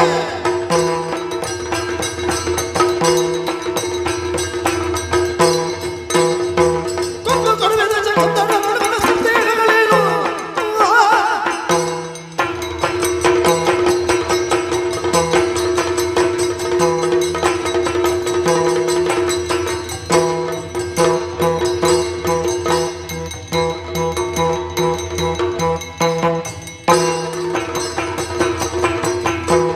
ಕೊಂದು ಕೊಡುವೆದ ಜಗತ್ತರ ನಡುವಿನ ಸಂದೇಹಗಳೇನು? ಮಂದರಾತ್ರಿಧರ ಒಂದು ಕರುಣವಿರಲು ಇನ್ನೊಂದೆನು ನಾನು. ಅಣ್ಣ ಕೊಂದು ಕೊಡುವೆ ದಶಕಂಧರ ನಣುಗನ. ಹೇಗೆ ಸಂದೇಹ ಯಾಕೆ? 10 ಶಿರಗಳನ್ನು ಹೊಂದಿದಂತಹ ರಾವಣನ ರಾವಣತ್ವಕ್ಕೆ ಅವಸಾನ ಕಾಲ ಬರಬೇಕು ಅಂತ ನೀನು ಸಂಕಲ್ಪಿಸಿ ರಾಮ ರಾವಣರ ಯುದ್ಧ ತೊಡಗಿದ್ದು ಹೌದು ಅಂತಾದರೆ ಆ ರಾಮ ಸಂಕಲ್ಪಕ್ಕೆ ಬಾಧೆ ಒದಗಿಸಿದ ಯಾವ ವಿಗ್ರಹ ಪರಂಪರೆಯನ್ನಾದರೂ ಯಥೆಯಾತು ನಿಂತು ಇದನ್ನು ಹಿಮ್ಮೆಟ್ಟಿಸುವುದಕ್ಕೆ ಲಕ್ಷ್ಮಣ ಕಟಿಬದ್ಧನೇ ಇದ್ದಾನೆ. ನೀನೊಂದು ಅನುಗ್ರಹ ಕೊಡಬೇಕಷ್ಟೇ. ಯಾಕೆ ಅಂದ್ರೆ ಸುಮನಸರಿಗೆ ಸಂಕಷ್ಟ ಬಂದಾಗ ಅದನ್ನು ಎದುರಿಸಿ ಆ ಸಂಕಷ್ಟವನ್ನು ನಿವಾರಿಸುವಲ್ಲಿ ಲೋಕಪಾಲಕರಿಗಿರಬಹುದಾದಂತಹ ಕಾರುಣ್ಯದ ಪ್ರಮಾಣ ಎಷ್ಟು ಅಂತ ಸ್ಪಷ್ಟ ಅರಿವನ್ನು ಹೊಂದಿದ ಲಕ್ಷ್ಮಣನಿವನು. ದೇವಾಸುರರ ಮಧ್ಯದಲ್ಲಿ ಯಾವಾಗ ಮಂದರಾದ್ರಿಯನ್ನು ಮಥನ ಮಾಡಿ ಅಮೃತೋತ್ಪತ್ತಿಯಾಗಬೇಕೆಂಬ ಮಹಾಸಂಕಲ್ಪ ಮಹಾವಿಷ್ಣುವಿನಿಂದಲೇ ಊರ್ಜಿತವಾಗಿ ಪ್ರಯತ್ನ ತೊಡಗಿತೋ ಅದಕ್ಕಾಗಿ ತಂದಂತಹ ಆ ಮಂದರಗಿರಿ ಅದು ತಾನಾಗಿ ಮುಳುಗುವುದಕ್ಕೆ ತೊಡಗಿತಂತೆ. ಅಲ್ಲ, ಅದು ಭಾರವಾಗಿ ದೇವಾಸುರರ ಭುಜದಂಡೆಗಳ ಪರಾಕ್ರಮಕ್ಕೆ ಮಣಿಯದೆ ಕುಸಿದು ಬಿತ್ತಂತೆ. ಏಕಮೇವಾದ್ವಿತೀಯನಾದಂತಹ ಗರುಡ ವಾಹನನಾದಂತಹ ಆ ನಾಗಶಯನ ತಾನಾಗಿ ಬಂದು 33 ಕೋಟಿ ದೇವತೆಗಳು 66 ಕೋಟಿ ಅಸುರರು ಒಗ್ಗೂಡಿ ಹೊತ್ತು ತರ್ತಾ ಇದ್ದಂತಹ ಮಂದರಗಿರಿಯನ್ನು ಏಕಮೇವನಾಗಿ ತಂದು ಮಧ್ಯದಲ್ಲಿ ಶರದಿ ಮಧ್ಯದಲ್ಲಿ ಸ್ಥಿತವಾಗುವಂತೆ ಮಾಡಿದನಂತೆ. ಮುಳುಗುವ ಕಾಲದಲ್ಲಿ ದೇವ ಸಂಕಲ್ಪ ಸುಮನಸ ಸಂಕಲ್ಪ ಬರಿದಾಗುವುದಿಲ್ಲ ಎಂಬುದಕ್ಕೆ ಆದಿಕೂರ್ಮನಾಗಿ ಆಧಾರಭೂತನಾಗಿ ಎತ್ತಿ ಹಿಡಿದನಂತೆ. ನಿನ್ನನ್ನು ನಾನು ನಂಬಿದ್ದು ಆ ಸ್ಥೈರ್ಯವನ್ನು ಮಂದರಾದ್ರಿಯನ್ನು ಧರಿಸಿದ ಸ್ಥೈರ್ಯವನ್ನು ಮನದಲ್ಲಿ ಹೊಂದಿದ ಪ್ರಭುವಾಗಿ ಆ ಸ್ಥೈರ್ಯದಿಂದ ನೀನೊಂದು ಅನುಜ್ಞೆ ಕೊಟ್ರೆ ಇಂದ್ರಾರಿಯ ಹೆಣವನ್ನು ನೋಡದೆ ಸೌಮಿತ್ರಿ ಮರಳುವುದಿಲ್ಲ. ಆಶೀರ್ವದಿಸು ಮಗು. ನಿನ್ನ ಆಗಮನದ ಪ್ರಥಮದಲ್ಲಿ ನಾನು ಕಂಡದ್ದು ಆವೇಶ, ಈಗ ಆತ್ಮಸ್ಥೈರ್ಯ. ಸಮುದ್ರದಲ್ಲಿ ಏಳುವಂತಹ ದೊಡ್ಡದಾದಂತಹ ಅಲೆಗೆ ನಾಗಾಲೆ ಎನ್ನುವುದಾಗಿ ಹೆಸರಂತೆ, ಏಳುವಂತಹ ಸುಂಟರ ಗಾಳಿಗೆ ನಾಗ ಎನ್ನುವುದಾಗಿ ಹೆಸರಂತೆ, ಶ್ರೇಷ್ಠ ಎನ್ನುವುದಾಗಿ ಪರ್ಯಾಯವಾದಂತಹ ಅರ್ಥ. ನಮ್ಮ ಸೇನೆಯಲ್ಲಿರುವ ನಾಗ ಸದೃಶನಾದಂತಹ ನೀನು ಈ ಸೇನೆಗೆ ಬಂದಿರುವಂತಹ ವಿಷವನ್ನು ಹೇಗೆ ನುಂಗಿ ನೊಣೆದು ಬರ್ತಿ ಎನ್ನುವುದಾಗಿ ನನಗೆ ಗೊತ್ತಿಲ್ಲ. ಆದ್ರೆ ನಿನ್ನ ಮಾತಿನಲ್ಲಿ ಅಚಲವಾದಂತ ವಿಶ್ವಾಸ ಉಂಟು. ನಿನಗೆ ಬೇಕಾಗಿರುವುದು ನನ್ನ ಮಂಗಲ ಮಂತ್ರಾಕ್ಷತೆ ಮಾತ್ರ ಅಲ್ಲೋ, ಅಷ್ಟೇ ಪರಿಪೂರ್ಣವಾಗಿ ನೀಡಿದ್ದೇನೆ. ನಿನ್ನೊಂದಿಗೆ ಅಂಗದ, ವಿಭೀಷಣ, ಹನುಮಂತ ಮುಂತಾದವರನ್ನು ಕಳುಹಿಸುವುದರ ಮುಖಾಂತರವಾಗಿ ಜಯಸಿರಿಯನ್ನು ಹೊತ್ತು ತಂದಂತಹ ನಿನ್ನ ಆಗಮನದ ನಿರೀಕ್ಷೆಯಲ್ಲಿ ರಾಮನಿರ್ತಾನೆ. ಒಳ್ಳೆದಾಗ್ಲಿ ಅಣ್ಣ. ಸುಂಟರ ಗಾಳಿಯಾಗುವುದು ನನಗೆ ಬೇಕಾಗಿಲ್ಲ. ಆಹಾ, ಅಥವಾ ಮತ್ತಾವುದೋ ಹೆಸರಿನಿಂದ ಪ್ರಕೀರ್ತಿತವಾಗಬಹುದಾದ ನಾಗ ಶಬ್ದವು ನನಗೆ ಅಪೇಕ್ಷಿತವಲ್ಲ. ನನ್ನ ಅಣ್ಣನ ಮನದಲ್ಲೆದ್ದ ಚಿಂತೆಯನ್ನು ನೀಗಿ ಅರೆಕ್ಷಣವಾದರೂ ಅವನು ನೆಮ್ಮದಿಯಿಂದ ಕಣ್ಮುಚ್ಚುವುದಕ್ಕೆ ಯೋಗ್ಯವಾದ ತಲ್ಪವಾದರೆ ಈ ನಾಗಕ್ಕೆ ಸಾಕು. ನಾ ಹೊರಟೆ. ನಿನ್ನ ನಿರೀಕ್ಷೆಯಲ್ಲಿ ನಾನು ಇರ್ತೇನೆ. ಆದೀತು.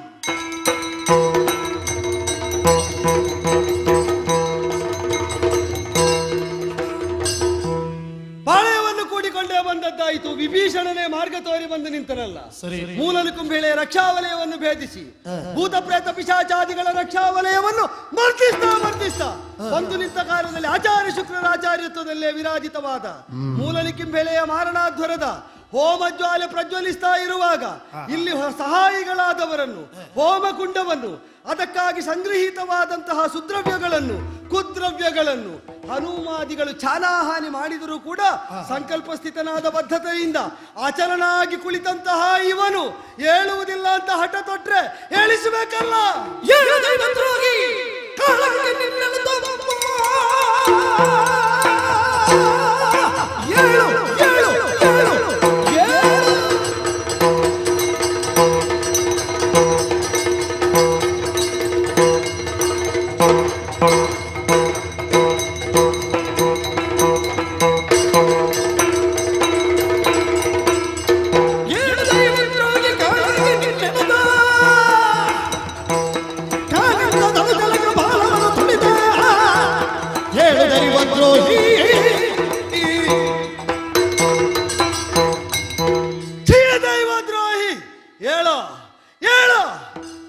ನಿನಗೆ ಮಾರಣಾಧ್ವರ, ಜಪ ತಪ ಅನುಷ್ಠಾನ ಯಾಗ ಯಜನಾದಿಗಳು ವೇದ ವಿಶ್ವಾಸಿಗಳಾದ ವೈದಿಕರಿಗೆ, ದೈವ ಸಮ್ಮತವಾದ ಕರ್ತೃತ್ವವನ್ನು ಮಾಡಿದ ಧಾರ್ಮಿಕರಿಗೆ, ಸತ್ಯನಿಷ್ಠೆಯನ್ನು ಹೊಂದಿದ ಮಹಾತ್ಮರಿಗೆ ದೈವ ವಿರೋಧವಾಗಿ 30 ಕೋಟಿ ದೇವತೆಗಳ ಪರಾಭವಕ್ಕೆ ಹೇತುವಾದವನೊಬ್ಬನು ಯಾಗ ನಿರತನಾಗಿದ್ದಾನೆ ಅಂತ ನಾನು ಶ್ರದ್ಧೆಯಿಂದ ಸಹಿಸಬೇಕಾಗಿಲ್ಲ. ಅವನು ದೈವ ಭಕ್ತಿಯನ್ನು ಹೊಂದಿದ್ದಾನೆ ಎಂಬುದರಿಂದ ಅವನ ವ್ಯಕ್ತಿತ್ವವನ್ನು ಮಹತ್ತರವಾದದ್ದು ಅಂತ ಮಾನಿಸಬೇಕಾಗಿಲ್ಲ. ಏಳು ಕಾಳಗದ ಕಣದಲ್ಲಿ ವಿಕ್ರಮದಿಂದ, ಪೌರುಷದಿಂದ ಉಳಿದವರಿಗೆ ಅಸಾಧ್ಯವಾದದ್ದನ್ನು ಸುಲಭವಾಗಿ ಸಾಧ್ಯವಾಗಿಸಿಕೊಂಡೆ ಅಂತ ಬೀಗಿದ ನೀನು ಅಚಲನಾಗಿ ಕುಳಿತ ನೆಲೆ ಯಾವುದು ಅಂತ ನನಗೆ ಗೊತ್ತುಂಟು. ಬ್ರಹ್ಮನ ವರ, ಚತುರಾನನ ಕರ ನಿನಗೆ ಅಭಯವನ್ನು ತೋರ್ತಾ ವರ ಕೊಟ್ಟಿದೆ ಎಂಬುದರಿಂದ ನೀನು ಅಚಲನಾದದ್ದಾದರೆ ಬಿಡು ಇಂದ್ರಾರಿ. ನಿನ್ನ ಭವಿಷ್ಯ ನಿರ್ಣಯಿಸುವುದು ಬ್ರಹ್ಮನ ಹಸ್ತ ಅಲ್ಲ, ರಾಮಾನುಜ ಲಕ್ಷ್ಮಣನ ಪಾದ. ನಿನ್ನ ಹಣೆ ಬರಹ ತಿದ್ದುವುದಕ್ಕೆ ತೆಗೆದ ಕಾಲಿನಿಂದ ನಿನ್ನ ಹಣೆಗೆ ಊದಿದ್ದೇನೆ.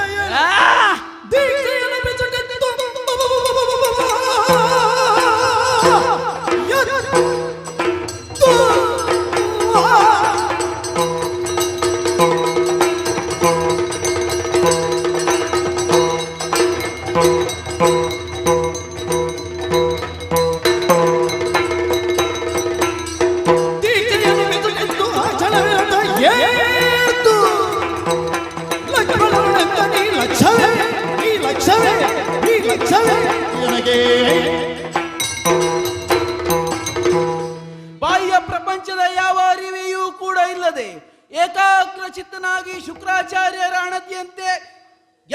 ಅನಿರೀಕ್ಷಿತನಾಗಿ ಕುಳಿತಂತಹ ಸಂದರ್ಭ ನನ್ನ ಏಕಾಗ್ರತೆಯ ಭಂಗ ಬರುವ ಹಾಗೆ ನನ್ನ ಹಣೆಗಾಗಿ ಬಂದಂತಹ ಕ್ರೂರವಾದಂತಹ ತಾಡನ ಕಾರಣ ಏನು ಎಂಬುದಾಗಿ ಕಣ್ಣು ಬಿಟ್ಟು ನೋಡಿದರೆ ಆಚಾರ್ಯ ಶುಕ್ರ ಸ್ಥಾನ ಪಲ್ಲಟವಾಗಿದೆ. ಯಜ್ಞವೇದಿಯಲ್ಲಿ ಧಗಧಗನೆ ಪ್ರಜ್ವಲಿಸುವಂತಹ ವೈಶ್ವಾನರಾಗ್ನಿ ನಂದಿಸಲ್ಪಟ್ಟಿದ್ದಾನೆ. ಯಜ್ಞಕ್ಕೆ ಶೇಖರಿಸಲ್ಪಟ್ಟಂತಹ ಎಲ್ಲಾ ಬಗೆಯ ಸೋಪಸ್ಕರಗಳು ಚೆಲ್ಲಾಡಲ್ಪಟ್ಟಿದ್ದಾವೆ. ಇದಕ್ಕೆ ಕಾರಣ ಯಾರು ಎಂಬುದಾಗಿ ನೋಡಿದ್ರೆ ನೀನ ನಾನೇ ಮಗಧ ರಾಯನ ಮೊಮ್ಮಗ ಸೌಮಿತ್ರಿ ಲಕ್ಷ್ಮಣ. ಇಷ್ಟು ಹೇಳಿದ್ರೆ ನನ್ನ ನಾಲಿಗೆಗೆ ಸೂತಕ ಬಂದಿತ್ತು. ಯಜ್ಞ ಸಂರಕ್ಷಕ ಲಕ್ಷ್ಮಣ ಅಲ್ವಾ ನೀನು? ಯಜ್ಞ ಅಂದ್ರೆ ಏನು ಅಂತ ಗೊತ್ತಿದ್ದವರು ಮಾಡುವುದರ ರಕ್ಷಕನೇ ನಾನು. 7 ಯಜ್ಞವನ್ನು ಮಾಡಿದವನೇ ಹೇಳುತ್ತಿರುವಂತಹ ಮಾತಿದು. ಯಜ್ಞ ರಕ್ಷಣೆ ಎಂತ ಪ್ರಸಂಗ ಅದು. ಒಬ್ಬನನ್ನು ಹಾರಿಸುವುದಂತೆ, ಒಬ್ಬನನ್ನು ಕೊಲ್ಲುವುದಂತೆ, ಸ್ತ್ರೀವಧೆ ಸಲ್ತದೋ ಎಂಬುದಾಗಿ ಪ್ರಶ್ನೆಯಂತೆ, ಅವಳನ್ನು ಕೊಲ್ಲುವುದು. ಅದೇ ಲಕ್ಷ್ಮಣ ಅಲ್ವಾ ನೀನು ಈ ಯಜ್ಞವನ್ನು ಭಂಗ ಮಾಡಿದವ? ಅದೇ ಲಕ್ಷ್ಮಣ. ಏನು ಯಾವ ವಿಧದಲ್ಲಿ ಇದನ್ನು ಸಮರ್ಥಿಸಿಕೊಳ್ತೀನಿ ನೀನು? ಅಯ್ಯೋ, ನಿಮ್ಮ ಅಣ್ಣನದೊಂದೊಂದು ಸಂಕಲ್ಪ ಅಂತೆ. ಪರಾಣ್ಮುಖರಾದವರನ್ನು ಕೊಲ್ಲಬಾರದು, ಹಿಂದೆ ಬೆನ್ನು ಹಾಕಿ ಓಡುವವರನ್ನು ಕೊಲ್ಲಬಾರದು. ಹೊಡಿಬಾರ್ದು ಅಂತ ಹೇಳಿದ್ದಲ್ಲ, ಕೊಲ್ಲಬಾರ್ದು ಅಂತ ಹೇಳಿದ್ದು. ಯಜ್ಞಕ್ಕೆ ಕುಳಿತವರನ್ನು ಒದಿಬೇಕು ಅಂತ ಯಾವಾಗ ಸೇರಿಸಿಕೊಂಡಿದ್ದಾನೆ ಅವ? ಯಜ್ಞ ಮುಗಿದು ಯಜ್ಞದಿಂದ ಎದ್ದಂತಹ ರಥವನ್ನು ಏರಿ ನಿಂತಿದ್ದೆ ಅಂತ ಆದ್ರೆ ನೀವೆಲ್ಲ ಒಂದು ಲೆಕ್ಕವ ನನಗೆ ಅಲ್ವಾ? ನಿನಗೆ ಈ ದುಸ್ಥಿತಿ ಬರುವುದಕ್ಕೆ ಕಾರಣ ಏನು ಅಂತ ನಾನು ಹೇಳ. ಯಜ್ಞ ಮಾಡಿದ್ದರಿಂದಲ್ಲ.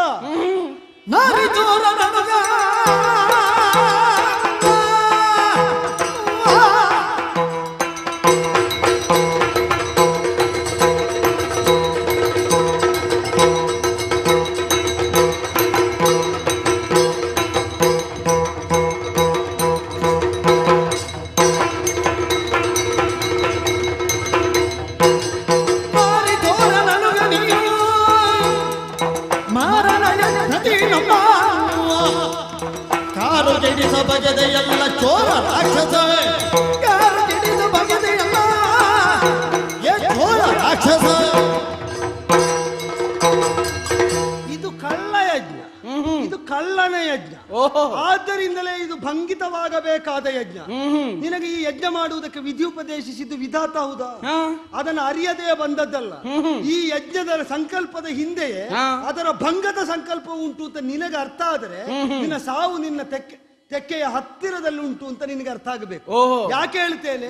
ಮಾರಣಾಧ್ವರವನ್ನು ಮಾಡಿ ಗೆಲ್ಲಿದೆ ಅಂತ ಆದರೆ ಮಾರಣಾಧ್ವರದ ಮುಖದಿಂದ ಎದ್ದಂತಹ ದಿವ್ಯಾಶ್ವಭರಿತವಾದಂತಹ ರಥ ಆಯುಧಾದಿಗಳ ಮೂಲಕವಾಗಿ ಅಜೇಯ ವಿಕ್ರಮಿಯಾಗಿ ನೀ ವಿಜೃಂಭಿಸಬಹುದು ಎಂಬುದು ಯಾರವರ ವಿಧಿಯವರ. ಅದರ ಜೊತೆಯಲ್ಲಿ ಒಂದು ನಿರ್ಬಂಧ ಹಾಕಿದನಲ್ಲ, ನೀ ಕುಳಿತಿರುವಾಗ ಯಜ್ಞ ಪೂರ್ಣ ಆಗದೆ ಮಧ್ಯದಲ್ಲೇ ಎದ್ದಾಗ ನಿನಗೆ ಏನಾಗುತ್ತದೆ ಅಂತ ಅದು ನಾನೇ ಕೇಳಿದಂತಹ ವಾರದು. ಅವ ಹೇಳಿದ್ದಲ್ಲ. ಅಲ್ಲ, ನಾನೇ ಎದ್ದರೆ ನನಗೆ ಮರಣ ಬರ್ಲಿ ದೇವರೇ ಎನ್ನುವುದಾಗಿ ನಾನೇ ಕೇಳಿದವ. ಹಾಗಾದ್ರೆ ಯಜ್ಞ ಭಂಗ ಯಾರೋ ಬಂದು ತಲೆಗೆ ಒದಿಲಿ ಅಂತ ನಾನು ಕೇಳಿರ್ಲಿಲ್ಲಪ್ಪ. ಆ ಯಜ್ಞ ಭಂಗ ಆಗಬೇಕೆಂಬುದು ಈಗ ಯಾರ ಸಂಕಲ್ಪ ಆಯ್ತು? ಅದು ದೇವರ ಅಲ್ಲಲ್ಲ. ಮರಣ ಬರುವ ಕಾಲದಲ್ಲಿ ಯಜ್ಞ ಭಂಗ ಆಗಬೇಕೆಂಬುದು ಸ್ವಯಂ ನಿನ್ನಿಂದಲೇ. ಈಗ ಇನ್ನೊಬ್ರು ಭಂಗ ಮಾಡಿದ್ದಕ್ಕೆ ನೀನು ಆಕ್ಷೇಪ ಹೇಳಬೇಡ. ದಾರಿ ತೆರೆದುಕೊಟ್ಟು ನಡೀದದ್ದು ಯಾಕೆ ಅಂತ ಪ್ರಶ್ನೆ ಕೇಳಲಿಕ್ಕಿಲ್ಲ. ನಡೀಲಿಕ್ಕೆ ದಾರಿ ಇದ್ದದ್ದು ಅಂತ ತಾತ್ಪರ್ಯ. ಆದ್ದರಿಂದಲೇ ನಿನ್ನ ಸಾವಿನ ಮನೆಯಲ್ಲಿ ನಿನಗೆ ಸಾವನ್ನು ಸಂಧಿಸುವಂತೆ ಮಾಡುವುದಕ್ಕೆ ನಡೆತರಬಹುದಾದಂತಹ ಇಂದ್ರಾರಿ ಮಾರ್ಗವನ್ನೇ ಕ್ರಮಿಸಿ ಇಲ್ಲಿಯ ತನಕ ಬಂದವರು. ನಿನಗೆ ಈ ಪರಿಭವ ಬಂದದ್ದು ಯಾಕೆ ಗೊತ್ತುಂಟು? ಯಾಕೆ? ನಾರಿ ಚೋರನಿಗೆ ನೀ ಅಣುಗನಾದದ್ದರಿಂದ. ನಿನ್ನಲ್ಲಿರುವುದು ಅಣು ಮಾತ್ರದಲ್ಲಾದರೂ ಅಥವಾ ಅಣುಗನ ರೂಪದಲ್ಲಾದರೂ ಆ ವಿಕ್ರಮಕ್ಕೆ ನಾರಿ ಚೋರನಾಗಿಯೇ ಪ್ರವರ್ತಿತನಾಗಿ ಲೋಕದಲ್ಲಿದ್ದಂತಹ ಸಾಧುಗಳಾದಂತಹ ಅಬಲೆಯರನ್ನು ಅಪಹರಿಸಿಯಾದರೂ ತಾನು ಅತಿಕ್ರಮಿಸಿಯಾದರೂ ಭೋಗಿಸಿ ಅವರ ಬದುಕಿಗೆ ದೈನ್ಯವನ್ನು ಕಲ್ಪಿಸಿ ಆದರೂ ತಾನು ಆನಂದ ಹೊಂದುತ್ತೇನೆಂಬ ವಿಕೃತ ಮನಸ್ಥಿತಿಯನ್ನು ಹೊಂದಿದ ದಶಕಂಠತ್ವದ ಅಣುಗತನ. ಅಂದ್ರೆ 10 ತಲೆಯಲ್ಲಿ ನಿನ್ನ ಅಪ್ಪನಲ್ಲಿ ವಿಜೃಂಭಿಸ್ತಾ ಇದ್ದರೆ ಆ 10 ತಲೆಯ ಸತ್ವವನ್ನು ಒಂದರಲ್ಲಿ ಹೀರಿ ಅದನ್ನು ಸಮರ್ಥಿಸ್ತಾ ತಂದೆ ಕೇಳು. ನೀನು ಹೇಳಿದಂತಹ ಮಾತು ಸಿಂಧುವನ್ನು ಉತ್ತರಿಸಿ ಬರುವಡೆ ತಂದೆಗ ಸಾಧ್ಯ. ರಾಘವನದ್ದು ಬಂದೆವಾದರೆ ನಾನು ನೋಡಿಕೊಳ್ತೇನೆ ಹೇಳಿದವ ನಾನೇ. ಮಾತ್ರವಲ್ಲ, ವಂಚಿಸಿ ತಂದುದು ಅನ್ಯಾಯ ರಾಜಸಕ್ಕೆ ಅಂದ್ರೆ ಅರ್ಥ ಎಂತದ್ದು? ಅದಕ್ಕೆ ಬೇರೆ ಬೇರೆ ಅರ್ಥ ಹೇಳಿದ್ರು. ಆದ್ರೆ ನಿನ್ನ ಚಿಕ್ಕಪ್ಪ ಸರಿಯಾದ ಅರ್ಥ ನನ್ನೊಟ್ಟಿಗೆ ಹೇಳಿದ್ದಾನೆ. ಹೌದಪ್ಪ, ನನ್ನ ಮಾತಿಗೆ ವಿಮರ್ಶೆ ಮಾಡ್ಲಿಕ್ಕೆ ಅವ ಮತ್ತೆ ನಿನ್ನ ಮಾತಿಗೆ ಮತ್ತೆ ನೀನೇ ವಿಮರ್ಶೆ ನಾನೇ ಮಾಡು. ಮಾಡ್ಬೇಕು. ಅವರು ಹೇಳಿದ ಮಾತು ವಿಮರ್ಶೆ ಯೋಗ್ಯ ಆದ್ರೆ ಹೇಳುವುದೇ ಇಲ್ಲ. ಆದ್ದರಿಂದಲೇ ತಾವು ಹೇಳಿದ ಮೇಲೆ ಅದರಲ್ಲಿ ಅಯೋಗ್ಯವಾದದ್ದು ಯಾವುದು ಅಂತ ಅನ್ಯರೇ ವಿಮರ್ಶೆ ಮಾಡಬೇಕಾದದ್ದು. ಅದಲ್ಲದಿದ್ರೆ ವಿಮರ್ಶೆ ಮಾಡಿದ ಮೇಲೆ ಮಾತು ಹೊರಡಬೇಕಾದದ್ದು. ಹೌದಪ್ಪ. ಏನು ಹೇಳಿದ ಗೊತ್ತಾ? ವಂಚಿಸಿ ತಂದುದ ನ್ಯಾಯ ರಾಜಸಕ್ಕೆ ಎಂಬುದಕ್ಕೆ ಅರ್ಥ ಏನು? ನಿಮಗೆ ತರಲೇಬೇಕು ಅಂತಿದ್ರೆ ವಂಚನೆ ಬೇಡಿತ್ತು, ನೇರವಾಗಿ ಹೋಗಿ ಹಿಡ್ಕೊಂಡು ಬರಬೇಕಾಗಿತ್ತು ಅಂತ. ಹೀಗೆ ಹೇಳಿದ್ರೆ ಅವ ಹೇಳಿದ್ದು ಸರಿ ಉಂಟು. ಅದಕ್ಕೆ ತಿಳಿಯದವರು ಏನರ್ಥ ಹೇಳಿದ್ರು, ನೀವು ಅದೊಂದು ಮಾಡಬಾರ್ದಿತ್ತು ಅಂತ ಬಹಳ ಒಳ್ಳೆಯವನಾಗಿ ಹೇಳಿದ ಅಂತ. ಇಲ್ಲ, ನಾರಿ ಚೋರ ನಣುಗ ನೀನು, ಅವರ ಕೃತ್ಯದ ಯೌವನ ನೀನು. ಆದ್ದರಿಂದಲೇ ಅವರನ್ನು ಹಿರಿದಾದವನದಿ ಸಂಚರಿಸುವ ಕಪಿಗಳು ಬಂದರೆ ಅವರನ್ನೆಲ್ಲ ಗಾರುಗೆಡಿಸಿ ಗೆಲುವನ್ನು ಸೂರೆಗೊಳ್ಳುವ ಯೋಗ್ಯತೆ ಉಂಟು ಅಂತ ನಿನ್ನ ಅಪ್ಪನೆದುರು ವೀರವಾಣಿಯನ್ನು ಹೊರಡಿಸಿದ ಇಂದ್ರಾರಿಯಾದ ಮಗ ಆ ದುಷ್ಕೃತ್ಯದ ಸಮರ್ಥಕನಾಗಿ ಪರಿವರ್ತಿತವಾದ ಕ್ಷಣದಿಂದಲೇ ಇದೋ ಚೋರನಾಗಿದ್ದಿ, ಚೋರನ ಮಗನಾಗಿದ್ದಿ, ಚೋರ ರಾಕ್ಷಸನಾಗಿದ್ದಿ. ಈಗಲೂ ಚೋರತನವನ್ನೇ ತೋರಿದ್ದದಕ್ಕೆ ಮೈವೆತ್ತು ನಿಂತು ಹೋರಾಟ ಮಾಡಿ ಮೈಮರೆ ಮಾಡಿ ಕಣ್ಮರೆಯಾಗಿ ಮೈಯನ್ನು ಶಬ್ದಾಘಾತವನ್ನು ಉಂಟು ಮಾಡಿದ ರಾಮಸಾಯಕಕ್ಕೆ ಒಡ್ಡಿ ಮತ್ತೆ ಪ್ರತ್ಯಕ್ಷನಾಗಿ ಹೋರುವುದಕ್ಕಾಗದೆ ಹಾರಿ ಹೋಗಿ ಮತ್ತೆ ಹಾರುವವನ ಮುಂಭಾಗದಲ್ಲಿ ಸಾಗದೆ ಹೋಗಿ ಈಗ ಮೂಲ ನಿಕುಂಭಿಳೆಯ ಆಳಕ್ಕೆ ಇಳಿದಿದ್ದಿ.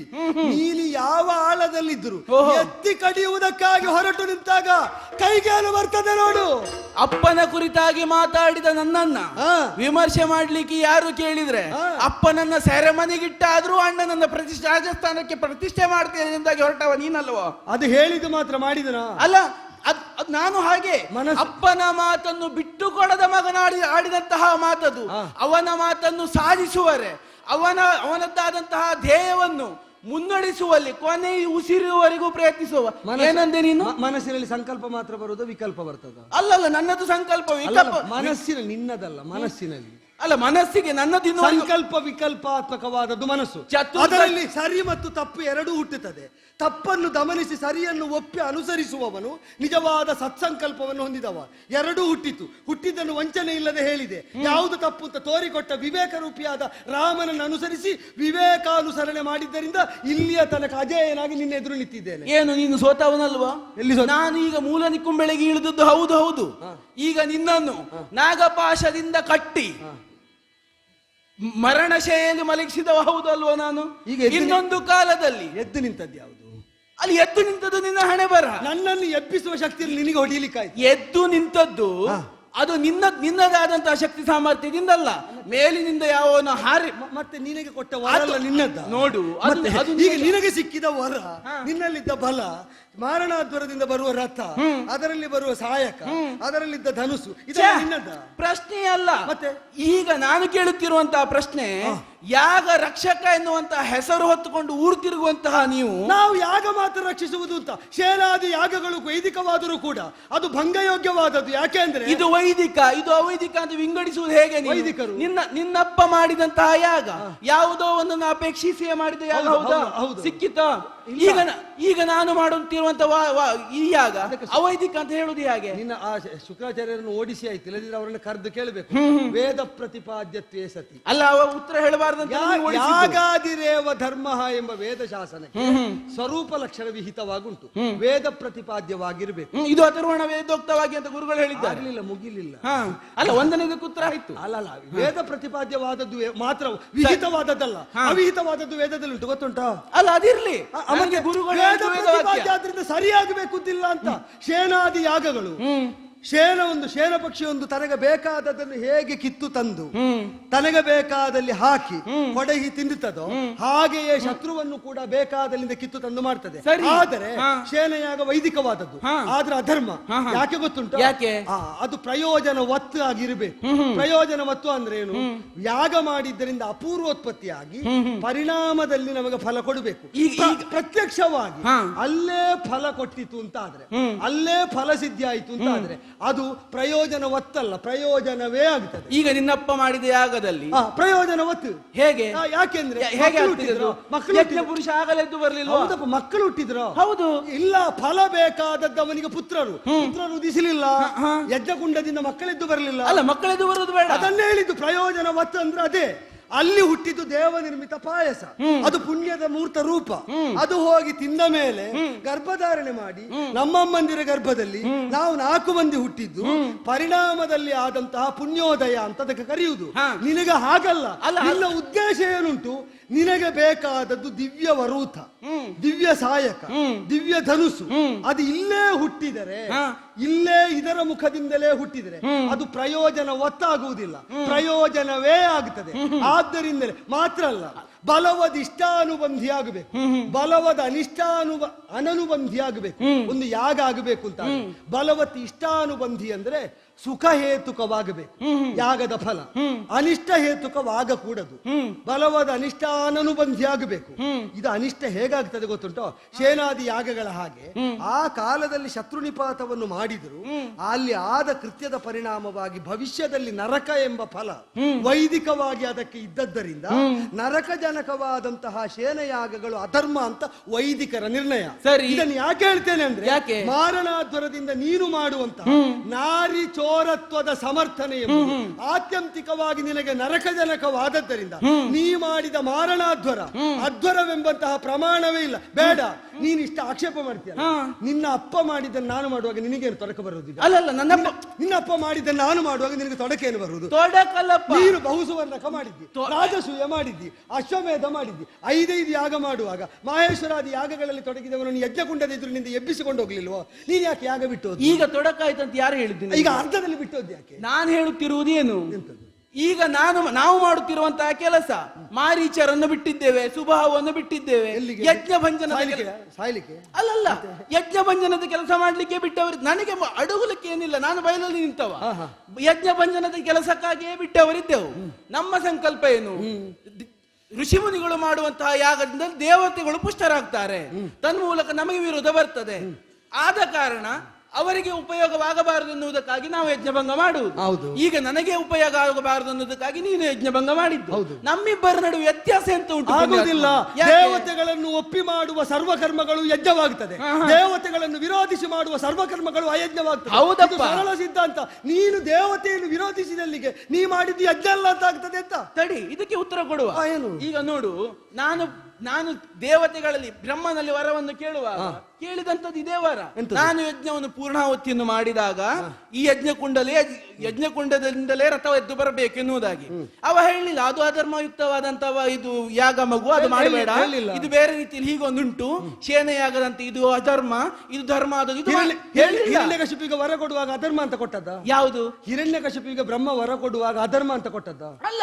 ಅದನ್ನು ಭೇದಿಸಿ ವಿಷ್ಣು ಕಡಿದದ್ದು ನರಸಿಂಹನಾಗಿ ಧರ್ಮವೋ ಧರ್ಮವೋ? ನೋಡು, ನನಗೆ ಅಜ್ಜ ಅವ್ವ ಹೊರತು ಬ್ರಹ್ಮನ ವರ ಮೀರಿ ಅಲ್ವ ನನಗೆ ಬೇಕಾಗಿಲ್ಲ. ಅವ್ವ ಒಪ್ಪಿದ್ದಾನೆ ಅಂತ ಆದ್ಮೇಲೆ ಕೊಡುವುದಕ್ಕೆ ಒಪ್ಪಿದ್ದಾನೆ, ಅದು ನಮಗೆ ಧರ್ಮ ಆಯ್ತು. ಆ ಕೊಟ್ಟದರಲ್ಲೇ ಭೇದಿಸುವುದಕ್ಕೆ ಒಪ್ಪಿದ್ದಾನಲ್ಲ. ಯಜ್ಞ ಮಧ್ಯದಲ್ಲಿ ಭೇದಿಸಿದವ ಇಂದ್ರಾರಿಯ ಸಾವಿಗೆ ಕಾರಣ ಆಗ್ತಾನೆ ಎಂಬುದು ನನ್ನ ಮಾತು, ಬ್ರಹ್ಮನ ಮಾತು. ನಿನಗೆ ಭೇದಿಸಿದ್ದಕ್ಕೆ ಆಕ್ಷೇಪ ಮಾಡಿದವ ಯಾರು? ನನಗೆ ಆಕ್ಷೇಪ ಇಲ್ಲ. ಈಗ ನಾನು ನೀನು ಒಂದೇ ಅಂತ ಆಯ್ತಲ್ಲ, ನೀನ್ ಯಾವ ರೀತಿ ಧರ್ಮಿಷ್ಠ ಅಂತ? ಇಲ್ಲಪ್ಪ, ನೀನು ನಾನು ಒಂದಲ್ಲ. ಬ್ರಹ್ಮನನ್ನು ಅನುಸರಿಸುವಂತಹ ಬ್ರಹ್ಮನಿಷ್ಠರಾದಂತಹ ಕ್ಷತ್ರಿಯರು ನಾವು ಅಂತಾದದ್ದು, ನೀನು ನಾನು ಒಂದು ಅಂತಾದದ್ದಲ್ಲಿ ಯಾರು ಹೇಳಿದ್ದು ನಿನಗೆ? ಈಗ ನೋಡು, ನೀ ಹೇಳಿದ ದೇವತೆಗಳ ವಿರೋಧವಾದಂತಹ ಕೆಲಸಗಳನ್ನು ಮಾಡಿದ್ದೆ ಎನ್ನುವುದಾಗಿ. ನಾನು ಮಾಡಿದ್ದೇನೆ, ಬಹುಸೂರ್ಣ ಯಾಗಗಳನ್ನು ಮಾಡಿದ್ದೇನೆ, ರಾಜಸೂಯ ಯಾಗವನ್ನು ಮಾಡಿದ್ದೇನೆ, ಅಶ್ವಮೇಧ ಯಾಗವನ್ನು ಮಾಡಿದ್ದೇನೆ. ಅಲ್ಲಿ ಇಂದ್ರಾಯ ಸ್ವಹ ಇಂದ್ರಾಯ ಇದನ್ನ ಮಮ ಅಂತ ಮಂತ್ರವನ್ನೇ ಹೇಳಿದ್ದು. ಬೇರೆ ಇಂದ್ರನಿಗೆ ನಾನು ಅರ್ಘ್ಯವನ್ನು ಕೊಡ್ಲಿಲ್ಲ. ಹೌದಾ? ಅಲ್ಲಿ ದೇವತೆಗಳಿಗೆ ಯುಕ್ತವಾಗಿ ಕೆಲಸ ಮಾಡಿದ್ದು. ಮಹೇಶ್ವರ ಯಾಗದ ಮೂಲಕ ತಾಮಸಿ ವಿದ್ಯೆಯನ್ನು ಪಡೆದುಕೊಂಡು ಬಂದು ಆಮೇಲೆ ದೇವತೆಗಳಿಗೆ ಬಡಿಯುವಾಗ ಬಡಿದಿದ್ದೇನೆ. ಆಯ್ತು. ಈಗ ನಿನ್ನದ್ದು ಹಾಗೆ ಯಜ್ಞ ಸಂರಕ್ಷಣೆಯನ್ನು ಮಾಡಿದ್ದಿ. ಊರಿಗೆ ಒಂದು ಹೆಸರಾಗಬೇಕಿತ್ತು ನಿಮಗೆ, ಯಜ್ಞ ಸಂರಕ್ಷಕರು ಎನ್ನುವುದಾಗಿ, ಧರ್ಮಿಷ್ಠರು ಎನ್ನುವುದಾಗಿ ಹೆಸರು ಬೇಕಿತ್ತು. 4 ಕಡೆ ತಿರುಗಾಟ ಮಾಡಿದ್ರಿ. ಕೊಂದು ಕೊಡುವೆ ರಾಕ್ಷಸರನ್ನ ಪೊಡವೆಯನ್ನು ನಿಮಗೆ ಮಾಡಿ ಕೊಡ್ತೀನಿ ಎನ್ನುವುದಾಗಿ ಮುನಿಗಳಿಗೆ ಆ ವಚನಗಳನ್ನು ಕೊಟ್ರಿ. ಈಗ ಈಗ ಈಗ ಸಮುದ್ರ ತರಣ ಮಾಡುವಾಗ ನೀನು ಮಾಡಿದ್, ನಿಮ್ಮ ಅಣ್ಣ ಮಾಡಿದ್ದೆಂತದ್ದು ಎಂತದ್ದು? ಈಗ ದೇವತೆಗಳಿಗೆ ನೀವು ಪೂಜೆಯಿಂದಲೇ ನೀವು ಒಲಿಸಿಕೊಳ್ಳುವವರಲ್ವ?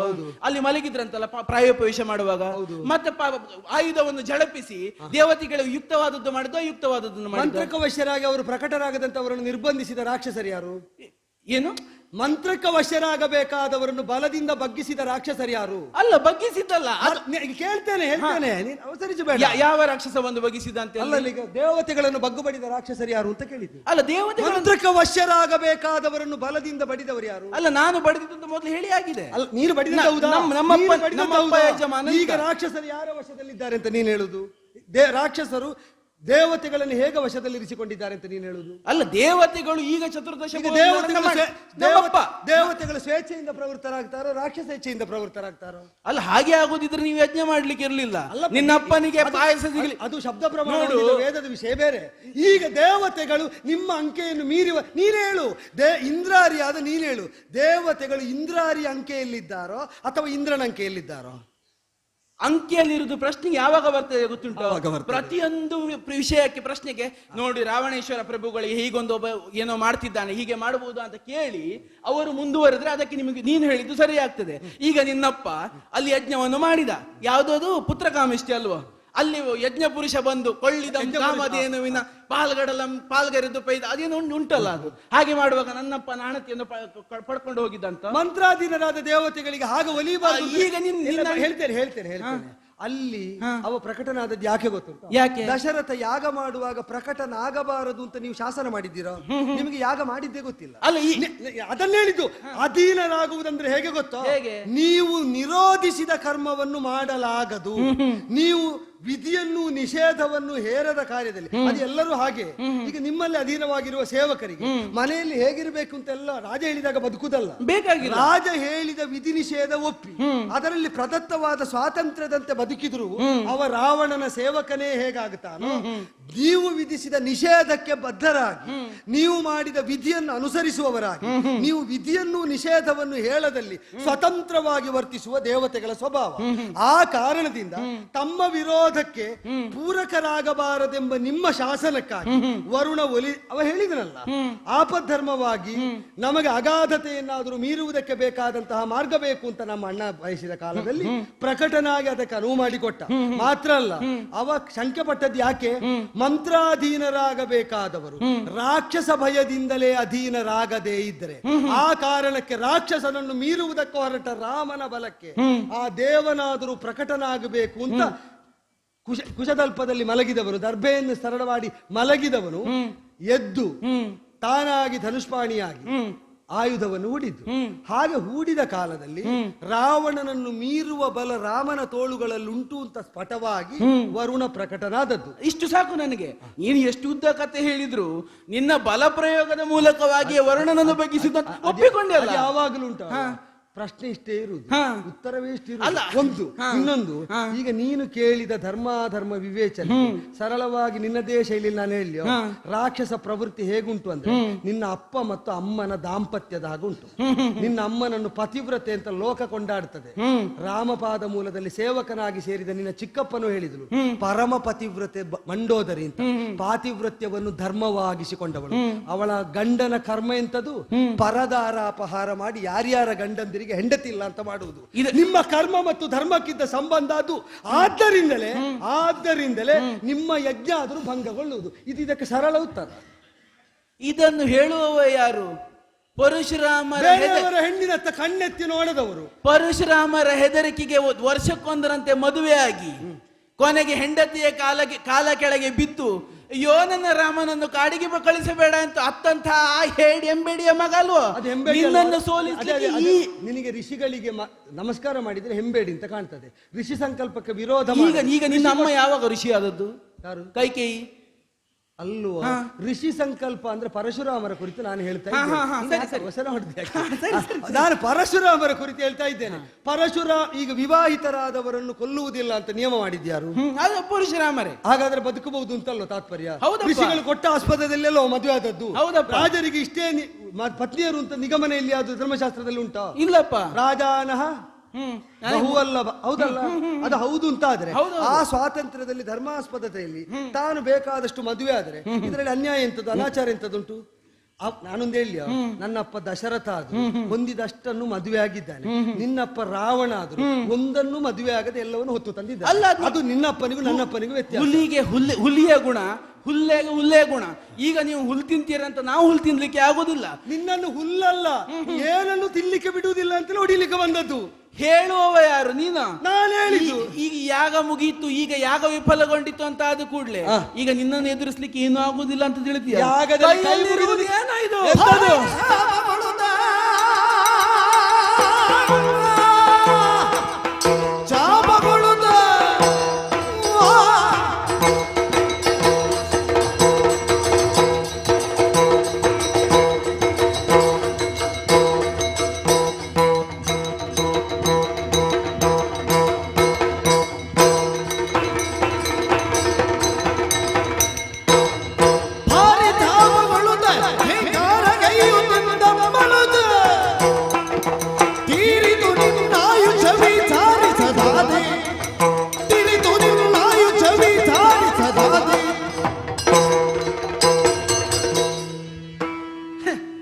ಒಂದು ಕ್ಷಣಕ್ಕೆ ನನ್ನ ಮೇಲೆ ನನಗೆ ಜಿಗುಪ್ಸೆ ಬಂದು ಹೋಯ್ತು. ಇದೆಲ್ಲ ಬೇಕಿತ್ತು, ಇದೆಲ್ಲ ವ್ಯವಸ್ಥೆ. ಈ ಮಾರಣ ಹೊಡಿಲಿಕ್ಕೆ ಬಂದವ ಯಾರು? ಅನುಜ ಲಕ್ಷ್ಮಣ ಅಲ್ವಾ ನೀನು? ನಿನ್ನದ್ದಾದಂತ ಸ್ವಂತದ್ದೇನಿಲ್ಲ, ಅಣ್ಣನ ತಮ್ಮ. ನಾನು ಓತಿಖ್ಯಾತವನ್ನು ಹಿಚುಕುವುದಕ್ಕೆ ಬಂದದ್ದು. ಹೌದಾ? ಹೌದೌದು. ಬಣ್ಣವನ್ನು ಸನ್ನಿವೇಶಕ್ಕನುಗುಣವಾಗಿ ಬದಲಿಸುವುದಕ್ಕೆ ಓತಿಖ್ಯಾತ ಅಂತ ಹೆಸರು. ನಾನು ಮಾಡಿದ ಸಿದ್ಧತೆ ನೋಡಿದ್ರೆ ಈ ಕ್ಷೇತ್ರದ ಒಂದು ಮಹಾಸ್ಫೋಟವೇ ಬಂದ ಹಾಗೆ ನಾನು ಶಿವ ಶಿವ ಅಂತೆಲ್ಲ ತಲೆ ಬಡಿದುಕೊಂಡೆ. ನೀನು ಯಾವ ಶಿವನನ್ನು ಕರೆದ್ರು ಈಗ ನಿನಗೆ ನಾನು ಶಿವನು ಬ್ರಹ್ಮನು ವಿಷ್ಣುವು ನಾನೇ. ಹೌದಪ್ಪ, ಎರಡೆರಡು ಬಾರಿ ರಕ್ತಕಾರಿ ಬಿದ್ದವಾಲು. ಹೌದು, ಈಗ ನಾನು ಆ ದಿನ ಯುದ್ಧ ಮಾಡುವಾಗ ಬ್ರಹ್ಮಾಸ್ತ್ರ ಪ್ರಯೋಗ ಮಾಡಿದಾಗ ಅಣ್ಣ ತಮ್ಮಂದಿರು ಯಾಕೆ ಶರಣಾಗಿ ನಿಂತದ್ದು? ಬ್ರಹ್ಮಾಸ್ತ್ರಕ್ಕೆ ಮರ್ಯಾದೆ ಇದ್ದದ್ರಿಂದ. ಹೌದು, ಉಳಿದ ಅಸ್ತ್ರ ಮರ್ಯಾದೆ ನಾನು ನಾನು ಹೇಳ್ತೇನೆ, ಮರ್ಯಾದೆಯನ್ನು ಕೊಟ್ಟವರಿಗೆ ಮರಣವನ್ನು ಕೊಡದಷ್ಟು ಮರ್ಯಾದೆ ನಿನಗಿಂತ ಹೆಚ್ಚಿನ ಮರ್ಯಾದೆ ನೀನು ಬಿಟ್ಟ ಅಸ್ತ್ರಕ್ಕಿದ್ದದ್ರಿಂದ, ಅದರ ಅಧಿದೇವತೆ ಬ್ರಹ್ಮನಿಗಿದ್ದದ್ರಿಂದ.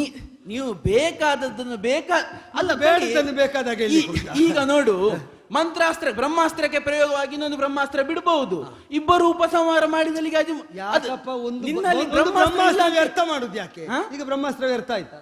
ಇಲ್ಲಪ್ಪ, ಇಲ್ವಲ್ಲ. 67 ಕೋಟಿ ಕಪಿಗಳು ಸತ್ತು ಬಿದ್ದಿದ್ದನ್ನು ನೋಡಿ ಚಂದ ನೋಡ್ಲಿಕ್ಕೆ ಬಂದವರಲ್ವಾ ನೀವು? ಈಗ ಎಷ್ಟು ಹೆಣ ಸಿಕ್ಕಿತ್ತು ನಿಮಗೆ? ಅಲ್ಲ, ನಮಗೆ ಈಗ ಹೆಣ ಸಿಕ್ಕಿತಾ? ಸತ್ತು ಬಿದ್ದುದು ಹೌದಾ? ಈಗ ಹೆಣ ಸಿಕ್ಕಿತಾ? ಈಗ ನಮ್ಮವರ ಹಣ ನಿಮ್ಗೆ ಸಿಕ್ಕಿತ್ತು, ನಾವು ನದಿಗೆ ಹಾಕಿದ್ದೇವೆ. ಅದೇ ನದಿ ಸಿಕ್ಕಿತ್ತು. ಈಗ ಹೆಣ ಹುಡುಕ್ಲಿಕ್ಕೆ ನಾವು ಬಿದ್ದದ್ದನ್ನು ಎಬ್ಬಿಸಿ ನಿಲ್ಲಿಸ್ತೇವೆ, ನೀವು ಬಿದ್ದದ್ದನ್ನು ನದಿಗೆ ಹಾಕಿ ತೊಳೆಯುತ್ತೀರಿ. ಅಂದ್ರೆ ಅರ್ಥ ಏನು? ಹೇಳುವಾಗ ನಾವು ದೊಡ್ಡ ಸಂಗತಿ ಹೌದೌದು ಮಾಡುವುದು ನದಿಗೆ ಹಾಕುದಲ್ವೋ? ಸಂಖ್ಯೆ ಸಿಕ್ಕಬಾರದು. ಕೋಟಿ ಕೋಟಿ ಪ್ರಯೋಜನ ಏನು? ಎಲ್ಲ ನದಿಗೆ ಬಿದ್ದು ಸತ್ತ ಮೇಲೆ ನದಿಗೆ ಬಿದ್ದು ಕೊಳೆಯುವುದಕ್ಕಿದ್ದದ್ದಲ್ವ?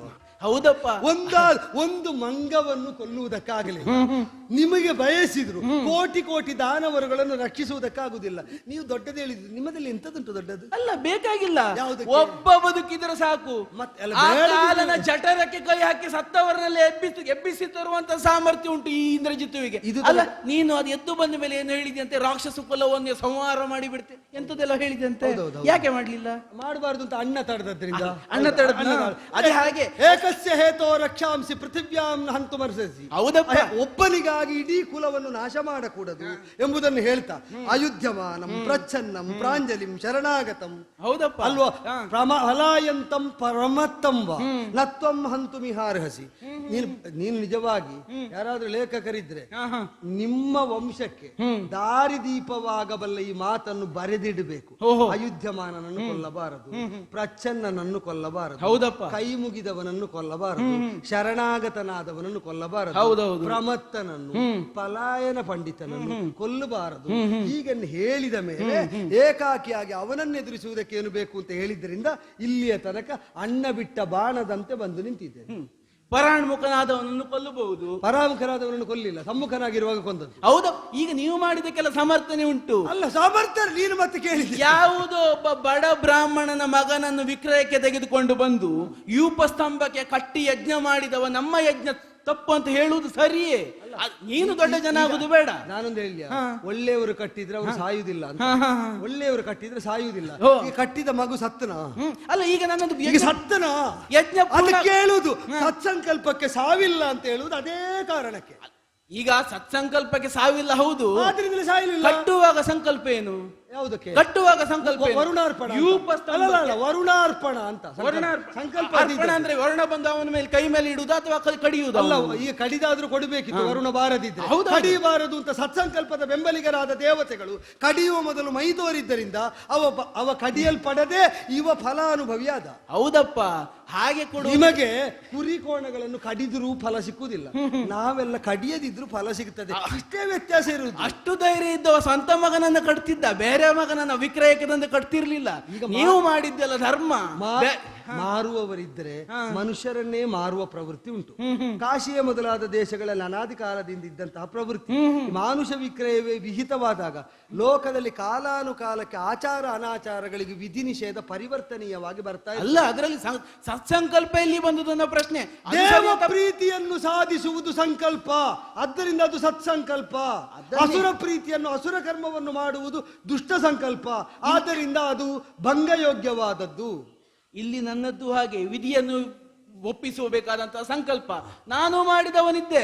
ಬಿಡು, ಈಗ ಅದು ಇದಕ್ಕೆ ಬರುವ ನಿನ್ನದ್ದು ನೀನು ವ್ರತಕ್ಕೆ. ಅದು ಚಿಕ್ಕ ಮಕ್ಕಳು ಹಾಗೆ ಅಂತೆ, ಒಂದು ಕೈಯಲ್ಲಿ ಕಲ್ಲು ಹಿಡಿದು ಸೂರ್ಯನತ್ತ ದೃಷ್ಟಿ ಹಾಯಿಸಿ ನಿಲ್ಲುವುದು. ಈಗ ಈ ಸೂರ್ಯನನ್ನು ಕಲ್ಲಿಂದ ಕಣೆಯಿಂದ ಕೆಡಹಿ ಬಿಡುತ್ತೇನೆ. ಅದು ಮಗು ಅಮ್ಮ ಬಂದು ಹೇಳುದು, ಬೇಡ ಮಗು, ನಾಳೆ ಬೆಳಕಿರ್ಲಿಕ್ಕಿಲ್ಲ. ಮಾರದಿನ ಇವ ಹೋಗಿ ಹೇಳುವುದಂತೆ ಊರಲ್ಲಿ, ನಾನು ಬಿಟ್ಟಿದ್ದಕ್ಕೆ ಸೂರ್ಯ ಉಂಟು. ಈ ರಾಕ್ಷಸ ಕುಲವನ್ನು ಸಂಹಾರ ಮಾಡ್ಲಿಕ್ಕೆ ನಿನಗೆ ಆಗುವುದು ಹೌದಾದ್ರೆ ಈಗ ಬಂದಂತಹ ಎಲ್ಲ ಅರಿವೀರನ್ನು ಒಂದೇ ಬಾಣದ ಯಾಕೆ ಮಾಡ್ಲಿಲ್ಲ? ಯಾವುದನ್ನು? ಈಗ ನಾನು ಯುದ್ಧಕ್ಕೆ ಬಂದ ನಂತರ ಕೊಲ್ಲಬಾರದು ಎಂಬುದನ್ನು ಕೇಳಿ ಸುಮ್ಮನಿದ್ದೇನೆ ಅಂತ ಹೇಳಿದೆ. ನಿನಗೆ ನಾನು ಹೇಳ್ತೇನೆ, ರಾಕ್ಷಸರಲ್ಲಿ ವಿರೋಧಿಗಳು ಇವರು ಅಂತ ಗೊತ್ತಾದ ಮೇಲೆ ಕೊಲ್ಲು ಅಂತ ಹೇಳಿದ್ನ ಇಲ್ವ ನಿಮ್ಮ? ನಾನು ನೀನೆಷ್ಟು ದುರ್ಬಲ ಗೊತ್ತಾ? ನಿನ್ನೆ ಕೊಲ್ಲುವುದಕ್ಕೆ ಅದೆಲ್ಲ ಬೇಡ ಅಂತ ಅಣ್ಣ ಹೇಳಿದಾಗ ಮತ್ತೆ ಯೋಚಿಸಿದ್ರೆ ಗೊತ್ತಾಯ್ತು. ಒಂದು ಮಂಗನಿಗೆ, ನೀವೇ ಹೇಳಿದ ಮಂಗ ಅಂತ, ನಾವು ಅವನನ್ನು ಹನುಮಂತ ಅಂತದ್ದು ವಾನರ ಯೂತ ಮುಖ್ಯ ಅಂತಲೇ ತಿಳಿದ ಅವನನ್ನು. ಒಂದು ಮಂಗ ಅಂತ ಹೇಳುವವನನ್ನು ಬಂಧಿಸಿ ಬಂಧನದ ಬಿಗುವನ್ನು ಉಳಿಸಿಕೊಳ್ಳಲಾಗದ ಬ್ರಹ್ಮಾಸ್ತ್ರವನ್ನು ಅತ್ಯಂತ ಶ್ರೇಷ್ಠ ಅಂತ ಹೊಂದಿದ್ದು. ಬ್ರಹ್ಮಾಸ್ತ್ರಕ್ಕಿಂತ ಮಿಗಿಲಾದ ಅಸ್ತ್ರ ಇಲ್ಲ ನಿನ್ನಲ್ಲಿ, ಯಾರಲ್ಲೂ ಇಲ್ಲ. ಬ್ರಹ್ಮಾಸ್ತ್ರ, ಬ್ರಹ್ಮಶಿರೋಸ್ತ್ರ, ಅದನ್ನೇ ಪ್ರಯೋಗಿಸಿದ್ದು. ಮಂಗನನ್ನು ಬಂಧಿಸಿ ಗಟ್ಟಿ ಹಿಡಿದಿಡಲಿಕ್ಕೆ ಆಗದ್ದು. ಈಗ ನಿನ್ನಲ್ಲಿ ಅವನಿಂದ ಮಿಗಿಲಾದವ ಬಂದ್ರೆ ಅದಕ್ಕಿಂತ ದೊಡ್ಡದೆಂತಾದ್ರೂ ಉಂಟಾ? ಅಲ್ಲ, ಈಗ ನನ್ನನ್ನು ಕಟ್ಟಿ ಹಿಡಿಲಿಕ್ಕಾಗಲಿ ನೀ ಹೇಗೆ ಹೇಳುದು? ನನ್ನ ಸಂಕಲ್ಪ ಅಷ್ಟೇ ಇತ್ತು. ಎಷ್ಟು ಇದ್ದದ್ದು? ಅವನು ಬಿಡಿಸಬೇಕಾದ ಸಮಯದಲ್ಲಿ ಬಿಟ್ಟು ಹೋಗ್ಲಿ ಅನ್ನೋದು ಸಂಕಲ್ಪದಲ್ಲಿ. ನಾನೊಂದು ಕೇಳುವುದು, ನಿನ್ನವರು ಬಂದು ಅಲ್ಲಿ ಇಡೀ ಊರಿಗೆ ಗೊತ್ತಾಗುವಾಗ ನೀನು ಬ್ರಹ್ಮಾಸ್ತ್ರದಿಂದ ಬಂಧಿಸಿದವರಿಗೆ ಬೇರೆ ನಾರಿನ ರಜ್ಜುವಿನಿಂದ ಬಂಧನಾಗಿದಂತೆ, ಅದು ಎಂತದಕ್ಕೆ ಕಟ್ಟಿದ್ದು? ಯಾಕೆ? ನೀನು ಬಂಧಿಸಿ ಬ್ರಹ್ಮಾಸ್ತ್ರದಿಂದ ಕಟ್ಟಿದವರನ್ನು ಬೇರೆ ನಾರಿನ ಸೆಣಬಿನ ನಾರಿನಿಂದ ಮಾಡಿದ ರಜ್ಜು ಏನುಂಟು ಅದರಿಂದ ಬಂಧಿಸಿದ್ರಲ್ಲ, ಅದೆಂತದಕ್ಕೆ? ಅದು ಕೆಲವೊಮ್ಮೆ ನನಗೆ ವಿಕಲ್ಪ ಬರುವುದು, ಇದಕ್ಕಿಷ್ಟು ಸಾಕಿತ್ತು, ಇದನ್ನು ಯಾಕೆ ಪ್ರಯೋಗಿಸಿದೆ ಅಂತ ತಲೆಗೆ ಮೊದಲು ತೆಗೆಯದೆ ಇದು ಕಟ್ಟಿದ್ಯಾಕೆ ಅಂತ. ಯಾವುದು? ಮೊದಲು ಅದನ್ನು ತೆಗೆಯದೆ ಇದು ಅಲ್ಲ, ಇದು ಕಟ್ಟಿದ ಮೇಲೆ ಅದು ಬಿಡಿಸಲ್ಪಡ್ತದೆ ಅಂತ ಗೊತ್ತಿದೆ ಕಟ್ಟಿದ್ದು. ಇದಕ್ಕೆ ಮತ್ತೆ ನನ್ನದೆಂತದ್ದು ಹೇಳುದು ನೀನು? ಎಂತದ್ದು? ಎಲ್ಲದಕ್ಕೂ ಉತ್ತರ ಉಂಟು, ಹೌದು. ಅಂತ. ಮತ್ತೆ ಇದೆಂತದ್ದು? ಅದನ್ನ ಹೇಳಿದ್ದು. ಬ್ರಹ್ಮಾಸ್ತ್ರ ಕಟ್ಟಿದ ಮೇಲೆ ಬ್ರಹ್ಮಾಸ್ತ್ರ ಪ್ರಯೋಗಿಸಿದವನಿಗೆ ಬರುವ ವಿಕಲ್ಪದಲ್ಲಿ ಅಯ್ಯೋ ಪುಣ್ಯ, ಅದಕ್ಕೆ ಪರ್ಯಾಯ ಕಾಣುವುದು ಯಾವುದು? ಯಾವುದೋ ಸೆಣಬಿನ ನಾರು ಅಲ್ವಾ, ಅದರ ಹಗ್ಗ. ನಿನಗೆ ಹೇಳ್ತೇನೆ, ನಿನಗೆ ಬ್ರಹ್ಮನನ್ನು ಒಪ್ಪಿಸುವ ಕಷ್ಟ ಬೇಡ, 30 ಕೋಟಿ ದೇವತೆಗಳ ಸಂಕಲ್ಪವನ್ನು ತಿಳಿಯುವ ಕಷ್ಟ ಬೇಡ. ನಿನಗೆ ಬೇಕಾದ ಗೆಲುವು ಬರಬೇಕು ಅಂತ ಮೊದಲು ನೀನು ಗುರುತಿಸಬೇಕಾದದ್ದು ಯಾವ ಶಕ್ತಿ ಕೇಂದ್ರದಿಂದ ಬಲ ಬರ್ತದೆ ಅಂತಲ್ಲ, ಯಾವುದು ನಮ್ಮ ದೌರ್ಬಲ್ಯದ ಕೇಂದ್ರ ಅಂತ. ಅದು ಯಾರು ಗೊತ್ತುಂಟು? ಕೂಳ.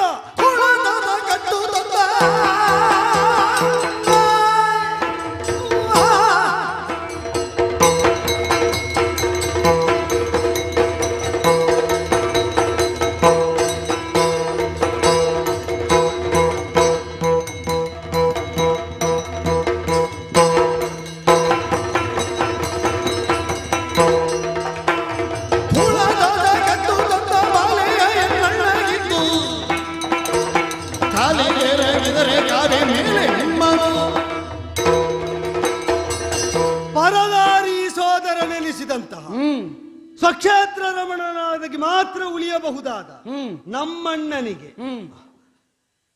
ನಿನ್ನ ಕೂಳನಾದ ತಾತ ಕದ್ದು ತಂದ ನಾರಿಯನ್ನಿತ್ತು ಸಮಗ್ರ ಪರಿವಾರವನ್ನು. ಯಾಕೆಂದ್ರೆ ನನ್ನ ಹೆಂಡತಿಯನ್ನು ಕದ್ರೆ ಮಾತ್ರ ತಪ್ಪು ಅಂತ ಹೇಳುವವ ನನ್ನ ಅಣ್ಣಲ್ಲ. ಯಾರ ಹೆಂಡತಿಯನ್ನಾದ್ರೂ ಪರಪುರುಷರು ಕದ್ರೆ ಅದು ತಪ್ಪು ಅಂತ ಹೇಳುವವ. ಆದ್ದರಿಂದ ಕೂಳ ತಾತ ಕದ್ದು ತಂದ ನಾರಿಯರನ್ನೇ ನನ್ನನಿಗಿತ್ತು. ಅದಕ್ಕೆ ಅವನಿಗೆ ಅರ್ಹತೆ ಏನು ಅಂತ ಕೇಳಿದ್ದಕ್ಕೆ ಮೊದಲು ಹೇಳಿದ್ದು ನಾನು ಪರನಾರಿ ಸೋದರತ್ವ, ಏಕಪತ್ನಿ ವ್ರತತ್ವ, ಇದು ಅವ ಹೊಂದುವುದಕ್ಕಿದ್ದಂತಹ ಅತ್ಯಂತ ಗರಿಷ್ಠತಮವಾದ ಯೋಗ್ಯತೆ. ಕಾಲಿಗೆರಗಿ ಮಾಡಿದ ಸಮಸ್ತಾಪಚಾರವನ್ನು ಕ್ಷಮಸ್ವ ಅಂತ ಎರಗಿ ಅವನ 10 ತಲೆಯ ಅಹಂಕಾರ ನೀರಾಗಿ ಹರಿದು ಶರದಿಯನ್ನು ಸೇರುವ ಕಾಲದಲ್ಲಿ ಅವನ 10 ಶಿರಗಳು ಕೂಡ ರಾಮಪಾದ ಮೂಲದಲ್ಲಿ ಧರಾತಲದಲ್ಲಿ ಮಣಿದು ನಿಂತದ್ದು ಹೌದಾದರೆ ಹಣೆ ಬರಹ ಬ್ರಹ್ಮನ ಹರೆಬರಹದಷ್ಟು ಆಯುಸ್ಸು, ಈಶ್ವರನ ಅನುಗ್ರಹದ ಆಯುಸ್ಸು, ಅದು ವಿಸ್ತರಿಸಿದ್ರು ವಿಸ್ತರಿಸಿತು ಅಥವಾ ಉಳಿದಿದ್ದರೆ ಅದರಷ್ಟಾದ್ರೂ ಬದುಕು ಸಿದ್ಧವಾದೀತು. ಅದಲ್ಲ ಅಂತ ಆದರೆ ಬ್ರಹ್ಮನಾದರೂ ಕೂಡ ಬರಿಗೈಯಲ್ಲಿ ಮರಳುವಂತೆ ಮಾಡಿಯೇನು, ವಿಷ್ಣುವಾದರೂ ಇಲ್ಲಿ ತನ್ನ ಸಂಕಲ್ಪದಂತೆ ವ್ಯಾಪಿಸುವಂತೆ ಮಾಡುವ ಸಂಕಲ್ಪ ತೊಟ್ಟು ಬಂದಿದ್ದೇನೆ. ಹರನ ತಾಂಡವ ಮಾಡುವ ಕ್ಷೇತ್ರವನ್ನೇ ಉದ್ಧ್ವಸ್ತವಾಗಿಸಿ, ಇಲ್ಲ ಲಂಕೆಯಲ್ಲಿ ನನ್ನ ಸ್ವೇಚ್ಛೆಯ ತಾಂಡವ ಇಲ್ಲ ಅಂತ ನಿರ್ಬಂಧಿಸುವಂತೆ ರಾಮ ಸಂಕಲ್ಪದ ವರಿಷ್ಠತೆಯನ್ನು ಪ್ರಕಟಿಸುವುದಕ್ಕೆ ಬಂದ ಲಕ್ಷ್ಮಣನೆದುರಿನಲ್ಲಿ ಬದುಕುಳಿಯುವ ಬಯಕೆ ಇದ್ದರೆ ಮಾರಣ ಬಿಡು, ಮಣಿಯುವುದನ್ನು ಯೋಚಿಸು. ಹೇಳುದಿಲ್ಲ ಅಪ್ಪನಿಗೆ ಮುಚ್ಚಬಾಯಿ.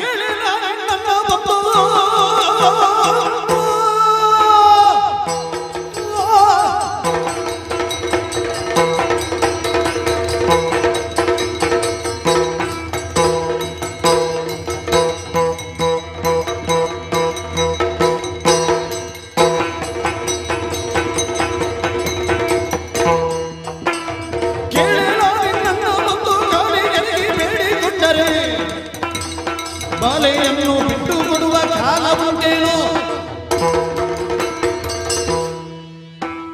ಏನಿನ್ನ ಬ್ರಹ್ಮನ ಅಪ್ಪನ ಶಿವ ಕೊಟ್ಟಂತಹ ಆಯಸ್ಸನ್ನು ಹೆಚ್ಚು ಮಾಡ್ತಾ ನೀನು ಹಾಗೆ ತಿಳಿದ್ರೆ ನನ್ನ ಆಕ್ಷೇಪ ಇಲ್ಲ. ಅಲ್ಲ, ತಿಳಿದಿದ್ದಲ್ಲ, ಅದು ಪ್ರಶ್ನಾರ್ಥಕ ಚಿಹ್ನೆ ಉಂಟು ಮುಂದೆ. ಹೌದು ಹೌದು.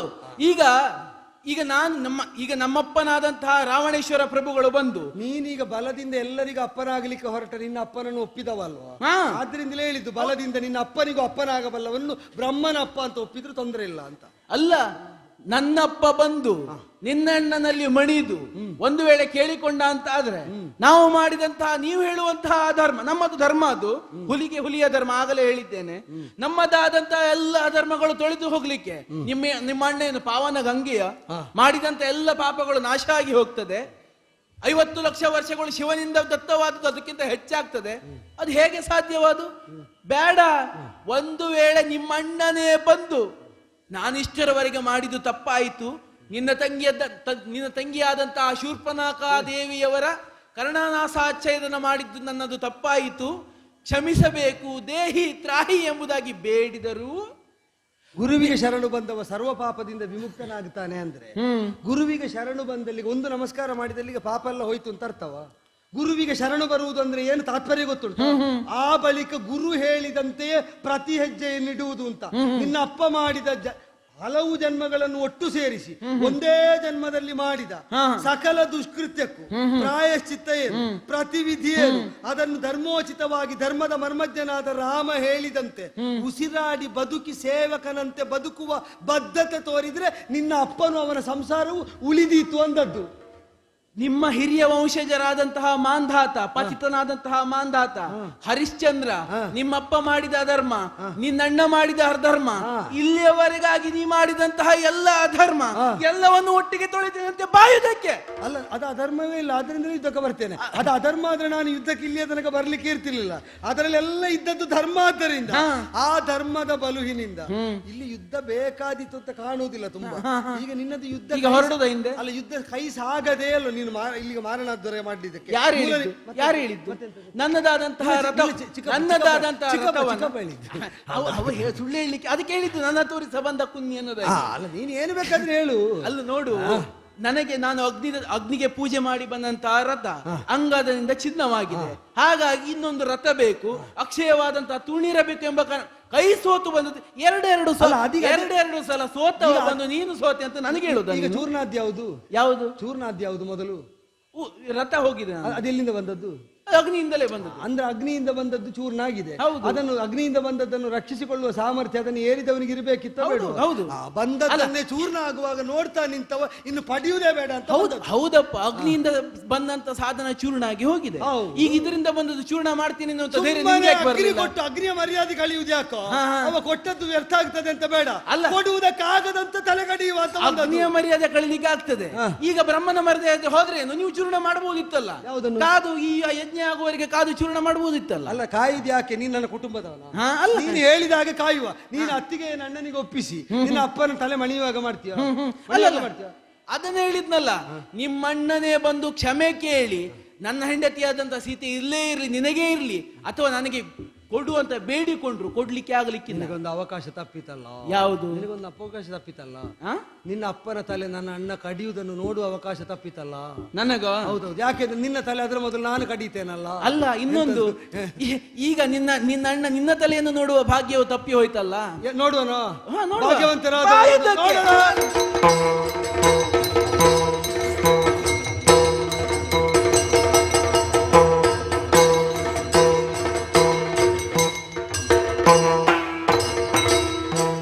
ಹರಹರ ಶಕ್ರಾರಿಯಂದೆಂಬ ಬಿರುದ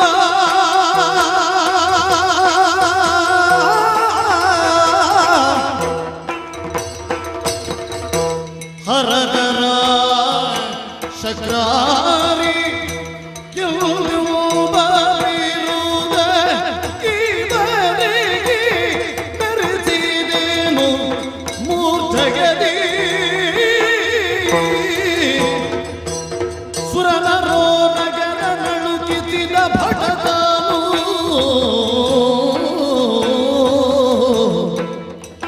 ಸುರನರೋ ನಗರ ನಳುಕಿಸಿದ ಭಟತಾನು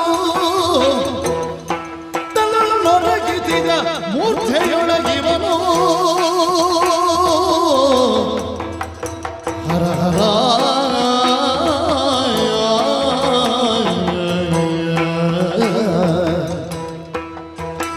ಈತಗಳು ನರರಲ್ಲ, ಅಂದ ಕೋಡಗಳಿವು ಕೋತಿಗಳ ಬಲವಲ್ಲ ಸಿದ್ಧ. ಈತಗಳು ನರರಲ್ಲ, ಬಂದ ಕೋಡಗಳಿವು ಕೋತಿಗಳ ಬಲವಲ್ಲ ಸಿದ್ಧ. ಕೈದವದ ಯತಿಯಾಗಿದ್ದ ತಗಡವಿಳಿತಂದೆ ಸೀತೆ ಮಾನವಿಯಲ್ಲ ಬದ್ಧ. ಆ ಸೀತೆ ಮಾನವಿಯಲ್ಲ ಬದ್ಧ.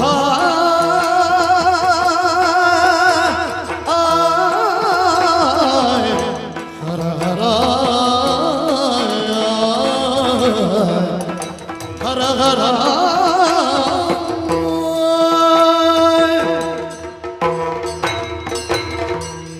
ಶಿವ ಶಿವ ಶಿವ ಶಿವ ಶಿವ ಶಿವ. ನಡೆದಂತಹ ಅತಿ ಘೋರವಾದಂತಹ ಯುದ್ಧ, ಎದುರಾಳಿಯಾದಂತಹ ಲಕ್ಷ್ಮಣ ಬಿಟ್ಟಂತಹ ಕ್ರೂರವಾದಂತಹ ನಾರಾಜ ನನ್ನ ಎದೆಯನ್ನು ಬಗೆದು ನನ್ನನ್ನು ಧರಾಶಾಯಿಯನ್ನಾಗಿಸಿತಲ್ಲ. ನನ್ನ ಪ್ರೀತಿಯ ತಂದೆ ಅತಿಯಾಗಿ ಪ್ರೀತಿಸುವಂತಹ ಈ ಲಂಕೆಯ ಮಣ್ಣನ್ನೇ ಆಧಾರವಾಗಿಸಿಕೊಂಡು ಮೂರ್ಛೆಯನ್ನು ತಿಳಿದೆತ್ತು ಸುತ್ತಲೂ ಒಮ್ಮೆ ನೋಡಿದ್ದೇನೆ. ಯಾರು ಇಂದ್ರಾರಿ, ಯಾರು ಈ ಶಕ್ರಾರಿ? ಫಲ ಕುಂದಿ ಹೋಯಿತೆ. ಮಾಡಿದ ಸಾಧನೆ ಏನು ಕಡಿಮೆ ಈ ಶಕ್ರಾರಿ? ಬಹುಸೂರ್ಣಕವೋ, ರಾಜಸೂಯವೋ, ಗೋಮೇಧವೋ, ಅಶ್ವಮೇಧವೋ 7 ಯಾಗಗಳನ್ನು ಮಾಡಿದಂತಹ ಕೀರ್ತಿವಂತ. ಮಾಡಿದ ದಿಗ್ವಿಜಯಗಳಿಗೇನು ಕಡಿಮೆಯೇ? ದೇವಲೋಕವನ್ನು ಛಾನಾಹಾನಿಗೊಳಿಸಿದವನಿದ್ದೇನೆ. ಯಕ್ಷರೋ, ಗಂಧರ್ವರೋ, ಕಿನ್ನರರೋ, ಕಿಂಪುರುಷರೋ ಬೆಸಸು ಬೆಸಸು ಬೆಸಸು ಎನ್ನುವಂತ ಆಡಳಿತ ನನ್ನಪ್ಪನದ್ದು. ಅಂಥ ಶಕ್ರಾರಿ ಜಟಾವಲ್ಕಳಗಳನ್ನುಟ್ಟು ಬಂದಂತಹ ಒಬ್ಬ ಪೋರನೆದುರು ಈ ಪರಿಯಾಗಿ ಸೋಲನ್ನು ಅನುಭವಿಸಬೇಕಾದಂತಹ ಪರಿಸ್ಥಿತಿ ಎದುರಾಗಬೇಕಾದ ಇವರೇನು ಸಾಧಾರಣದ ಮನುಷ್ಯರೇ? ಅನಿಸುತ್ತಿಲ್ಲ. ಹಿಂದೆ ವಿಭೀಷಣನಾಡಿದಂತಹ ಮಾತು ನೆನಪಿಗೆ ಬರುತ್ತಿದೆ. ಸೀತೆ ಕೇವಲ ಹೆಣ್ಣಲ್ಲ, ಮಾಯೆ ಇದ್ದಾಳೆ ಆಕೆ. ನಮ್ಮ ಕುಟುಂಬದ ಮೂಲ ಪುರುಷರಾದಂತಹ ಮಾಲ್ಯವಂತ ಬಂದು ಹೇಳಿದ, ಬೇಡ ಮಗು ಈ ಯುದ್ಧ, ರಾವಣೇಶ್ವರ ಬೇಡ. ಅನೇಕ ವರ್ಷಗಳ ಕಾಲ ಮಹಾವಿಷ್ಣುವನ್ನೇ ಎದುರಾಗಿಸಿ ಸೋತವರಿದ್ದೇವೆ, ಮತ್ತೆ ನಾವು ರಸಾತಲಕ್ಕೆ ಹೋಗಬೇಕಾಗ್ತದೆ. ರಾಕ್ಷಸ ಕುಲವನ್ನೇ ಉದ್ಧರಿಸಿದಂತಹ ಪುಣ್ಯಾತ್ಮ ನೀನು, ಇದೊಂದು ತಪ್ಪನ್ನು ಮಾಡಬೇಡ ಮಗು ಎನ್ನುವುದಾಗಿ ಹೇಳಿದ. ಕೈತವದ ಶಿಕ್ಷಾ ಗುರು ಇದ್ದಾನೆ ರಾಮ, ಬೇಡ ಅವನನ್ನು ಕೆದಕಲು ಹೋಗಬೇಡ ಎನ್ನುವುದಾಗಿ ಕೂಡ ಹೇಳಿದ. ನನಗೆ ಸರಿಸಮನೆನಿಸಿದಂತಹ ಪರಾಕ್ರಮಶಾಲಿಯಾದಂತಹ ಅತಿಕಾಯನು ಬುದ್ಧಿ ಹೇಳಿದ. ಯುದ್ಧ ಎಂದರೆ ಪುಟಿದೆದ್ದು ಹೋಗುತ್ತಿದ್ದಂತಹ ನಮ್ಮ ಚಿಕ್ಕಪ್ಪನಾದಂತಹ ಕುಂಭಶ್ರವಣ, ಅಣ್ಣ ಬೇಡಿತ್ತು, ಇದು ಬೇಡಿತ್ತು ಎನ್ನುವುದಾಗಿ ಹೇಳಿದ. ಎಲ್ಲರಿಗೂ ಗೊತ್ತಾಯಿತು ಸತ್ಯ, ನಮ್ಮಪ್ಪನಿಗೆ ತಿಳಿಯಲಿಲ್ವ? ದೇವತೆಗಳಿಗೆ ಯಾವತ್ತೂ ಅಪ್ಸರಾ ಸ್ತ್ರೀಯರ ಸಂಘ ಇದ್ದೇ ಇರ್ತದೆ. ವಾನರ ಸ್ತ್ರೀಯರಲ್ಲಿ ಅವರಿಗೆ ಮನಸ್ಸಾಗ್ತದೆ ಅಂತ ಆದರೆ ಕಾರಣ ಏನು? ವಾಯುವಿಗೆ ಅಂಜನಾದೇವಿಯಿಂದ ಹನುಮಂತ ಹುಟ್ಟುವುದಂತೆ, ಸಾಕ್ಷಾತ್ ದೇವೇಂದ್ರನಿಗೆ ಸುಗ್ರೀವ ಜನಿಸುವುದಂತೆ, ದಸರನಾಸತ್ಯರು ಅಶ್ವಿನಿ ದೇವತೆಗಳಿಂದ ಮೈಂದ ದ್ವಿವಿಧರು, ವಿಶ್ವಕರ್ಮನಿಂದ ಒಬ್ಬ ಜನಿಸ್ತಾನೆ, ಅಗ್ನಿಯಿಂದ ಒಬ್ಬ ಜನಿಸ್ತಾನೆ. ನಮ್ಮಪ್ಪನಿಗೆ ಹಿಂದೆ ಸಿಕ್ಕಂತಹ ಶಾಪ ನೆನಪಾಗ್ತಾ ಉಂಟು. ವಾನರ ಮುಖದವರಿಂದ ನಿನಗೆ ಸೋಲು ಸವಣಿಸಲಿ, ಮನುಷ್ಯರಿಂದ ನಿನಗೆ ಸೋಲು ಸಾವು ಸವಣಿಸಲಿ. ಹಾಗಾದರೆ ಇದು ದೇವತೆಗಳು ಬಲಿತಂತಹ ನಾಟಕ, ದೇವತೆಗಳು ಬಲಿತಂತಹ ನಾಟಕ. ಇಷ್ಟು ತಿಳಿದ ಮೇಲೆ ಈಗ ಸೋಲನ್ನು ಒಪ್ಪಿಕೊಳ್ಳಲು ಶರಣಾಗಲು ರಾಮನಲ್ಲಿ ಸಾಧ್ಯವಿಲ್ಲ. ಇಂದ್ರಜಿತ್ತು ಹೇಡಿಯಾಗಲಾರ. ಯಾಕೆ? ಚತುರ್ಮುಖ ಬ್ರಹ್ಮನಲ್ಲಿಯೇ ವೇದಗಳನ್ನು ತಿಳಿದಂತಹ ನನ್ನಯ್ಯ ರಾವಣೇಶ್ವರ. ನನಗೆ ತಿಳಿದಂತಹ ಸತ್ಯ ಅವನಿಗೆ ತಿಳಿಯದೇ ಇರ್ತದೋ? ಇಷ್ಟೆಲ್ಲ ಜನ ಹೇಳಿದರೂ ಕೂಡ, ಪ್ರಾಸ್ತಾದಿ ಮಂತ್ರಿವರ್ಗವೆಲ್ಲವೂ ನಶಿಸಿ ಹೋದ ನಂತರವೂ ಕೂಡ ಹಠ ಹಿಡಿದು ಕುಳಿತಿದ್ದಾನೆ ಅಂತ ಆದ್ರೆ ಅವನಿಗೇನೋ ಸಂಕಲ್ಪ ಉಂಟು. ಅವನಿಗಿರುವಂತಹ ಸಂಕಲ್ಪಕ್ಕೆ ಅಡ್ಡಿ ಬರಲಿಕ್ಕೆ ನಾನ್ಯಾರು? ರಾವಣನ ವಜ್ರ ಬಿಂದು ಸಂಜಾತನೆನಿಸಿದಂತ, ವಜ್ರವೀರ್ಯದ ಬಿಂದುವೆನಿಸಿದಂತಹ ಇಂದ್ರಜಿತು ಸೋಲೊಪ್ಪಿಕೊಳ್ಳಲಿಕ್ಕಿಲ್ಲ. ಈ ದೇಹದಲ್ಲಿ ಹರಿಯುತ್ತಿರುವಂತಹ ರಕ್ತದ ಕೊನೆಯ ಹನಿ ಇರುವವರೆಗೂ ಈ ಇಂದ್ರಜಿತು ಯುದ್ಧಕ್ಕೆ ಬದ್ಧ. ಆದರೆ ಕೇಳಬೇಕಲ್ಲ ಇವನಲ್ಲಿ, ಮಾತಾಡಬೇಕಲ್ಲ ಇವನಲ್ಲಿ, ನನ್ನನ್ನು ಕೊಲ್ಲುವಂತಹ ಸಾಮರ್ಥ್ಯ ಇವನಲ್ಲಿ ಇದೆಯಾ ಅಂತ ಗೊತ್ತಾಗಬೇಕಲ್ಲ ನನಗೆ. ಲಕ್ಷ್ಮಣ,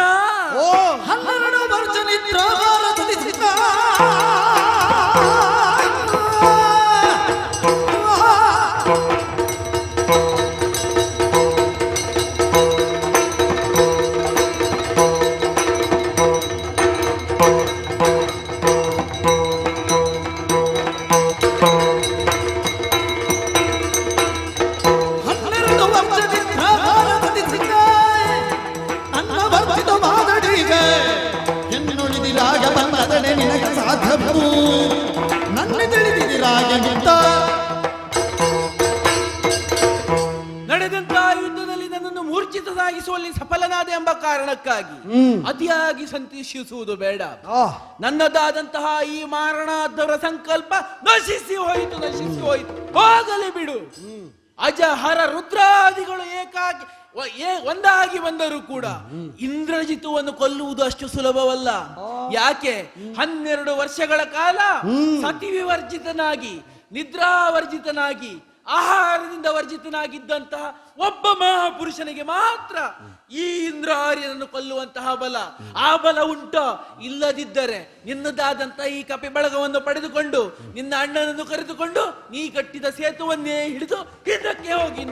ಸಾಯುವುದಕ್ಕಿದ್ದ ನಿಬಂಧನೆಯೇ ಪರಬ್ರಹ್ಮವಾಗಿ ಕಾಣಬಹುದಾದ ಯಾರಿಗೆ ಗೊತ್ತುಂಟು? ಒಬ್ಬಾತ ದುರುಳ ರಾವಣನ ಮಗನಿಗೆ.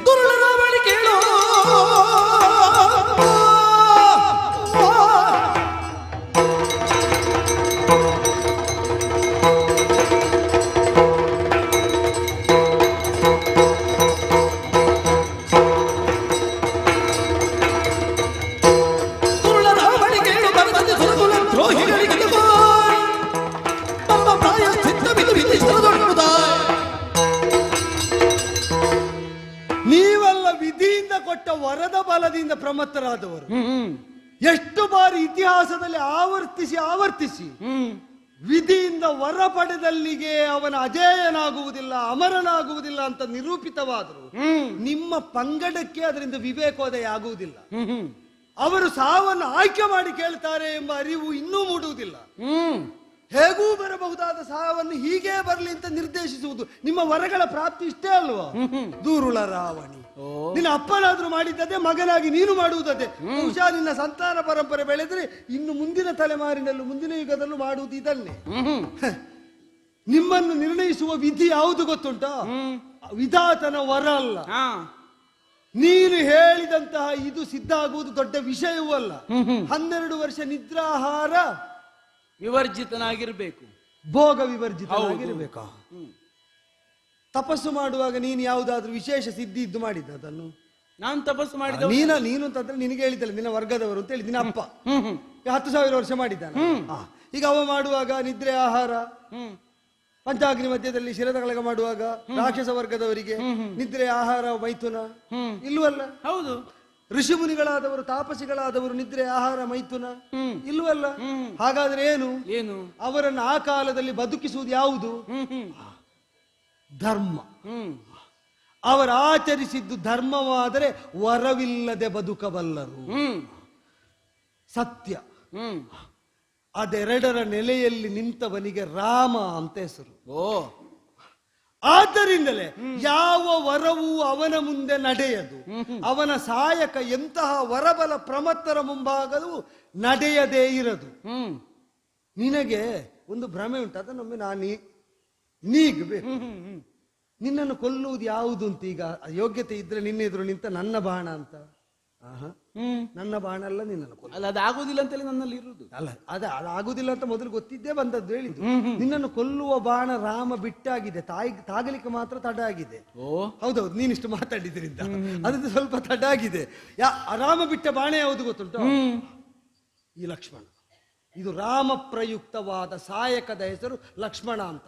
ಧರ್ಮಾತ್ಮ ಸತ್ಯಸಂಧಶ್ಚ ರಾಮೋ ದಾಶರಥಿರ್ಯದಿ.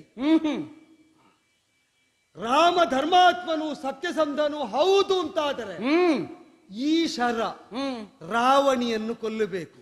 ದುರುಳತ್ವದಿಂದ ಪರದಾರಾಪಹಾರದಿಂದ ಪಾಪಭೂಯಿಷ್ಠವಾಗಿ ಕೂಪದಲ್ಲಿ ಬಿದ್ದು ನರಳುತ್ತಾ ಇರುವ ನಿಮ್ಮ ಆ ನರಳುವಿಕೆಗೆ ಅವಸಾನ ಕಲ್ಪಿಸುವುದಕ್ಕೆ ವ್ರತನಿಷ್ಠನಾದ ಧರ್ಮಾತ್ಮನಾದ ಸತ್ಯಸಂಧನಾದ ಅವ ಬಿಟ್ಟ ಸಾಯಕದ ತೀವ್ರತೆಯ ತುದಿ ಯಾವುದು ಅಂತ ತೋರುವುದಕ್ಕೆ ಬ್ರಹ್ಮಾಸ್ತ್ರ ತೆಗೆದು ಬೇಡ ಬೇಡ ಬೇಡ, ಇಲ್ಲ ಬ್ರಹ್ಮಾಸ್ತ್ರ ತೆಗೆಯುವುದಿಲ್ಲ. ಬ್ರಹ್ಮಾಸ್ತ್ರ ತೆಗೆಯುವುದಿಲ್ಲ. ನಾನು ಅದಕ್ಕೆ ಹೊರಟದ್ದೊಮ್ಮೆ. ನಿನಗೆ ಬ್ರಹ್ಮಾಸ್ತ್ರ, ನಿನಗೆ ಯಾವ ಅಸ್ತ್ರ ಗೊತ್ತುಂಟು? ಇಂದ್ರಾಸ್ತ್ರ ತೆಗೆಯುವುದು. ಇಂದ್ರನ ಅಸ್ತ್ರ. ನಿನಗೆ ಎಂತದ್ದು ಹೆಸರೆಂತದ್ದು? ಇಂದ್ರಾರಿ ವಾಸವಜಿತು. ಅವನ ಶಕ್ತಿ ಇದರ ತುದಿಯಲ್ಲಿ ನಿಲ್ಲುವಾಗ ನೀನು ಇಂದ್ರನನ್ನು ಸೆರೆ ಹಿಡಿದವ ಅಂತಲ್ವ ನೋಡುವ. ಇದರ ಒಂದು ಕಿರಣವನ್ನಾದ್ರೂ ತಗ್ಗಿಸುವುದಕ್ಕೆ ರಾಮ ರಕ್ಷೆ ಇರುವಾಗ ನಿನಗೆ ಸಾಧ್ಯ ಆದರೆ ನೀನು ಇಂದ್ರಾರಿ, ಇಲ್ಲದಿದ್ದರೆ ನೀ ಬರೀ ಅರಿ. ನೋಡುವ ಆ ಅಸ್ತ್ರಕ್ಕೆ ರಾಮಬಲ ಉಂಟು ಅಂತ ಆದ್ರೆ, ಅದು ನನ್ನನ್ನು ತರಿಯುವಲ್ಲಿ ಸಾಮರ್ಥ್ಯ ಉಂಟು ಅಂತ ಆದ್ರೆ, ಅವನ ಹೆಸರು ಹೇಳಿಯೇ ನಾನು ಪ್ರಾಣವನ್ನು ಬಿಡ್ತೇನೆ, ರಾಮನ ಹೆಸರು ಹೇಳಿಯೇ ಪ್ರಾಣ ಬಿಡ್ತೇನೆ. ಸಾಯುವಾಗಾದ್ರೂ ಅವನ ಹೆಸರು ಹೇಳ್ತೀಯ ಆದ್ರೆ ಅದನ್ನು ಕೇಳುವುದಕ್ಕೆ ಕಾತರನಾಗಿ ಎದೆಗೆ ಬಿಡ್ತೇನೆ. ರಾಮ ರಾಮ.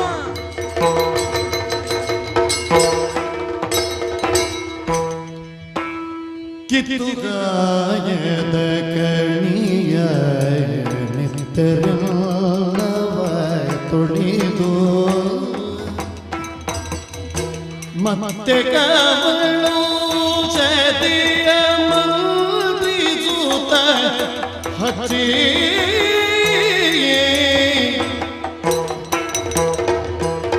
ತಂದ ನೀನಾರ ಕೊಳ್ಳದು ಬವಾತಗೈದಂದ ತಂದ ನೀನಾರ ಕೊಳ್ಳದು ಬವಾತಗೈದಂದ ಎಲ್ತಿ ನೆಲದುದಕ್ಕೆಂದ ಲಕ್ಷ್ಮಣನು ಕಂದ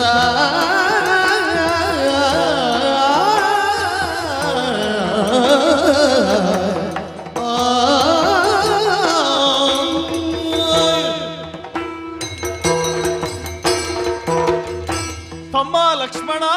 ಅಣ್ಣ ಅಲ್ಲ, ಮಗು ಲಕ್ಷ್ಮಣ. ಕ್ಷಣಗಳೆಲ್ಲವೂ ಕೂಡ ಯುಗಗಳಾಗಿ ಯಾವಾಗ ಹೊರಟು ನಿಂತಹ ನಿನ್ನ ಮುಖಾವಲೋಕನವನ್ನು ಮತ್ತೆ ಮಾಡ್ತೇನೆ ಎನ್ನುವುದಾಗಿ ಕಾತರದಿಂದ ಕಾಯುತ್ತಿದ್ದವನಪ್ಪ. ಬರುತ್ತಿರುವಂತಹ ನಿನ್ನನ್ನು ಕಾಣುವಾಗ ಪುಷ್ಪ ವಿರಿದ ಪಾಲಾಶ ವೃಕ್ಷದ ಹಾಗೆ ಗೋಚರಿಸ್ತಾ ಇದ್ದಿ. ಮೈಯೆಲ್ಲವೂ ಕೂಡ ಕೆಂಪಾಗಿದೆ. ಇಲ್ಲಿ ಹತ್ತಿರ ಬಾ. ನಿನಗೆ ಈ ಬಾಣಗಳೆಲ್ಲ ಚುಚ್ಚುವುದಕ್ಕೆ ಕಾರಣನಾದವನು ನಿನ್ನ ಅಣ್ಣ ಅಲ್ವೇ? ಹಾಗಾಗಿ ಚುಚ್ಚಿದ ಬಾಣಗಳನ್ನೆಲ್ಲವನ್ನು ಕೂಡ ನೋವಾಗದ ಹಾಗೆ ನಾನು ತೆಗೆಯುವುದು ಹೇಗೆ? ಚುಚ್ಚುವಂತಹ ಸಮಯದಲ್ಲಿ ನೋವಾಗಿರ್ಬೇಕಲ್ಲ. ಆದ್ರೂ ಕೂಡ ನನಗೆ ಒಂದು ನಂಬಿಕೆ ಉಂಟು. ಏನು? ಅಣ್ಣನಲ್ಲಿ ನೀನು ತಂದೆಯನ್ನು ಕಂಡವನು, ಅಣ್ಣನಲ್ಲಿ ತಾಯಿಯನ್ನು ಕಂಡವನು. ಈ ರಾಮನೆನ್ನುವ ತಾಯಿಯ ಸಂಸ್ಪರ್ಶದಿಂದ ನೋವಾಗ್ಲಿಕ್ಕಿಲ್ಲ ಎನ್ನುವಂತಹ ದೃಢವಾದಂತಹ ನಿಶ್ಚಯದಿಂದ, ಇದು ನನ್ನ ನಿಶ್ಚಯ ಅಲ್ಲ, ನಿನ್ನ ನಿಶ್ಚಯಕ್ಕೆ ಅಷ್ಟು ಬಲ ಉಂಟು ಎನ್ನುವ ಕಾರಣದಿಂದಲಾಗಿ ಬಾಣಗಳನ್ನೆಲ್ಲವನ್ನು ಕೂಡ ಕಿತ್ತಿದ್ದೇನೆ. ಸುಷೇಣಾದಿಗಳು ಕವಳ ಔಷಧವನ್ನು ನಿನಗೆ ನೀಡಿದ್ದಾರೆ. ಮಗು, ಅಣ್ಣ, ನಿನ್ನನ್ನು ಕಾಣುವಾಗ, ಈ ಪರಿಸ್ಥಿತಿಯಲ್ಲಿ ನೋಡುವಾಗ ವಿಭೀಷಣ ಆಡಿದಂತಹ ಮಾತು ಮತ್ತು ನೆನಪಾಗುತ್ತಾ ಉಂಟು. ಏನಣ್ಣ? ಇಂದ್ರಾರಿಯ ಹಸುವನ್ನು ನೀಗಬೇಕು ಅಂತ ಹೇಳಿದ್ರೆ ವಿಭೀಷಣ ಆಡಿದಂತಹ ವೃತ್ತದಲ್ಲಿ ನಿಷ್ಠನಾದವನು, ಅನುಷ್ಠಾನಗೊಂಡವನು ಆಗಿರ್ಬೇಕು. ತಮ್ಮ, ಇದೆಲ್ಲ ಹೇಗೆ ಆಯ್ತು ತಮ್ಮ? ಹೇಗೆ ಸಾಧ್ಯ ಆಯ್ತು ನಿನ್ನಿಂದ? ಏನು ಅಂತ ಹೇಳಣ್ಣ? ಇಂದು ಪರ್ಯಂತ ಫಲ ತಂದಿದ್ದೀನಿ ಮಗಿನ, ಇಂದು ಪರ್ಯಂತ ಫಲ ತಂದಿದ್ದೀನಿ ಮಗಿನ, ನಾ ತಿಂದುದಿಲ್ಲ ನೀವು ತಿಳಿದುಕೊಳ್ಳಲಿಲ್ಲ, ನಾ ತಿಂದುದಿಲ್ಲ ನೀವು ತಿಳಿದುಕೊಳ್ಳಲಿಲ್ಲ, ಹಾಸಿ ಮಲಗಿದುದಿಲ್ಲ ಅಣ್ಣ, ಹಾಸಿ ಮಲಗಿದುದಿಲ್ಲ, ಹಸ್ತದಲ್ಲಿ ಬಿಡಿದು ದಾಸತ್ವ ನಡೆಸಿದಿನು, ಕೂಚಕರ ಭಯಗೆ ದಾಸತ್ವ ನಡೆಸಿದೆನು, ಕೂಚಕರ ಭಯಗೆ ವನಿತೆ ವರ್ಚಿತೆಯಾದುದನು ನೀನೆ ಬಲ್ಲೆ, ವನಿತೆ ವರ್ಚಿತೆಯಾದುದನು ನೀನೆ ಬಲ್ಲೆ ಎಂದೆನಿಗೆ ರಾಘವನು ಮನಮರುಗುತ್ತಿಂದ, ಇಂದು ಪರ್ಯಂತ ಫಲ ತಂದಿದ್ದೀನಿ ನಿಮಗೆ ಅಣ್ಣ.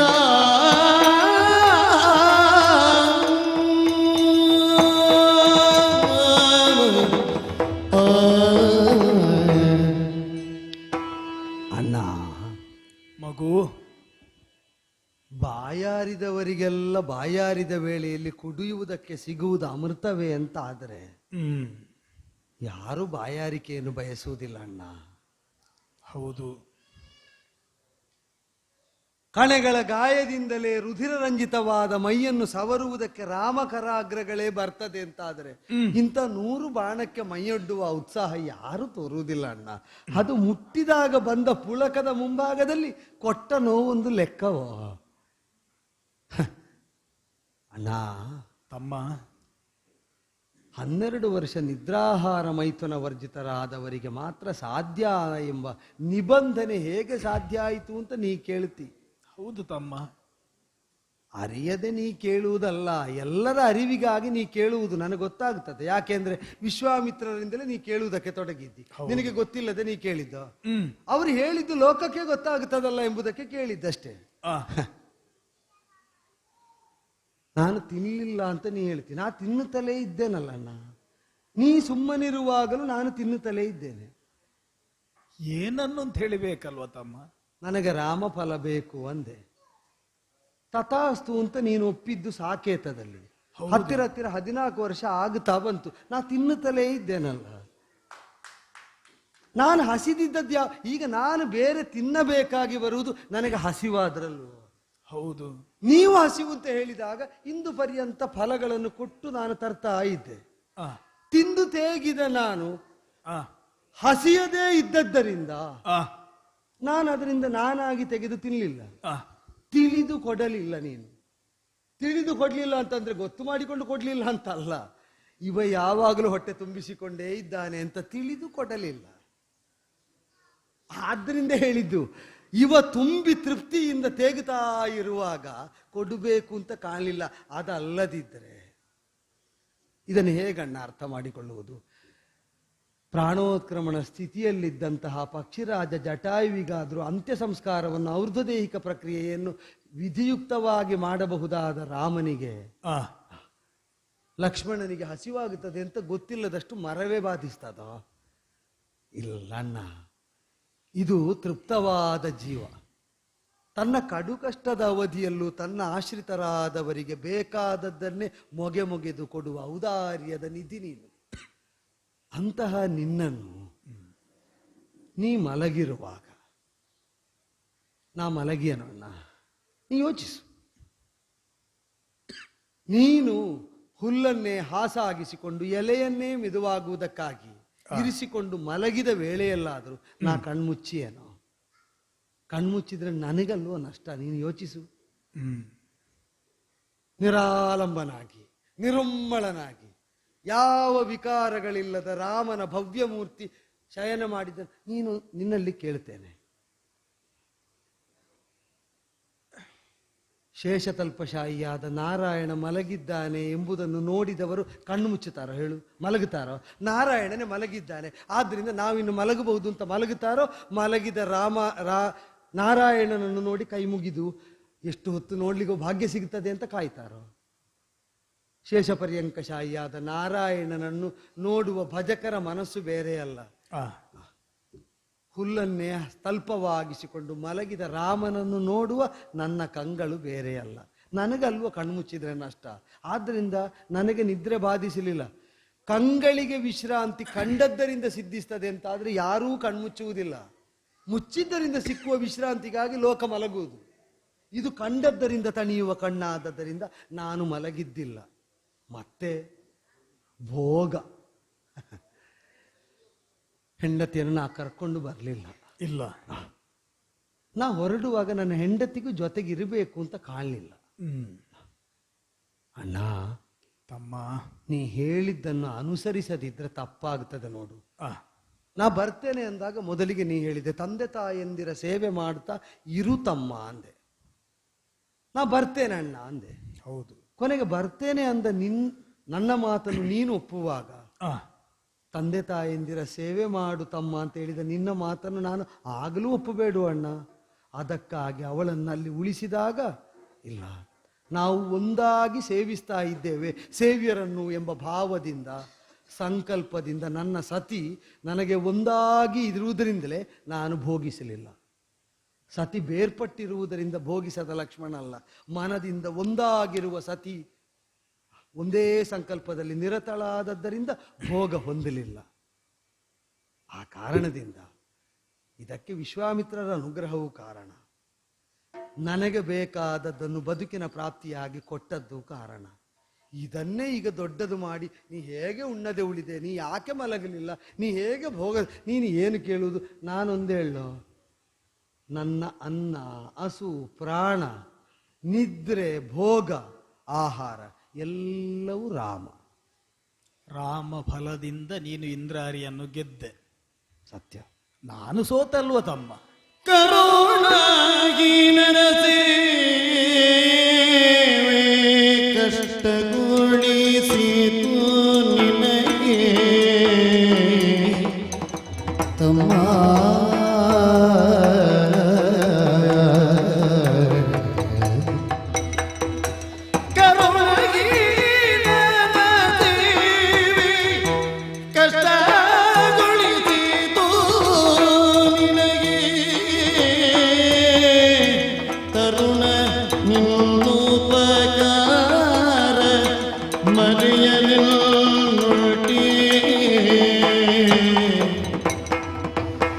ಕರುಣೆಯೇ ನನ್ನ ಸೇವೆ ಕಷ್ಟಗೊಳಿಸಿತು ನಿನಗೆ.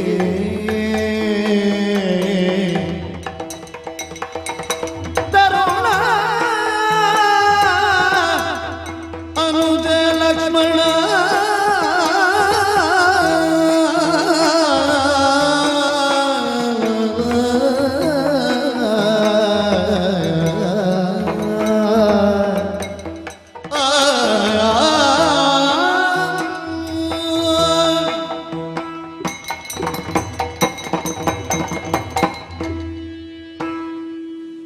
ತಮ್ಮ, ಅಣ್ಣ, 100 ಮಾತುಗಳನ್ನು ಆಡುವುದರಿಂದ ಕೊಡುವಂತಹ ಅರ್ಥ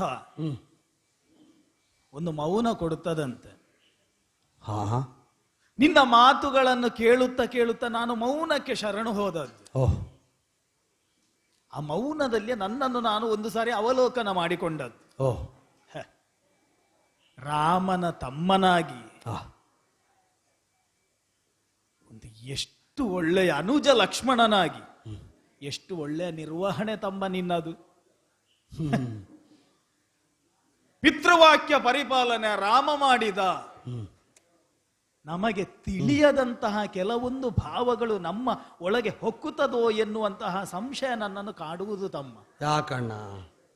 ವಿಶ್ವಾಮಿತ್ರ ವಸಿಷ್ಠರ ಶಿಷ್ಯವೃತ್ತಿಯನ್ನು ಮಾಡಿದಂತಹ ನಮ್ಮೊಳಗೆ ಅಹಂ ಭಾವ ಎದ್ದಿತೆ ಹೊರತಾಗಿ ಅಹಂಕಾರ ಸುಳಿಲಿಕ್ಕಿಲ್ಲ. ಬಹುಶಃ ರಾಮನ ಒಳಗೆ ಒಂದು ಅಹಂಕಾರ ಬಂತೋ ಹೇಗೆ? ಪಿತೃವಾಕ್ಯ ಪರಿಪಾಲನೆಯನ್ನು ಮಾಡಿದ್ದೇನೆ ಎನ್ನುವಂತ ಅಹಂಕಾರ ಬಂತೋ ಹೇಗೆ ತಮ್ಮ? ಇಲ್ಲ. ಇವತ್ತು ನೀನು ಗೆದ್ದೆ, ಆದ್ರೆ ನಾನು ಸೋತೆ ತಮ್ಮ. ವನಗಮನಕ್ಕೆ ಹೊರಟು ನಿಂತಹ ನಿನ್ನೊಂದಿಗೆ ನಿನ್ನನ್ನು ಅನುಸರಿಸಿಕೊಂಡು ನಾನು ಬರ್ತೇನೆ ಎನ್ನುವಂತಹ ಸಂದರ್ಭದಲ್ಲಿ ಅಮ್ಮನೊಂದಿಗೆ 2 ಮಾತುಗಳನ್ನು ಆಡು ಎನ್ನುವುದಾಗಿ ನಾನೇ ಕಳಿಸಿದ್ದು. ಓಹ್, ಅಮ್ಮ ಏನು ಆಡಿದ್ದಾಳೆ ಎನ್ನುವುದನ್ನು ನಾನೂ ಬಲ್ಲೆ. ಸರಿ. ರಾಮನಲ್ಲಿ ದಶರಥನನ್ನು ಕಾಣು. ಸೀತಾದೇವಿ ಬೇರಲ್ಲ, ನಿನ್ನನ್ನು ಹಡೆದಂತಹ ಮಾತೆ ಸುಮಿತ್ರೆ ನಾನು ಬೇರೆ ಅಲ್ಲ. ಅಡವಿಯೇ ನಿನಗೆ ಅಯೋಧ್ಯೆಯಾಗ್ಲಿ, ಅವನ ಸಂಸರ್ಗವೇ ನಿನಗೆ ಸುಖವಾಗ್ಲಿ ಎನ್ನುವಂತಹ ಆಶೀರ್ವಾದವನ್ನು ಕೊಟ್ಟು ನಿನ್ನನ್ನು ಕಳಿಸ್ಲಿ ನನ್ನ ಜೊತೆಗೆ. ಯಾವ ಕಾಲಕ್ಕೆ 7 ಹೆಜ್ಜೆಯನ್ನು ಹಾಕಿದಂತಹ ಸೀತಾ ಪತ್ನಿಯಾದಂತಹ ಸೀತೆಯನ್ನು ನನಗೆ ಉಳಿಸಿಕೊಳ್ಳಿಕ್ಕೆ ಆಗ್ಲಿಲ್ವೋ, ಒಂದು ರೀತಿಯಲ್ಲಿ ಆ ರಾಮ ಅಲ್ಲಿಗೆ ಸತ್ವವನ್ನು ಕಳೆದುಕೊಂಡು ಸೋತಾಗಿದೆ. ನೀನಾಡುವಂತಹ ಮಾತು, ಅಣ್ಣ, ನಿನ್ನ ಸಂಸ್ಪರ್ಶದಿಂದ, ನಿನ್ನ ಮುಖಾವಲೋಕನದಿಂದ, ನಿನ್ನ ಸಾಂಗತ್ಯದಿಂದ ನಾನು ಸುಖವಾಗಿದ್ದೇನೆ, ನಿನ್ನ ಸಾಂಗತ್ಯವೇ ನನಗೆ ಫಲ, ಜೀವನದ ಫಲ ಎನ್ನುವುದಾಗಿ ನೀನಾಡಿದಂತಹ ಮಾತುಗಳನ್ನು ಕೇಳಿ ಮನಸ್ಸಿನಲ್ಲಿ ಒಂದು ಸಂತೋಷ ಇತ್ತು. ತಂದೆಯಾಗಿ ಇವನನ್ನು ಪಾಲಿಸಿದ್ದೇನೆ, ತಾಯಿಯಂತೆ ಪ್ರೀತಿಯನ್ನು ಕೊಟ್ಟಿದ್ದೇನೆ, ಸ್ನೇಹಿತನಾಗಿ ಅಣ್ಣನಾಗಿ ರಾಮ ಈ ಒಂದು ಕೈಂಕರ್ಯದಲ್ಲಿ ಸಫಲನಾಗಿದ್ದೇನೆ ಎನ್ನುವಂತಹ ಒಂದು ಭಾವ ನನ್ನಲ್ಲಿತ್ತು. ಇಲ್ಲ, ನೀನು ಎಷ್ಟೇ ಹೇಳು ತಮ್ಮ, ರಾಮ ಫಲವನ್ನು ಉಂಡ ಕಾರಣದಿಂದಲಾಗಿ ನಾನು ಇಂದ್ರಾರಿಯನ್ನು ಸೋಲಿಸಿದ್ದೇನೆ. ಇಲ್ಲ, ನೀನು ಎಷ್ಟೇ ಹೇಳು ತಮ್ಮ, ಲಕ್ಷ್ಮಣನಾಗಿ ನೀನಂಥ ಮಾತುಗಳನ್ನು ಆಡ್ಲೇಬೇಕು. ಇದು ರಾಮನ ಪಾಲಿನ ಸೋಲು ತಮ್ಮ. ಓ, ರಾಮನ ಪಾಲಿನ ಸೋಲು. ಅಣ್ಣ, ನೀ ಮರಗಬಾರದು. ನಿನ್ನಲ್ಲಿ ಯಾಚಿಸುವುದು ಒಂದೇ. ಏನು? ಭೋಗಕ್ಕಾಗಿಯೋ, ನಿದ್ರೆಗಾಗಿಯೋ, ಅಥವಾ ಅನ್ನಕ್ಕಾಗಿಯೋ, ಆ ಅವಧಿಯಲ್ಲಾದ್ರೂ ನನ್ನನ್ನು ಇನ್ನು ಮುಂದೆಯೂ ಈಗ ಹೀಗಾಯ್ತಲ್ಲ ಎಂಬ ವ್ಯಸನದಿಂದ ನನ್ನನ್ನು ದೂರ ಮಾಡುವಂತಹ ಒಂದು ಬರ್ಬರತೆ ತೋರಬೇಡ ತಮ್ಮ. ಓ, ನಿನ್ನ ಹತ್ರ ಮುಚ್ಚುಮರೆ ಇಲ್ಲದೆ ಒಂದು ಮಾತನ್ನು ಹೇಳುವಂತದ್ದು ನಾನು. ಏನಣ್ಣ? ಬುದ್ಧಿ ಹೇಳ್ತದೆ 2 ಕೈ ಮುಗಿದು ಇವನಿಗೊಂದು ಕೃತಜ್ಞತೆಯನ್ನು ಸಲ್ಲಿಸುವ ಎನ್ನುವುದಾಗಿ. ಇಲ್ಲ, ಅದು ನೀನು ಹಾಗೆ ಮಾಡಿದರೆ ನನಗೆ ಮನಸ್ಸು ಹೇಳ್ತದೆ ಇದರಿಂದ ನೊಂದುಕೊಳ್ಳುವವನು ನೀನು ಎನ್ನುವುದಾಗಿ. ಸತ್ಯವೇ. ಈ ಕಾಲಕ್ಕೆ ನಿನ್ನ ಅಣ್ಣನಾಗಿ ಹುಟ್ಟಿದಂತಹ ಈ ಒಂದು ಜೀವ ಯೋಗ್ಯತೆಗೆ ಅನುಗುಣವಾಗಿ ನೀನು ಈ ಪ್ರಸಂಗದಲ್ಲಿ ಮಾಡಿದಂತಹ ಉಪಕಾರವನ್ನು ನಾನು ಮರಿಲಿಕ್ಕಿಲ್ಲ ತಮ್ಮ. ಅಣ್ಣ, ಕ್ಷೀರಾಬ್ಧಿಗೆ ಬಿದ್ದ ಯಾವ ಜೀವಕ್ಕೂ ಉಸಿರು ಕಟ್ಟಿ ಸಾವಿಲ್ಲ. ನೀ ಚಿಂತೆ ಮಾಡಬೇಡ. ನೀ ಚಿಂತೆ ಮಾಡಬೇಡ, ನಾ ಚೆನ್ನಾಗೇ ಇದ್ದೇನೆ. ಈ ಸೇವಾವಕಾಶ ಬದುಕಿನ ಪ್ರಾಪ್ತಿ ಅಂತ ಅನುಭವಿಸುವುದಕ್ಕೆ ಬಿಡು. ಆ ಕರುಣೆದವರು ಎಲ್ಲ ಕಪಿ ಕಟಕಗಳ ನಮ್ಮ ಸಂಕಲ್ಪ ಇರುವುದು ಒಂದೇ, ಸೀತೆಯನ್ನು ಮತ್ತೊಮ್ಮೆ ಕರೆತರಬೇಕು ಎನ್ನುವುದಾಗಿ. ಆಗಬೇಕು. ಆ ಶುಭ ಮುಹೂರ್ತ ಸೀತಾ ಸಂಯೋಗದ ಮುಹೂರ್ತದ ಪ್ರತೀಕ್ಷೆ ಉಂಟು. ಸೀತಾ ಸಂಯೋಗ ಎನ್ನುವಂತಹ ಯಜ್ಞದ ಪ್ರಧಾನ ಭೂಮಿಕೆಯಲ್ಲಿ ಅತಿ ಹೆಚ್ಚಿನ ಪಾಲು ನಿನಗೆ ಸಿಗ್ತದೆ ತಮ್ಮ. ಅದರ ಆನಂದದ ಪಾಲನ್ನು ಹೊಂದಿ ಹಂಬಲಿಸಿ ಇದೋ ಮುಂದುವರಿತೇವೆ. ಆ ಯಜ್ಞದಲ್ಲಿ ಪೂರ್ಣಾಹುತಿಯ ಕಾಲ ಬೇಗ ಬರಲಿ.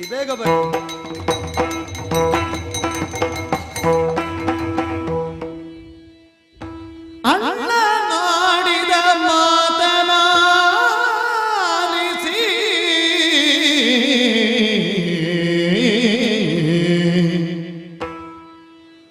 ಅಣ್ಣನಾಡಿದ ಮಾತನಾಲಿಸಿ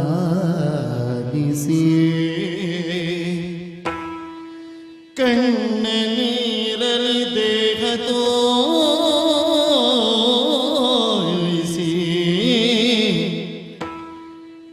ಕಣ್ಣ ನೀರಲಿ ದೇಹ ತೋಯಿಸಿ ಸುಳ್ಳನಾಗುತ್ತ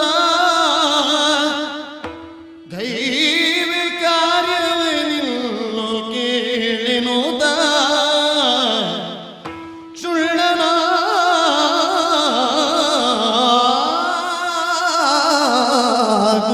ಗೈವಿ ಕಾರ್ಯವ ಇನ್ನು ಕೇಳೆನುತ್ತ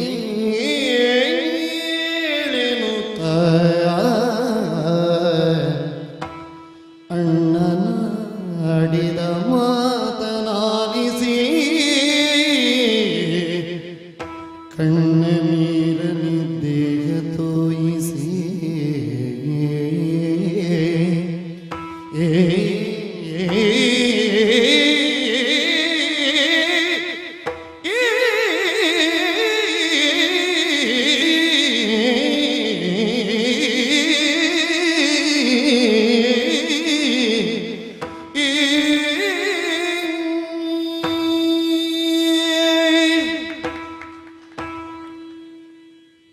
ವಿಧಿಯೇ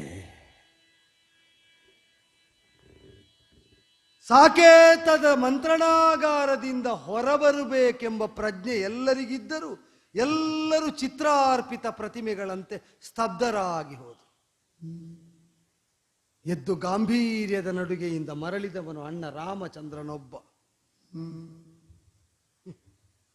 ಯಾಕೋ ಬೇಡ ಅಂದ್ರು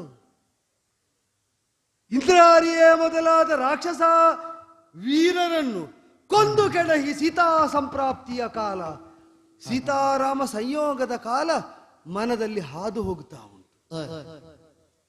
ಇನ್ನು ರಮ್ಯ ಕಾಲ, ಇನ್ನು ಆನಂದದಲ್ಲಿ ಓಲಾಡುವ ಕಾಲ, ಪ್ರಭು ರಾಜಾರಾಮನ ಆಳ್ವಿಕೆಯಲ್ಲಿ ಮೆರೆದಾಡುವ ಕಾಲ. ಈ ಎಲ್ಲ ಭಾವ ತುಂಬಿ ಅಲ್ವ ನಾವು ಬಂದದ್ದು. ಪುಷ್ಪಕವನ್ನೇರಿ ಬಂದದ್ದಲ್ಲ, ತೇಲಿದ್ದು ನಾವು. ರಾವಣ ವಧಾನಂತರದಲ್ಲಿ ಅಗ್ನಿಕುಂಡದಿಂದ ಎದ್ದ ಸೀತಾದೇವಿಯನ್ನು ತೊಡೆಸೋಂಕಿನಲ್ಲಿ ಕುಳ್ಳಿರಿಸಿದ ರಾಮಚಂದ್ರನ ಜೊತೆಯಲ್ಲಿ ರಾಮಪಾಳೆಯ ತೇಲಿ ಬಂದದ್ದು. ಸುದೀರ್ಘಾವಧಿಯ ಆಳ್ವಿಕೆಯ ಪ್ರತೀಕ್ಷೆಯಲ್ಲಿ ಸತ್ಪ್ರಜೆಗಳಾಗುವ ಕಾಳಜಿಯನ್ನಿರಿಸಿಕೊಂಡೇ ಬದುಕನ್ನು ಮುನ್ನಡೆಸ್ತಾ ಇರುವಾಗ ಸುಭಿಕ್ಷೆಯೇ ಸರ್ವತ್ರ ನೆಲೆಯಾಗಿದೆ ಎಂಬ ಹಂತದಲ್ಲಿ ಬಡಿದ ಬರಸಿಡಿಲಿನ ರೂಪ ಹೇಗೆ ಅಂತ ಅಣ್ಣ ಕರೆಸಿ ಆಡಿದಾಗ ಗೊತ್ತಾದದ್ದು. ಒಮ್ಮಿಂದೊಮ್ಮೆಗೆ ಮಂತ್ರಣಾಗಾರಕ್ಕೆ ಅಕಾಲದಲ್ಲಿ ಕರೆ ಬಂದಾಗ ಮಂತ್ರಿ ಸುಮಂತ್ರನನ್ನೊಡಗೊಂಡು ಅನುಜರಾದ ಮೂವರು ಬಂದು ಸೇರಿದ ಕಾಲದಲ್ಲಿ ಅಸಹಜವಾದ ಗಾಂಭೀರ್ಯದಿಂದಲೇ ನೆಲನೋಟಕನಾಗಿದ್ದವನು ಆಡಿದನಲ್ಲ.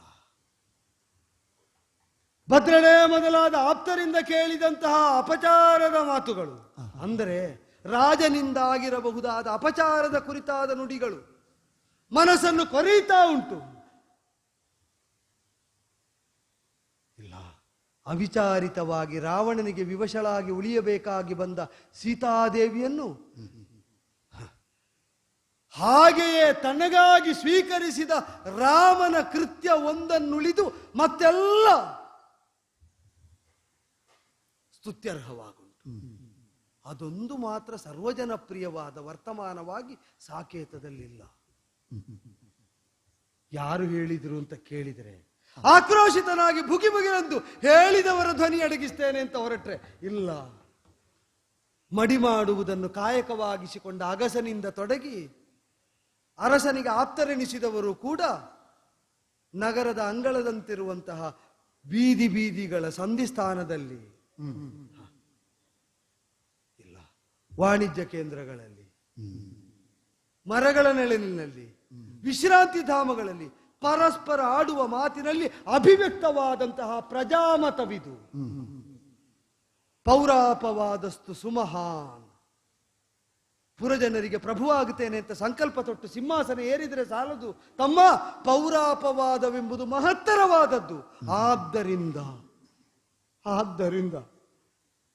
ಇಲ್ಲ ಇಲ್ಲ, ಅವನ ಬಾಯಿಂದ ಹೇಗೆ ಸಾಧ್ಯ? ಋಷಿಗಳ ಆಶ್ರಮವನ್ನು ನೋಲ್ಪ ತವಕವನ್ನು ಹೊಂದಿದ ಗರ್ಭಿಣಿಯಾದ ಸೀತಾದೇವಿಯನ್ನು ಪರಿತ್ಯಜಿಸ್ತಾ ಇದ್ದೇನೆ ತಮ್ಮ, ಹೋಗು ತಮಸಾ ತೀರದಲ್ಲಿ ಬಿಟ್ಟು ಬರಬೇಕಂತೆ. ಇಲ್ಲ ಇಲ್ಲ, ಹೇಗೆ ಸಾಧ್ಯ? ಅತ್ತಿಗೆ ಅಲ್ಲ, ಅಮ್ಮ ಅದು. ಆ ಜೀವ ಎರಡೆರಡು ಮಕ್ಕಳನ್ನು ಹೊತ್ತು ನಿಂತಿದೆ. ಗರ್ಭದಲ್ಲಿರುವುದು ಉಭಯ ಶಿಶುಗಳು ಅಂತ ಅರಿತವರು ಆಡಿ ತೋರಿದ್ದಾರೆ ಕಾಳಜಿಯನ್ನು ವಹಿಸುವುದಕ್ಕೆ. ಹೊತ್ತ ಮಕ್ಕಳನ್ನು ಹೊತ್ತಂತೆಯೇ ನೆಲೆಯಾಗಿರುವ ಅಮ್ಮನನ್ನು ಬಿಟ್ಟು ಬರುವುದು ಬೇರೆ ಅಲ್ಲ. ಮಡಿಲೇರಿದ ಮಗು ಅಮ್ಮನನ್ನು ಪರಿತ್ಯಜಿಸಿ ಹೊರಗೆ ಜಿಗಿಯುವುದು ಬೇರೆ ಅಲ್ಲ. ಅವಳು ಹೊತ್ತದ್ದಿನ್ನು ಹೆರಬೇಕಷ್ಟೆ. ಇದು ಅವರು ಹೆರದ್ದಲ್ವ, ಹೇಗೆ ಬಿಡುವುದು? ಎಲ್ಲಿಂದ? ಅಲ್ಲ, ತುಂಬು ಗರ್ಭಿಣಿಯಾದ ಅತ್ತಿಗೆಯಮ್ಮನನ್ನು ಬಿಡುವುದು ಹೇಗೆ ಅಂತ ಒಂದಾದ್ರೆ ಅದು ಊಹೆ. ಅಶೋಕವನದಲ್ಲಿ ರಾಮವಿಯೋಗದಲ್ಲಿ ಅವಳು ಶೋಕಿಸಿರಬಹುದಾದ ವಿಧಾನ ಹೇಗೆ ಅಂತ ಹನುಮದ್ ವಚನವಲ್ಲದೆ ಬೇರೆ ಪ್ರಮಾಣ ಇಲ್ಲ ಲಕ್ಷ್ಮಣನಿಗೆ. ಆದ್ರೆ ಅತ್ತಿಗೆ ಇಲ್ಲದೆ ವಿಲಪಿಸುವ ಅಣ್ಣನ ಕಣ್ಣೀರಿಗೆ ಈ ಎದೆ ಸಾಕ್ಷಿ. ಅಟವಿ ಗಿಡ ಮರ ಕಲ್ಲುಗಳು ನೋಡಲರಸಿನದ ಪುಡಿ. ದೇವರೇ, ಸಾರವತ್ತಾದ ಸೌಂದರ್ಯ ಇದ್ದಲ್ಲೆಲ್ಲ ಸೀತೆಯ ಸಾನ್ನಿಧ್ಯವನ್ನು ಕಲ್ಪಿಸಿ ಧಾವಿಸಿ ಹೋಗಿ ಅದು ಬೆಂಕಿಯಾಗಲಿ ನೀರಾಗಲಿ ನೆಲವಾಗಲಿ ಹಿಡಿಯುವುದಕ್ಕೆ ಹಂಬಲಿಸ್ತಾ ಇದ್ದ ಅಣ್ಣನ ಮನವನ್ನು ಆವರಿಸಿ ನಿಂತ ಸೀತಾಪ್ರೇಮವನ್ನು ಅರಿತ ತಮ್ಮ ಲಕ್ಷ್ಮಣನಿವ ಹೇಗಿದ್ದಾನು? ಯೋಚನೆ ಬರ್ತದೆ. ಅವ ಆಡಿ ಎದ್ದು ಹೋದ. ಅಗ್ನಿಗರ್ಭದಿಂದ ಎಬ್ಬಿಸಿ ಸ್ವೀಕರಿಸಿದಂತಹ ಹೆಣ್ಣು ಮಗಳನ್ನು ಈಗ ಎಲ್ಲಿಗೆ ಹಾಕುವುದಕ್ಕೆ? ಇನ್ನವಳು ಮಾಡಬೇಕಾದ್ದೇನು?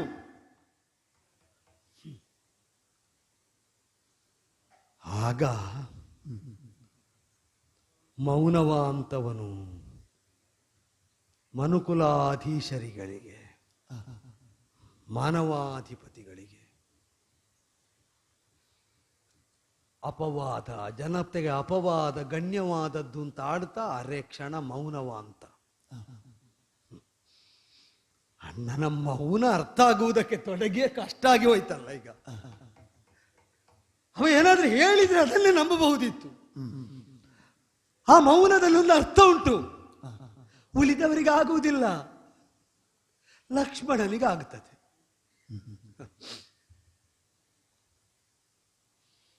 ಸೀತೆ ಬೆಂದಿದ್ದಾಳೆ ತಮ್ಮ ಅಗ್ನಿಕುಂಡದಲ್ಲಿ, ರಾಮ ಬೇಯಬೇಡುವ ಅಂತ ಕೇಳ್ತಾನೆ ಅವ.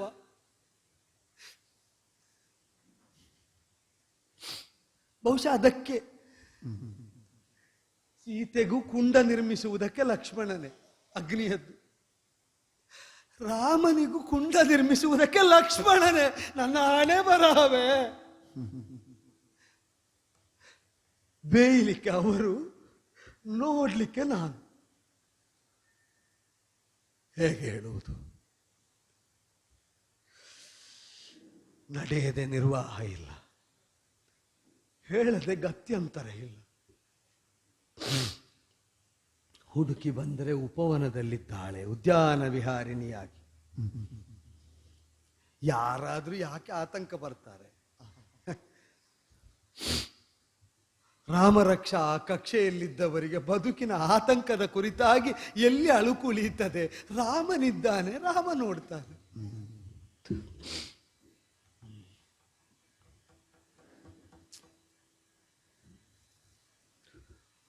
ಉಯ್ಯಾಲೆಯಲ್ಲಿ ಇತ್ತಿಂದತ್ತ ಅತ್ತಿಂದಿತ್ತ ಜೀಕತ. ಆ ಉಯ್ಯಾಲೆ ಆದ್ರೂ ಒಂದು ಭರವಸೆ ಹುಟ್ಟಿಸ್ತದೆ, ಹಿಂದೆ ಹೋದದ್ದಕ್ಕಿಂತ ವೇಗವಾಗಿ ಮುಂದೊತ್ತಿ ಹತ್ತಿರಕ್ಕೆ ಬರ್ತಾಳೆ ಅಂತ. ಅದರಿಂದ ಇಳಿಸಿ ದೂರ ಕಳಿಸಿದ್ರೆ ಹತ್ತಿರ ಬರ್ತಾಳೆ ಅಂತ ಭರವಸೆ ಇಲ್ಲವಲ್ಲ ವಿಧಿಯೇ. ಅವಳ ಆ ಉಯ್ಯಾಲೆಯನ್ನೇ ಕಾಮಿಸಬಹುದಾಗಿತ್ತು, ಯಾಕೆ ಕಾಲವನವನ್ನು ಕಾಮಿಸಿದಳು?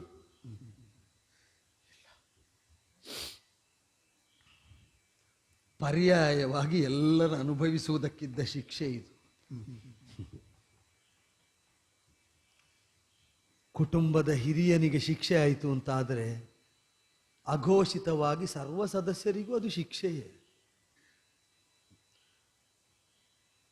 ಸೀತೆಯನ್ನು ಬಿಡೆಂಬುದು ರಾಮ ತನಗೆ ತಾನು ವಿಧಿಸಿಕೊಂಡ ಶಿಕ್ಷೆ, ಸೀತೆಗೆ ವಿಧಿಸಿದ ಶಿಕ್ಷೆಯಲ್ಲ. ಶಿಕ್ಷೆ ಸೀತೆಗೆ ವಿಧಿಸಿದ್ದು ಹೌದಾದರೆ ದಂಡಧರನಾದವನು ಕರೆದು ಹೇಳಬೇಕು, ಅಪರಾಧ ಇದು, ಹೋಗು ನಡೆ ಅನುಭವಿಸು ಅಂತ. ಅವಳ ಗರ್ಭಿಣಿಯ ಬಯಕೆಯನ್ನು ನೆವವಾಗಿಸಿಕೊಂಡು ಬಿಟ್ಟು ಬಾ ಅಂದದ್ಯಾಕೆ? ತನಗೆ ತಾನು ವಿಧಿಸಿದ ಶಿಕ್ಷೆ, ಅಪವಾದ ಅದಲ್ವೋ? ಸೀತೆ ಬಂದು ರಾಮನನ್ನು ಸೇರಿದ್ದು ತಪ್ಪು ಅಂತ ಹೇಳಿದ್ರೆ ಯಾರಾದ್ರೂ? ಸೀತೆ ಸೇರ್ಲಿಕ್ಕಿದ್ದ ಕೇಂದ್ರ ರಾಮನೇ, ರಾಮ ಸೀತೆಯನ್ನೊಡಗೊಂಡದ್ದು ತಪ್ಪು. ರಾಮ ವಿಧಿಸಿದ ಶಿಕ್ಷೆ ರಾಮನಿಗೆ.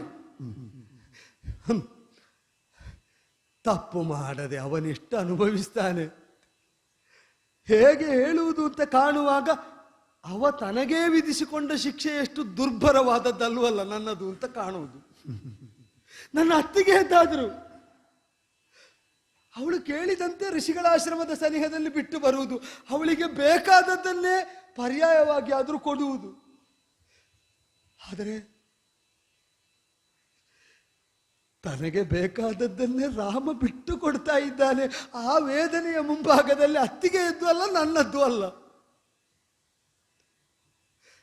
ಅಗ್ನಿಕುಂಡದಿಂದ ಎದ್ದು ಬಂದು ವಾಮಭಾಗದಲ್ಲಿ ಮಣಿದು ನಿಂತ ಅತ್ತಿಗೆಯನ್ನು ಕಂಡ ಅಣ್ಣನಾಡಿದ ಮಾತು, ಅನನ್ಯಾಹಿ ಮಯಾ ಸೀತಾ ಭಾಸ್ಕರೇಣ ಯಥಾಪ್ರಭ. ಸೀತಾದೇವಿ ಭಾಸ್ಕರನ ಜೊತೆಗಿನ ಕಿರಣಗಳಂತೆ ನನ್ನ ಜೊತೆಯಲ್ಲಿ ದಾಂಪತ್ಯದಲ್ಲಿ ಅನನ್ಯಳು, ಬೇರ್ಪಟ್ಟಿರುವುದಕ್ಕಿಲ್ಲ, ದೋಷಪೂರಿತಳಲ್ಲ ಅಂತ.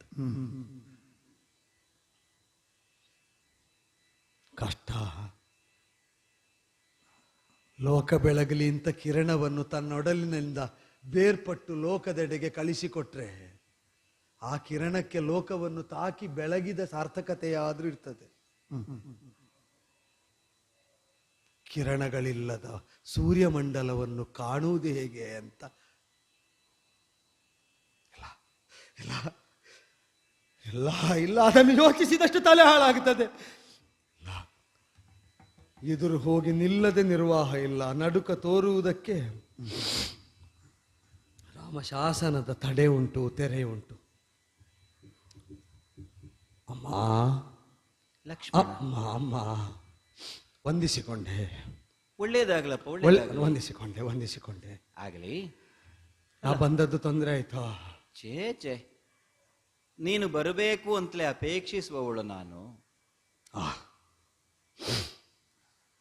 ಆದ್ರೆ ನಾನು ಅಪೇಕ್ಷಿಸಲಿಲ್ಲ ಹೀಗೆ ಬರಬೇಕು ಅಂತ. ನನ್ನ ಅಪೇಕ್ಷೆ ಅಂತ ನಾ ಬಂದದ್ದು ಅಲ್ಲ. ಇಲ್ಲಿಗೆ ಬರುವುದಕ್ಕೆ ನಿನಗೆ ಯಾವುದಾದ್ರೂ ನಿರ್ಬಂಧ ಉಂಟ ಲಕ್ಷ್ಮಣ? ಈಗ ತಾಯಿಯ ಬಳಿಗೆ ಬರುವ ಮಗನ ಹಾಗೆ ಎಷ್ಟು ಹೊತ್ತಿಗೆ ಬೇಕಾದ್ರೂ ಬರ್ಬಹುದಲ್ಲ? ನನ್ನ ಕಾಣುವುದಕ್ಕೆ ಯಾವತ್ತು ಬರಬಹುದಮ್ಮ, ಆದ್ರೆ ಇವತ್ತು ಹೀಗೆ ಈ ಹೊತ್ತು ಅಂತ ಏನು? ಯಾವ ಹೊತ್ತಿಗೂ ಬರಬಹುದು ನೀನು. ಯಾವತ್ತು ಬರಬಹುದಾದವನಿಗೆ ಇಂಥ ಹೊತ್ತೇ ಹೋಗಬೇಕು ಅಂತ ನಿರ್ಬಂಧ ಇಲ್ವಲ್ಲ? ಅವೇಳೆಯೇ ಇಲ್ಲ ನಿನಗೆ, ಎಲ್ಲವೂ ವೇಳೆಯೇ. ಆದ್ರೆ ಇವತ್ತು ಈ ಹೊತ್ತೇ ಬರಬೇಕು ಅಂತ ನಿರ್ಬಂಧದಿಂದ ಬಂದೆ. ನಿರ್ಬಂಧ? ಹೌದು. ನಿನಗೆ ಅಣ್ಣನದ್ದು. ಏನಂತೆ ನಮ್ಮವರಿಗೆ? ಅಮ್ಮ ನಿನಗೆ ಇಲ್ಲಿ ಏನಾದ್ರೂ ತೊಂದರೆ ಆಗ್ತಾ ಉಂಟಾ? ಇಲ್ಲಿ ಗರ್ಭಿಣಿಯಾದ ಅಯೋಧ್ಯೆಯಲ್ಲಿ? ಗರ್ಭಿಣಿಯಾದ ನಿನ್ನ ಭ್ರೂಭಂಗ ಆದಾಕ್ಷಣದಲ್ಲಿ ಸೇವೆಗೆ ಕಾತರರಾದ ಪರಿಚಾರಕಿಯರಿದ್ದಾರೆ, ಚೇಚೆ ಸೇವಕರು ಒದಗುತ್ತಾರೆ. ಅನುಮಾನ ಸಾಮ್ರಾಜ್ಞಿಯಾದ ನಿನ್ನ ಸೇವೆಗೆ ಸದಾ ತತ್ಪರರಾಗಿ ಒದಗುತ್ತಾರೆ. ಆದ್ರೂ ನಿನಗಿಲ್ಲಿ ಏನಾದ್ರೂ ತೊಂದರೆ ಆಯ್ತೇನಮ್ಮ? ಕೈಗೆ ಕಾಲಿಗೊಬ್ಬರು ಆಳುಗಳಿದ್ದಾರೆ, ಆದ್ರೂ ನನಗೆ ತೊಂದರೆ ಆಯ್ತು ಅಂತ ಹೇಳುದ ನೀನು? ಮನಸ್ಸಿಗೆ ಪ್ರಿಯವಾದಂತಹ ಪತಿ, ಪರಿವಾರ, ಸೇವಕರು, ಸಾಮ್ರಾಜ್ಞ ಎಲ್ಲ ಇರುವಾಗಲೂ ಯಾಕೆ ಬಯಸಿದೆ ತಾಯೇ? ಯಾಕೆ ಬಯಸಿದೆ ತಾಯಿ ವಿಪಿನವ್ವ ತಾಯೇ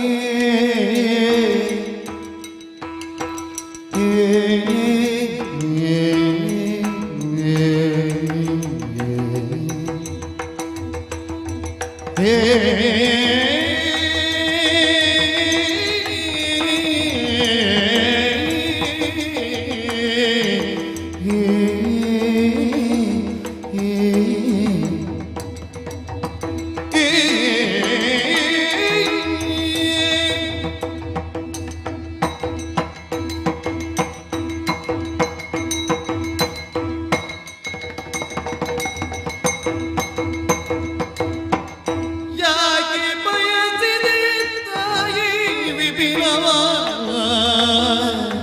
ಸಾಗಿ ಸಾಗೀತ ಪುರವಾಸ ಸಾಗಿ ಸಾಗಿ ಸಾಗೀತ ಪುರವಾಸ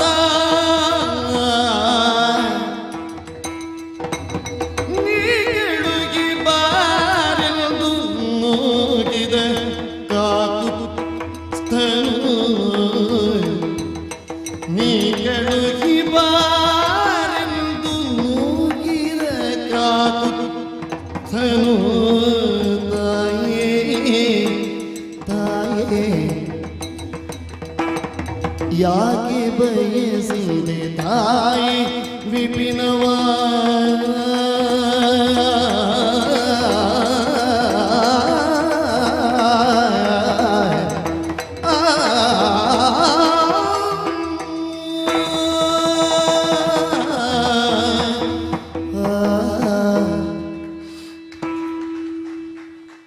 ಸಾಕೇತದಲ್ಲಿ ಏನಾದ್ರೂ ದೋಷ ಇದ್ರೆ ಹೇಳಮ್ಮ, ತಿದ್ದಿಕೊಳ್ಳುವುದಕ್ಕೆ ಪ್ರಯತ್ನ ಮಾಡ್ತೇನೆ. ಯಾಕೆ ಸೌಮಿತ್ರಿ ಇಂತಹ ಮಾತುಗಳನ್ನಾಡ್ತಾ ಇದ್ದಿ? ಪ್ರಫುಲ್ಲಿತವಾದ ನಿನ್ನ ಮನದಂತೆ ನಳನಳಿಸಬೇಕಾದ ನೆಲೆ ಅಂತ ಭಾವಿಸಿದ್ದು ಸಾಕೇತವನ್ನು. ಹಾ ಹೌದು, ಅದರಲ್ಲಿ ದೋಷ ಉಂಟು ಅಂತ ನೀನಾಗಿ ಬಿಟ್ಟು ಹೋಗುವುದಾದ್ರೆ ಮತ್ತೆ ಇಲ್ಲಿ ಗುಣ ಉಳಿಯುವುದೆಂತ? ಲಕ್ಷ್ಮಣ ಒಂದೇ ಹೇಳ, ಓ, ನನ್ನ ಪತಿ ಪ್ರಭು ಶ್ರೀರಾಮಚಂದ್ರ ಇರುವಲ್ಲಿ ದೋಷ ಇದ್ದೀತ. ಕತ್ತಲು ಮತ್ತು ಬೆಳಕು ಒಟ್ಟಿಗೆ ಉಂಟು ಅಂತ ಹೇಳಿದ ಹಾಗಾಯ್ತಲ್ಲ ನೀನು. ಬೆಳಕಿದೆ ಅಂತ ಆದ ಮೇಲೆ ಮತ್ತೆ ಅಲ್ಲಿ ಕತ್ತಲಿನ ಅಸ್ತಿತ್ವ ಇದ್ದೀತೋ? ನಿನ್ನ ಅಣ್ಣ ಇದ್ದಲ್ಲಿ ಮತ್ತೆ ಕೆಟ್ಟದು ಅನ್ನೋದು ಇರುವುದಕ್ಕುಂಟೆ, ದೋಷ ಅನ್ನೋದು ಇರುವುದಕ್ಕುಂಟೆ. ಅಣ್ಣ ಇದ್ದಲ್ಲಿ ದೋಷ ಇರಬಾರದು. ನಿನಗೆ ಬೆಳಕ ಹಾಗಾದ್ರೆ ಇಷ್ಟ ಅಲ್ಲ ಅಂತ ಹೇಳಿದನ. ಮತ್ತೆ ಕಾಡಿ ಯಾಕೆ? ಅಂದ್ರೆ ಯಾಕೆ ಬಯಸಿದೆ ಕಾನನ? ಕಾಡಿಗೆ ಹೋಗಬೇಕು ಅಂತ ಹಂಬಲಿಸಿದ್ಯಂತೆ. ಯಾವಾಗಿನ ಕಥೆಯನ್ನು ಯಾವಾಗ ಹೇಳ್ತಿ ಲಕ್ಷ್ಮಣ ನೀನು? ಯಾವಾಗಿನ ಕತೆ ಅಂದ್ರೆ? ಅದು ಅವತ್ತು ರಾಜ್ಯ ತ್ಯಾಗ ಮಾಡಿ ಹೊರಡುವ ಕಾಲದಲ್ಲಿ ನನ್ನವರು ಹೊರಡುವಾಗ ನಿಮ್ಮ ಜೊತೆಗೆ ನಾನೂ ಬರ್ತೇನೆ ಅಂತ ಹೊರಟ ಕತೆ ಅಲ್ವ ನೀನು ಹೇಳುವುದೀಗ?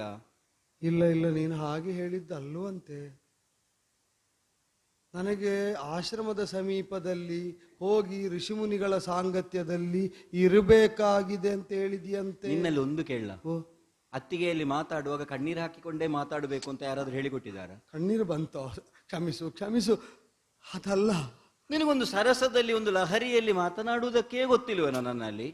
ಕಾಡಿನಿಂದ ಊರಿಗೆ ಬರುವ ವರ್ತಮಾನ ಆದ್ರೆ ನಗೆ ಆಡ್ತಾ ಆಡಬಹುದು. ಊರಿನಿಂದ ಕಾಡಿಗೆ ಹೋಗುವ ವಿಚಾರ ಕಣ್ಣೀರು ಬೇಡ ಅಂದ್ರೂ ಬಂದು ಬಿಡ್ತದೆ. ಕಳೆದ ಸಲ ಬರುವಾಗ ಕಾಡಿಗೆ ಅಣ್ಣನ ಜೊತೆ ನೀನು ನಗುತ್ತಲೇ ಬಂದವನು. ಹೌದು, ಮತ್ತೆ ಈಗ ಯಾಕೆ ನನಗೆ ಕಣ್ಣೀರು? ಈಗ ಕಾಡಿಗೆ ಹೋಗಬೇಕು ಅಂತ ನೀ ಯಾಕೆ ಹಂಬಲಿಸಿದ್ಯಮ್ಮ?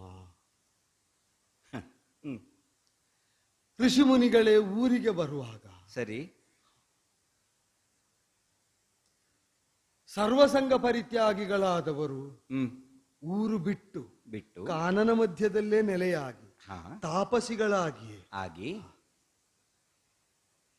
ವಿರಕ್ತರಲ್ಲಿ ಭಗವಂತನಿಗೆ ಮಾತ್ರ ಅನುರಕ್ತಿ ಇರಬೇಕಾದದ್ದೆಂಬ ಭಾವದಿಂದ ಇದ್ದವರು ಕೂಡ ರಾಮ ಇದ್ದ ನೆಲೆ ಸಾಕೇತ ಅಂತ ಅರಿತು ಅಲ್ಲಿಗೆ ಧಾವಿಸಿ ಧಾವಿಸಿ ಬರುವಾಗ, ಹೌದು, ಕಾಡಿನಲ್ಲಿದ್ದವರೆಲ್ಲ ನಾಡಿಗೆ ಬರ್ತಾ ಇದ್ದಾರೆ.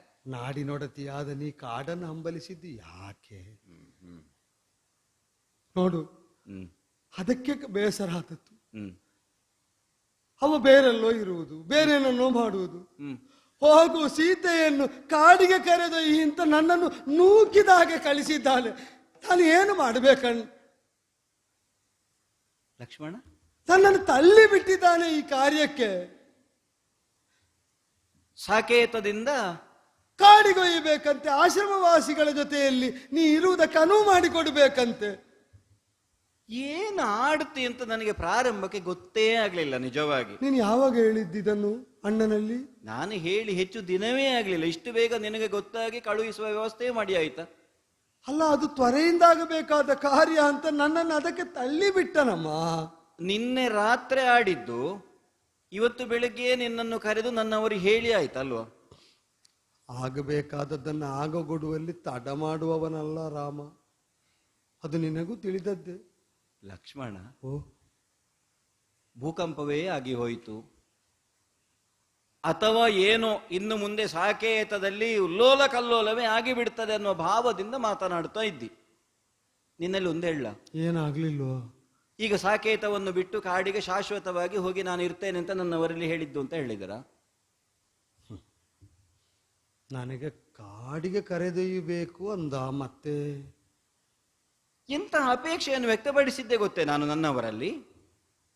ಏನ್ ಹೇಳಿದ್ಯಮ್ಮ? ಕಾಡಿನಲ್ಲಿರುವಂತಹ ಋಷಿಗಳೆಲ್ಲ ನಾಡಿಗೆ ಬರ್ತಾರೆ, ನಾಡಿಗೆ ಬಂದು ನನ್ನವರ ಕಾಲಿಗಡ್ಡ ಬೀಳ್ತಾರೆ. ಅದಕ್ಕೆ ಮೊದಲೇ ನನ್ನವರೇ ಹೋಗಿ ಅವರಿಗೆ ನಮಸ್ಕರಿಸ್ತಾರೆ. ಹೌದು. ಆದ್ರೂ ಯಾವುದೋ ಭಕ್ತಿ ಭಾವದಿಂದ ನೋಡಿ ರಾಮದರ್ಶನ ಆಗಬೇಕು ಅಂತ ಬರ್ತಾರೆ, ನಿಜ. ಅವರನ್ನು ಕಂಡಲ್ಲಿಗೆ ಕಾಡೇ ಬರ್ತದ ಸಾಕೇತಕ್ಕೆ? ಅದೇ ನಿನಗೆ ಕಾಡು ಯಾಕೆ ಬೇಕು, ಋಷಿಗಳು ಮಾತ್ರ ಸಾಕಾದ್ರೆ ಅಂತ ನನ್ನಲ್ಲಿ ಪ್ರಶ್ನೆ ಇದ್ದದ್ದು. ಲಕ್ಷ್ಮಣ, ಓ, ನಿತ್ಯವೂ ಪನ್ನೀರೋ ಸುಗಂಧ ದ್ರವ್ಯವೋ ಮಿಶ್ರಿತವಾದಂತಹ ನೀರಿನಲ್ಲೇ ಸ್ನಾನ ಮಾಡಿದರೂ ಗಂಗಾ ನದಿಯಲ್ಲಿ ಸ್ನಾನ ಮಾಡಬೇಕು ಅನ್ನೋ ಅಪೇಕ್ಷೆ ಹುಟ್ಟುವುದು ಯಾಕೆ? ನಿನ್ನ ಮನೆಯಲ್ಲಿ ಪನ್ನೀರು ಮಿಶ್ರಿತವಾದ ಸ್ನಾನ ನೀರು ಉಂಟಲ್ಲ, ಮತ್ತೆ ಯಾಕೆ ಗಂಗಾ ನದಿ ಅಂತ ಕೇಳಲಿಕ್ಕುಂಟ? ಇದು ವಾಸನೆ ಹೆಚ್ಚಿಸುವುದು, ಅದು ವಾಸನೆ ಕಳೆಯುವುದು. ಅದಕ್ಕೆ. ಹೌದಾ? ಮತ್ತೆ ಕಾಡಿಗೆ ಯಾಕೆ ಹೋಗ್ತಿ ತಾಯಿ ಅಂತ ಯಾಕೆ ನನ್ನಲ್ಲಿ ಕೇಳ್ತಿ ಮಗು? ಓ, ಈಗ ಇದಕ್ಕದು ಉತ್ತರವ? ನಿನ್ನಲ್ಲಿ ಹೇಗೆ ಮಾತಾಡ್ಬೇಕಷ್ಟೇ. ನಿನಗೆ ಹೇಗೆ ಬೇಕೋ ಹಾಗೆ ಮಾತಾಡುವ ಅಂತ ಹೊರಟ್ರೆ ನೀನು ನನಗೆ ಬೇಕಾದಂತೆ ನಿನ್ನ ಮಾತನ್ನು. ಲಕ್ಷ್ಮಣ, ಓ, ಕಾಡಿನಲ್ಲಿ ಯಜ್ಞ ಯಾಗಾದಿಗಳನ್ನು ಮಾಡುತ್ತಾರೆ. ಹೌದು. ಹೌದಾ? ಹೌದು. ವೇದ ಮಂತ್ರಗಳ ಘೋಷ ಮಾತ್ರವಲ್ಲ, ಮುನಿಗಳನ್ನು ಕಂಡು ಅವರ ಕಾಲಿಗೆ ನಮಸ್ಕರಿಸುವುದು, ಆ ಹೋಮದ ಧೂಮವನ್ನು ಅಗ್ರಾಣಿಸುವುದು, ಅಲ್ಲಿಯೇ ಹರಿಯುತ್ತಿರುವಂತಹ ಪವಿತ್ರವಾದ ನದಿಯಲ್ಲಿ ಮಿಂದು ಪೂತರಾಗುವುದು, ಇದೆಲ್ಲವನ್ನು ಅನುಭವಿಸಬೇಕು ಅಂತಾದ್ರೆ ನಾವು ವನವಾಸಿಗಳೇ ಆಗಬೇಕಲ್ಲ. ಸಹಜವಾದ ಸೌಂದರ್ಯವನ್ನು ಕಾಣುವುದಕ್ಕೆ, ಸಹಜವಾದ ಸುಖವನ್ನು ಅನುಭವಿಸುವುದಕ್ಕೆ ನಾವು ಕಾಡಿಗೆ ಹೋಗಬೇಕಲ್ಲ. ಹೋಗಲೇಬೇಕಾ? ನನ್ನ ಸ್ಥಿತಿ ಏನು ಅಂತ ನಿನಗೆ ಗೊತ್ತಲ್ಲ. ಅಯೋಧ್ಯೆಯ ಅಂತಃಪುರದಲ್ಲಿ ಏಕಕಾಲಕ್ಕೆ 4 ತೊಟ್ಟಿಲುಗಳನ್ನು ಕಟ್ಟುವಂತಹ ಸನ್ನಿವೇಶ ಬಂದೊದಗಿದೆ. ಉಳಿದವರಿಗೆ ಯಾವ ಅಪೇಕ್ಷೆ ಅಂತ ನನಗೆ ಗೊತ್ತಿಲ್ಲ, ಆದ್ರೆ ನನಗೆ ಅಂಥದ್ದು ಸಹಜವಾಗಿ ಹುಟ್ಟಿತ್ತು ಅಲ್ಲ. ಈಗ ನನ್ನನ್ನು ಕರ್ಕೊಂಡು ಹೋಗ್ಬೇಕು ಅಂತ ನನ್ನವರು ಹೇಳಿದ್ರ ಲಕ್ಷ್ಮಣ? ನನ್ನನ್ನು ಕರ್ಕೊಂಡು ಹೋಗ್ಬೇಕು ಅಂತ ನನ್ನವರು ಹೇಳಿದ್ರ? ಆದ್ರೆ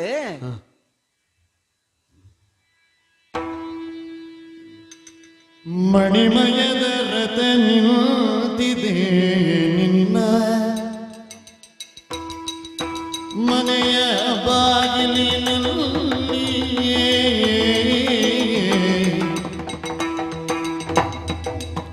ತಾಯೇ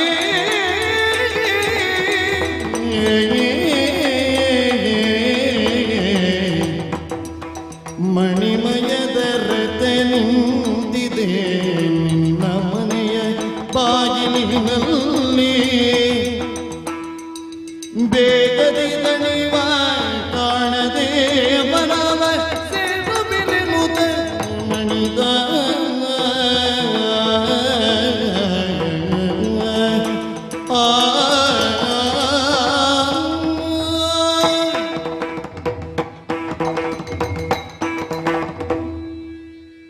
ಅಮ್ಮ ಯಾವ ಆದರೆ ಅಂತ ಸಂಖ್ಯೆಯೂ ಇಲ್ಲ ತಾಯಿ.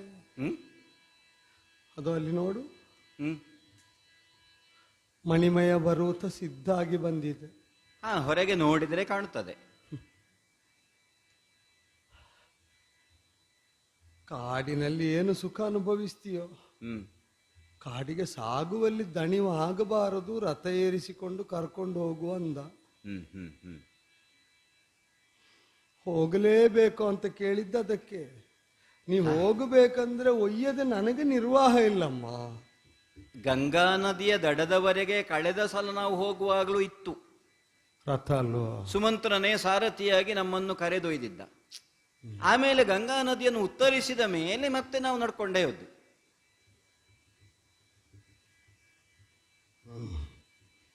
ಮತ್ತು ನಾವು ರಥದಲ್ಲೇ ಇದ್ದೆವು. ಹೌದು ರಾಮ ಮನೋರಥದಲ್ಲಿ. ಹೌದು.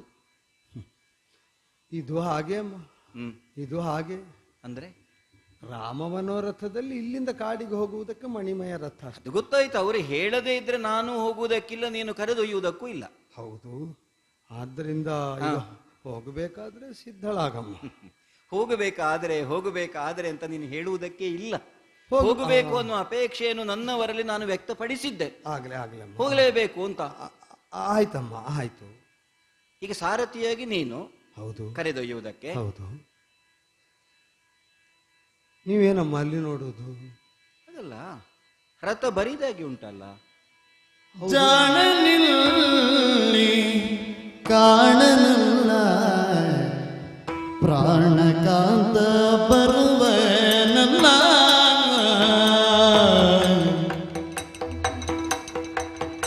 ಆ ಆ ಆ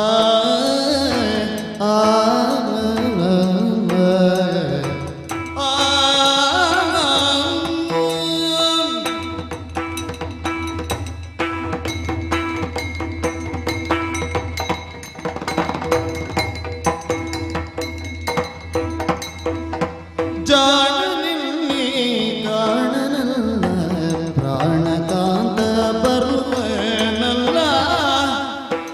ಎನ್ನ ಪ್ರಾಣಕಾಂತ ಬರುವನಲ್ಲ.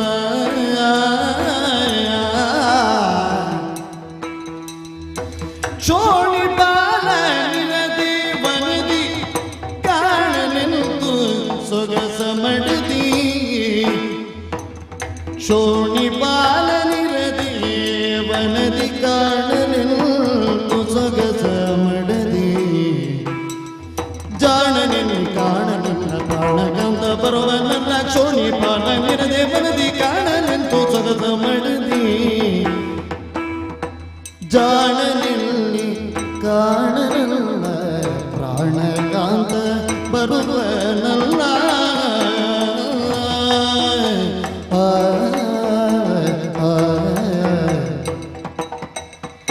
ಚೋಳಿ ಬಾಲನಿರದೆ ವನದಿ ಕಾಣನೆಂದು ಸೊಗಸ ಮಡದಿ.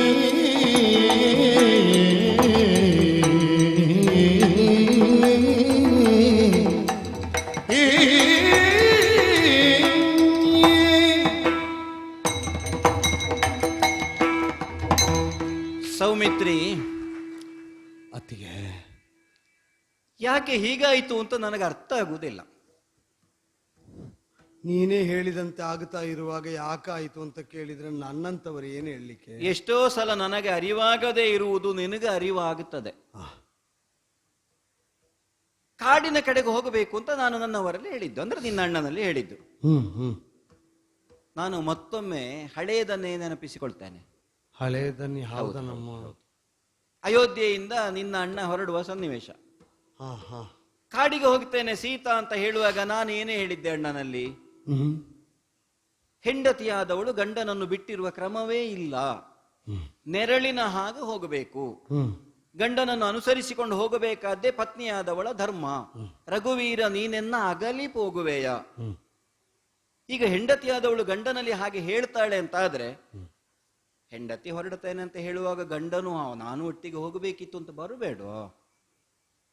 ನನಗೊಮ್ಮೆ ಕಾಡಿಗೆ ಹೋಗಬೇಕು ಅಂತ ಅಪೇಕ್ಷೆ ಆಗಿದೆ ಸ್ವಾಮಿ ಅಂತ ಹೇಳಿದ್ರೆ ಅರ್ಥ ಏನು?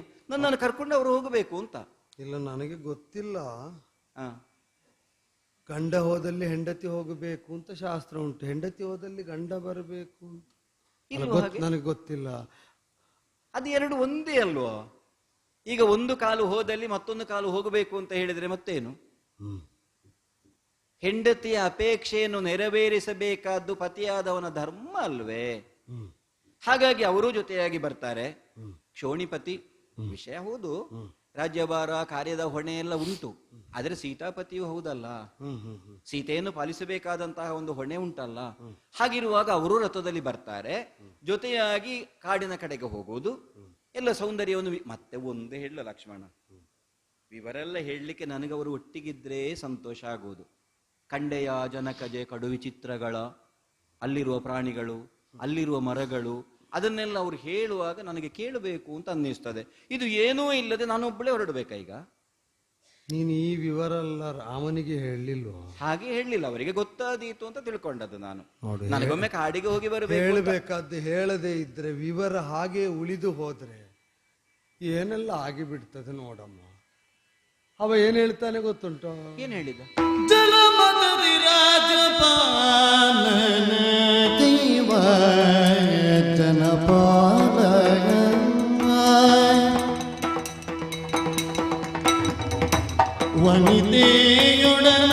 ವನಿತೆಯೊಡನಾಡುವರಿ ಕ್ಷಣವಿಲ್ಲ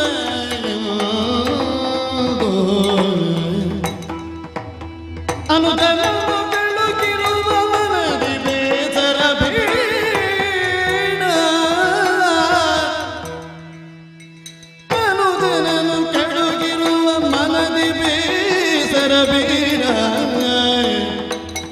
ಅನುಮಾನಿಸದೆ ಪೊರಡು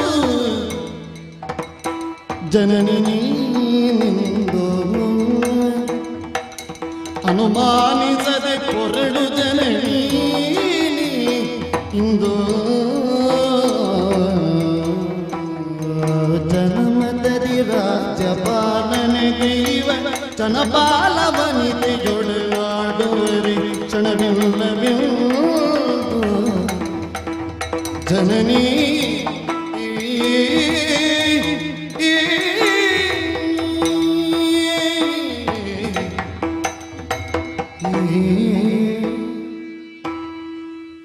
ಜನನಿ. ಲಕ್ಷ್ಮಣ, ರಾಮ ಯಾರ ವಶದಲ್ಲಿದ್ದಾನೆ ಅಂತ ನೀ ತಿಳಿಯದವಳೇನಮ್ಮ? ನನ್ನಲ್ಲಿ ಹೀಗೆ ಕೇಳಿದ್ರೆ ನಾನು ಮೂಕನಾಗಬೇಕು ಬಿಟ್ರೆ ಉತ್ತರ ನಿನಗೆ ಸಮರ್ಪಕವಾದ್ದು ಸಿಗುವುದಕ್ಕುಂಟೆ. ಆದ್ರೂ ನನ್ನ ಮನಸ್ಸಿನಲ್ಲಿ ಹುಟ್ಟಿದ ಸಂಶಯ ಅವರೀಗ ಇಲ್ಲಿ ಇಲ್ಲ, ನಿನ್ನಲ್ಲೇ ಕೇಳಬೇಡುವ ಏನು ಹೇಳಿದ್ದಾರೆ ಅಂತ. ಜನರ ಪಾಲಿಗೆ ತಾನು ಅಂತ ನಿರ್ಣಯ ಆದ ಕ್ಷಣದಲ್ಲಿ ಸಿಂಹಾಸನ ಏರಿದವನು ಮತ್ತೆ ಸ್ವೇಚ್ಛೆಯಂತೆ ಬದುಕುವುದಕ್ಕುಂಟೆ. ಜನವಶದಿ ರಾಜ್ಯ ಪಾಲನೆಗೈವ ರಾಮ. ಜನಪಾಲ ಜನವಶದಲ್ಲಿ ಅಲ್ಲದೆ ಮತ್ತೆ ಸ್ವವಶದಲ್ಲೋ, ಪತ್ನಿ ವಶದಲ್ಲೋ, ಅನುಜರ ವಶದಲ್ಲೋ, ಪರಿವಾರ ವಶದಲ್ಲೋ ಇರ್ಲಿಕ್ಕುಂಟು. ಅಲ್ಲಿರುವುದು ಜನರೇ, ಪ್ರಜೆಗಳೇ. ಹೌದು. ಆದರೆ ವಿಶಾಲ ಹಿತ ಸಂರಕ್ಷಣೆಗೆ ದೀಕ್ಷಿತನಾದವನು ಸ್ವಹಿತ ಸಾಧನೆಗೆ, ಕುಟುಂಬ ಹಿತ ಸಾಧನೆಗೆ ಮನ ಮಾಡುವುದಕ್ಕುಂಟೆ ನಮ್ಮ. ಪ್ರಜಾಸುಖೇ ಸುಖಂ ರಾಜ್ಞ. ಅವನ ಪ್ರವೃತ್ತಿ ನಿನಗೆ ನಾನೇನು ಹೇಳುವುದು?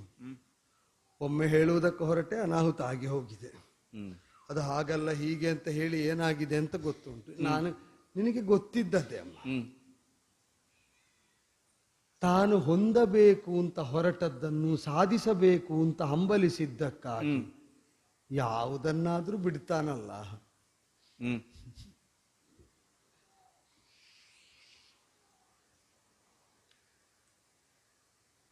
ಯಾವುದನ್ನು ಬಿಡುವುದಕ್ಕೂ ಹೇಸದಂತಹ ಅವನು ಈಗ ಅತ್ಯಂತ ಗಂಭೀರವಾಗಿ ತೊಡಗಿಸಿಕೊಂಡದ್ದು ರಾಜ್ಯಪಾಲನೆಯತ್ತಲ್ವೋ? ಹಾಗೆ ಅಂತ ಅವ ಮಾಡಬೇಕಾದ ಕರ್ತವ್ಯದಿಂದ ವ್ಯಕ್ತಿಯಾಗಿ ಚ್ಯುತನಾಗುವುದಿಲ್ಲ. ಅದಕ್ಕಲ್ವ ತಮ್ಮನನ್ನು ಕರೆದು ಹೋಗು, ಅವಳ ಬಯಕೆ ಕೇಳಿದ್ದೇನೆ ಅಲ್ವೋ? ಒಂದು ಕಾಲದಲ್ಲಿ ಚಿತ್ರಕೂಟದಲ್ಲಿ ನಾವಿರುವಾಗ ವಿಧ ವಿಧದಿಂದ ಅನುನಯಿಸಿ ರಾಜ್ಯಕ್ಕೆ ಬರಬೇಕು ಅಂತ ಭರತ ಕೇಳುವಾಗಲೂ ಮೃದುವಾಗಿ ಉತ್ತರ, ಅದರ ನಿರ್ಣಯದ ದೃಢತೆ, ಧರ್ಮ ನೈಷ್ಠುರ್ಯ. ತಾನು ಹೊಂದಿದಂತಹ ನಿರ್ಧಾರದಿಂದ ಎಡ್ಲಿನಿತೂ ವಿಚಲನೆ ಇಲ್ಲ ನನ್ನವರಿಗೆ. ಹಾಗೆಂತ ಮಾಡ್ಬೇಕಾದ್ದು ಮಾಡ್ತಾರೆ. ಒಟ್ಟಿಗೆ ಬಾರದ ಅಣ್ಣ ಬಿಟ್ಟು ಕಳೆದಿದ್ದಾನೆ ಅಂತ ಅರ್ಥ ಅಲ್ಲ. ಸರಿ ಸರಿ. ಭರತಕುಮಾರನನ್ನು ಹೌದು. ಭರತಕುಮಾರ ಕೇಳುವಾಗ ಒಟ್ಟಿಗೆ ಮರಳಿ ಬಾರದ ಅಣ್ಣ ಭರತನನ್ನು ಬಿಟ್ಟು ಕಳೆದದ್ದಲ್ಲ. ಹೌದು ಹೌದು ಹೌದು. ಹಾಗೆಂತ ಇರುವ ಪ್ರಾಪ್ತಿ ಇಲ್ಲ ಅಂತ ಹ್ಮ್. ದೂರ ಆದರೂ ಕೂಡ ಅನಿವಾರ್ಯವಾಗಿ ಸಹಿಸಿ ಉಳಿದದ್ದು ತಾನೆ ಕಾಡಿನಲ್ಲಿ. ಕಾಡಿನಲ್ಲಿ ಹೌದೌದು. ಇಲ್ಲೂ ಹಾಗೆ. ಅಂದ್ರೆ ನೀ ಹೋಗಬೇಕು ಅಂದೆ, ಅವ ಇಲ್ಲಿ ಇರಬೇಕಾದವನು ಅಂತ ನಿಂದ. ಹೌದಾ ಏನು ನನಗೂ ಗೊತ್ತಿಲ್ಲ ಅದು. ಮಾತ್ರ ಅಲ್ಲ, ಅವ ಹೇಳುವಾಗ ನಿಮ್ಮ ಜೊತೆಯಲ್ಲಿ ಹೋಗಬೇಕು ಅಂತ ಬಹುಶಃ ಅಮ್ಮ ಹೇಳಿದ್ದಿಲ್ಲ. ಅದೇ ಅದೊಂದು ಮಾತು ಬರ್ಲಿಲ್ಲ ನನ್ನ ಬಾಯಿಯಲ್ಲಿ. ಅಯ್ಯೋ, ಅಂದ್ರೆ ನನಗೆ ಕಾಡಿಗೆ ಹೋಗಬೇಕಿತ್ತು, ಒಮ್ಮೆ ಅಲ್ಲಿ ಹೋಗಿ ಮುನಿವಧುಗಳನ್ನು ನೋಡಬೇಕು, ಹೋಮಧೂಮ ಇದನ್ನು ಹೇಳಿದ್ದು ಬಿಟ್ರೆ ಜೊತೆಯಾಗಿ ಹೋಗುವ ಅಂತ ನಾನು ಧ್ವನಿಯಲ್ಲಿ ಹೇಳಲಿಲ್ಲ. ನನ್ನ ಮನಸ್ಸಿನೊಳಗಿತ್ತದು ಒಟ್ಟಿಗೆ ಹೋಗುದು ಅಂತ. ಒಂದು ಶಬ್ದ, ಒಂದು ಅಕ್ಷರ, ಒಂದು ಬಿಂದು, ಒಂದು ವಿಸರ್ಗ ರಾಮ ಮಾತಾಡುವಾಗ ಹೆಚ್ಚು ಅಂತ ಕಾಣುವುದಿಲ್ಲ, ಕಡಿಮೆ ಅಂತ ತೋರುವುದಿಲ್ಲ. ಅವನಲ್ಲಿ ಹೇಳಬೇಕಾದ ನಿರ್ಣಾಯಕ ಒಂದು ವಾಕ್ಯಕ್ಕೆ ಕೊರತೆ ಆದರೂ ಅದು ನಷ್ಟವೇ ಅಮ್ಮ. ಆದ್ರಿಂದಲೇ ಬಹುಶಃ ತಾನು ಹೋಗಬೇಕು ಅಂತ ಹೇಳಿದವಳನ್ನು ಕಳಿಸು, ಹೋಗು ಹೋಗು, ಅವಳು ಹೋಗಬೇಕಾದಲ್ಲಿಗೆ ಅವಳನ್ನು ಸೇರಿಸು ಅಂತ ಕಳಿಸಿದ್ದಾನೆ. ಈಗ ನಾ ಬಂದು ನಿಂತಿದ್ದೇನೆ. ಅಂದ್ರೆ ನನ್ನನ್ನು ಕರೆದೊಯ್ಯುವುದಕ್ಕೆ ಸಿದ್ಧನಾಗಿ ಬಂದವ ನೀನು. ಹೌದು. ಈಗ ನನ್ನನ್ನು ಹೋಗು ಅಂತ ಹೇಳಿದಾರಲ್ಲ. ಹಾಗೆ ಹೇಳಿದ್ದು. ಸೀತೆ ಹೋಗ್ಲಿ ಅಂತ ಹೇಳಿದ್ದಾರಲ್ಲ. ಅಲ್ಲ, ನಾನು ಅವರ ಹತ್ರ ಹೋಗಿ ಮಾತಾಡಿ ಬರ್ಬೇಕಾ ಅಂತ ಹಾಗೆ ಕೇಳಿದ್ದೆ ನಾನು. ಒಮ್ಮೆ ಹೇಳಿದ ಮೇಲೆ ಅದರ ಬಗ್ಗೆ ಮರಳಿ ಪ್ರಶ್ನಿಸುವುದು ಅಣ್ಣನಿಗೆ ಇಷ್ಟಾಗದ ಪ್ರವೃತ್ತಿ. ಕೆಲವು ಸಲ ಹಾಗ ಆಗ್ತದೆ. ನಾನು ಹೇಳಿಯಾಗಿದೆ, ಮತ್ತೆ ನನ್ನ ಬಳಿಗೆ ಯಾಕೆ ಬಂದೆ ಅಂತ ಕೇಳಿದ್ರೂ ಕಷ್ಟವೇ ಅಲ್ಲ. ನೀನು ಎರಡೆರಡು ಸಲ ಕೇಳ್ತಾ ಇದ್ದೆ, ಹಾಗಾಗಿ ನೀನು ಹೋಗುದು ಬೇಡ ಅಂತ ಹೇಳಿದ್ರು ಕಷ್ಟವೇ. ಯಾಕಂದ್ರೆ ಅವರದ್ದೊಂದೇ ಮಾತು, ಒಂದೇ ಭಾಷೆ. ಸೀತೆಯ ಬಯಕೆ ಉಳಿದಿತ್ತ, ನೀ ನನ್ನನ್ನು ಕಾಣಕೂಡದು ಅಂತ ಆಡಿದ್ದಾನೆ. ನಾನವನನ್ನು ಮರಳಿ ನೋಡುವಂತಿಲ್ಲ. ಕಾಡಕೂಡದು ಅಂತ ಹೇಳಿದರ? ಸೀತೆಯ ಬಯಕೆ ಉಳಿಯುವಾಗ ನೀನು ನನ್ನನ್ನು ಕಾಣಕೂಡದು ಅಂತ ಅಣ್ಣ ನನಗೆ ಹೇಳಿದ್ದು. ನಾನು ಹೇಗೆ ಮರಳಿ ಅವನನ್ನು ನೋಡ್ಲಿಕ್ಕೆ ಹೋಗುವುದು? ಹಾಗಿದ್ರೆ ಬೇಡ. ನೀನೇ ನನ್ನನ್ನು ಕರೆಯುವುದಕ್ಕೆ ಸಿದ್ಧನಾದವ ಅಂತಾದ ಮೇಲೆ ಜನನೀ ಅಂತ ಆಡಿದೆ. ಹೌದು. ಇದು ತಡ ಮಾಡುವುದು ಬೇಡ. ಹಾಗಾದ್ರೆ ಹೊರಟಿಯಾ? ಹೊರಡುವುದಾ? ಹೊರಟೇ ಬಿಡುವುದಾ? ಸಿದ್ಧಳಾಗುತ್ತೇನೆ. ಆಗಲಿ ಆಗಲಿ ಆಗಲಿ ಆಗಲಿ. ಎನಲು ವೈದೇಹಿ ರಘುರಾಮ ನಡೆಯೋ ಸ್ಮರಿಸಿ ಮನೆಯ ದೇವರಿಗೆರಗಿ ಹಿರಿಯರಿಗೆ ತಲೆವಾ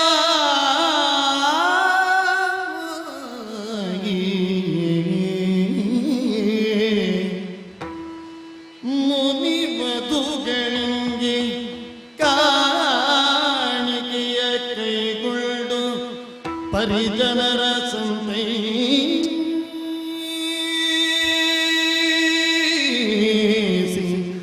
ಬಳಿಕ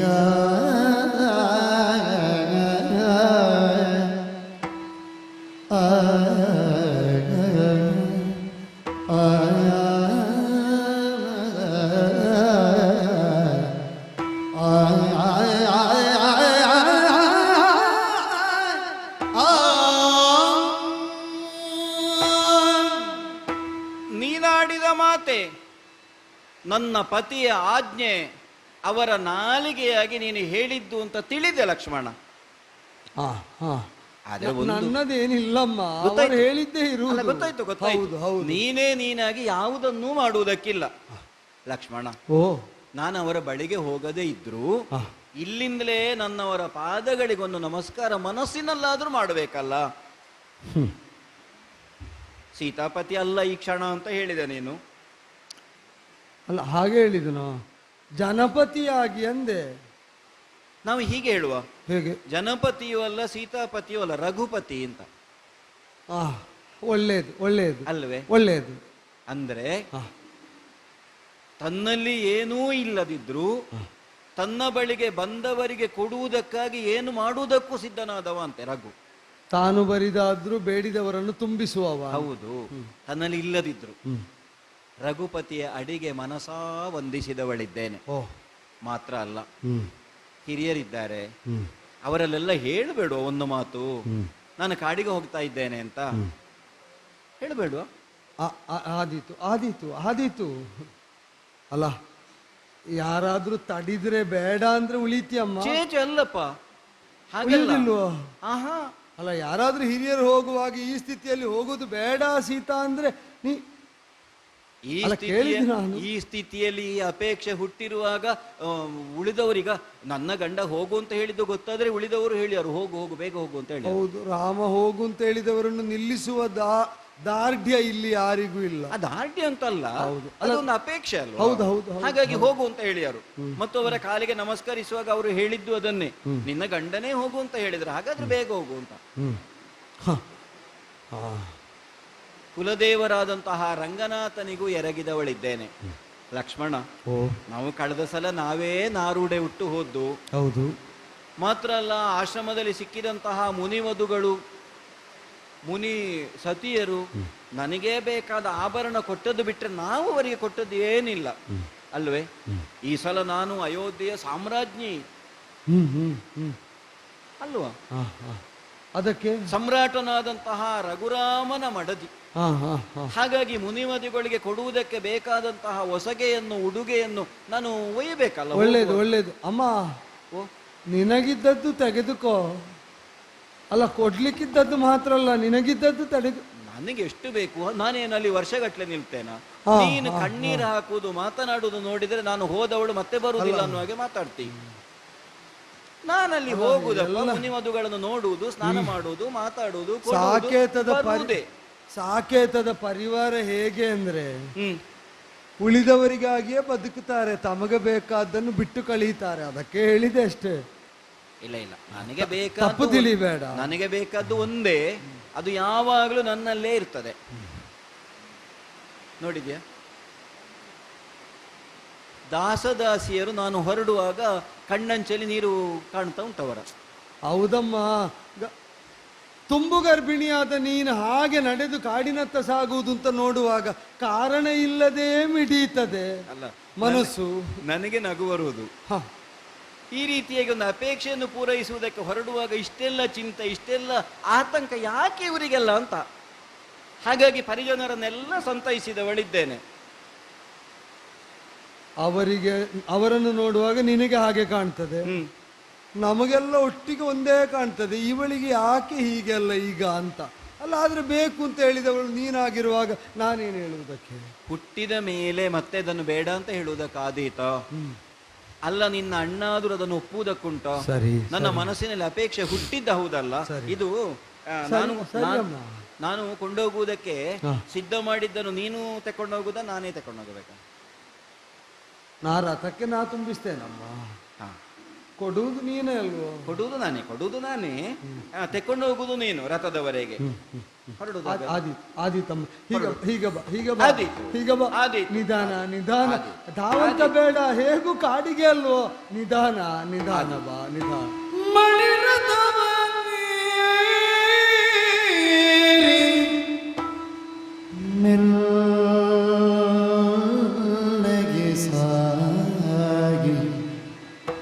ನಿಧಾನಕ್ಕೇರಮ್ಮ, ನಿಧಾನಕ್ಕೇರು.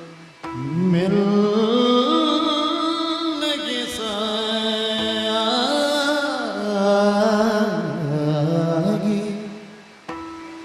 ಲೋಕಪಾವನಿಗೆ ನೀಪ ಜಾನವಿಯ ಬಡಿಸಾರಿ ಭಕ್ತಿಯಲಿ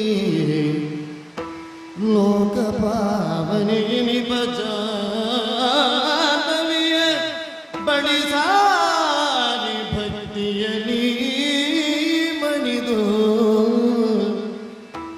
ಭಾಗೀರಥಿಯನು ತರಿಸಿ ಕಾನನದಿ ಮತ್ತೆ ನಡೆಯುತ್ತಿರಲು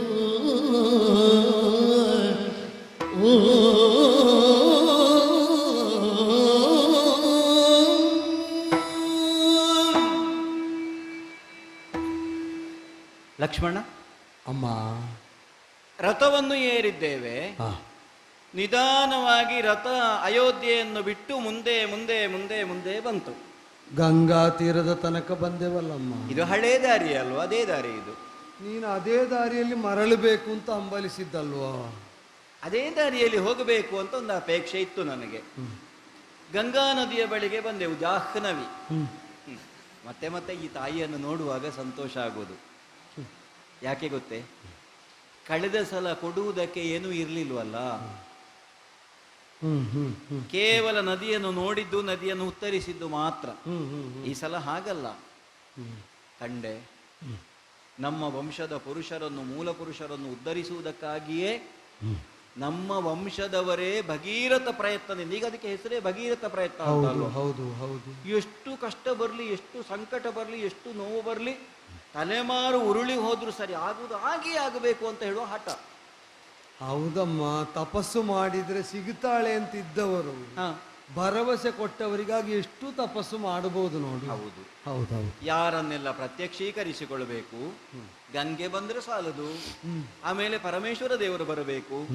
ಪರಮೇಶ್ವರ ದೇವರು ಬಂದ್ರೆ ಸಾಲದು, ಜಟೆಯನ್ನು ಬಿಚ್ಚಿ ನಿಲ್ಲಬೇಕು. ಇಷ್ಟನ್ನೆಲ್ಲ ಮಾಡಿ ಸತ್ಕೀರ್ತಿಯನ್ನು ನಮಗಾಗಿ ಉಳಿಸಿ ಹೋದಂತಹ ಗಂಗೆಯನ್ನು ಕಾಣುವಾಗ ನನಗೆ ಅನ್ನಿಸುವುದು, ಮಗು, ಒಂದು ಕೀರ್ತಿ ಬರಬೇಕು ಅಂತಾದ್ರೆ ಎಷ್ಟೆಲ್ಲ ಕಷ್ಟಪಡಬೇಕಾಗ್ತದೆ ಅಲ್ವಾ? ಅಲ್ವಾ? ಹೌದು ಹೌದು. ಗಂಗಾ ನದಿಯಲ್ಲಿ ಸ್ನಾನ ಮಾಡಿದ್ದಾಯಿತು. ಇನ್ನೀಗ ಮುಂದೆ ಹೋಗುದಾ?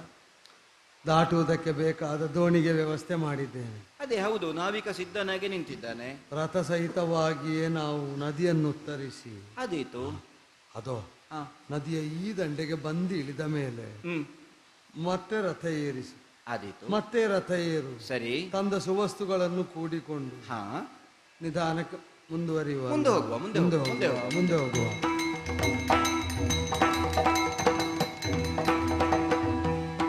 ಲಕ್ಷ್ಮಣ, ವನವಿಲ್ಲ, ಜನರ ಸುಳಿವಿಲ್ಲ, ಮುನಿವಧುಗಳಿಲ್ಲ, ಕಾರಣವಿಲ್ಲ, ಹೊಲವು ತಪ್ಪಿದೆ ನಿನಗೆ ಇಂಡಿಗೆ ತಂದೆ, ಹೊಲವು ತಪ್ಪಿದೆ ನಿನಗೆ ಇಲ್ಲಿಗೆ ತಂದೆ, ನಲಿವಾದೆ ಬಯಲಾಯ್ತು ಮನದಿ ಬಲು ನೊಂದೆ, ನಲಿವಾದೆ ಬಯಲಾಯ್ತು ಮನದಿ ಬಲು ನೊಂದೆ.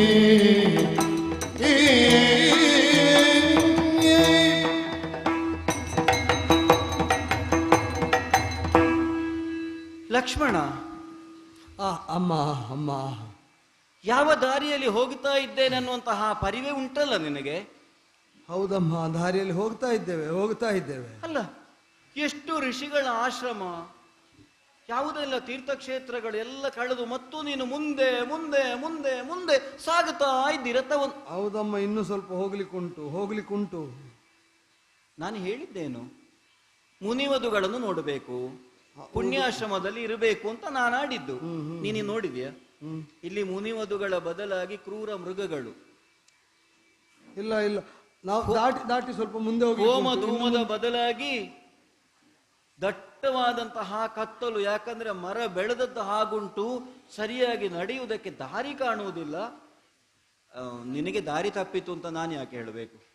ಹೊಲಬುಗೆಟ್ಟಿದೆಯೋ ಅಂತ ಕೇಳಬೇಕಷ್ಟೆ ನಾನು. ಯಾಕಂದ್ರೆ ಕೆಲವು ಸಲ ಗೊಂದಲ ಆಗುವುದು ಅಂತ ಉಂಟು. ಯಾಕೆ ಅಯೋಧ್ಯೆಯಿಂದ ಹೊರಟಲ್ಲಿಂದಲೇ ನಿನ್ನನ್ನು ನಾನು ನೋಡ್ತಾ ಇದ್ದೇನೆ. ಈಗ ಮಗು, ಈಗ ಒಂದ್ ಹೇಳ, ನನಗೆ ಅರ್ಥ ಆಯ್ತು. ಏನು ಗೊತ್ತಾಯ್ತು?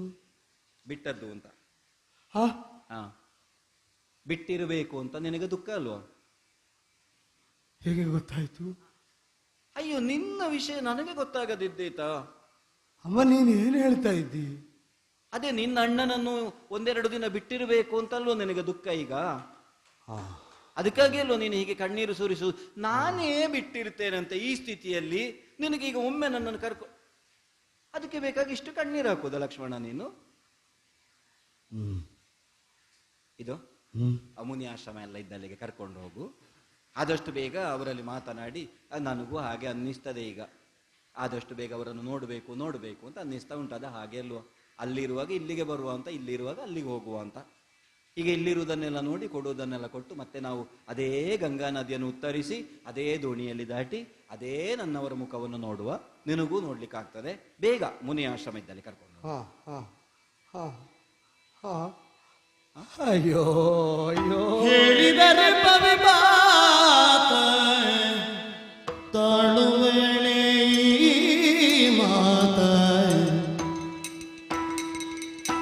ಹೇಳಿದರೆ ಪವಿಪಾತ ತಾಳುವೇಳೆ ಮಾತ ಹೇಳದಿ ತೋಡೆಯಲ್ಲ ಊಳಿಗೆ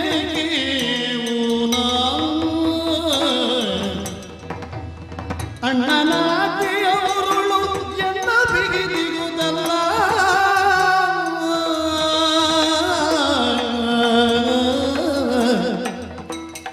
ಅಣ್ಣನಾಟಿಯವರುಳು ಎನ್ನ ಬಿಗಿದಿಗುವುದಲ್ಲ ತನ್ನ ಭಾಗ್ಯದ ಬರಗೈನು ನೀನು ಶಿವನೇ ತನ್ನ ಭಾಗ್ಯದ ಬರಗಣ್ಣೇನು ಶಿವನೇ ಹೇಳಿದರೆ ಪವಿಪಾತ ತಾಳುವಳೆ ಈ ಮಾತ ಹೇಳದಿ ಕೊಡೆಯೆಲ್ಲ ಊಳಿಗೆ ಮೂನ ರಾಮ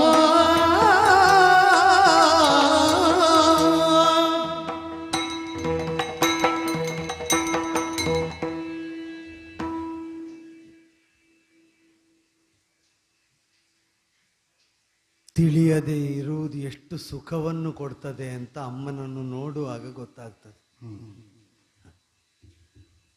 ಯಾರು ಹೇಳಿದ್ರದು? ಜ್ಞಾನ ಆನಂದಕಾರಕ ಅಂತ. ಪರಮಾರ್ಥಕ್ಕೆ ಸಂಬಂಧಿಸಿ ಇರಬಹುದು, ಲೌಕಿಕ ಅರ್ಥದಲ್ಲಿ ಹಲವು ಬಾರಿ ಜ್ಞಾನ ಅಪಾಯಕಾರಕ, ಆತಂಕಕಾರಕ, ಅಳುಕನ್ನು ತಂದು ತಮ್ಮನ್ನು ಕುಸಿಯುವಂತೆ ಮಾಡುವಲ್ಲಿ ಪರ್ಯಾಪ್ತ ಜನಕ. ಹರಿಯದವಳು ಎಷ್ಟು ನಿರಾಮಯಳಾಗಿ ನಿರಾತಂಕಳಾಗಿ, ಹೋಗು ಲಕ್ಷ್ಮಣ ಮುಂದೆ, ಎಲ್ಲಿಗೆ ಮುಂದೆ? ದಾರಿ ತಪ್ಪಿತು ಅಂತ ಕೇಳ್ತಾಳೆ ಅವಳು. ಹೂ ಮುಟ್ಟುವುದಲ್ಲದೆ ಬಿಡ್ಲಿ ಬೇರೆ ಮಾರ್ಗ ಇಲ್ಲ. ದಾರಿ ಇಲ್ಲದಲ್ಲಿ ಬಂದು ನಿಂತು ದಾರಿ ತಪ್ಪಿತು ಅಂತ ಕೇಳ್ತಾ ಇದ್ದಾಳೆ. ದಾರಿ ಇರುವುದು ಊರಲ್ಲಿ, ಊರು ಬೇಡ ಅಂತ ಹೇಳಿದವಳಿಗೆ ಮುಂದೆ ದಾರಿ ಯಾವುದು ಅಂತ ಗೊತ್ತಿಲ್ಲದೆ ರಥ ಅಂಡಲೀತಾ ಉಂಟು. ಇನ್ಯಾಕೆ ಅವಳನ್ನು ಹಾಗೆ ಬಹುದೂರ ಸಾಗಿಸಿದ ಮೇಲೆ ಹೇಳಿಬಿಡುವ, ಇನ್ನು ಹೇಳಿಬಿಡುವ, ತಮಸಾ ತೀರಕ್ಕೆ ಬಂದಾತ. ಹೇಗೆ ಕಾಲಜ್ಞರಾದ ಋಷಿಮುನಿಗಳು ಭೂಮಿಯ ಮೇಲೆ ಕೆಂಡದ ಮಳೆಯಾಗುತ್ತದೆ ಅಂತ ತಿಳಿದರೆ ನಿರ್ದಾಕ್ಷಿಣ್ಯರಾಗಿ ಆಡಬಲ್ಲರೆ? ಆಡಿದ್ರೆ ಅವರನ್ನು ಕಾರುಣ್ಯ ಪೂರಿತರು ಅಂತ ಕರೆಯುವುದಕ್ಕುಂಟೆ. ಹೇಳಿದರೆ ಪವಿಪಾತ, ಬೆಂಕಿಯ ಧಾರೆ. ರಾಮನಿದ್ದಲ್ಲಿ ತಾನು ಅಂತ ಆಡ್ತಾ, ರಾಮ ಪೌರುಷವನ್ನಾದರೂ ರಾಮನಿಗೆ ಎಚ್ಚರಿಸಿದ ಹೆಂಡತನದ ಭಾಗ್ಯಶಾಲಿನಿ ಯಾಕೆ?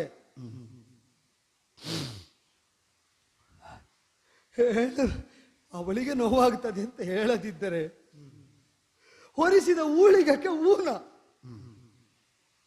ಒಪ್ಪಿ ಆಗಿದೆ, ಮಾಡ್ತೇನೆ, ಇದನ್ನು ಮಾಡ್ತೇನೆ ಅಂತ ಒಪ್ಪಿದ್ದಲ್ಲ ಅಣ್ಣ, ನೀ ಏನು ಹೇಳಿದ್ರು ಮಾಡ್ತೇನೆ ಅಂತ ಈ ಬದುಕಿಗೆ ಬದ್ಧತೆ ವ್ಯಕ್ತಪಡಿಸಿ ಆಗಿದೆ. ಇದು ಮಾತ್ರ ಇಲ್ಲ ಅಂತ ಆಡುವುದಕ್ಕೆ ನಾಲಗೆ ಇಲ್ಲ, ನಾಲಗೆ ಇಲ್ಲ. ಆಡಿದ್ದನ್ನು ಸಾಯುವುದಕ್ಕೆ ಬಿಡುವ ವಂಶವಲ್ಲ ನಮ್ಮನ್ನು, ಮಾಡುವುದಕ್ಕಾಗದ್ದನ್ನು ಆಡುವ ವಂಶವೂ ಅಲ್ಲ ನಮ್ಮದು. ಮಾಡಿದ ಮೇಲೆ ಆಡಿಯೇ ಉಳಿಯುವುದಕ್ಕೆ ಅರ್ಹತೆ ಗಳಿಸಿಕೊಳ್ಳಬೇಕು ಅಂತ ನಂಬಿದ ವಂಶ ಸೂರ್ಯವಂಶ. ರಾಮ ನಿನ್ನ ದಾಸ ನಾನು, ನೀ ಹೇಳಿದ್ದು ಮಾಡ್ತೇನೆ ಅಂತ ಆಡಿದ ಮೇಲೆ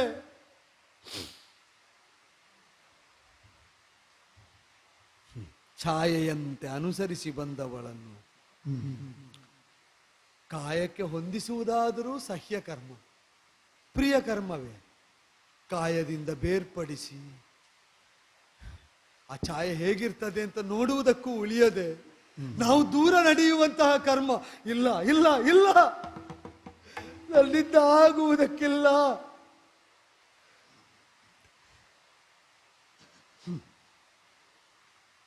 ಅಗಸ್ತ್ಯರು ಬಂದರು, ಸಭೆಯಲ್ಲಿ ನಿಂದರು. ರಾಮರಾವಣರ ಲೋಕವಿಶ್ರುತವಾದ ಯುದ್ಧವನ್ನು ಶ್ಲಾಘಿಸಿದರು. ಅದು ದಿವ್ಯವಾದದ್ದು, ಅಮೋಘವಾದದ್ದು, ವಿಶೇಷ ಅಲ್ಲ.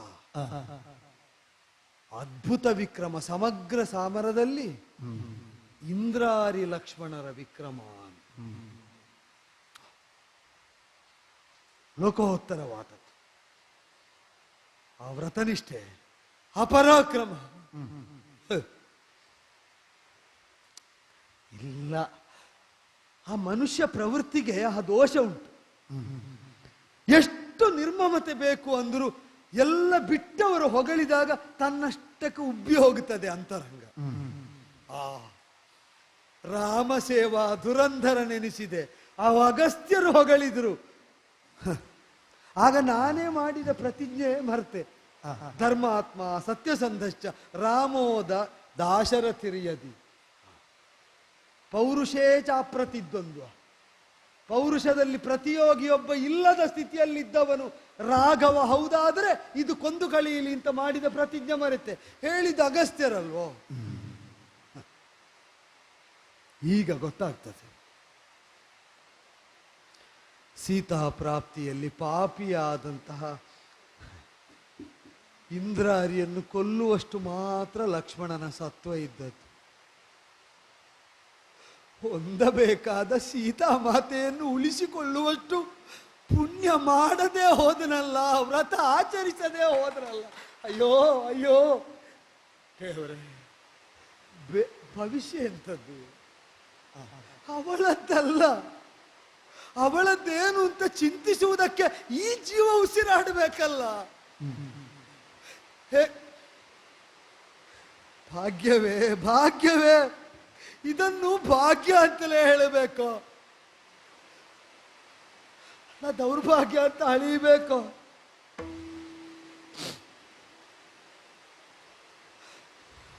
ಏನನ್ನು ಕೊಡುವಂತಿಲ್ಲ, ಏನನ್ನು ಉಳಿಸುವಂತಿಲ್ಲ. ಬಿಟ್ಟು ಹೊರಟು ನಡೆಯಬೇಕು. ಯಾವುದನ್ನು ಉಳಿಸದೆ ಬಿಟ್ಟು ನಡೆಯಬೇಕಂದ್ರೆ ಸಾಕು, ನಡೆದದ್ದು ಸಾಕು. ರಥ ನಿಲ್ಲಿ. ಅಮ್ಮ, ಏನಾಯ್ತಪ್ಪ? ಯಾಕೆ ಹೀಗೆ ನೀನು? ರಥ ಇಳಿ ಅಮ್ಮ, ರಥ ಇಳಿ. ಅಂದ್ರೆ ಆಶ್ರಮ ಬಂತ? ಎದುರು ಕಾಣ್ತಾ ಇರುವುದು ತಮಸಾ ನದಿ ಅಮ್ಮ. ಹೌದು. ಬದಿಯಲ್ಲಿರುವುದು ದಟ್ಟ ಕಾನನವಮ್ಮ.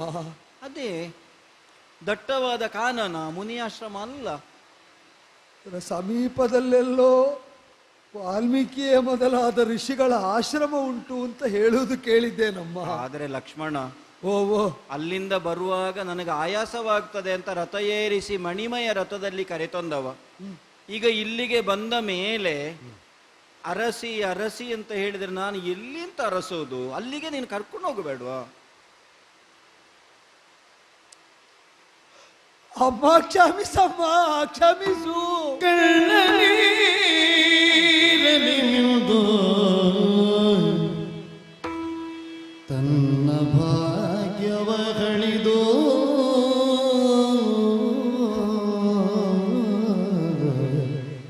ನಾವಿಷ್ಟೇ ಸಂಪನ್ನರು, ಇದಕ್ಕಿಂತ ಹೆಚ್ಚಿನ ಭಾಗ್ಯ ಇಲ್ಲ ನಮಗೆ.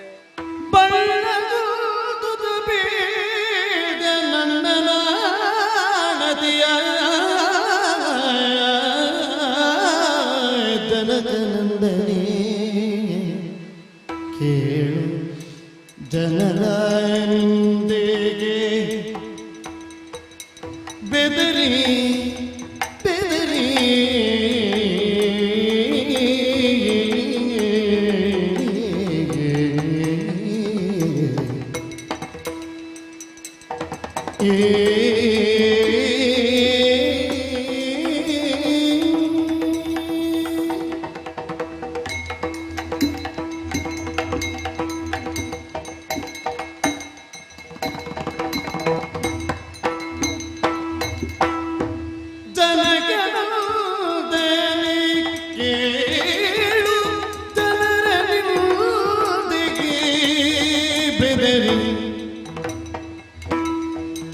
ಜನನಾಥ ಕೆಳುಗಿದನು ವನವಾಸಕ್ಕಾಗಿ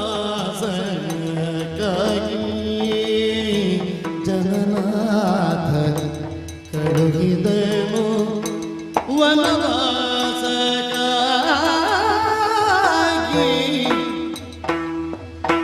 ಜನಕನಂದನಿ ಕೇಳು ಜನರ ನಿಂದೆಗೆ ಬೆದರಿ ಜನನಾಥ ಕೆಳುಗಿದನು ವನವಾಸಕ್ಕಾಗಿ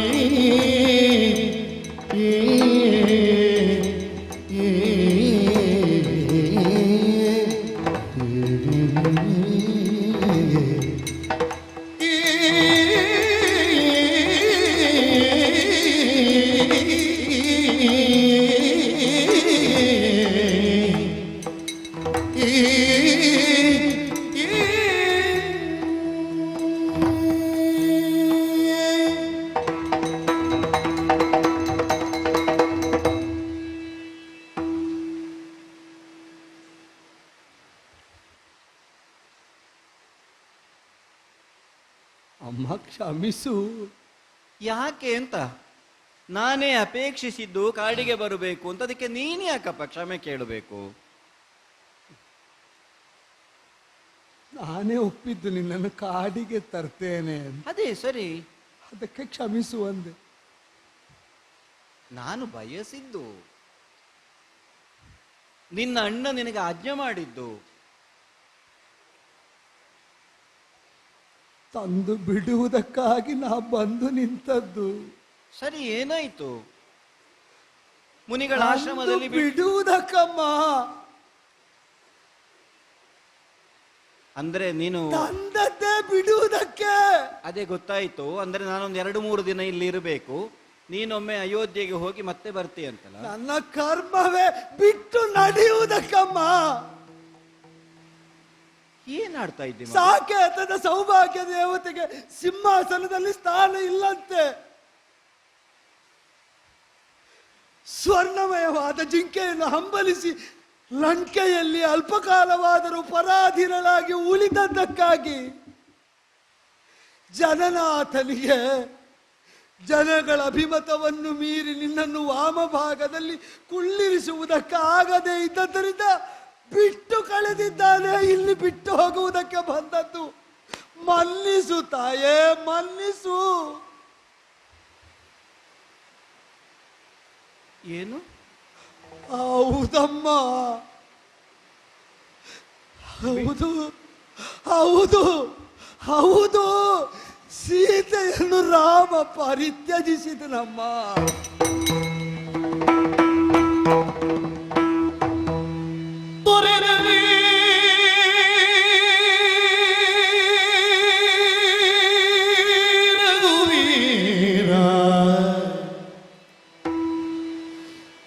ತೊರೆದನೆ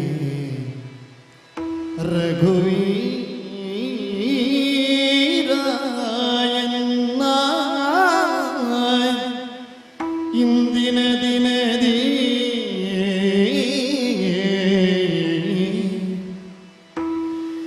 ಇಂದಿನ ದಿನದಿ ಮರೆದನೆ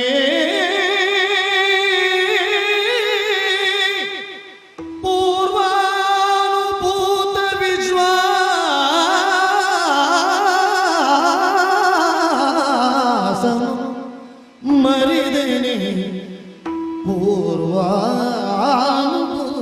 ವಿಶ್ವಾಸಮು ಹರಿದುದೇ ಪಾದ ಸೇವೆಯರ್ಣಮು. ಮುಗಿದೇ ಹೋಯ್ತು ಲಕ್ಷ್ಮಣ. ಹರಿದುದೇ ಪಾದ ಸೇವೆಯರ್ಣವು ತನಗಿನ್ನು ಹೊರೆಯಾದ ಹೊರೆಯಾದ ಧರಣಿ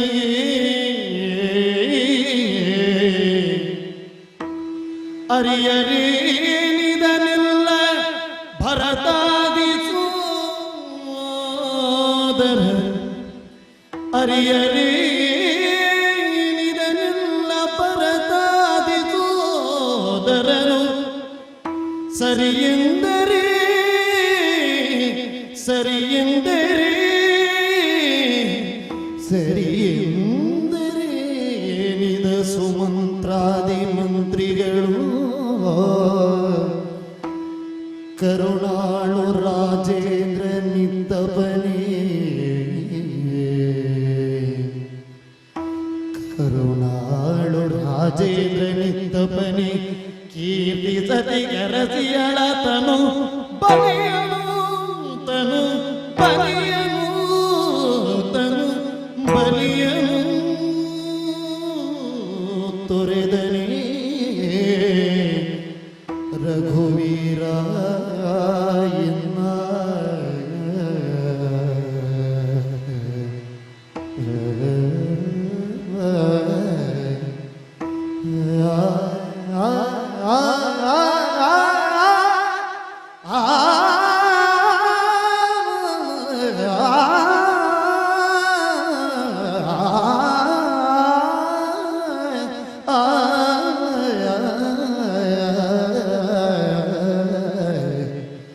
ತೊರೆದನೇ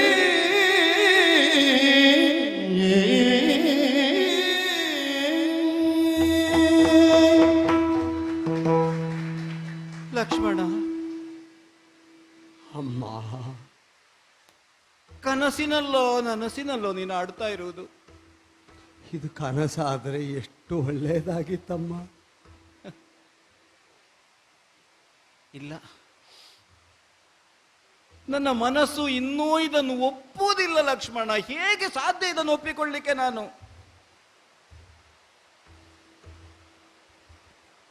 ಶರೀರ ಒಂದು ನೆರಳನ್ನು ತೊರೆಯಿತು ಅಂತಲ್ಲ,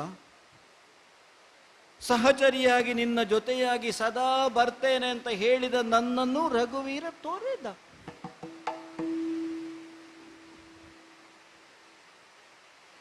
ಅಯೋಧ್ಯೆಯ ಜನರ ಆಡಿದಂತಹ ಮಾತಿಗೆ ಅಂಜಿ ಲಕ್ಷ್ಮಣ, ಓ ಹೌದಮ್ಮ, ನನ್ನನ್ನು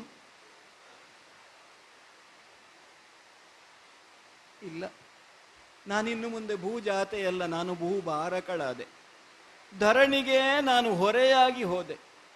ಯಾರನ್ನು ಕನಸಿನಲ್ಲಿ ಮನಸ್ಸಿನಲ್ಲಿ ಸದಾಕಾಲ ನಾನು ಸ್ಮರಿಸಿಕೊಂಡಿದ್ದೇನೋ ಅವರಿಲ್ಲದೆ ನಾನಿಲ್ಲ ಅಂತ ತಿಳಿದಿದ್ದೇನೋ ಅವರೇ ನನ್ನನ್ನು ತ್ಯಜಿಸಿದ್ರು ಅಂತಾದ್ರೆ ನಾನು ಯಾಕೆ ಬದುಕಬೇಕು ಲಕ್ಷ್ಮಣ? ಯಾಕೆ ನಾನು ಬದುಕಬೇಕಿನ್ನು? ಲಕ್ಷ್ಮಣ, ರಾಜಾರಾಮ ಅಲ್ವೇ? ರಾಜರಾಮನೇ, ರಾಮರಾಜನೇ. 3 ಮಂದಿ ತಮ್ಮಂದಿರಿಗೆ ಅಣ್ಣ. ಆ, ಮಗು,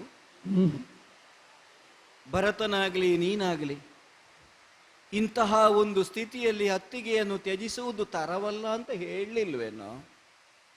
ಮಕ್ಕಳಂತಿರುವ ತಮ್ಮಂದಿರು ಏನು ಪ್ರತಿಭಟಿಸುವುದಕ್ಕೆ ತಾಯೇ?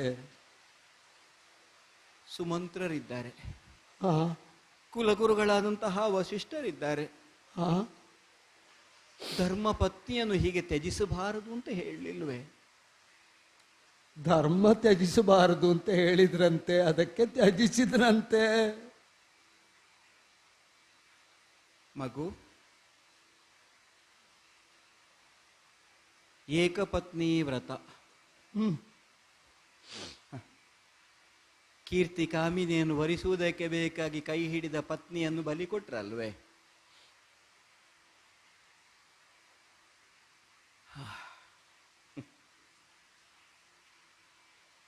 ಆಶ್ರಮಕ್ಕೆ ಬರಬೇಕು. ಕಾಡಿನಲ್ಲಿರುವ ಎಲ್ಲವನ್ನು ನೋಡಿ ಸಂತೋಷಿಸಿ ಮರಳಿ ನಾನು ಸಾಕೇತವನ್ನು ಅಯೋಧ್ಯೆಯನ್ನು ಸೇರಬೇಕು. ಈ ನೆಲೆಯಿಂದ ಬಂದವಳಪ್ಪ ನಾನು. ಇಲ್ಲ ಇಲ್ಲ ಇಲ್ಲ, ಇನ್ನೂ ನನಗಿದನ್ನು ಅರಗಿಸಿಕೊಳ್ಳುವುದಕ್ಕೆ ಸಾಧ್ಯ ಆಗುವುದಿಲ್ಲ.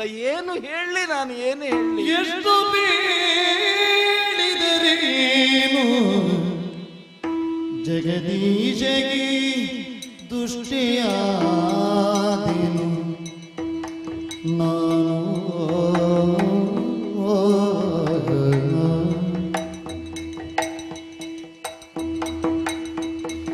ಎಷ್ಟು ಬೇಡಿದರೇನು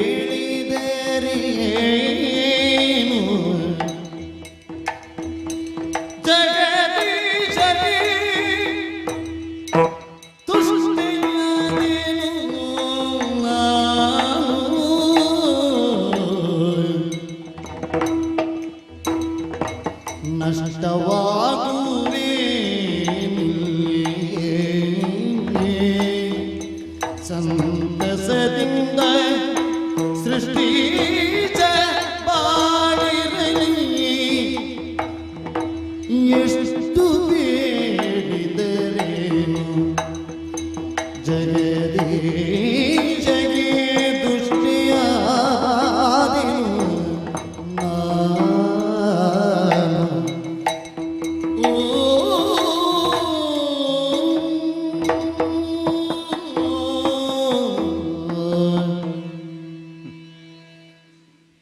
ಸೌಮಿತ್ರಿ, ಅಮ್ಮ, ನೋವಿನ ದಿನಗಳೆಲ್ಲ ಕಳೆದು ಹೋದವು. ಅಪಹಾರ ಇರಬಹುದು, ಲಂಕೆಯಲ್ಲಿ ಇದ್ದದ್ದಿರಬಹುದು. ಮಗು, ಓ ಪ್ರಕೃತಿ ಹೇಗೆ ಗೊತ್ತಾ? ಕಾಡ್ಗಿಚ್ಚು ಬಿದ್ದು ಸಂಪೂರ್ಣ ಸುಟ್ಟು ಹೋಗಲಿ, ಧಾರಾಕಾರವಾಗಿ ಮಳೆ ಬಂತು ಅಂತಾದ್ರೆ ಸುಟ್ಟದ್ದೆಲ್ಲ ಮರೆತು ಮತ್ತೆ ನಳನಳಿಸ್ತದೆ ಮಗು.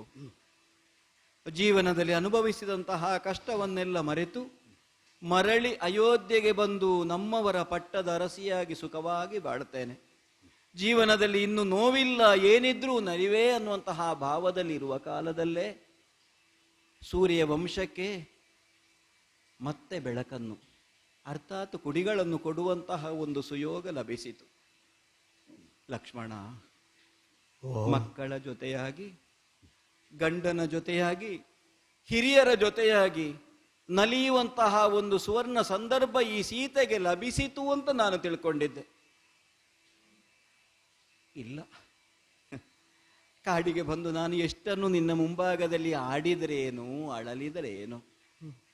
ಜಗತ್ತನ್ನು ಆಳುವಂತಹ ಭೂಮಿ ಪಾಲನಾದಂತಹ ನನ್ನ ಅರಸನಾದಂತಹ ರಘುರಾಮನಿಗೆ ನಾನು ದುಷ್ಟೇ ಆಗಿ ಕಂಡೆನಲ್ವೇ? ಇಲ್ಲ ಇಲ್ಲ, ನೀನು ತೊಡಗಿದ್ದು ಹಾಗೆ ಭೂಮಿ ಪಾಲ ಅಂತ ಆದೀತು. ನನ್ನ ಹಣೆಯಲ್ಲಿ ವಿಧಾತ ಏನನ್ನು ಬರೆದಿದ್ದಾನೋ ಹಾಗೆ ಬಾಳಬೇಕಾದ್ದು ನನಗೆ ವಿಧಿತಾನೆ. ಅದನ್ನು ಬಿಟ್ಟು ನನಗೆ ಬಾಳುವುದಕ್ಕುಂಟೆ? ಹೋಗು, ಅಣ್ಣನ ಬಳಿಗೆ ಹೋಗು. ಮಾತೆ ಮನ್ನಿಸುವುದಿಲ್ವೋ ಈ ಮಗುವನ್ನು? ಮಾತೆ ಮನ್ನಿಸು ಪಾತಕಿ ನಾನಾದೆ ಮಾತೆ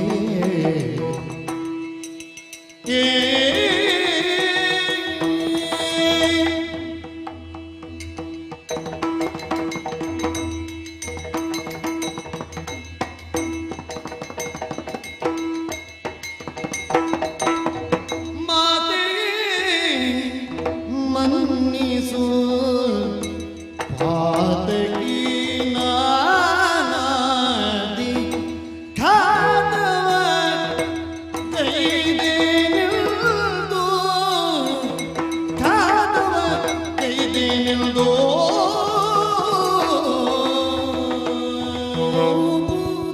ಭೂತಳಪತಿಯಿಂದ ಮಾತನು ಪಾಲಿಸಿ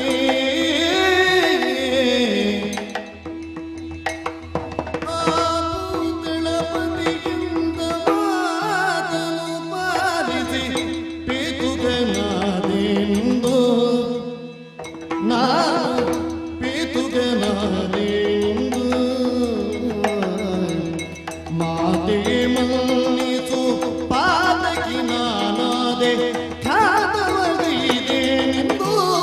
ಮಾತೆ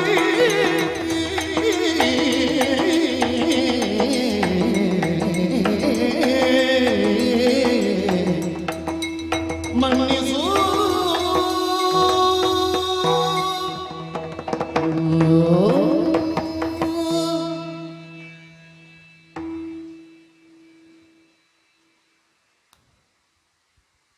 ಉತ್ತ ನೆಲದಲ್ಲೆಲ್ಲ ಬೆಳೆ ತೆಗೀತೇವೆ ಅಂತಿಲ್ವಲ್ಲಮ್ಮ? ಇಲ್ಲ, ಬಿತ್ತಿದ್ದೆಲ್ಲ ಫಲ ಕೊಡ್ತದೆ ಅಂತುಂಟೋ? ನಾವು ಅಪೇಕ್ಷೆ ಪಟ್ಟು ಬಿತ್ತದೇ ಇದ್ರೂ ಕೆಲವು ಫಲ ಕೊಡುತ್ತದೆ. ರಾಜರ್ಷಿ ಜನಕ ಉತ್ತ ನೆಲದ ಫಲವಾಗಿ ಸಿಕ್ಕಿದ್ದನ್ನು ನಾವು ಉಣ್ಣುವ ಯೋಗವನ್ನು ಹೊಂದಿಯೇ ಇರಬೇಕು ಅಂತ ನಿಯತ್ತಿಲ್ಲಮ್ಮ. ಮನ್ನಿಸು. ಸೀತಾ ಪ್ರಾಪ್ತಿ ಸಾಕೇತಕ್ಕೆ ಇಷ್ಟೇ. ನನ್ನ ಹಣೆ ಬರ ಅಲ್ಲಿ ಸರಿ ಇಲ್ಲಿ ತಪ್ಪು, ಇದು ಸರಿ ಅದು ತಪ್ಪು ಹೇಳುವ ಸ್ಥಾನದಲ್ಲೂ ನಾನಿಲ್ಲ, ಹೇಳುವಷ್ಟು ತಿಳಿದೂ ಇಲ್ಲ ನನಗೆ. ಗೊತ್ತು. ಆದ್ರೆ ನೋಡಮ್ಮ, ಸೀತಾರಾಮರು ಒಟ್ಟಿಗಿರುವಾಗ ಸಾಕೇತದಲ್ಲಿ ಸೀತೆಯನ್ನು ಬಿಟ್ಟ ರಾಮ ಇರುವಾಗ ರಾಮನ ಶಿರ ನನ್ನ ಹೆಗಲಲ್ಲಿ, ರಾಮ ಬಿಟ್ಟ ಸೀತೆಯನ್ನು ಕರೆದೊಯ್ಯುವಾಗ ಸೀತೆಯ ರಥದ ಮೂತಿಯಲ್ಲಿ ನಾನು. ಇದು ಘಾತಕವನ್ನು ಪಾತಕವನ್ನು ಅಪರಿಮಿತವಾಗಿ ಮಾಡಿದ್ದರ ಪರಿಣಾಮ. ಇಷ್ಟು ಹೊರುವ ಸಾಮರ್ಥ್ಯ ಉಂಟು ನಿನಗೆ, ಹೊರು ಹೊರು ಹೊರು. ಅದಲ್ಲದಿದ್ರೆ ಈ ಶೋಕಭಾರವನ್ನು ನಾನು ಹೊತ್ತು ಉಳಿಯಬೇಕಾದಂತಹ ನಿಯತಿ ಯಾಕಾಗಿ ಆದರೂ ಬರಬೇಕಮ್ಮ?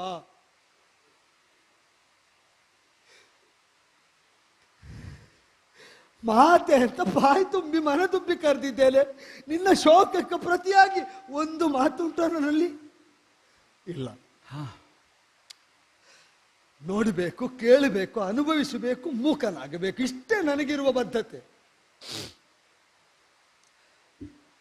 ಮಾಡಬಾರದನ್ನು ಮಾಡುವುದಕ್ಕೆ ಸಂಕಲ್ಪಿಸಿದರೂ ಆಗಬಾರದ ಫಲ ಅನುಭವಿಸಬೇಕಾಗ್ತದೆ. ಅಣ್ಣ ಅಮ್ಮ ಅಂತ ಯಾವ ಸ್ಥಿತಿಯಲ್ಲೂ ಒಪ್ಪಿದ ಕೈಕಾದೇವಿಯನ್ನು ಸೆರೆಯಲ್ಲಿಡುವ ಸಂಕಲ್ಪ ತೊಟ್ಟವನಿಗೆ ಬದುಕು ಸೆರೆಯಾಗಿ ಬಾಧಿಸ್ತದೆ, ಗೊತ್ತಾಗ್ತದೆ. ಅದು ಯಾವ ಕಾಲದಲ್ಲಾದರೂ ಹೇಳಿದವ ಲಕ್ಷ್ಮಣ ಅಲ್ವಾ? ಮೃಗಮನೋಚಿತೆಯಾಗಿ ಕಳುಹಿದಂತಹ ನೀನು ರಾಮಚಂದ್ರನ ಆಕ್ರಂದನದ ಧ್ವನಿ ಕೇಳುವಾಗ ಶ್ರದ್ಧಾನ್ವಿತನಾಗಿ ಹೋಗುವುದಿಲ್ಲ, ರಾಮನ ಧ್ವನಿ ಅಲ್ಲ ಅಂತ ನಿಂತೆ ನೋಡು. ಒಂದು ಮಾತು ಬಿರುನುಡಿಯಾಗಿ ನೀನು ಆಡಿದೆ, ಸಾಕಾಗ್ಲಿಲ್ಲ ಯೋಚಿಸಿದ್ದು. ಉದ್ದೇಶ ಪಟ್ಟ ಆಡಿದಿಲ್ಲ ಬಿಡು ಅಂತ ತಿಳಿದೆ. ಮಗು ಹೋಗುವುದಕ್ಕೆ ಮಗು ಕಲ್ಪಿಸದ್ದನ್ನು ಉಲ್ಲೇಖಿಸಿ ಆಡಬೇಕು ಅಂತ ಅಮ್ಮನಾಗಿ ನೀನು ಆಡಿದ ಮಾತು ಅರಿವಾಗದೆ ಹೋಯ್ತು ನನಗೆ. ಅಮ್ಮನೊಡನೆ ಅನುಚಿತ ಸಂಬಂಧವನ್ನು ಕಲ್ಪಿಸ್ತಾ ಇದ್ದಿ ಅಂತ ಯಾವ ಮಗು ಕೇಳಿದ್ರು ಕಿವಿ ಮುಚ್ಚಿಕೊಂಡು ಧಾವಿಸ್ತದೆ, ಹೇಳುವವರ ಸಮ್ಮುಖದಲ್ಲಿ ನಿಲ್ಲುವುದಿಲ್ಲ. ಇವ ಒಮ್ಮೆ ಹೋಗಲಿ ಅಂತಲೇ ಹುಡುಕಿ ತೆಗೆದು ನೀನು ಆಡಿದ ಮಾತು. ಆದರೆ ಅರಿವಿಲ್ಲದೆ ಅದನ್ನು ಕೇಳಿದ ಕ್ಷಣದಲ್ಲಿ ನನ್ನ ಮನಸ್ಸು ಮಾತಾಡಿತ್ತು, ಇಷ್ಟು ಕೆಟ್ಟದ್ದನ್ನು ಆಡಿದವಳಿಗೆ ಹಾಳಾಗಿ ಹೋಗಲಿ ಅಂತ. ಇದು ನಾನು ಹೇಳಿದ್ದಮ್ಮ. ನೋಡು ನೋಡು, ಆ ಉದ್ವೇಗ ವಿವಶದಿಂದ ನಡೆದಾಡುವ ಭಾಗ್ಯ ದೇವತೆಯಾಗಿದ್ದ ನಿನಗೆ ಹಾಳಾಗಲಿ ಅಂತ ಹಂಬಲಿಸಿದವನ ರಥದಲ್ಲಿ ಅಲ್ಲದೆ ಮತ್ತೆ ಎಲ್ಲಿ ಬರಬೇಕು ನೀನು ಕಾಡಿಗೆ?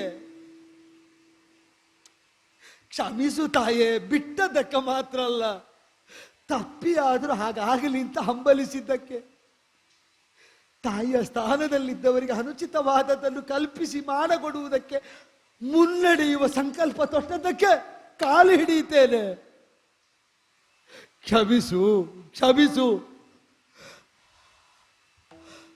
ಜಲಪಾಲನ ಆಜ್ಞೆ ಮಾಡುವುದಕ್ಕೆ ಇದು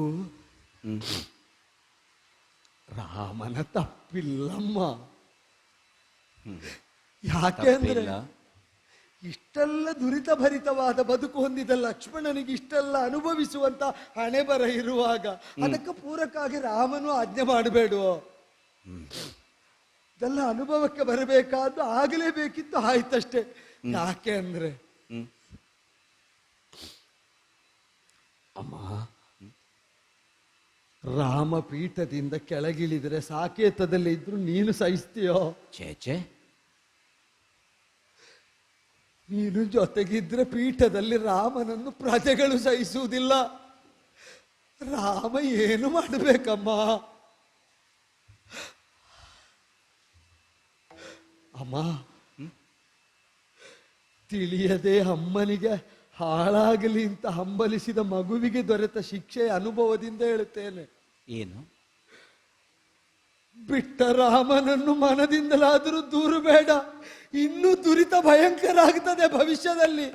ಮನ್ನಿಸಿ ಬಿಡು, ಎಲ್ಲರನ್ನೂ ಮನ್ನಿಸಿ ಬಿಡಮ್ಮ. ಇಲ್ಲ ಮಗು, ಇಲ್ಲ. ಕರುಣಾಳು ರಾಘವನು ತಪ್ಪುವನೇ ತಾನು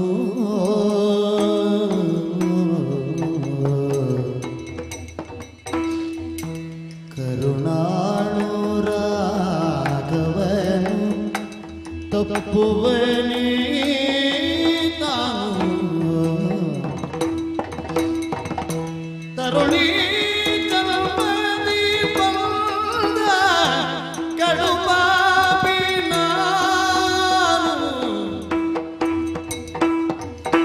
ಬರುವ ಜನ್ಮಗಳಲ್ಲಿ ಪತಿಯಾಗಲು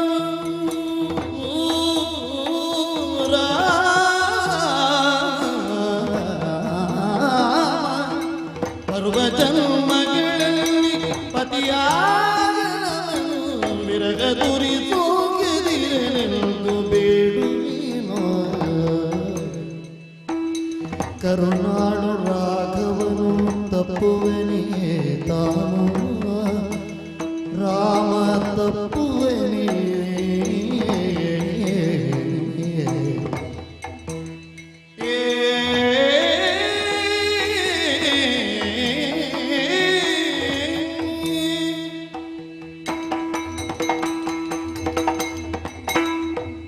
ಮನಸ್ಸಿನಲ್ಲಿರುವ ಸಂಶಯ ಎಲ್ಲ ದೂರ ಆಯಿತು ಲಕ್ಷ್ಮಣ. ಓಹೋ, ಮಗು, ಒಂದು ಮಾತು ಸ್ಪಷ್ಟ ಕೇಳ. ಸೀತೆಯನ್ನು ತ್ಯಜಿಸು ಅಂತ ಹೇಳುವ ಹೊತ್ತಿನಲ್ಲಿ ನನ್ನವರ ಕಣ್ಣಲ್ಲಿ ನೀರಿತ್ತ? ಗೊತ್ತಿಲ್ಲ ಅಮ್ಮ. ಸೀತೆ ಯಾಕೆ ಅಂದ್ರೆ ಆ, ಅದು ಕೇಳಿದ ನನ್ನೊಳಗೆ ಬೆಳಕೇ ಇರಲಿಲ್ಲ ಅಮ್ಮ. ನಾ ಎಲ್ಲಿ ಏನು ನೋಡ್ತಾ ಇದ್ದೇನೋ ಏನು ಗ್ರಹಿಸಿದ್ದೇನೋ ನನಗೆ ಗೊತ್ತಿಲ್ಲ. ಸೀತೆ ಪರಿಶುದ್ಧಳಿದ್ದಾಳೆ ಅನ್ನುವ ಭಾವ ನಿನ್ನ ಅಣ್ಣನಲ್ಲಿತ್ತ? ಖಚಿತವಾಗಿ ಹೌದು. ಅದಷ್ಟೇ ಸಾಕು ನನಗೆ. ನಿನಗೆ ಕತ್ತಲೆ ಕವಿದ್ರು ನನಗೆ ಅದುವೇ ಬೆಳಕು ಮಗು. ಇದು ಈಗ ನನಗೆ ಅರ್ಥ ಆಯಿತು. ಇದು ನನ್ನವರ ಕರ್ತವ್ಯ ಅಲ್ಲ, ನನ್ನ ಕರ್ತವ್ಯ. ನನ್ನ ಪತಿಗೆ ಯಾವ ಅಪವಾದ ಬಂತೋ ಅದನ್ನು ದೂರೀಕರಿಸುವುದಕ್ಕೆ ಧರ್ಮಪತ್ನಿಯಾದಂತಹ ನಾನೇ ಅಲ್ವೋ ಸಹಕರಿಸಬೇಕಾದವಳು. ಹಾಗಿರುವಾಗ ನಾನು ಕಾಡಿಗೆ ಬಂದೆ, ನನ್ನನ್ನು ಕಾಡಿಗೆ ಬಿಟ್ಟರು ಅನ್ನುವುದಕ್ಕಾಗಿ ನನ್ನವರು ನಾನು ಏನೂ ಹೇಳುವುದಕ್ಕಿಲ್ಲ. ಕರುಣಾಳು ರಾಘವನುಳು ಯಾವ ಕಾರಣಕ್ಕಾಗೂ ತಪ್ಪು ಬರುವುದಕ್ಕಿಲ್ಲ. ಲಂಕಾ ರಾಷ್ಟ್ರದಲ್ಲಿ ನಿನ್ನಲ್ಲೇ ನಾನು ಆಡಿದ್ದು. ಸಿದ್ಧಪಡಿಸು, ನಾನು ಬೆಂಕಿಗೆ ಧುಮುಕುತ್ತೇನೆ ಅಂತ. ಆ ಹೊತ್ತಿನಲ್ಲೂ ನಾನು ಹೇಳಿದ್ದ ಅದನ್ನೇ ತಾನೆ. ತ್ರಿಕರಣ ಪೂರ್ವಕವಾಗಿ ನನ್ನ ಪತಿಯಾದಂತಹ ರಾಮ ಧರ್ಮಾತ್ಮನೇ ಹೌದಾಗಿದ್ದರೆ ಬೆಂಕಿ ನನ್ನನ್ನು ಏನೂ ಮಾಡದಿರಲಿ. ಹಾಗಿರುವಾಗ ಅವರ ಕುರಿತಾಗಿ ಕನಸಿನಲ್ಲಾದರೂ ನನ್ನ ಆಕ್ಷೇಪದ ಮಾತುಗಳನ್ನು ಆಡುವುದಕ್ಕುಂಟೋ ಮಗು? ಇದು ನೀನಾಡಿದ ಮಾತನ್ನೇ ಮತ್ತೆ ನಾನು ಹೇಳಬೇಕು. ನನ್ನ ಹಣೆಯಲ್ಲಿ ವಿಧಿ ಹಾಗೆ ಬರೆದಿದ್ದಾನೆ. ನನ್ನ ಹಿಂದಿನ ಜನ್ಮದಲ್ಲಿ ಯಾವ ಗಂಡ ಹೆಂಡಿರನ್ನು ಅಗಲಿಸಿದಂತಹ ಪಾಪಿ ನಾನು ಆಗಿದ್ದೇನೋ ಯಾರಿಗೆ ಗೊತ್ತು ಹೇಳು. ಹಾಗಾಗಿ ಈಗ ನನಗನ್ನಿಸ್ತದೆ ನೀನು ಇನ್ನೂ ಇಲ್ಲಿ ನಿಂತಿರುವುದು ತರವಲ್ಲ. ಆದಷ್ಟು ಶೀಘ್ರವಾಗಿ ನೀನು ಅಯೋಧ್ಯೆಯ ಕಡೆಗೆ ಗಮಿಸಬೇಕು ಲಕ್ಷ್ಮಣ. ಯಾಕೆಂತ ಕೇಳಿದರೆ ನನಗಾದರೆ ಕಾಡಿನಲ್ಲಿ ಮೃಗಗಳಾದರೂ ಒಡನಾಡಿಯಾಗಿ ಇದ್ದಾವೆ. ನನ್ನ ಪತಿಗೆ, ನಿನ್ನ ಅಣ್ಣನಿಗೆ ಅಯೋಧ್ಯೆಯಲ್ಲಿ ಯಾರಿದ್ದಾರೆ ಹೇಳು ನಿನ್ನನ್ನು ಬಿಟ್ರೆ? ಮಗು ಅಲ್ಲ, ಕಂದ.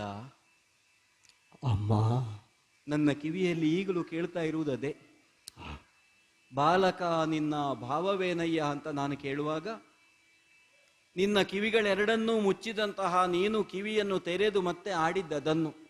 ಮುಂದೆ ಯಾವತ್ತಾದರೂ ಒಂದು ದಿನ ನಿನ್ನ ಬಾಯಿಯಲ್ಲೇ ಕಂದ ಅಂತ ಹೇಳಿಸಿಕೊಳ್ಳುವ ಸನ್ನಿವೇಶ ಬರಲಿ, ಅದಕ್ಕೆ ಕಾಯ್ತಾ ಇರ್ತೇನೆ ಅಂತ. ನೀನು ನನಗೆ ಮಗ, ಹಾಗಾಗಿ ಕೈ ಮುಗಿಯುವ ಹಾಗಿಲ್ಲ. ನಾನು ಆಡಿದಂತಹ ಕಠಿಣವಾದ ಮಾತನ್ನು ಮರೆತು ಬಿಡ್ತೀಯ ಮಗು? ಅಲ್ಲ, ಸೀತೆಯನ್ನು ಒಳೊಬ್ಬಳಿದ್ಲು ಅನ್ನುವುದನ್ನು ಅಯೋಧ್ಯೆಯವರೇ ಮರೆತು ಬಿಡ್ಲಿ. ಯಾಕಂದ್ರೆ ನೆನಪಿದ್ರೆ ತಾನೇ ದುಃಖ. ನನ್ನ ಹಣೆಯಲ್ಲಿ ಹೇಗೆ ದೇವರು ಬರೆದಿದ್ದಾನೋ ಹಾಗೆ ಬದುಕುತ್ತೇನೆ. ನನ್ನನ್ನು ಮರೆತು ನೀವು ಸುಖವಾಗಿರಿ ಮಕ್ಕಳೇ, ಹೋಗಿ ಬನ್ನಿ. ಮಾತುಂಟನ್ನವ, ತಗ್ಗುವವರಿಗೆ ಭೂಮಿಯಷ್ಟು ತಗ್ಗಬಹುದು ಅಂತ. ಭೂಮಿಗಿಂತಲೂ ಹೆಚ್ಚು ಭೂಮಿಯ ಮಗಳಿಗೆ ತಗ್ಗುವುದಕ್ಕಾಗುತ್ತದೆ ಅಂತ ತೋರಿಸಿಕೊಟ್ಟೆ ಅಮ್ಮ. ನನ್ನ ಉದರದಲ್ಲಿ 2 ಕುಡಿಗಳಿವೆ, ಇಲ್ಲದೆ ಹೋದ್ರೆ ಈಗ ನಾನು ಇರುತ್ತಿರ್ಲಿಲ್ಲ ಮಗು. ನನಗೆ ಗೊತ್ತಿಲ್ಲಮ್ಮ, ನನಗೆ ಗೊತ್ತಿಲ್ಲ, ಮುಂದೇನು ಹಿಂದೇನು ಗೊತ್ತಿಲ್ಲ. ನಾ ಹೊರಡ್ಲ ಆದಷ್ಟು ಬೇಗ. ರಾಮಾಜ್ಞೆ ರಾಮಾಜ್ಞೆ ರಾಮಾಜ್ಞೆಯನ್ನು ಮೀರುವ ಹಾಗಿಲ್ಲ. ನಾನು ಇಲ್ಲೇ ಇರಬೇಕಾದವಳು, ನೀನು ಅಯೋಧ್ಯೆಯ ಕಡೆಗೆ ಸಾಗಬೇಕಾದವನು. ಹೋಗಿ ಬಾ ಅಂತ ಹೇಳುವ ಹಾಗಿಲ್ಲ. ಹೋಗು ಲಕ್ಷ್ಮಣ. ತಾಯಿ ಭೂದೇವಿ ನೀ ಕಾಯ್ದುಕೊಳ್ಳುವುದು ಸುತಿಯ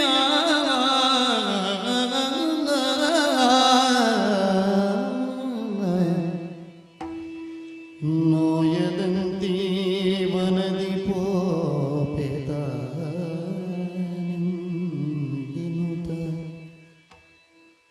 ಲಾಯ ಸಂಬಡುತ್ತ ಬಿಸುಸುಯ್ದು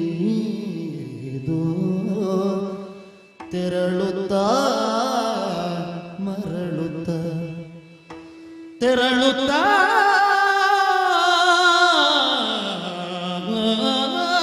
ಮರಳುತ್ತ ಎಲೆಯವೋ ತೋಯ ಜಾತಿಯ ಬಿಟ್ಟು ಸೌಮಿತ್ರಿ ಬೋಗುತ್ತಿರಲಾಯ ತಪ್ಪಿಯೇ ಬಿದ್ದು ತೋಯ ಜಾಚಿಯ ಬಿಟ್ಟು ಸೌಮಿತ್ರಿ ಹೋಗುತ್ತಿರಲಾಯ ತಪ್ಪಿಯೇ ಬಿದ್ದು ಮೈ ಮರೆದು ಬಳಿಗೆ ತಾಯಿ ಭೂದೇವಿ ನೀ ಕಾಯ್ದುಕೊಳ್ಳು ಸುತೆಯ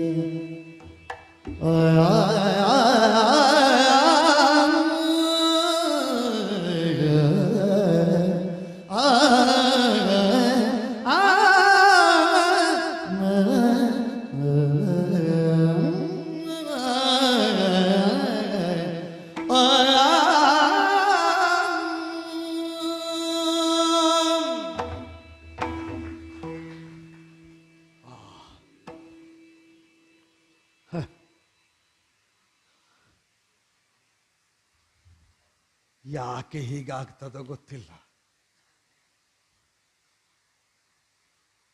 ತನ್ನ ಮಗಳನ್ನೇ ಬರ್ಬರವಾಗಿ ಕಾಡಿನಲ್ಲಿ ಬಿಟ್ಟಗಲ್ತಾ ಇರುವಾಗ ಕಲ್ಲೆಡವಿ ಬಿದ್ದದ್ದು ಸ್ಮೃತಿ ತಪ್ಪಿ.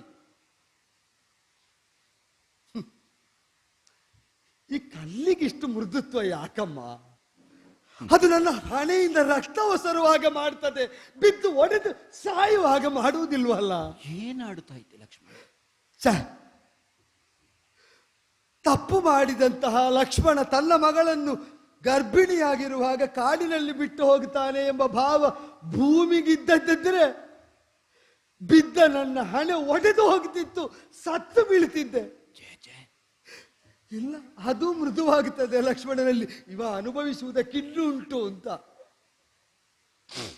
ತಾಯೇ ತಾಯೇ ಕ್ಷಮಿಸು.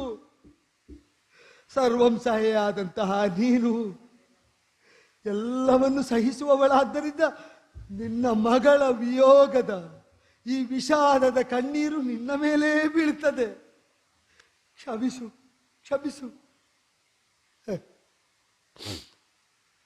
ಹೊರಟೆ. ವನದಲ್ಲಿರುವ ದೇವತೆಗಳಾಗಲಿ ದೇವಾರು ದೇವತೆಗಳಾಗಲಿ ಅಪರಾಧ ನಿನ್ನನ್ನು ರಕ್ಷಿಸಲಿ ಅಂತ ಹಂಬಲಿಸಿ ಹೊರಡ್ತೇನಮ್ಮ. ಹೊರಟದ ನಿರ್ವಾಹ ಇಲ್ಲವಾದ್ರಿಂದ ಹೊರಡ್ತೇನೆ. ಹೊರಟೆ. ಯಾರು ರಕ್ಷಿಸಬೇಕು ಅವರೇ ರಕ್ಷಿಸುವುದಿಲ್ಲ. ಅಮ್ಮ ಅಮ್ಮ ಹೋಗಬೇಡ ಲಕ್ಷ್ಮಣ, 2 ದಿನ ಆದ್ರೂ ಇದ್ದು ಹೋಗು ಅಂತಂದ್ರೆ ನಿಂತು ಬಿಡ್ತಿದ್ರಲ್ಲ ತಾಯೇ, ಯಾಕೆ ಹೋಗು ಅನ್ನತಿ? ಏಕೆ ನಿಂದಿರುವೆ ಸೌಮಿತ್ರಿ ಅಂತ ಆಡಿದ. ಆದಷ್ಟು ಬೇಗ ಅಯೋಧ್ಯೆಗೆ ಹೋಗು ನೀನು. ನನಗೊಂದು ರಾಮಾಜ್ಞೆಯಲ್ಲೇ ಇರುವಾಗ ಸೀತಾದೇವಿಯ ಜೊತೆಗೆ ಉಳಿದಿದ್ದೇನೆ ಅಂತ ಆದ್ರೂ ಸಮಾಧಾನ ಇರ್ತಿತ್ತು. ನನ್ನವರ ಆಜ್ಞೆ ಬೇರೆ, ನನ್ನ ಆಜ್ಞೆ ಬೇರೆ ಅಂತ ಆಗಬೇಕಾ? ಬೇಡ ಬೇಡ ಬೇಡ. ಕಾಡಿನಲ್ಲಿ ಬಿಟ್ಟು ಬಾ ಅಂತ ಆಡಿದ ಮೇಲೆ ಬಿಟ್ಟು ನೀನು ಆ ಕ್ಷಣ ಹೊರಡಬೇಕು ಮಗು. ಇದು ಕರ್ತವ್ಯಚ್ಯುತರಾಗದೇನು? ಅರಮನೆಯಲ್ಲಿ ಪ್ರಜಾಪಾಲನೆಯಲ್ಲಿ ಎಳ್ಳಿನಿತೂ ತಪ್ಪಬಾರದು. ಸೀತೆ ಇಲ್ಲ ಅನ್ನುವ ಕಾರಣಕ್ಕೆ ನಿತ್ಯ ಅಂತಃಪುರದಲ್ಲಿ ಕುಳಿತು ಕಣ್ಣೀರು ಸುರಿಸಬಾರದು. ನೋಡಿಕೊಳ್ಳುವ ಹೊಣೆ ನಿನ್ನದು. ರಾಜಾರಾಮನಾಗೇ ಇರಬೇಕು. ನನಗೆ ಗೊತ್ತು ಅವರೆಷ್ಟು ನೋಯ್ತಾರೆ ಅಂತ. ಅಮ್ಮ, ಆ? ಎಲ್ಲ ಹೇಳ್ತೇನೆ. ರಾಜಕಾರ್ಯ ಮುಗಿಸಿ ವಿಶಾಲವಾದಂತಹ ಏಕಾಂತ ಭವನವನ್ನು ಅಂತಃಪುರವನ್ನು ಸೇರುವಾಗ ನನ್ನ ಅಣ್ಣ ಹೇಗಿರಬೇಕು ಅಂತೊಂದು ಹೇಳಿಕೊಡ್ತೀಯ? ನೀನೇ ಜೊತೆಯಾಗಿರಬೇಕು. ಅಪ್ಪಣೆ. ಮಾತ್ರ ಅಲ್ಲ, ಒಂದು ವೇಳೆ ಮಡದಿಯಾದ ಸೀತೆಯ ನೆನಪಾದರೆ ತಕ್ಷಣ ಧರ್ಮದ ನೆನಪು ಮಾಡಿಕೋ ಅಂತ ಹೇಳಬೇಕು.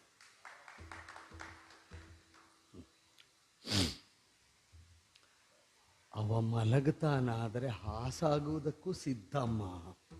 ಬೇಕು. ನಿನ್ನನ್ನು ಬಿಟ್ಟ ನೆಲೆಯಲ್ಲಿ ಅವನಿಗೆ ಮಲಗುವುದಕ್ಕೆ ಮನಸ್ಸು ಬಾರದು, ಕಣ್ಣು ಮುಚ್ಚದು, ನೀರಾರದು. ಆದ್ದರಿಂದಲೇ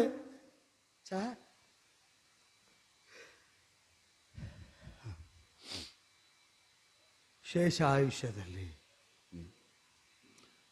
ಸೀತಾರಾಮರ ಸಂಯೋಗಕ್ಕಾಗಿ, ಸಾಂಗತ್ಯಕ್ಕಾಗಿ, ಅದರ ದರ್ಶನ ಯೋಗಕ್ಕಾಗಿ ಲಕ್ಷ್ಮಣನದ್ದು ಅಂತಲ್ಲ, ಸಾಕೇತದ ಸಜ್ಜನರು ತಪಿಸ್ತಾ ಇರ್ತಾರಮ್ಮ. ಫಲಿಸುವುದು ಯಾವ ಜನ್ಮಕ್ಕೆ ಗೊತ್ತಿಲ್ಲ. ಆ ಕಾಲದ ಪ್ರತೀಕ್ಷೆಯಲ್ಲಿರ್ತೇವೆ. ಮನ್ನಿಸು. ಆದೀತು. ನನ್ನೊಬ್ಬನದ್ದಲ್ಲ, ಸೀತಾರಾಮರು ಒಟ್ಟಾಗಬಾರದು ಅಂತ ಹಂಬಲಿಸಿದ ದುರ್ಮಾನಸರದ್ದಲ್ಲ,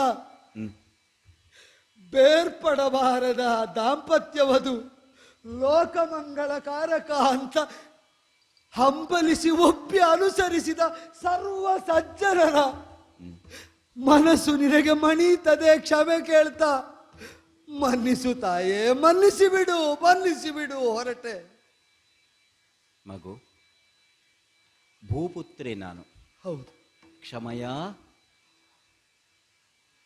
ಧರ್ಮದ ಮಾರ್ಗ ಅಂತ ಆದ ಮೇಲೆ ಯಾರನ್ನಾದ್ರೂ ಕ್ಷಮಿಸುವುದು, ಯಾರ ಕುರಿತಾದ್ರೂ ಕೋಪಿಸಿಕೊಳ್ಳುವುದು ಉಂಟೇನೋ? ಇದು ವಂಶದ ಕುಡಿಗಳು ಅಂತ ನಾನು ಆಡಿದೆ. ಅದಕ್ಕೆ ಬೇಕಾಗಿ ಆದ್ರೂ ಇರ್ತೇನೆ. ಮಾತ್ರವಲ್ಲ, ಅದು ಯಾರದ್ದೋ, ಅದಕ್ಕೆ ಯಾರು ಅಧಿಕಾರಿಯೋ ಅವರಿಗೆ ಒಪ್ಪಿಸುವುದಕ್ಕಾಗಿ ಆದ್ರೂ ನಾನು ಕಾಯ್ತಲೇ ಈ ಕಾಯ ಸಹಿತ ಇರಬೇಕಲ್ಲ. ಹೋಗು ಮಗು, ಹೇಳು. ಅಪ್ಪಣೆ. ಅಮ್ಮ, ಕಣ್ಣೀರು ಹಾಕಬೇಡೇನು? ಭೂಮಿ ನುಂಗಿತು ನಮ್ಮನ್ನು. ಬೇಡ ಬೇಡ ಬೇಡ, ಹೊರಟು ಬಿಡ್ತೇನೆ. ಒಳಿತಾಗಿ.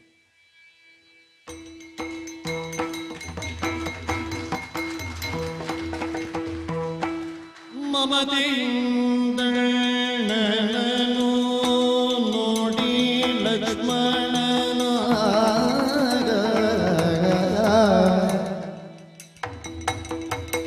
ನಮಿಸಿದನು ಪದಗೀತಲವಾಗಿ.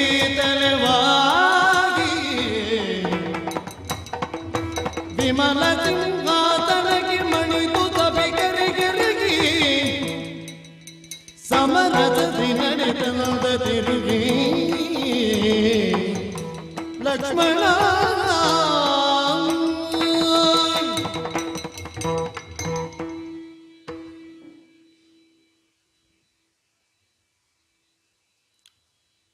ಮಮತೆ ಮಾತ್ರ ಮೂರ್ತಿವೆತ್ತಂತಿದ್ದ ಅಣ್ಣನ ಆಲಿಂಗನದಲ್ಲಿ ಕಳೆದು ಹೋದೆ ವಿಚಾರಣೆಯ ಸಭೆಯಲ್ಲಿ.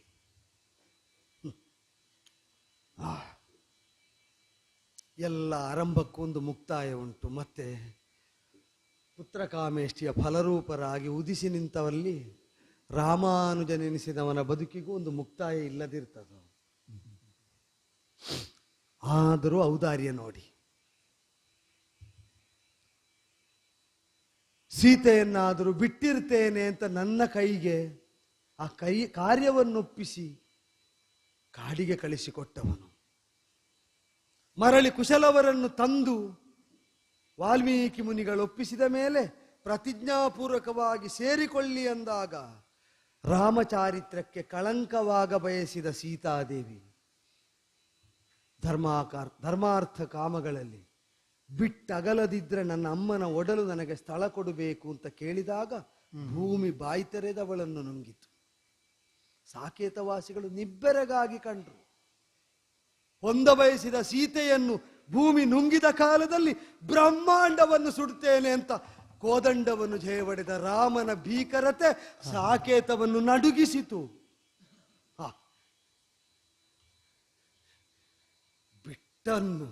ಸೀತೆಯನ್ನು ಬಿಟ್ಟದ್ದನ್ನು ತಪ್ಪೆಂದವರು ಸೀತೆಯನ್ನು ಹೊಂದುವುದಕ್ಕಾಗದಾಗ ರಾಮ ಉಗ್ರನಾದದ್ದನ್ನು ನೋಡಬೇಕು.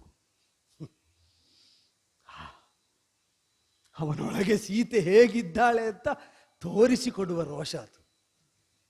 ಆದರೆ ದೇವತೆಗಳು ತಡೆದರು, ಪ್ರಾಜ್ಞರು ಅವನನ್ನು ತಡೆದರು. ತನಗಾಗಿ ತನ್ನ ಬದುಕಲ್ಲ, ಲೋಕದ ಧರ್ಮ ಸಾಧನೆಗಾಗಿ ತನ್ನ ಬದುಕು ಅಂತ ನಂಬಿದವನು ಮುನ್ನಡೆಯುತ್ತಾ ಇರುವಾಗ ಧರ್ಮ ಸಂದಿಗ್ಧವೇ ಬಂತಲ್ಲ. 11,000 ವರ್ಷದ ಆಳ್ವಿಕೆ ಕಳೆದ ಮೇಲೆ ಏಕಾಂತ ಗೃಹದಲ್ಲಿ ದಿವ್ಯ ಪುರುಷನ ಜೊತೆಗೆ ಸಂವಾದ ನಿರತರಾದಾಗ ದುರ್ವಾಸಾಗಮನ. ತಡೆಯುವುದಕ್ಕೆ ಕಾವಲಿನವನಾಗಿ ನಿಂತಿದ್ದ ನನ್ನನ್ನು ಸುಟ್ಟು ನುಗ್ಗುತ್ತೇನೆ ಅಂತ ದುರ್ವಾಸರು ಭೀತಿ ಹುಟ್ಟಿಸಿದ್ದಕ್ಕೆ ಭೀತನಾಗಿ ರಾಮದರ್ಶನಕ್ಕೆ ಅವರನ್ನು ಒಳಬಿಟ್ರೆ ನನ್ನ ಶಾಸನ ಉಲ್ಲಂಘಿಸಿದ್ಯಾಕೆ ಅಂತ ದುರ್ವಾಸರು ಉಂಡು ಹೋದ ಮೇಲೆ ವಿಚಾರಣೆ.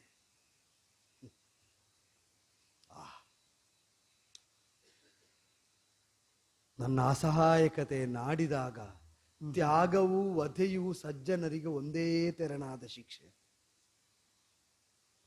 ಸಾಮ್ರಾಜ್ಯದ ಒಳಿತಿಗಾಗಿ ನಿನ್ನನ್ನೇ ನೀನು ಒಪ್ಪಿಸಿಕೊಂಡವನಾದ್ದರಿಂದ, ನಿನ್ನ ಸಜ್ಜನಿಕೆ ಸಭೆಗೆ ಅರ್ಥ ಆದ್ದರಿಂದ ವಧೆಯೇ ದಂಡನೆಯಾಗಬೇಕಿತ್ತು, ಪರಿತ್ಯಜಿಸಿದೆ ಅಂತ ಆಡಿದ. ರಾಮ ಕುಸಿತಾನೆ ಅಂತ ಕಂಡ ಕಾಲದಲ್ಲಿ ಸಿಂಹಾಸನದಲ್ಲಿದ್ದ ನೆಲೆಯಿಂದ ಅವ ಕುಸಿಯ ಕೂಡದು ಅಂತ ಶಿಕ್ಷೆ ಕೊಡಣ್ಣ ಅಂತ ಕೇಳಿದೆ. ಕೊಟ್ಟೆ ಬಿಟ್ಟಾಗ ದಿಗ್ಭ್ರಮಿತನಾಗಿ ಸ್ತಬ್ಧನಾಗಿ ಹೋದೆ. ಕೋಮಲವಾದ ಸ್ಪರ್ಶ ಒಂದು ಇದ್ದಲ್ಲಿಂದ ಎಬ್ಬಿಸಿತು. ಯಾವುದು ಅಂತ ನೋಡಿದರೆ ಶಿಕ್ಷೆ ಯಾವುದು ಅಂತ ಹೇಳಿದ ಮೇಲೆ ಇಳಿದು ಬಂದ ರಾಮ ಮಮತೆಯಿಂದ ಮೈಮುಟ್ಟಿ ಮಾತಾಡಿಸಿದ. ಹೋಗು ಮಗು ಅಂತ. ಕೊನೆಯ ಬಾರಿಗೆ ಕಣ್ಣೀರಿನಿಂದ ಅವನ ಪಾದ ತೊಳೆದೆ. ಅವ ಕುಳಿತ ಪೀಠವಾದ್ರಿಂದ ಸಿಂಹಾಸನಕ್ಕೊಂದು ನಮಸ್ಕಾರ ಮಾಡಿದೆ.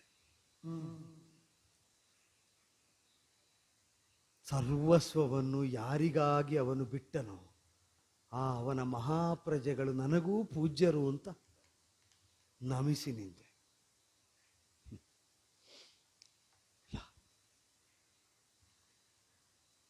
ಸೀತಾದೇವಿಗೂ ಸಿಕ್ಕದ ಸುದೀರ್ಘಾವಧಿಯ ರಾಮ ಸಾಂಗತ್ಯ ಸಿಕ್ಕಿದ ಮೇಲೆ ಮನದಲ್ಲಿ ಇನ್ನೂ ಸಮರಸ ಮೂಡದಿದ್ರೆ ನಾನು ರಾಮನ ಜೊತೆಗೆ ಇದ್ದದ್ದು ನಿರರ್ಥಕ ಅಂತಾಗ್ತದೆ.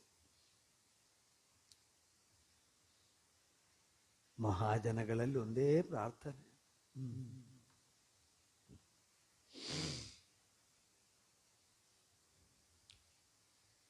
ಇನ್ನವ ಬೇಡುವುದಕ್ಕೇನು ಉಳಿಲಿಲ್ಲ. ತಾನು ನಂಬಿದ ಸತ್ಯ ಧರ್ಮಕ್ಕಾಗಿ ಸಾಮ್ರಾಜ್ಯ, ತಂದೆ, ತಾಯಿ, ಪರಿವಾರ, ಬಂಧುಗಳು, ಹೆಂಡತಿ, ಮಕ್ಕಳು, ಸಹೋದರ, ಇನ್ನೊಂದು ಏನು ಬಿಡುವುದಕ್ಕೆ?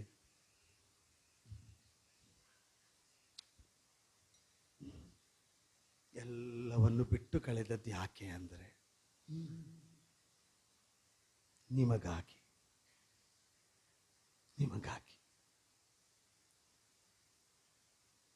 ನಾನು ಸೇವಿಸಿದ್ದಕ್ಕಿಂತ ಚೆನ್ನಾಗಿ ಅವನನ್ನು ಸೇವಿಸುವವರು ನಿಮ್ಮಲ್ಲಿ ಹಲವರಿದ್ದೀರಿ. ಆದರೂ ಆ ಯೋಗ ಸಿಕ್ಕಿತ್ತು. ಇಂದಿಗದು ಮುಕ್ತಾಯ ಆದ್ರಿಂದ ಹೇಳ್ತೇನೆ, ಅವ ಬಿಟ್ಟದ್ದೆಲ್ಲ ಸಾರ್ಥಕ ಆಗುವುದು ನಿಮ್ಮೊಳಗಿರುವ ರಾಮನನ್ನು ನೀವು ಬಿಟ್ಟು ಕೊಡದಿದ್ರೆ ನೀವು ರಾಮನನ್ನು ಬಿಟ್ಟಾವತ್ತು ರಾಮ ಬಂದದ್ದು ಇದ್ದದ್ದು ಬಿಟ್ಟದ್ದು ಎಲ್ಲ ನಿರರ್ಥಕ ಆಗ್ತದೆ. ನೀವು ಮಾತ್ರ ನನ್ನ ರಾಮನಿಗಿರುವುದು, ರಾಮ ಮಾತ್ರ ನಿಮ್ಮ ಪಾಲಿಗಿರುವುದು. ಮತ್ತೆ ಬರ್ತೇನೆ ಅನ್ನೋದಿಲ್ಲ. ಹೊರಟೆ ಹೊರಟೆ ಹೊರಟೆ. ಇದುವರೆಗೆ ಬಾಳಿದ್ದ ಹದನವನು ಬೆನಿಸೆ ಒದಗಿತೆ ವಿಧಿಗಿನ್ನು ಮುಂದೆ ವದನವನು ಕಾಣಿಸಲು ಕುದಿಯರಿ ಮಾತೆರು ಪದವ ಸ್ಮರಿಸುತ್ತಲೀಗ ಪೋಪೆ ಇದುವರೆಗೆ ಬಾಳಿದ್ದ ಹದನವನು ಹಂಬಲಿಸೆ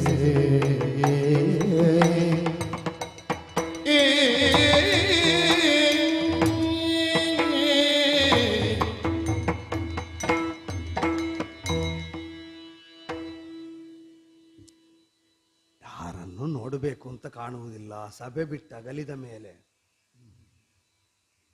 ಮಗು ಅಂತ ಕರೆಯುವ ಹಿರಿಯರಾರು ಕೂಡ ವಿಷಣ್ಣನಾದ ನನ್ನ ವದನವನ್ನು ನೋಡುವುದಕ್ಕೆ ಬಯಸುವುದಿಲ್ಲ, ಗೊತ್ತು.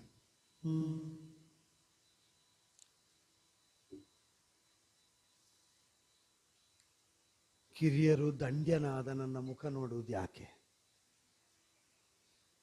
ಹಿರಿಕಿರಿಯರ ಮುಖ ನೋಡುವ ಬಯಕೆ ಇಲ್ಲ. ಕಾಣಬೇಕಾದ್ದು ಒಂದು ಮುಖ, ಅದಿನ್ನು ಬದುಕಲ್ಲಿ ಕಾಣುವುದಿಲ್ಲ ಅಂದ ಮೇಲೆ ಇನ್ನೇನು ನೋಡುವುದಕ್ಕೆ? ತಮ್ಮ ಧರ್ಮ ಸಂಕಟ ಬಂತು ಹೇಗೆ ದಂಡಿಸಲು ಅಂತ ಕೇಳಿದ್ರೆ ರಾಮನೆದುರು ನಟನೆ ಮಾಡಿದೆ.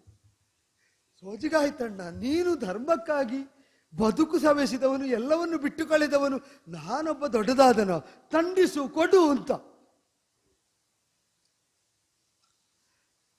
ಕೊಟ್ಟು ಸಭೆ ಬಿಟ್ಟು ಹೊರ ಬಂದ ಮೇಲೆ ಬದುಕಲ್ಲ ಒಂದಡಿ ಇರುವಾಗ ಗೊತ್ತು ಮುಂದೆ ರಾಮ ಇಲ್ಲ, ಇನ್ನು ಹಿಂದಿದ್ದಾನೆ, ನಾ ತಿರುಗುವಂತಿಲ್ಲ.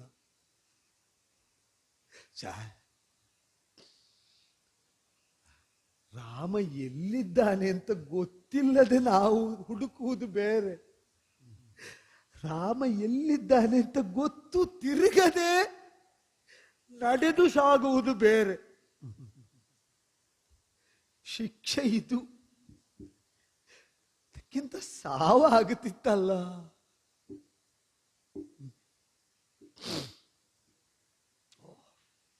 ಯೋಚಿಸ್ತಾ ಬಂದದ್ದು ಅಂತಃಪುರಕ್ಕೆ. ಜೀವಿತೇಶ ಅಂತ ತುಂಬು ಮನದಿಂದ ಕರೆದಲಲ್ಲ ಊರ್ಮಿಳೆ.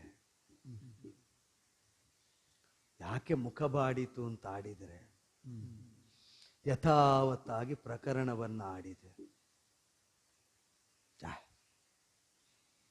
ಏನು ಸ್ಥೈರ್ಯ ಅವಳಲ್ಲಿ.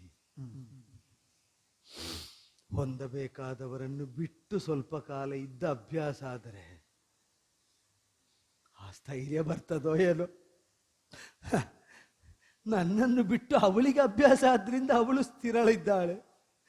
ರಾಮನನ್ನು ಬಿಟ್ಟು ನನಗೆ ಅಭ್ಯಾಸ ಇಲ್ಲದ್ರಿಂದ ನಾ ಕುಸಿತಾ ಇದ್ದೇನೆ. ಆಧಾರ ಕೊಟ್ಲಲ್ಲ, ಕುಸಿಬೇಡಿ ಬರ್ತೇನೆ. ಮೊದಲಿಗೆ ಆಡಿದೆ ಬೇಡ ಅಂತ.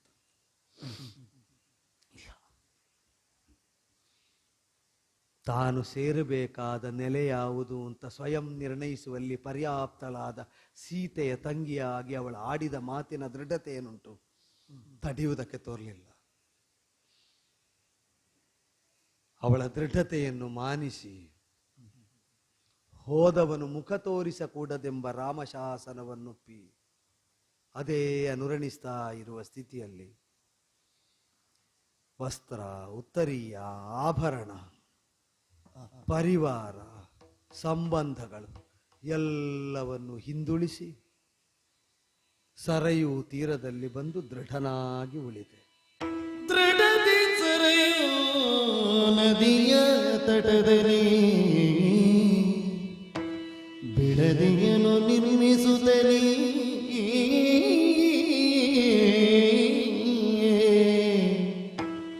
ಮಡದಿ ತೆಗೆದ ವಿಶೇಷ ತಪದಲ್ಲಿ ತೊಡಗಿ ಲಕ್ಷ್ಮಣ ಕೊನೆಯಲ್ಲಿ ದೃಢದಿ ಸರಯು ನದಿಯ ತಟದಲ್ಲಿ ಬಿಡದಿಯನು ನಿರ್ಮಿಸುತ್ತಲೇ ಲಕ್ಷ್ಮಣ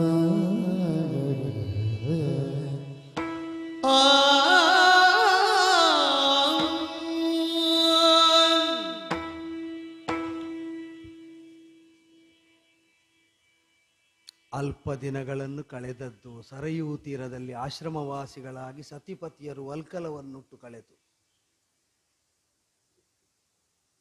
ಲಕ್ಷ್ಮಣನಿಗೆ ತಪಸ್ಸು ಜಪ ತಪ ಅನುಷ್ಠಾನ ಯಾಗ ಯಜ್ಞ ಎಲ್ಲ ರಾಮಚಿಂತನೆ ಬಿಟ್ರೆ ಮತ್ತೇನು. ಕಳೆದದ್ದು ಅದರಲ್ಲೇ ತಪದಲ್ಲಿ ರಾಮಚಿಂತನೆ.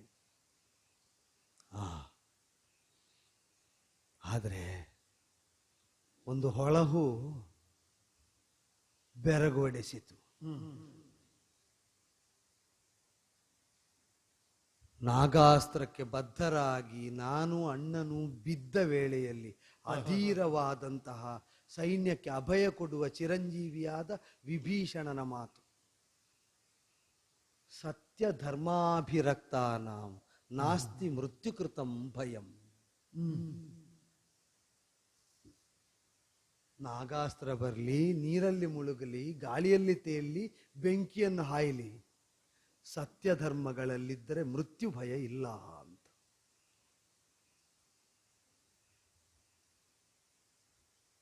ಆ ವಿಭೀಷಣನ ಮಾತಿಗೆ, ಧಾರ್ಮಿಕನ ಮಾತಿಗೆ ದೃಷ್ಟಾಂತವಾಗಿ ಒದಗಿದ್ದು ಸೀತಾದೇವಿ ಅಗ್ನಿಯನ್ನು ಹಾದು ಎದ್ದ ಕಾಲದಲ್ಲಿ ತನ್ನ ವಚನವನ್ನು ರಾಮನ ಮೂಲಕ ಸತ್ಯವಾಗಿಸಿಕೊಂಡ ದಶರಥ ಭೂಪತಿ ರಾಮನನ್ನು ಕಳ್ಕೊಂಡು ಸತ್ತ ಅಂತ ಲೋಕ ಭಾವಿಸಿರುವ ವೇಳೆಯಲ್ಲಿ ರಾಮನನ್ನು ಅಂಬರ ಪಥದಿಂದ ಹೊಂದಿದ ವಿಧಾನ, ಕಾಣಿಸಿಕೊಂಡ ದೇವತೆಗಳ ಸಾಲಲ್ಲಿ ಪಿತೃದೇವತೆಗಳೊಂದಿಗೆ ನಮ್ಮ ಅಪ್ಪನೂ ಇದ್ರಲ್ಲ. ಈಗ ತಿಳಿಯುತ್ತೇನೆ, ರಾವಣ ವಧೆಗಾಗಿ ಪಿತೃವಚನ ಪರಿಪಾಲನೆಯನ್ನು ನೆವನವಾಗಿಸಿಕೊಂಡು ಸೀತಾಲಕ್ಷ್ಮಣ ಸಹಿತನಾಗಿ ನೀ ಕಾಡಿಗೆ ಬಂದದ್ದು ಅಂತ ಈಗ ತಿಳಿಯುತ್ತೇನೆ ಮಗಳೇ. ಸೀತೆ ಶುದ್ಧಳಿದ್ದಾಳೆ ಸ್ವೀಕರಿಸು ಅಂತ ಹೇಳಿ ರಾಮನನ್ನು ಅನುಗ್ರಹಿಸುವಂತೆ ಮಾತಾಡಿದ್ದ ಹೌದಾದರೆ, ಈಗ ದಶರಥ ನಮ್ಮ ಅಪ್ಪ ಸತ್ಯವಚನನಾಗಿ ರಾಮನನ್ನು ಕಳ್ಕೊಂಡು ರಾಮನನ್ನು ಹೊಂದಿದನು. ಸತ್ಯ ಸಾಧನೆ ಮಾಡಿದರೆ ರಾಮ ಕಳೆದು ಹೋಗುವುದಿಲ್ಲ. ಓಹ್, ಸತ್ಯದಲ್ಲಿ ಧರ್ಮದಲ್ಲಿದ್ದವರಿಗೆ ಮೃತ್ಯುವಿನ ಭಯವೂ ಇಲ್ಲ. ಬೇರೆ ನೆಲೆಯಿಂದ ಹುಡುಕಬೇಕಲ್ವ. ಮೆಲ್ಲನೆ ಉರ್ಮಿಳೆಯಲ್ಲಿ ಹೇಳಿ ಸಮಾಧಾನ ಪಡಿಸಿದೆ. ಮುಳುಗಿದ್ರೆ ಬೆಳಕು ಸಿಗ್ತದೆ ಅಂತಾದ್ರೆ ಮುಳುಗುವ ಉರ್ಮಿಳೆ ಅಂದೆ. ಹೇಗೆ ಅಂತ ನನಗೆ ಗೊತ್ತಿಲ್ಲ, ನೀವು ಮುಳುಗಿ ತೋರಿಸಬೇಕು, ಇಲ್ಲದಿದ್ರೆ ನನ್ನನ್ನೇ ನೀವು ಮುಳುಗಿಸಬೇಕು ಅಂದಳು.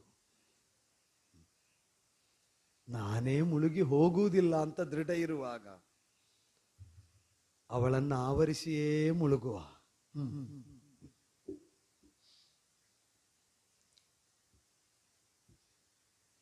ದೇಹ ಬಿಟ್ಟಾದರೂ ರಾಮನನ್ನು ಹೊಂದಿದ ದಶರಥನ ಮಗನಾದ ರಾಮಾನುಜ ಲಕ್ಷ್ಮಣ ಇವ. ಬದುಕಿನಲ್ಲಿ ಯಾವುದು ಉಳಿಯದಿದ್ರು ನನ್ನ ಪಾಲಿಗೆ ರಾಮ ಉಳಿಯದಿದ್ದರೆ ನನಗೆ ಇಹದಲ್ಲೂ ಪರದಲ್ಲೂ ಬದುಕಿಲ್ಲ.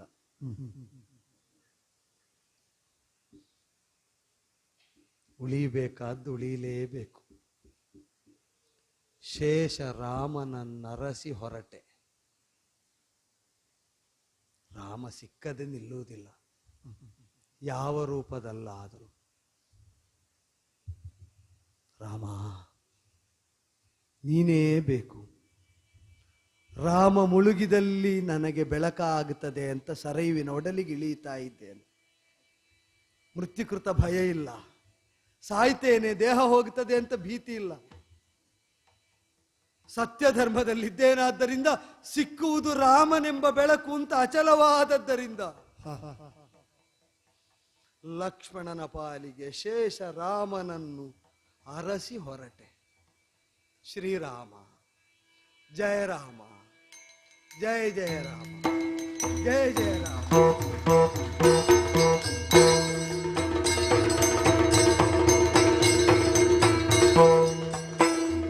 ಯಕ್ಷತ್ರಿ ಮಧುರವೋ ದೇವಿ ರಕ್ಷಿಸಿ ಲಾಲಿಸಿ ಹರಸುವ ಮಡಿಲು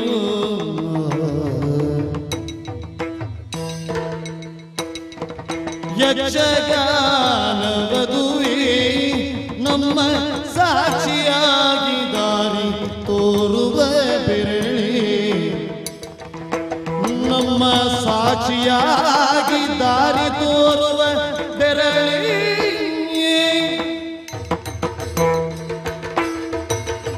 ಮೂರು ದಿನಗಳ ಯಕ್ಷ ಸುಧೀದು ಚಾರುಕಲೆಯಲ್ಲಿ ಯಕ್ಷಗಾನದ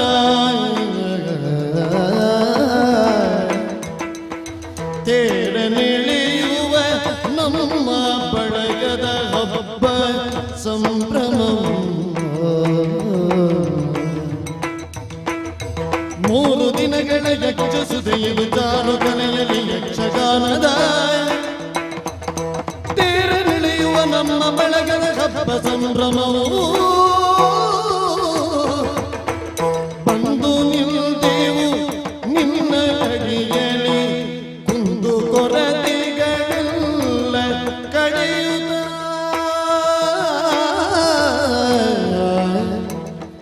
ಬಂದು ನಿಂದೆವು ನಿನ್ನ ಅಡಿಯಲ್ಲಿ ಕುಂದು ಕೊರತೆಗಳೆಲ್ಲ ಕಳೆಯುತ್ತ. ಚಂದದಲ್ಲಿ ನಡೆದು ಮಾತೆ ನೀನೆ ಕೈ ಪಿಡಿದು, ನೀನೆ ಕೈ ಪಿಡಿದು. ಯಕ್ಷತ್ರಿ ಮಧುರ, ಯಕ್ಷತ್ರಿ ಮಧುರ, ಯಕ್ಷತ್ರಿ ಮಧುರ.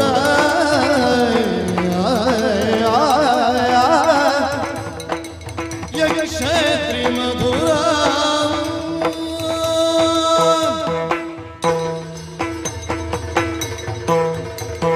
ಕರದೊಳು ಪರಶು ಪಾಶಾಂಕುಶಧಾರಿಗೆ ಕರುಷದಿ ಬಹುದರ ಪೊರೆವಗೆ ಉರಗ ಭೂಷಣ ಕುಮಾರ ಗಜವದನ ಚರಣ ಕಮಲಕ್ಕೆ ಆರತಿ ಎತ್ತಿರಿ, ಆರತಿ ಬೆಳಗಿರಿ. ಗಜಮುಖದ ಬಗೆ ಗಣಪಗೆ